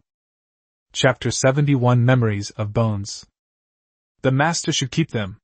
Bone filled Yuning's bowl with meat and soup again. She didn't seem to dislike the little women. "You don't hate them?" Bone's words were very different from those of Shell and the others. "I can't remember, but the Greys are very intelligent. They're different from the mighty." Yuning remembered that the mighty had said that their lifespan was limited, but the Greys seemed to be there forever. "So it was all a misunderstanding?" "Kula hates them. I don't like Kula." Bone propped his chin up, staring blankly at Yuning. "The paintings on the totem were all painted by Kula. Are you implying that she's lying?" "She is not like us." Bone searched for the right words. "Is this Kula crazy? Then she made up a whole story and drew it on it." "But Beak and the others are the parties involved, aren't they?" "Ask her," Bone said, pointing to the little woman's leader. Bone knew who she was. A huge scandal that had been brewing for millions of years was unearthed, and Yuning completely collapsed. The owner was found by Kula, who had always hoped that they could have offspring. Kula was a priestess in the tribe, and she couldn't bear the thought of her people dwindling in number. She had been with many men from various tribes, but she had never had a child. The master she found was the most promising, and she hoped other women could have children. The totem story was also something she made up in her dream. The master was indeed killed by Ash. Kula encouraged the kind women to escape and fabricated the lie that the master wanted to execute them. The fear of death drove Shell and her tribe to flee, thus separating the two tribes. Bone was also once instigated. Until she discovered that Kula was still looking for new men here, but none of them could impregnate her. She had searched for many owners and seen every bone, but Yuning was different. Yuning appeared on her own. The bone describes something with a very long name. She is a drug concocted by Kara. Each time her master fails, she kills him, and the women's memories are erased by Kara's drugs. Her bones had been removed, but only once. After that, she discovered Kula's scheme and never ate the food Kula distributed again, so she continued to patrol the night. As for her forgotten memories and the story beyond the volcano, the little woman added that the master was cruel and bloodthirsty, killed by Ash. They searched everywhere for the shells and their traces, because many people died because of it. Before leaving, Kula poisoned the lake with ash, causing the lake to gradually decrease and eventually dry up. Gray was certain of all this. It remained clear-headed and rational, and continued searching for Bones and the others. That is, until Gray met Mingba and asked him to take care of them. However, Gray never told Mingba anything except one thing: the women had been on good terms with the elephant clan since ancient times. The Mingba people can understand people's hearts, and the ash is what gives them the ability to soak in lake water. Gray raised her neck, revealing a large wound that exposed the flesh beneath. Kara had tried to kill her with a bone spur soaked in venom. "So you came here to avoid soaking in the lake?" Gray nodded. The wounds would consume the lake's energy, and its wounds would never heal. "We should visit Kula's grave." Bone embraced the little woman, the leader. "Could there be an antidote inside?" It's been so many years, it must have expired long ago. The women were already dumbfounded by the story's absurdity, but they discovered that their memories were indeed different, and some even started from when they suddenly woke up under the totem. Teeth are action-oriented, while bones offer her many insights. Kula's memories are indeed quite strange. Her death was also strange. She was buried by 2 other women, who were also killed a few days later. Because death had left a deep impression on them, they had been careful over the years, and a total of 3 people had died here. The women dug up the graves. The remains of the other 2 women were still there, but Kula's grave was empty. I know she's not dead! Bones had been too afraid to sleep or close his eyes. He was still painstakingly grooming his successor. Procreation and immortality. The Creator will only ask you to choose one. If immortal species could reproduce, wouldn't the world descend into chaos? Gray and death drew ever closer, yet it resolutely refused to go to the lake. Yuning felt that it must be truly exhausted after guarding this tribe for so long. The women and the little girls began to recognize each other. Perhaps after a long time, they recognized each other and remembered each other. No wonder you're different from them. Yuning looked at the bone and thought she was remarkable. It's the same. I love you just the same. You can do all of this? Yuning was increasingly underestimating Bone. Gray is leaving soon. White is the best leader. Bone suddenly straddled Yuning's back. I know Kula's pain too. Do you think she's dead or alive? Yuning was very curious about what this old monster wanted to do. She probably found us troublesome and went to another lake. If she's really evil, she'll kill everyone. Bones leaned against Yuning's chest and asked for Yuning's name for the first time. Yuning! It was strange for him to say his own name. He hadn't been called by his name in a long time. Master! Bone didn't call out, he just wanted to know. Both are good things. I will not be infertile, and I can live forever. Both things were bad. He found himself quite fond of the group of old women. The myth of himself as a god ceased to continue with the collapse of the totem.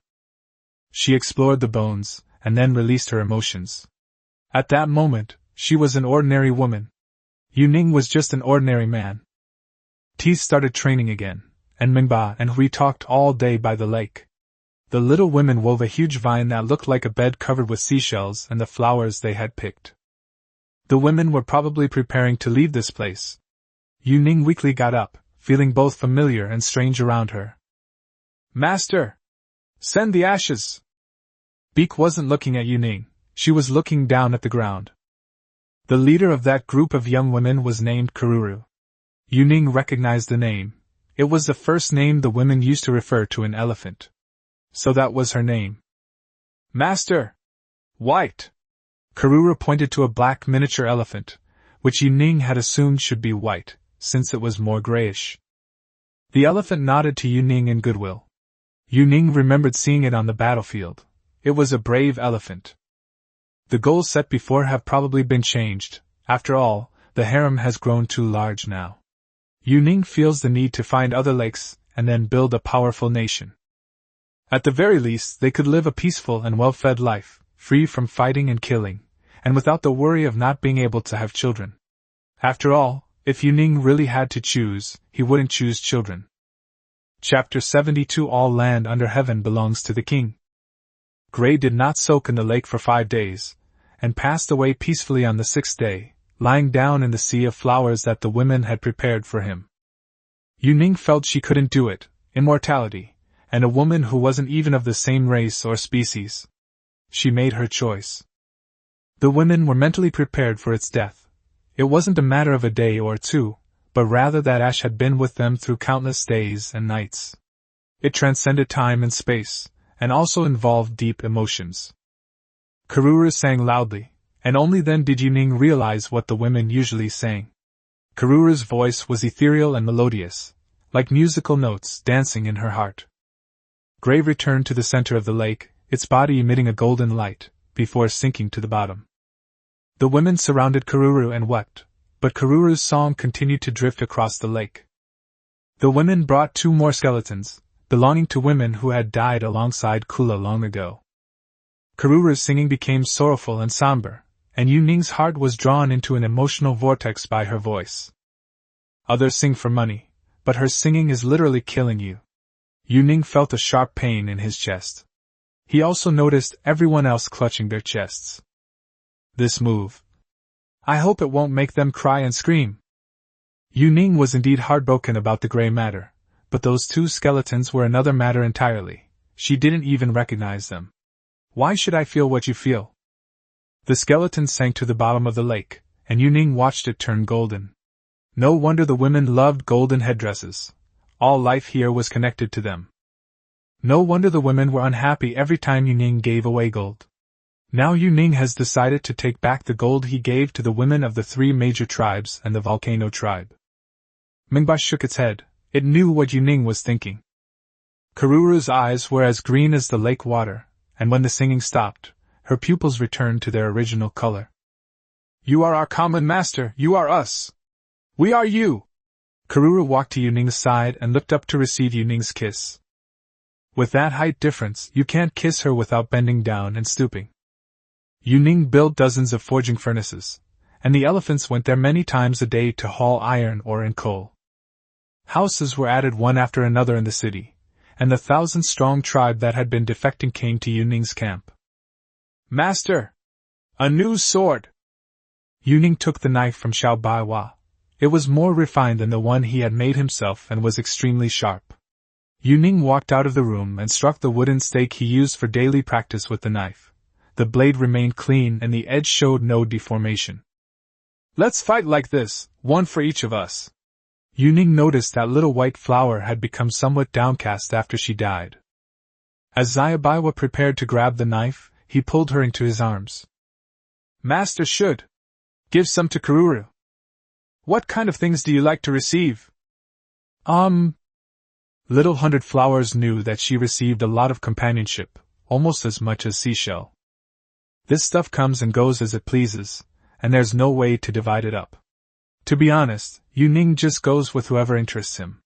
Unless it goes through Makapaka's hands, that guy's rope skills are just too masterful. Karuru is too young, and all those young women are too young. They are indeed beautiful, but Yu Ning is really afraid something might happen. Imagine being incredibly happy, and suddenly your body falls apart, requiring you to carry it to the lake for a rescue. Yu Ning shudders at the thought. These women have been so good to her. She can't just indulge in momentary pleasure and ignore the lives of others. The sound of forging echoed everywhere, and Yu Ning felt as if she were listening to music. The elephants had been busy all day, and sometimes Yu Ning really wanted to make them a salad, but the fruit here was mostly sour. The fruit the women are gathering is running low. If it weren't for those large bananas, there simply wouldn't be enough to eat. Golden mushrooms are good for digestion, so we're eating even more. The stray dogs have now become producers, with their own special kennels and various food supplies, although they still go out in groups to find feces to eat. However, they never look for elephant dung. Even though it's a huge pile, it probably doesn't look appetizing to a dog. Yu Ning told the elephants to go to the edge of the field to urinate, and even built a stinky pit specifically for them. It turns out that elephants are more law-abiding than humans, especially since they understand that dung can make grains grow better. By stockpiling grain and delaying the declaration of kingship, Yu Ning welcomed the hunting season with its abundant dried meat and leather, as well as a bountiful grain harvest. The city wall is now over a meter high, though there's still no gate. The bonfire is burning brightly. Shell begins her mural work under the woman's watchful gaze. Now that the women are all mixed up, Yu Ning can't even tell the size apart from naked women when her eyes are blurry. However, every night Yu Ning would choose someone to keep him company. Although it wasn't a deliberate choice, they would all greet Yu Ning anyway. If someone suddenly became intimate with Yu Ning, it was pretty much a done deal. At this point each time, the young women would leave on their own initiative, assuming that Yu Ning would not choose them. Yu Ning tried to explain several times, but was interrupted by other things. Today is different. Today is the harvest season for grains. Following the old ways in the countryside, Yu Ning threshed all the millet and piled it up together.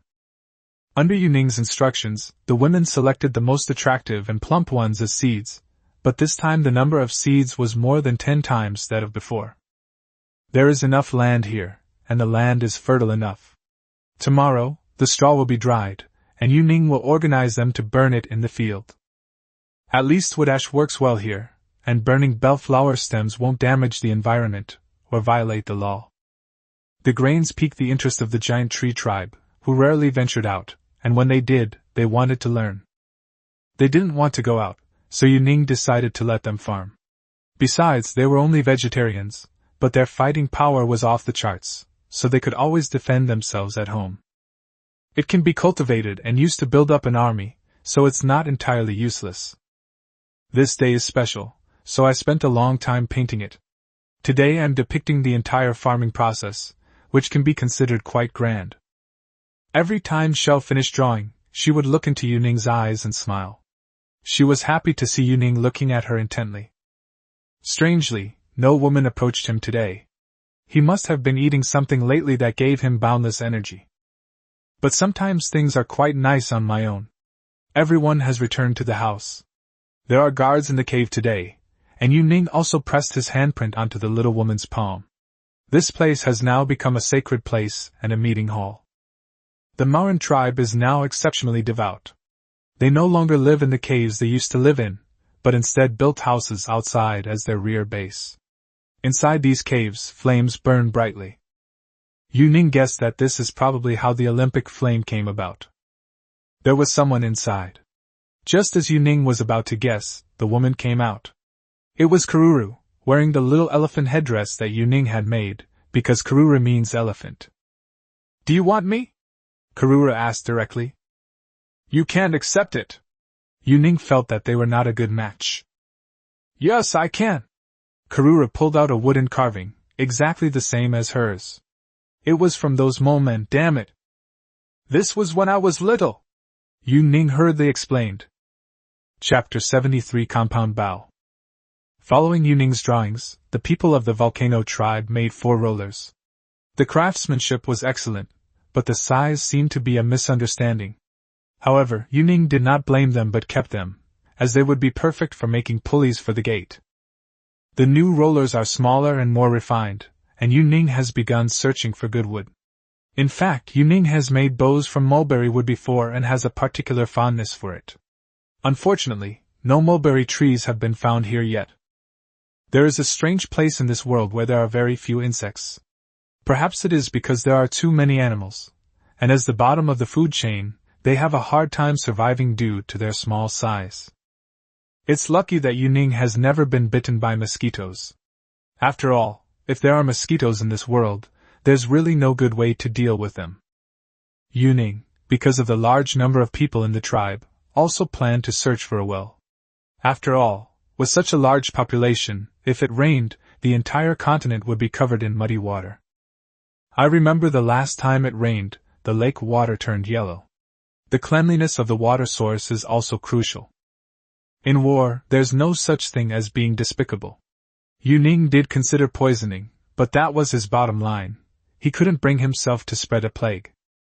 However, he could accept occasional poisoning. If he encountered a situation that was truly unbeatable, he would choose to poison the enemy's water source upstream. This idea was inspired by a 1,000-person tribe. Including Yu Ning's own men, the tribe had a total of over 650 warriors. The young women asked to participate several times, but Yu Ning refused. Karuru was heartbroken for many days after being rejected by Yu Ning. Yu Ning insisted they were not a good match, while she insisted they were a good fit. Since the seashells will grow up, they will too, because Yu Ning always feels like she's bullying children. As for when he'll grow up, it doesn't matter since he's not going to die now. Yu Ning also realized that he really hadn't aged at all. Perhaps it just hadn't been long enough. However, his stomachache was gone, and his cavities had disappeared. White took over Gray's position. For the herd, it was a young leader, but no matter how young it was still an ancestor to Ning, and Ning often consulted it on questions. Compared to the steady Gray, White is more like a mammoth. Because sometimes it's even more experienced than a mammoth, and it even has its eye on a female elephant in the mammoth tribe. Of the green goblins who joined the warriors, only one was selected, the throwing maniac. Yuning's first batch of composite bows were also handed over to them. The team leader was naturally one of their own, and the girl with twin ponytails was now incredibly skilled at archery, though she also enjoyed throwing knives. Besides these, Yuning had specially assigned her 2 hairy men to provide ammunition. During the last siege of the giants, the twin-tailed girl had to shoot while searching for arrows because she had no supplies. After settling everything, Yuning wanted to talk to Beak. Karuru's situation bothered him a lot, and Yuning didn't know how to explain the feelings about her being a minor. He could only say that he was afraid she was in danger. Karuru's understanding is that Yuning dislikes her, either because of her appearance or because of her smell. Shell, the gold nugget turned from ash. I made it into a headdress for Karuru. She should know I don't hate her. Yuning spoke slowly, hoping the shell would repeat his words. The seashell laughed instead. Master! She made it with mole people. I've tested it, and it's not dangerous. Hiss! As expected of a seashell, it really dares to say anything. She's nice, you'll like her. Shell stuffed a stick into Yuning's mouth, the tip of which was coated with honey. It's raining? Yuning hadn't seen any rain these past few days. Women have such delicate skin, don't they always wait for heavy rain to get honey? It's the birds that went there. They have very thick skin. Yuning had forgotten about this group of people. The 1,000-person tribe was discovered along with them, but this group had always lived in the trees. Are they willing to submit? Yuning actually valued their strength, especially their suitability for combat. No, they're dying. Huh? Yuning was a little confused. Their woman did not return. Shell briefly described. The bird people have always lived separately, and their females, like the barbarians, migrate. However, they went and never came back, so they are probably going to become extinct. This is more exciting than Animal World. The shell asked in confusion. She could understand the animal world separately, but what did it mean when put together? Cheers came from outside. It seemed that the twin-tailed girl and the green goblin were having a contest. Shell also became interested and wanted to watch, and before leaving, she didn't forget to give Yuning some honey. Go sleep with Karuru, she's very upset. Okay. Yuning was also exasperated with these mole men. They really needed to be given some boundaries. Karuru's room was built by someone hired by Shell. It's the same size as a regular house, except the bed is a bit small. Seeing Yuning arrive, Karuru was quite pleased. She put the wooden object aside and then trotted out. Come to the beach with me. The sea? Karuru has never been to the seaside. Yuning remembered that the tribe attacked by the fish-scaled people had obsidian and other ores. Although it was quite far away, the tribe of 1,000 people had run out of iron ore. Could it be that Karuru hadn't expected this situation. She found a spear, a mini version of it. Seeing that Ning was going on a long journey, Xiaohu slowly followed behind. We'll go take a look, so you don't need to be nervous. I hear, sigh. Karuru probably didn't understand. She only learned a little bit. I want you. Yuning felt she understood this. Okay. Karuru was clearly a little surprised this time. But she didn't want to miss out. Xiaohu kept its distance. It had become quite plump and strong these past few days, so it seemed it really wasn't going to leave.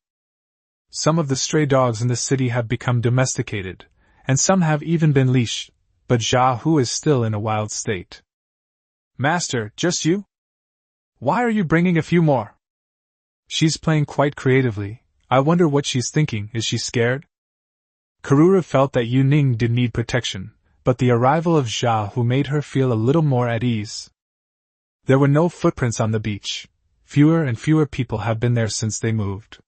My memory tells me that if I just walk right along the beach, I'll reach my destination. Coconut! Karuru was very excited. She had always drunk coconuts, but she never thought that she could find them in the wild. She looked just like an innocent middle school student. Oh my God. I'm committing a crime. I'm on a path of crime with no turning back. It seems the fish-scaled people haven't come back. The women must have passed through here, but they didn't touch anything. It's clear the women still hold some respect for this tribe. Some of the wooden shacks have collapsed, and because no one lives there, it seems rather eerie. It turns out it's a match. Yuning was also shocked at that moment, as if someone was holding her tightly. It was even difficult for her to move. It was clear that Karuru was just as shocked as she was. It was nothing like the carved artifact of the mole man. Her pupils even seemed to dilate in shock. Chapter 74 Ancient Ruins. Yuning's first goal in reorganizing his army was not to fight, but to demonstrate his strength. Many of the nearby tribes had surrendered due to circumstances, and Yuning wanted to use an inspection tour to show them what true power is. Apart from the 3 major tribes with 1,000 members, no other tribe has ever marched on such a scale. However, compared to the 3 major tribes, Yuning's forces were significantly stronger. Yuning also made a war drum, and all around it were the skulls of the giants he had killed to save the little woman. Even the platform on which the drum was placed was surrounded by skulls. 4 war elephants pulled the chariot that held the drum. Wherever the drumbeats reached, all were forced to bow in submission. Yuning even rode a translator clad in armor. The armor was too tight around the crotch, so the volcano tribe remade it for Yuning according to the standards for women's armor, but it was still too tight. Because he would scratch his crotch every now and then, the tribe didn't think it was a kind of etiquette. Although they didn't understand it, it was obvious that they respected Yuning. When they saw Yuning scratching his crotch from afar, they would scratch it too. The tour lasted a whole day, but they didn't even finish the entire loop. There was no need to go to the beast-taming tribe and the seaside anymore. The giant tree tribe was not warlike, and Yuning had also excluded their territory. Yuning discovered that he had unknowingly amassed such a large territory, and he could now be considered a local tyrant. With teeth on her body, she was agile and valiant. The various tribes admired this armored female general even more. North of the volcano tribe lies the place where Bai and the little woman used to live. Beyond the mountain lies a piece of land that is unknown on Yuning's map, though the giants marked several locations there. If Yuning hadn't fainted that day, this area would have been clearly marked and recorded. Set up camp and attack first thing tomorrow morning. This was the most formal military offensive order ever issued. Previously, it had either been encountered or forced upon us. But this time was different. Yuning showed his generals the map, and he wanted to wipe out the tribes that had harassed the young woman in the past. This was a battle to establish authority, so victory was essential.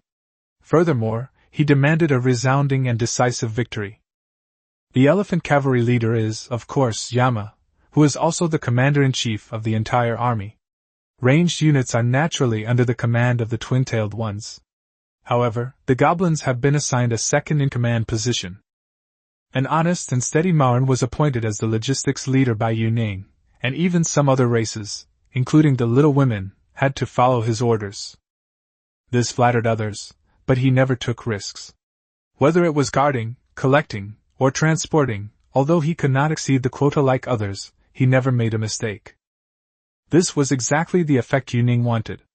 The core members remained the reserve force and were responsible for defense. Although she had some opinions after hearing about their purpose, she didn't express any further opinions after seeing that she was included in the battle plan. The hillside was covered with sentry posts, while below, Yuning led his army to set up camp. Around the campfire, Yuning was still explaining combat techniques to them. These savages would rather charge than dodge or block, they just mindlessly kill. I forge weapons so that they can be used in different situations. Yuning would always remind them at this time, because they especially liked to use whatever they had made, and only Teeth and the others listened to the principles of weapon matching tactics. Master! This time, Beak was not assigned to the military, but rather to the field of treatment and rescue. You should rest. Yuning patted her head, and she obediently leaned against Yuning. Are we helping Gray and the others get revenge? It's not just about revenge, but also about preventing future attacks. Yuning didn't care whether she understood or not, as long as they were mentally strong, that was enough. Bones also had her own tent, which she clearly wasn't used to. She could see Yuning, but because of Yuning's words, she didn't dare to come over. They had no concept of military orders. Fortunately, they were following Yuning's orders. Yu Ning couldn't imagine that if she hadn't been there, they would have rushed out as soon as they reached their destination. They didn't consider the physical exhaustion from the long journey, nor did they care about what would happen next. "Baby Shell! Go to sleep too." Yu Ning helped her up and kissed her delicate face repeatedly. As soon as dawn broke, Yu Ning gathered everyone together, ordered them to put on their armor and shields, and then each found their assigned position to attack. At the foot of the distant mountains, in the camp of the giant tribe, crude weapons and stones were piled up everywhere. The sun had not yet reached them directly, and the giants were still fast asleep. Yu Ning roughly drew a sketch, and everything was as planned last night, a quiet advance followed by a sudden attack that struck at the heart of the enemy. The giant race still had nearly 200 people. It seemed this camp was temporary. Yu Ning really felt that there must be more of them behind the distant mountains. "Bones! They're killing them, where are you keeping an eye on?" Yu Ning pointed to the mountains in the distance. There should be a canyon between the two small hills. "But giants! Listen to my orders. There must still be giants there. They might suddenly attack from here." "Real?" Bone felt that Yu Ning liked her very much, that Yu Ning was afraid that she would get hurt, and that in Yu Ning's heart, Teeth was the most powerful one. Yu Ning nodded, because the campsite was too rudimentary, and the area behind the mountain was more suitable for living. Teeth led his men quickly close to the giant camp, and the ranged units found a slightly higher vantage point. Yu Ning then ordered Shellhammer to sound the first drumbeat. The drums had barely sounded when, before the giants could even recover from their dream, spears of Teeth were already piercing their hearts. Ranged attacks remained unrestricted, truly allowing them to shoot whoever opened their eyes and got out of bed. The giants roared as they regained their senses, but the sudden attack left them no time to even grab their weapons. Bones lay in ambush at the mountain pass, her hands itching with anticipation. Watching Teeth and Twintails slaughter enemies in the camp, she was clearly a little jealous. "Bone!" Little White Flower patted her arm, and the sound of running really came from the valley. Bone wanted to lead her men in a charge, but suddenly remembered Yu Ning's instructions. She didn't understand the importance of waiting for the enemy to tire themselves out. But Yu Ning had said to take advantage of the canyon. Bone had fought against others in the canyon only once, against the giant tree tribe, when they were besieged and in a very sorry state. Bone's eyes lit up as he pointed to the rocks on either side of the valley. Then he picked up a rock, ready to throw it. The women naturally understood what was meant. The footsteps at the mouth of the valley grew closer and closer, and women waited for them on both sides of the valley. Half of the giants died in their sleep, and the remaining giants fought back desperately, but to no avail. Several giants were surrounded in the middle, but they still put up a stubborn resistance. Teeth leaped from Mingba's body, thrusting upwards in midair. One spear pierced directly into his temple, while another, stained with blood, pierced through him. Chapter 75 Author's Note. I received a comment today about the name of Mingba's son, Ji. It's a really nice name, Ji. I also considered Ji before because I wanted to use the pun on chicken. You'll notice that when it comes to names related to the horde, they generally use geographical locations and characteristics. I have to admit I'm de-westernizing. I won't use names like Eye of the Giant Tree or Cursed Land. That's why I named the elephant White and Gray. As for personal names, I'd rather he be called Bang Pa or Bang. I wouldn't use names like Julian, Bella, Lux, or Sylvanus. Because the protagonist is Yu Ning, the names he chooses naturally reflect his understanding. Regarding Yu Ning, his prototype is a friend of mine in real life, though he's still alive. He's from a family that grew up in the 2000s and only graduated from a junior college, though I suspect he just coasted through it. Because of family reasons, he hasn't been home for Chinese New Year for many years. He'll probably be coming to my place for a free meal this year. What I'm hoping for here is an ordinary person transmigrating. A comment in the comments section perfectly captures my feelings. Transmigrators are always encyclopedic, knowing everything. So, the prototype for Yu Ning is him. He's not very knowledgeable, likes to show off by playing billiards, and frequently changes jobs. He's always asking, "Why hasn't the Earth exploded yet? I've asked him many questions about various aspects of the novel, including salt and architecture. Believe me, he genuinely knows very little. Spoiler alert, the Green Goblin has become a general, and his new name is Green Bro. A male supporting character named Yon will also appear soon. You could say that Cat Shopkeeper is writing about Liu Bei, but it's not exactly a wish fulfillment story. Yu Ning is a bit slow-witted and doesn't handle many things well. But don't get too cocky, everyone. It's hard to say how many chapters you'll survive if you transmigrate there. Regarding the questions raised about the wild boar at the beginning, I've already responded in the comments section. Don't send me dozens of private messages because of a wild boar. I'm already too busy updating. Why are you arguing with me about whether wild boars can jump? Just look at the height of pig pens in rural areas. You'll know pigs aren't very good at jumping. Besides, domestic pigs are smarter. I've finished farting. As the giant lay dying, his eyes were still fixed on the teeth, which, gripping the spear shaft, used their weight to pull the giant's body down. Damn, this woman is so cool. Sometimes Yu Ning can't believe that this thing is actually one of her bed partners. Big Shell Wave! It's your turn. This woman, named De Bo, as the name suggests. When Yu Ning first called her De Bo, the women didn't understand. Yu Ning flicked her wrist, and the women compared their breasts. They were indeed large. However, De Bo is actually very skilled in battle, and she was unwilling to be assigned to this group. But she still doesn't have a suit of armor that fits her properly. You know how huge it is and how advanced the technology is now. Yu Ning only has one big boob, so naturally he doesn't want her to get hurt. Yu Ning thought of the papaya that Meng Bai used to wash his hair, and then looked at the big boob. Anyway, she's the head, so if I call her, I can't think about that now. Shell led a large wave into the camp, but almost no one was injured. Teeth and their attack was too sudden. The only injuries were from scrapes caused by nearby bushes. The bones hurled stones at the giant's head, and Yu Ning personally struck the war drum. The giant howled through the valley. Teeth and shells blocked the valley entrance. The twin-tailed goblin and the green-skinned goblin were having a shooting contest. They hit everything that rushed out of the valley, and their accuracy was almost equal. The giants were caught in a dilemma. They hadn't expected to be ambushed on their way to provide aid, as they had always fought face to face. But now the horns have been trampled by the panicked troops, and the valley entrance is filled with tiny figures in steel armor and shields, with huge boulders on the mountain above them. Arrows and spears are also frequently fired into the valley. Flesh and metal, blood and screams. When Yu Ning led the remaining troops to the scene, Gu Tu was already clearing the battlefield of survivors. A giant still roared and cursed on the ground, bones trampling on its chest and spears thrust into its mouth. Master Head? Teeth still preferred the decapitation demonstration.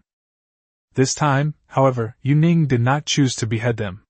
This valley was a vital passage. Corpses could easily breed disease. They had to be completely cleared away. There was open space behind the temporary camp, so Yu Ning ordered it to be burned. Bai and Karura had always been in Yu Ning's group. Their small size made them unsuitable for combat. However, avenging their great grudge was a satisfying thing, and Yu Ning's order to burn them made the young women jump for joy and eagerly participate. Bone, patrol the higher ground. Don't let your guard down. Keep cleaning everyone, make sure no one survives. Shell will take care of treating the wound. The women's actions made the rest of the savages understand the convenience of division of labor. Such a casualty ratio further convinced them that Yu Ning was a wise person. After all, no one wants their relatives and comrades to die, even if they die gloriously. The bone sat atop the mountain, polishing its spear with a piece of leather, quite pleased with itself for the day's battle. However, the spear's performance was still the most outstanding. Is something wrong, Bai? Yu Ning noticed that Bai was tugging at her, indicating that there was something nearby. Yu Ning had no doubts about the elephants. They seemed to be one with the women.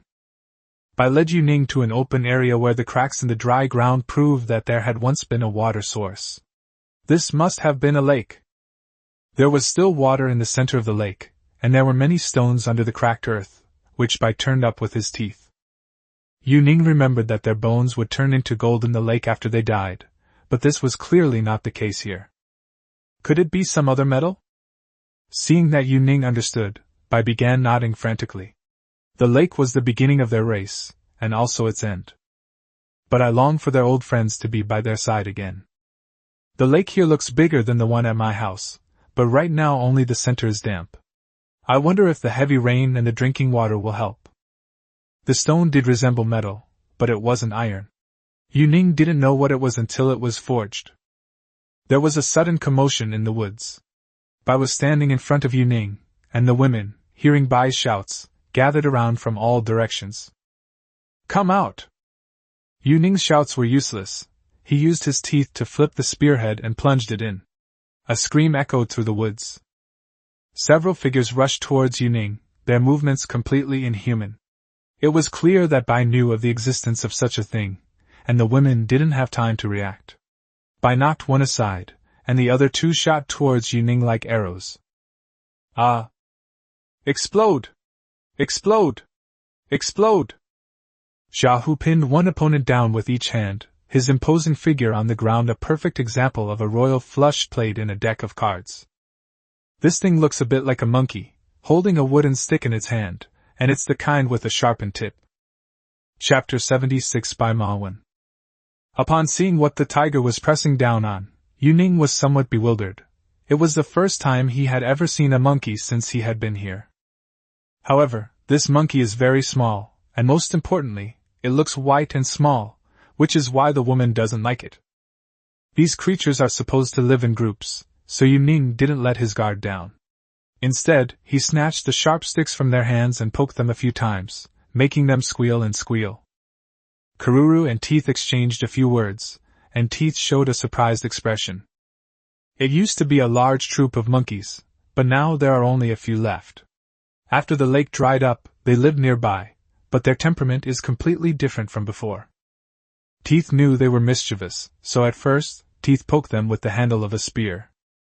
As their population dwindled and giants recently invaded, they became more aggressive. The white tribesmen were once singled out, and their bodies were covered in sticks. It seemed they wanted to kill them. Yu Ning began to examine the monkey closely, but unexpectedly, it tried to grab Yu Ning's hand and take a bite. Although she wasn't bitten, the monkey scratched her hand, which infuriated Beak. She had a wooden rescue frame and rope, so she simply tied the rope around the monkey's head. Then, a spiraling flying horse-riding creature, like a large windmill, began to spin slowly. It seems these monkeys have turned black because of the lack of lake water. Xiaohu seemed a bit greedy. It looked like it was drooling. Yu Ning hadn't expected it to abandon its cubs and run so far away. What's even more amazing is its ability to hide. With so many people around, no one noticed it. Catch them and get them a cage. Yu Ning did want to take them back. There were only 3 left in the entire group. Weren't they practically 99% rare? The fire blazed fiercely, and the giant was roasting the food, causing it to ooze oil every time. The aroma was so enticing that it made Yu Ning hungry. They brought mostly dried meat and grains with a grainy aroma. Before they could make a millstone, they crushed the grain and steamed cakes. However, the volcano tribe was already working on it, so Yu Ning wasn't in a hurry. Women also love grain cakes. They love the fresh aroma of the earth and plants, and they'll even crush a bone into one to eat as a snack. Debo sat next to Yu Ning, and because there was no lake water, he could only bandage him up a little. Squeeze out some more juice from that papaya shampoo. It's all for washing hair anyway. Wow, that's really clever of me to find this stuff for washing my hair. Debo didn't mind at all. In her eyes, she would be willing to die even if Yu Ning asked her to. Going home? Women rarely leave for this long, and it's clear that this has made them somewhat anxious. Yu Ning decided to go home, but he left the other tribes behind because the stones that Bai had dug out needed to be moved. The Green Goblin was a workaholic, and for some reason, he and the hairy leader were unusually close. Yu Ning even sometimes felt that there was something off about the two of them. But the hairy leader, after all, had 4 or 5 wives. The Green Goblin has a wife, but she's incredibly ugly. And she smells sour and rotten. Meanwhile, the big boobs beside him smell nothing but milk. We passed through a volcanic tribe and traversed a 1,000-person tribe. By the time we reached Yuning's territory, the sun was almost setting. Yuning looked at the setting sun. The drums behind her, covered with heads, just happened to block out the sun. He used to think that the days here were very long, but now they seemed shorter, especially the nights, which seemed to have become shorter. Maybe the women are with him, and he doesn't notice, or maybe he's just gotten used to it. Upon seeing Yuning's returning entourage, drums and horns sounded everywhere. Yuning discovered that the city gates had indeed been installed. However, a large part of the wall was still not finished. It looks ridiculous, but it's probably just the volcano tribe showing off the gate's function. Let's all go to the lake first. Yuning knew that if they didn't take a bath for a day, they would definitely feel uncomfortable all over. Yuning won the battle, and the tribe naturally showered him with praise. Even Mingba was covered in flower wreaths, and Mingba would pick a few flowers with its nose and stuff them into its mouth. Only then did Yuning realize that he had brought food for people and forgotten that Mingba and the others had been hungry all day. After all, this was his first time leading troops into battle, and it was a huge mistake. Fortunately, the monsters thought it was only natural to not eat while fighting. The lake water was cool, and women were playing in it, while those with minor injuries rested. Yuning thought that since the elephants were working, they must have had much less time to eat. Where is that child who is learning to speak? He's in the long-haired bandits group. Does his master want him? What do I need him for? I need to talk to him about something. Your question makes me sound like a homosexual. Big waves are just not as good at talking as seashells. He's back, come see me. Yuning planned to have the idle members of the giant tree tribe take charge of the elephant's food. Aside from anything else, the wild fruits from the giant tree tribe that entered the valley were all rotting in the forest. They simply couldn't finish them all. The 3 monkeys, along with the tooth, were brought into the lake. Their eyes were clear. They struggled in their cages, eager to get out. Yuning originally thought the teeth would make them soak in the lake water, but unexpectedly, the woman directly pressed the cage into the water and then stepped on the bottom of the lake. You'll kill them later, these monkeys were so hard to catch. Yuning was also anxious. Teeth lifted the cage, and it seemed that the 3 monkeys had drunk their fill. Smack! The teeth startled the monkey in the cage. Then it handed the cage to Yuning. They won't die in the lake. Tooth's expression seemed to tell Yuning that her worries were unnecessary. Bai also raised his nose and sprayed the monkeys with water. Then, he triumphantly started a water fight with the others. These monkeys got impatient and tried to grab me, while they were swearing quite rudely. Master, Mungba said you want it. Debo held up a papaya, which looked like it contained something for washing hair. Brother! You really understand me? Yuning looked at Mingba in the distance, but Mingba seemed to think he had a strange quirk. Why would he do something so weird when he had something that was perfectly useful? You're like an elephant to me, how can I explain it to you? And you can't just push it away, right? Yuning quickly washed her hair, and then deliberately left half a papaya on the shore.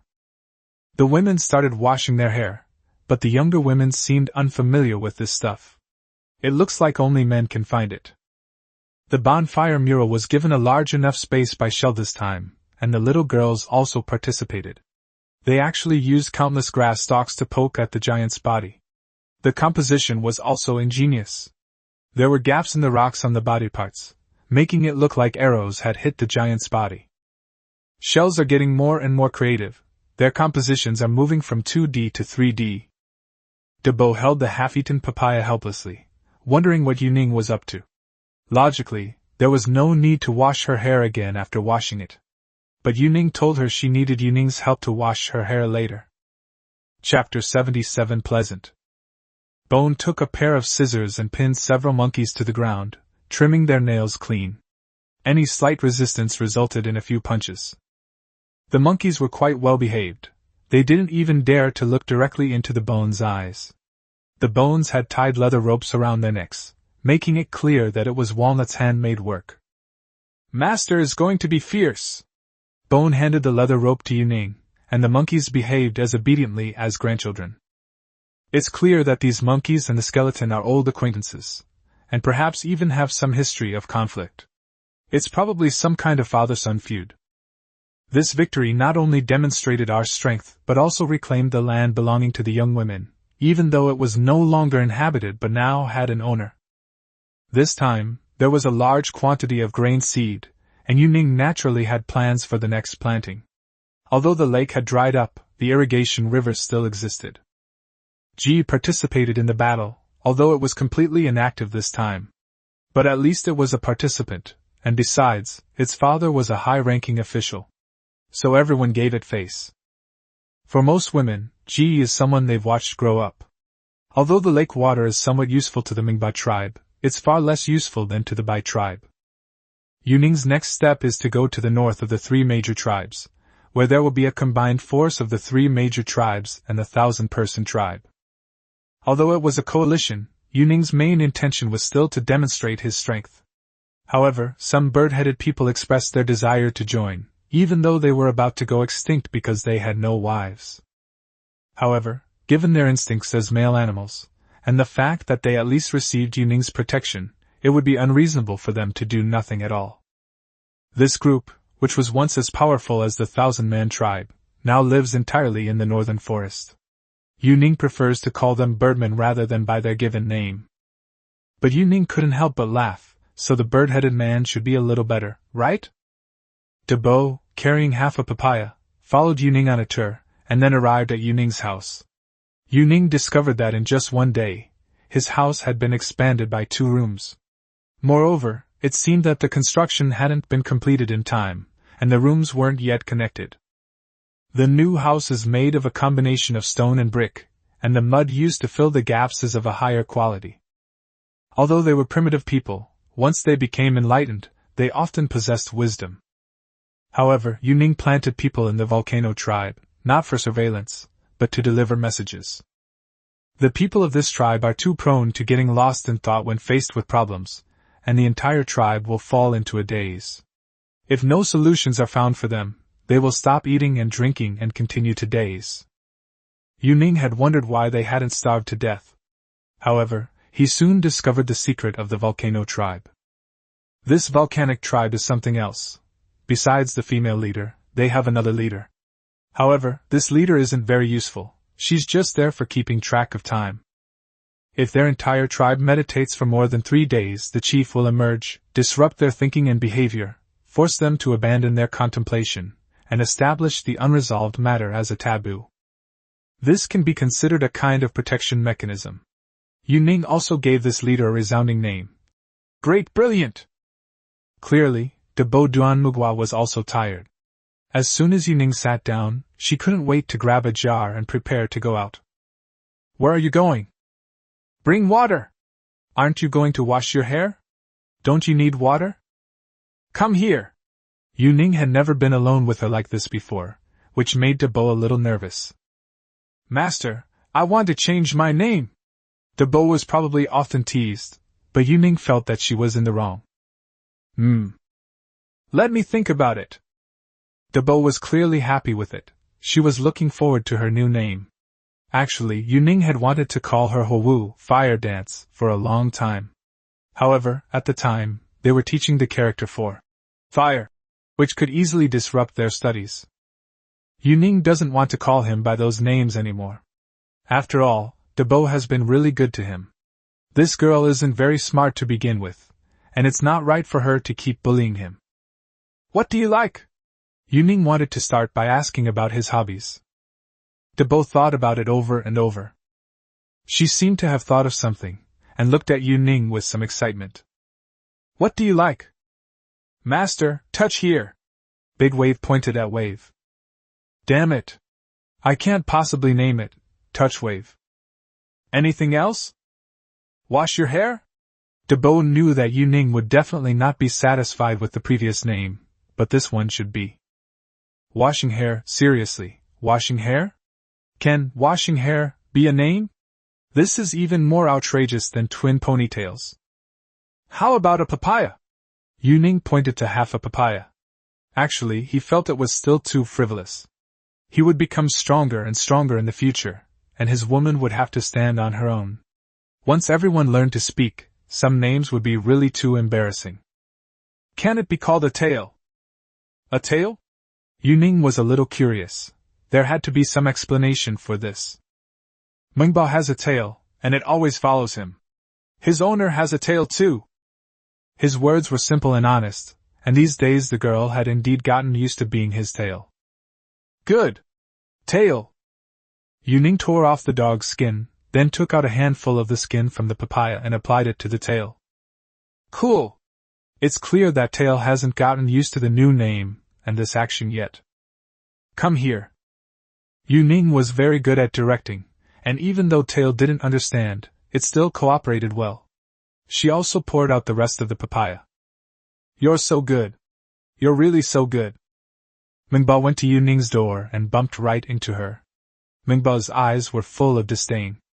After all, Yuning's size was compared to his.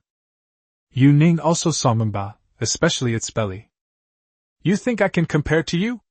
I'll install a door tomorrow. How rude! Mengba hopped and skipped away, while Yuning was filled with anger and embarrassment. She seemed to have lost her spirits after being outdone. Master, why don't we just go for it? Seeing that it couldn't lift its head, the tail felt it should be washed with water. With a startled cry, Yuning was determined to teach her a lesson she wouldn't forget. The women were used to such sounds, but Karuru was still curious. She hadn't forgotten what happened a few days ago, and she told the other women about it when she got back. She didn't know if they were envious or curious, but she was very envious of the tail end of Yuning's room. Yuning was right. It wasn't a perfect match, at least she felt terrible the next day. But now she doesn't feel bad anymore. She feels like it's a perfect match now. The firewood crackled in the campfire, and the seashells and bones seemed to chatter inside the cave. Today's battle had taught them many lessons, and Yuning had been trying his best to protect them with his wisdom. Every step and every task, though seemingly useless, is actually preparation made by the master for unforeseen circumstances. It's just that the other savages don't understand. She knows her own personality, and she is reflecting on how she sometimes doesn't follow instructions. From the first time Yuning met her, she disobeyed Beak's words, until later Yuning punished her and accepted her. The master's approach is even wiser. Yaya agreed with this statement, and she resolved to change. From going hungry to being respected, Yaya felt it was all thanks to Yuning. Chapter 78 Thunder Beast. Although the Birdman is ugly, he's still a bird. The 1,000-person tribe has 1,000 people, while the bird-person tribe, including both males and females, only has a few hundred people. Now that they have lost their wives, their numbers have been reduced by half, but no tribe has ever provoked them. It's very simple, strength. The Birdmen tribe is naturally intimidating in appearance. They are tall and have sharp bony claws on the backs of their fingers, making them look like Wolverine. They also have long, thick fur, somewhat like wild boar hide. It's not only glossy and smooth but also thick and tough. Therefore, the nearby tribes rarely provoke them. Fortunately, they are by nature carefree and have no desire for expansion, only the idea of living in peace and contentment. Their arrival was a help to Yuning, but the problem was that these people were most used to using their claws, and they were confident that they were tough enough. They have the ability, but they're overconfident. They joined the army voluntarily, but they're not exactly obedient. Yuning had never encountered a group of such jerks before. But you can't argue with them too much. They've already prepared for the extermination of their clan and the destruction of their country. After all, they can't pass on their legacy, and unlike Yuning, they can't live forever. The saying goes, the ruthless fear the reckless. And these birdmen were reckless. Sometimes Yuning really wanted to help them find the mother birdman, but the map he had unlocked was limited. If you were to ask where to even begin searching, it would be impossible. Their training focuses mostly on tactics. Yuning can help them with techniques. Their strength and agility come entirely from primal instincts. The Birdman leader had also expressed his meaning. He only wanted to do something glorious in the end. Therefore, Yuning simply regarded them as expendable resources. Master, would you like to wash your hair again? After a night of turmoil, Tail finally fell asleep, and when I woke up I found it wasn't very clean. No need to wash anymore. Ouch. Yuning woke up and realized that changing her name was the right thing to do. This girl is so innocent. I'm going to help. I'll bring the food later. It seems this girl is off to do something busy. These women are used to being busy. Meanwhile, I'm getting up later and later every day. But Yuning had no choice. They had in-depth conversations every day, which was very tiring. A fragrant aroma could be heard in the distance. Now that the territory was larger, the variety of produce had increased, including some spices and several kinds of fruit. There were also more than 30 sheep. The deer, however, were not as easy to raise as the sheep, and their numbers were smaller. The volcano tribe was summarizing their experience when the gate collapsed. Yuning knew that their ropes were not tied securely, and the weight of the ropes used to weigh down the gate was also incorrect. To prevent them from getting lost in thought and affecting the rest of the progress, Yuning had no choice but to get up and explain and demonstrate to them. When Ning returned to her room, breakfast was already being served at her door. Tail looked like she'd dressed up. Her hair was tied in a ponytail with several small flowers adorning it. Kalu and Ribs would like to invite you to the beach. Tail set out the food and even wiped the chopsticks like Yuning did. Go, have sex, then invite me to the beach. Yuning was speechless. Going to the beach early this morning after last night? Does he think I'm a perpetual motion machine? He remembered that Karuru's first time was with Yuning at the beach. Slap slap? Yuning was interested in the tale, so she told her that last night it was called Papa. Washing hair is just like having sex? This girl is too honest. Yuning doesn't want to teach his child to be stupid, so while he was eating breakfast, he explained the 2 different ways of washing hair. Master, that's hilarious! This must mean that Yuning is humorous and funny. There was a bit too much food for breakfast, and Yuning ate it with him. Yuning suggested going to the beach in the afternoon, since they needed to take it slow, and even oxen couldn't plow all the land. Yuning looked at the map and started adding information about the new areas she had discovered in the past few days. Tail was eating very sparingly, as if it was afraid that Yuning wouldn't have enough to eat. Yuning fed her a few bites, and even reached out to take a bite herself. With a few little flowers on her tail, she looked even more innocent. Yuning decided that starting today, she would really call her Tail. They had basically explored the area along the coast. The last unexplored section was where they caught the tiger. Yuning had wanted to go there several times, but she was afraid that once the tiger got there, it would stop following her. After all, such a cold-blooded and swift bodyguard really makes one feel safe. If he gets homesick and stops following her after returning home, it would be a loss for Ning as well. After getting everything done, Yuning began planning the training mission. According to the 3 tribes, there were several ruthless tribes outside. Karuru, Ribs! Yuning arrived near where the young women lived. It seemed they were just as diligent as the seashells, as the place was kept in perfect order and even the roads were swept clean. Master! Karuru practically ran over, and after giving Yuning a hug, she introduced the Ribs to him. Yuning was deeply impressed because she was so thin that she looked like a skeleton. However, Karuru was eager to introduce her, so Yuning didn't want to spoil the mood. It was equipped with a spear, a sword, and a rope, with the standard accessories attached to its tail, and an extra bag on its back. Yuning knew what she was thinking. Since she was going to go anyway, she might as well bring some things back. They were both used to being poor and knew how to manage their finances. If Shahu wants to leave, there's probably no way to stop him. He should leave sooner rather than later, so that he won't be too reluctant to part with him once he's become too familiar with him. Speaking of slender, thin women, many people would like them nowadays. The standard fair-skinned, slim, and youthful look is even more striking than twin ponytails. But Yuning doesn't really like this type. However, to be fair, her face is undeniably exquisite, completely sculpted. We are all created by God. Compared to him, Yuning looked at her own face and felt as if God had gone drunk. Compared to him, she was a defective product. Even if you only had a portion of the women's looks in them, that would be fine. But then again, Yuning was still content. Compared to any human-shaped man here, her confidence suddenly returned. There was a bit of wind at the beach, stronger than usual. Yu Ning walked on the sand with her tail and two little women.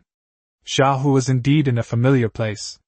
The sight of it not only evoked memories for it, but also made her linger. Yu Ning had never been to this place before, nor had Weiba, let alone these two little women. Karura tried to hold Yu Ning's hand, and Yu Ning felt a bit like a father with his daughter, though Ribs remained somewhat timid. He looked remarkably like Walnut at first. "Master, over here!"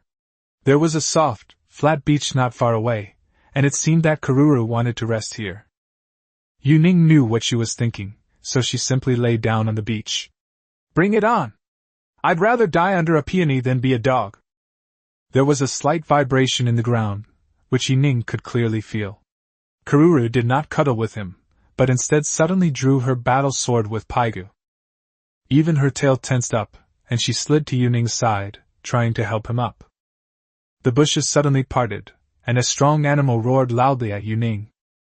Chapter 79 Mythical Beasts. Yu Ning also jumped up. This thing was incredibly strong, all muscle and muscular.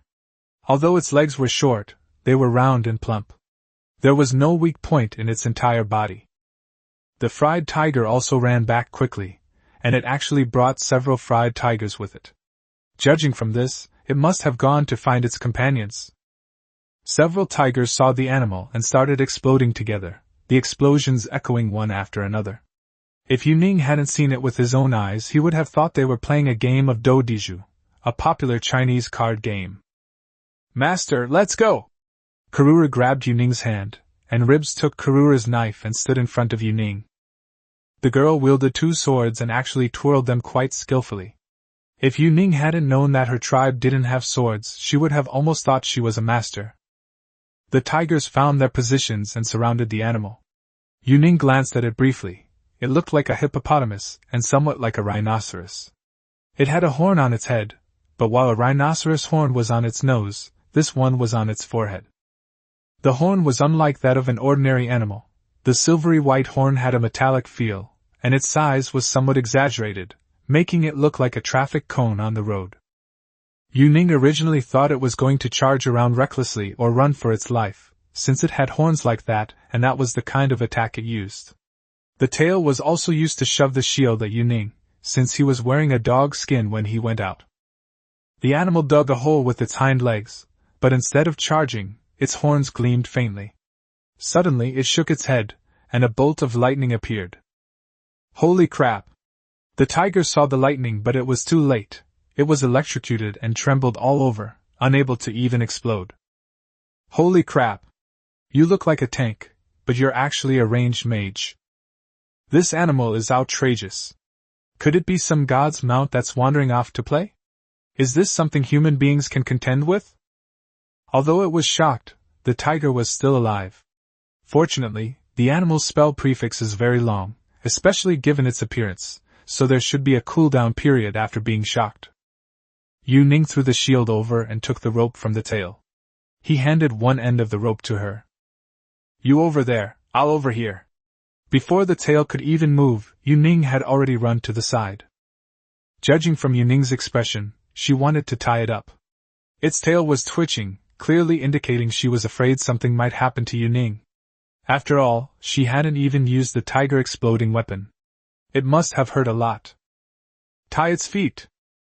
This simple command left Weiba with no doubt about Yu Ning's instructions, and she ran with tremendous force.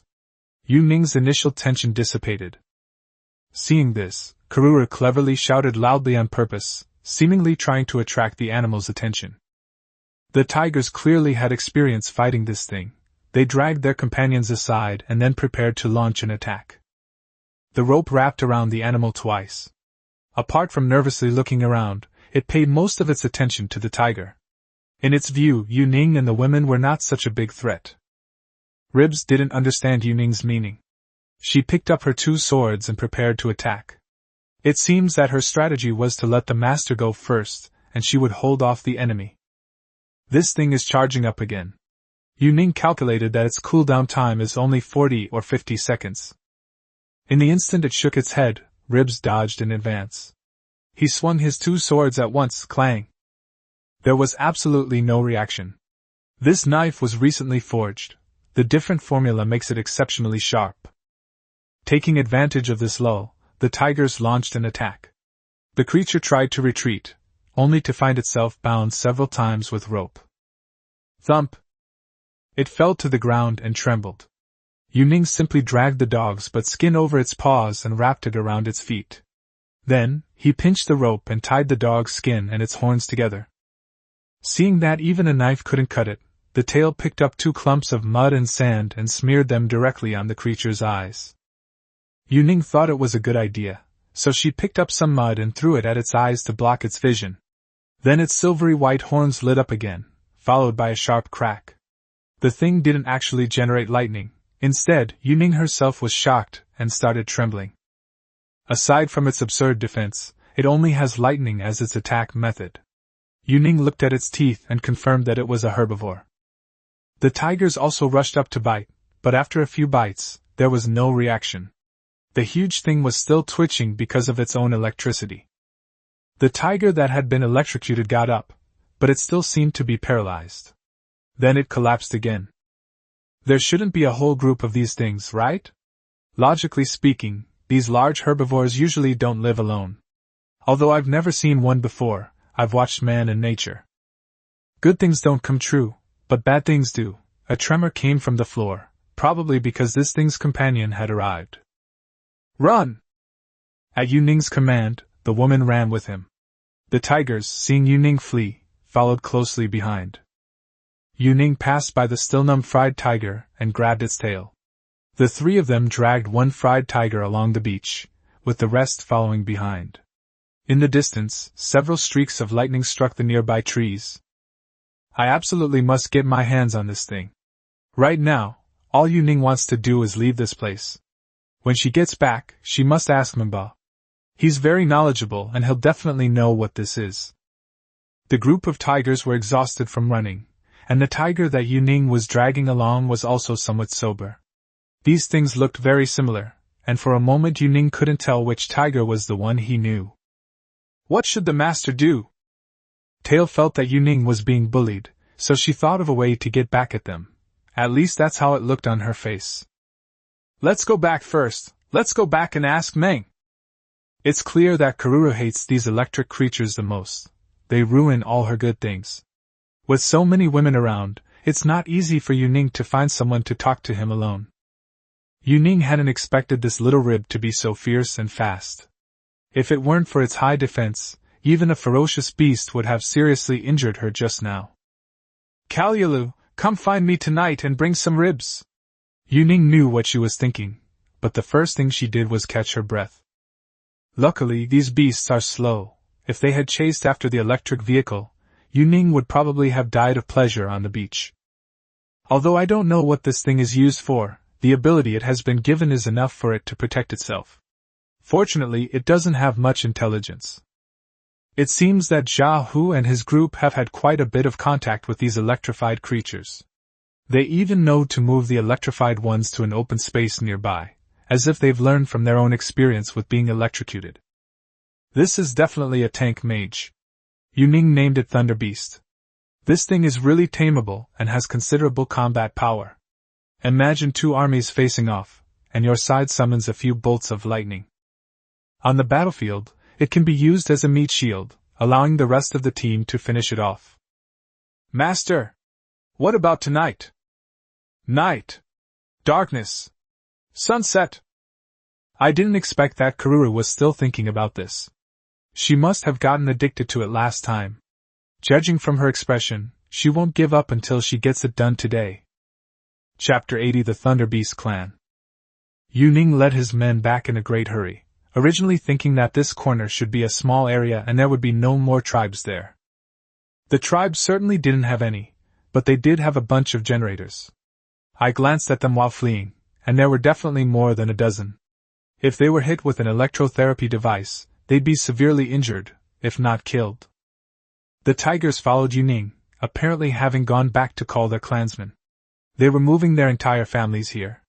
However, these creatures were difficult to distinguish. If it hadn't come closer, it would have been impossible to recognize it. Master! You're wrong! Karuru was panting heavily as she ran. When she was almost at the camp, she apologized to Yu Ning from behind. She knew that she had put her master in danger. Yu Ning was out of breath, but she still waved her hand, indicating that it wasn't her problem. Tail! Go find Mingba. Mingba, Mingba. Tail muttered Mingba's name as he ran off. This is a good thing. Yu Ning put his arm around Kerala's waist. He wanted to say that good fortune and misfortune are intertwined, but he was afraid that Kerala would not understand. A good thing? Karuru didn't understand at all that being attacked was a good thing, especially since they were almost electrocuted. I will conquer them. Karuru is no stranger to conquest. Her training is all about conquering. But such a large animal must be very difficult to conquer. The tale attracted the entire elephant herd, and many women and warriors from other tribes all ran out of the camp. Judging from their fierce appearance, they were probably trying to save face for Yu Ning. These people are really simple and honest, but Yu Ning felt a warmth in her heart. She was quite frightened today and needed to rest. She could always bring this grudge to the newspaper. Mungba! Yu Ning patted its huge head, knowing that Mingba probably already knew the gist of it. Master! Shell squeezed out of the crowd, looking like she was doing some mud work, her hands still covered in wet mud. Shell looked Yu Ning up and down, but Mingba wasn't that angry. It seemed that the elephants recognized the group of animals. Mingba briefly recounted the story of the thunder beasts. They are indeed herbivores, but for the land of Yu Ning, they are new inhabitants. Surprisingly, they appeared around the same time as Ji Yixing. Mingba told Yu Ning that they were stupid and slow.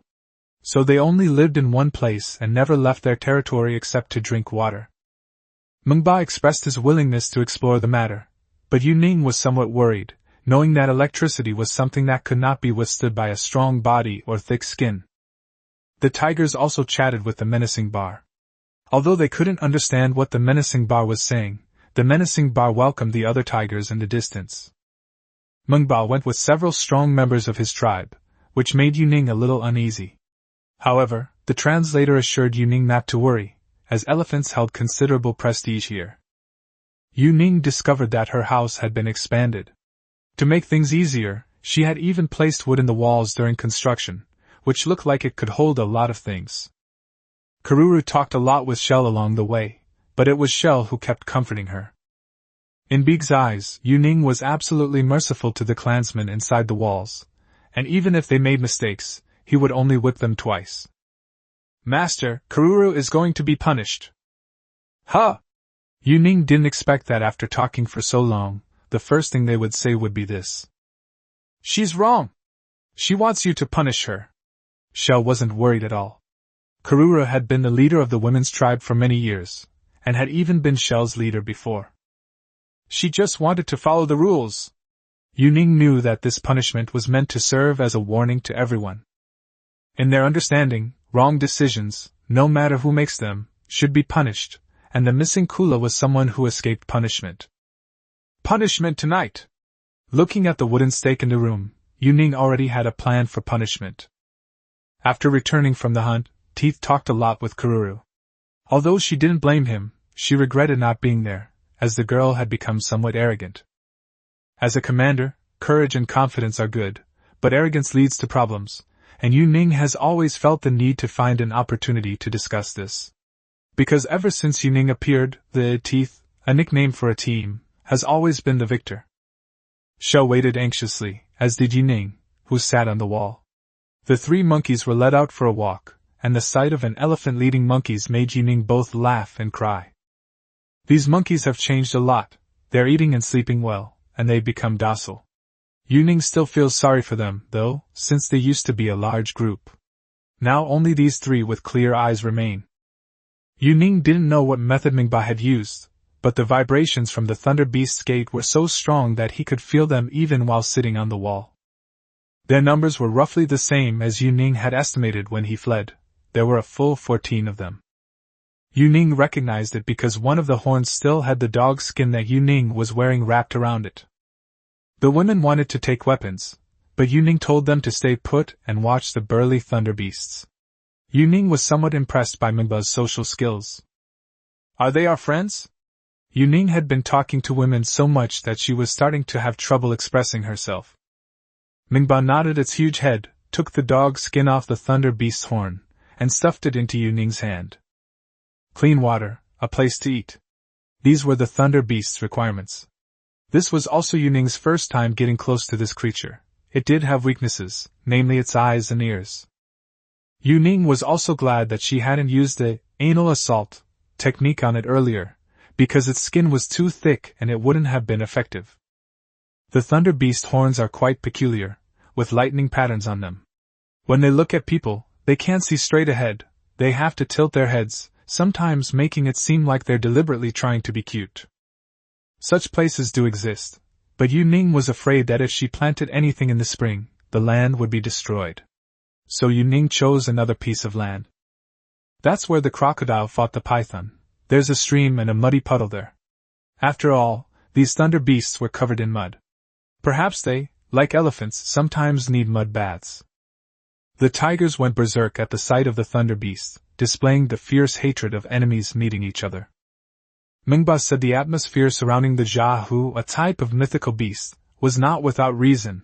That land originally belonged to the Jiahu. Laming beasts sometimes saw the Jiahu resting in the trees, and would occasionally give them a shock. No wonder they're locked in a life-or-death struggle.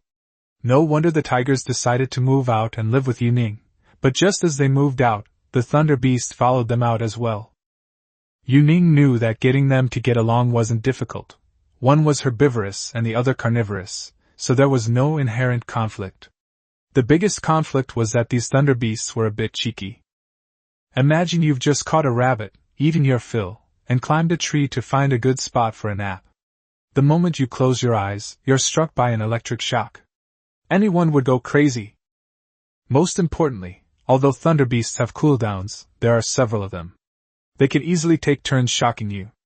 Plus, they're tough and resilient, making them really difficult for even a tiger to deal with.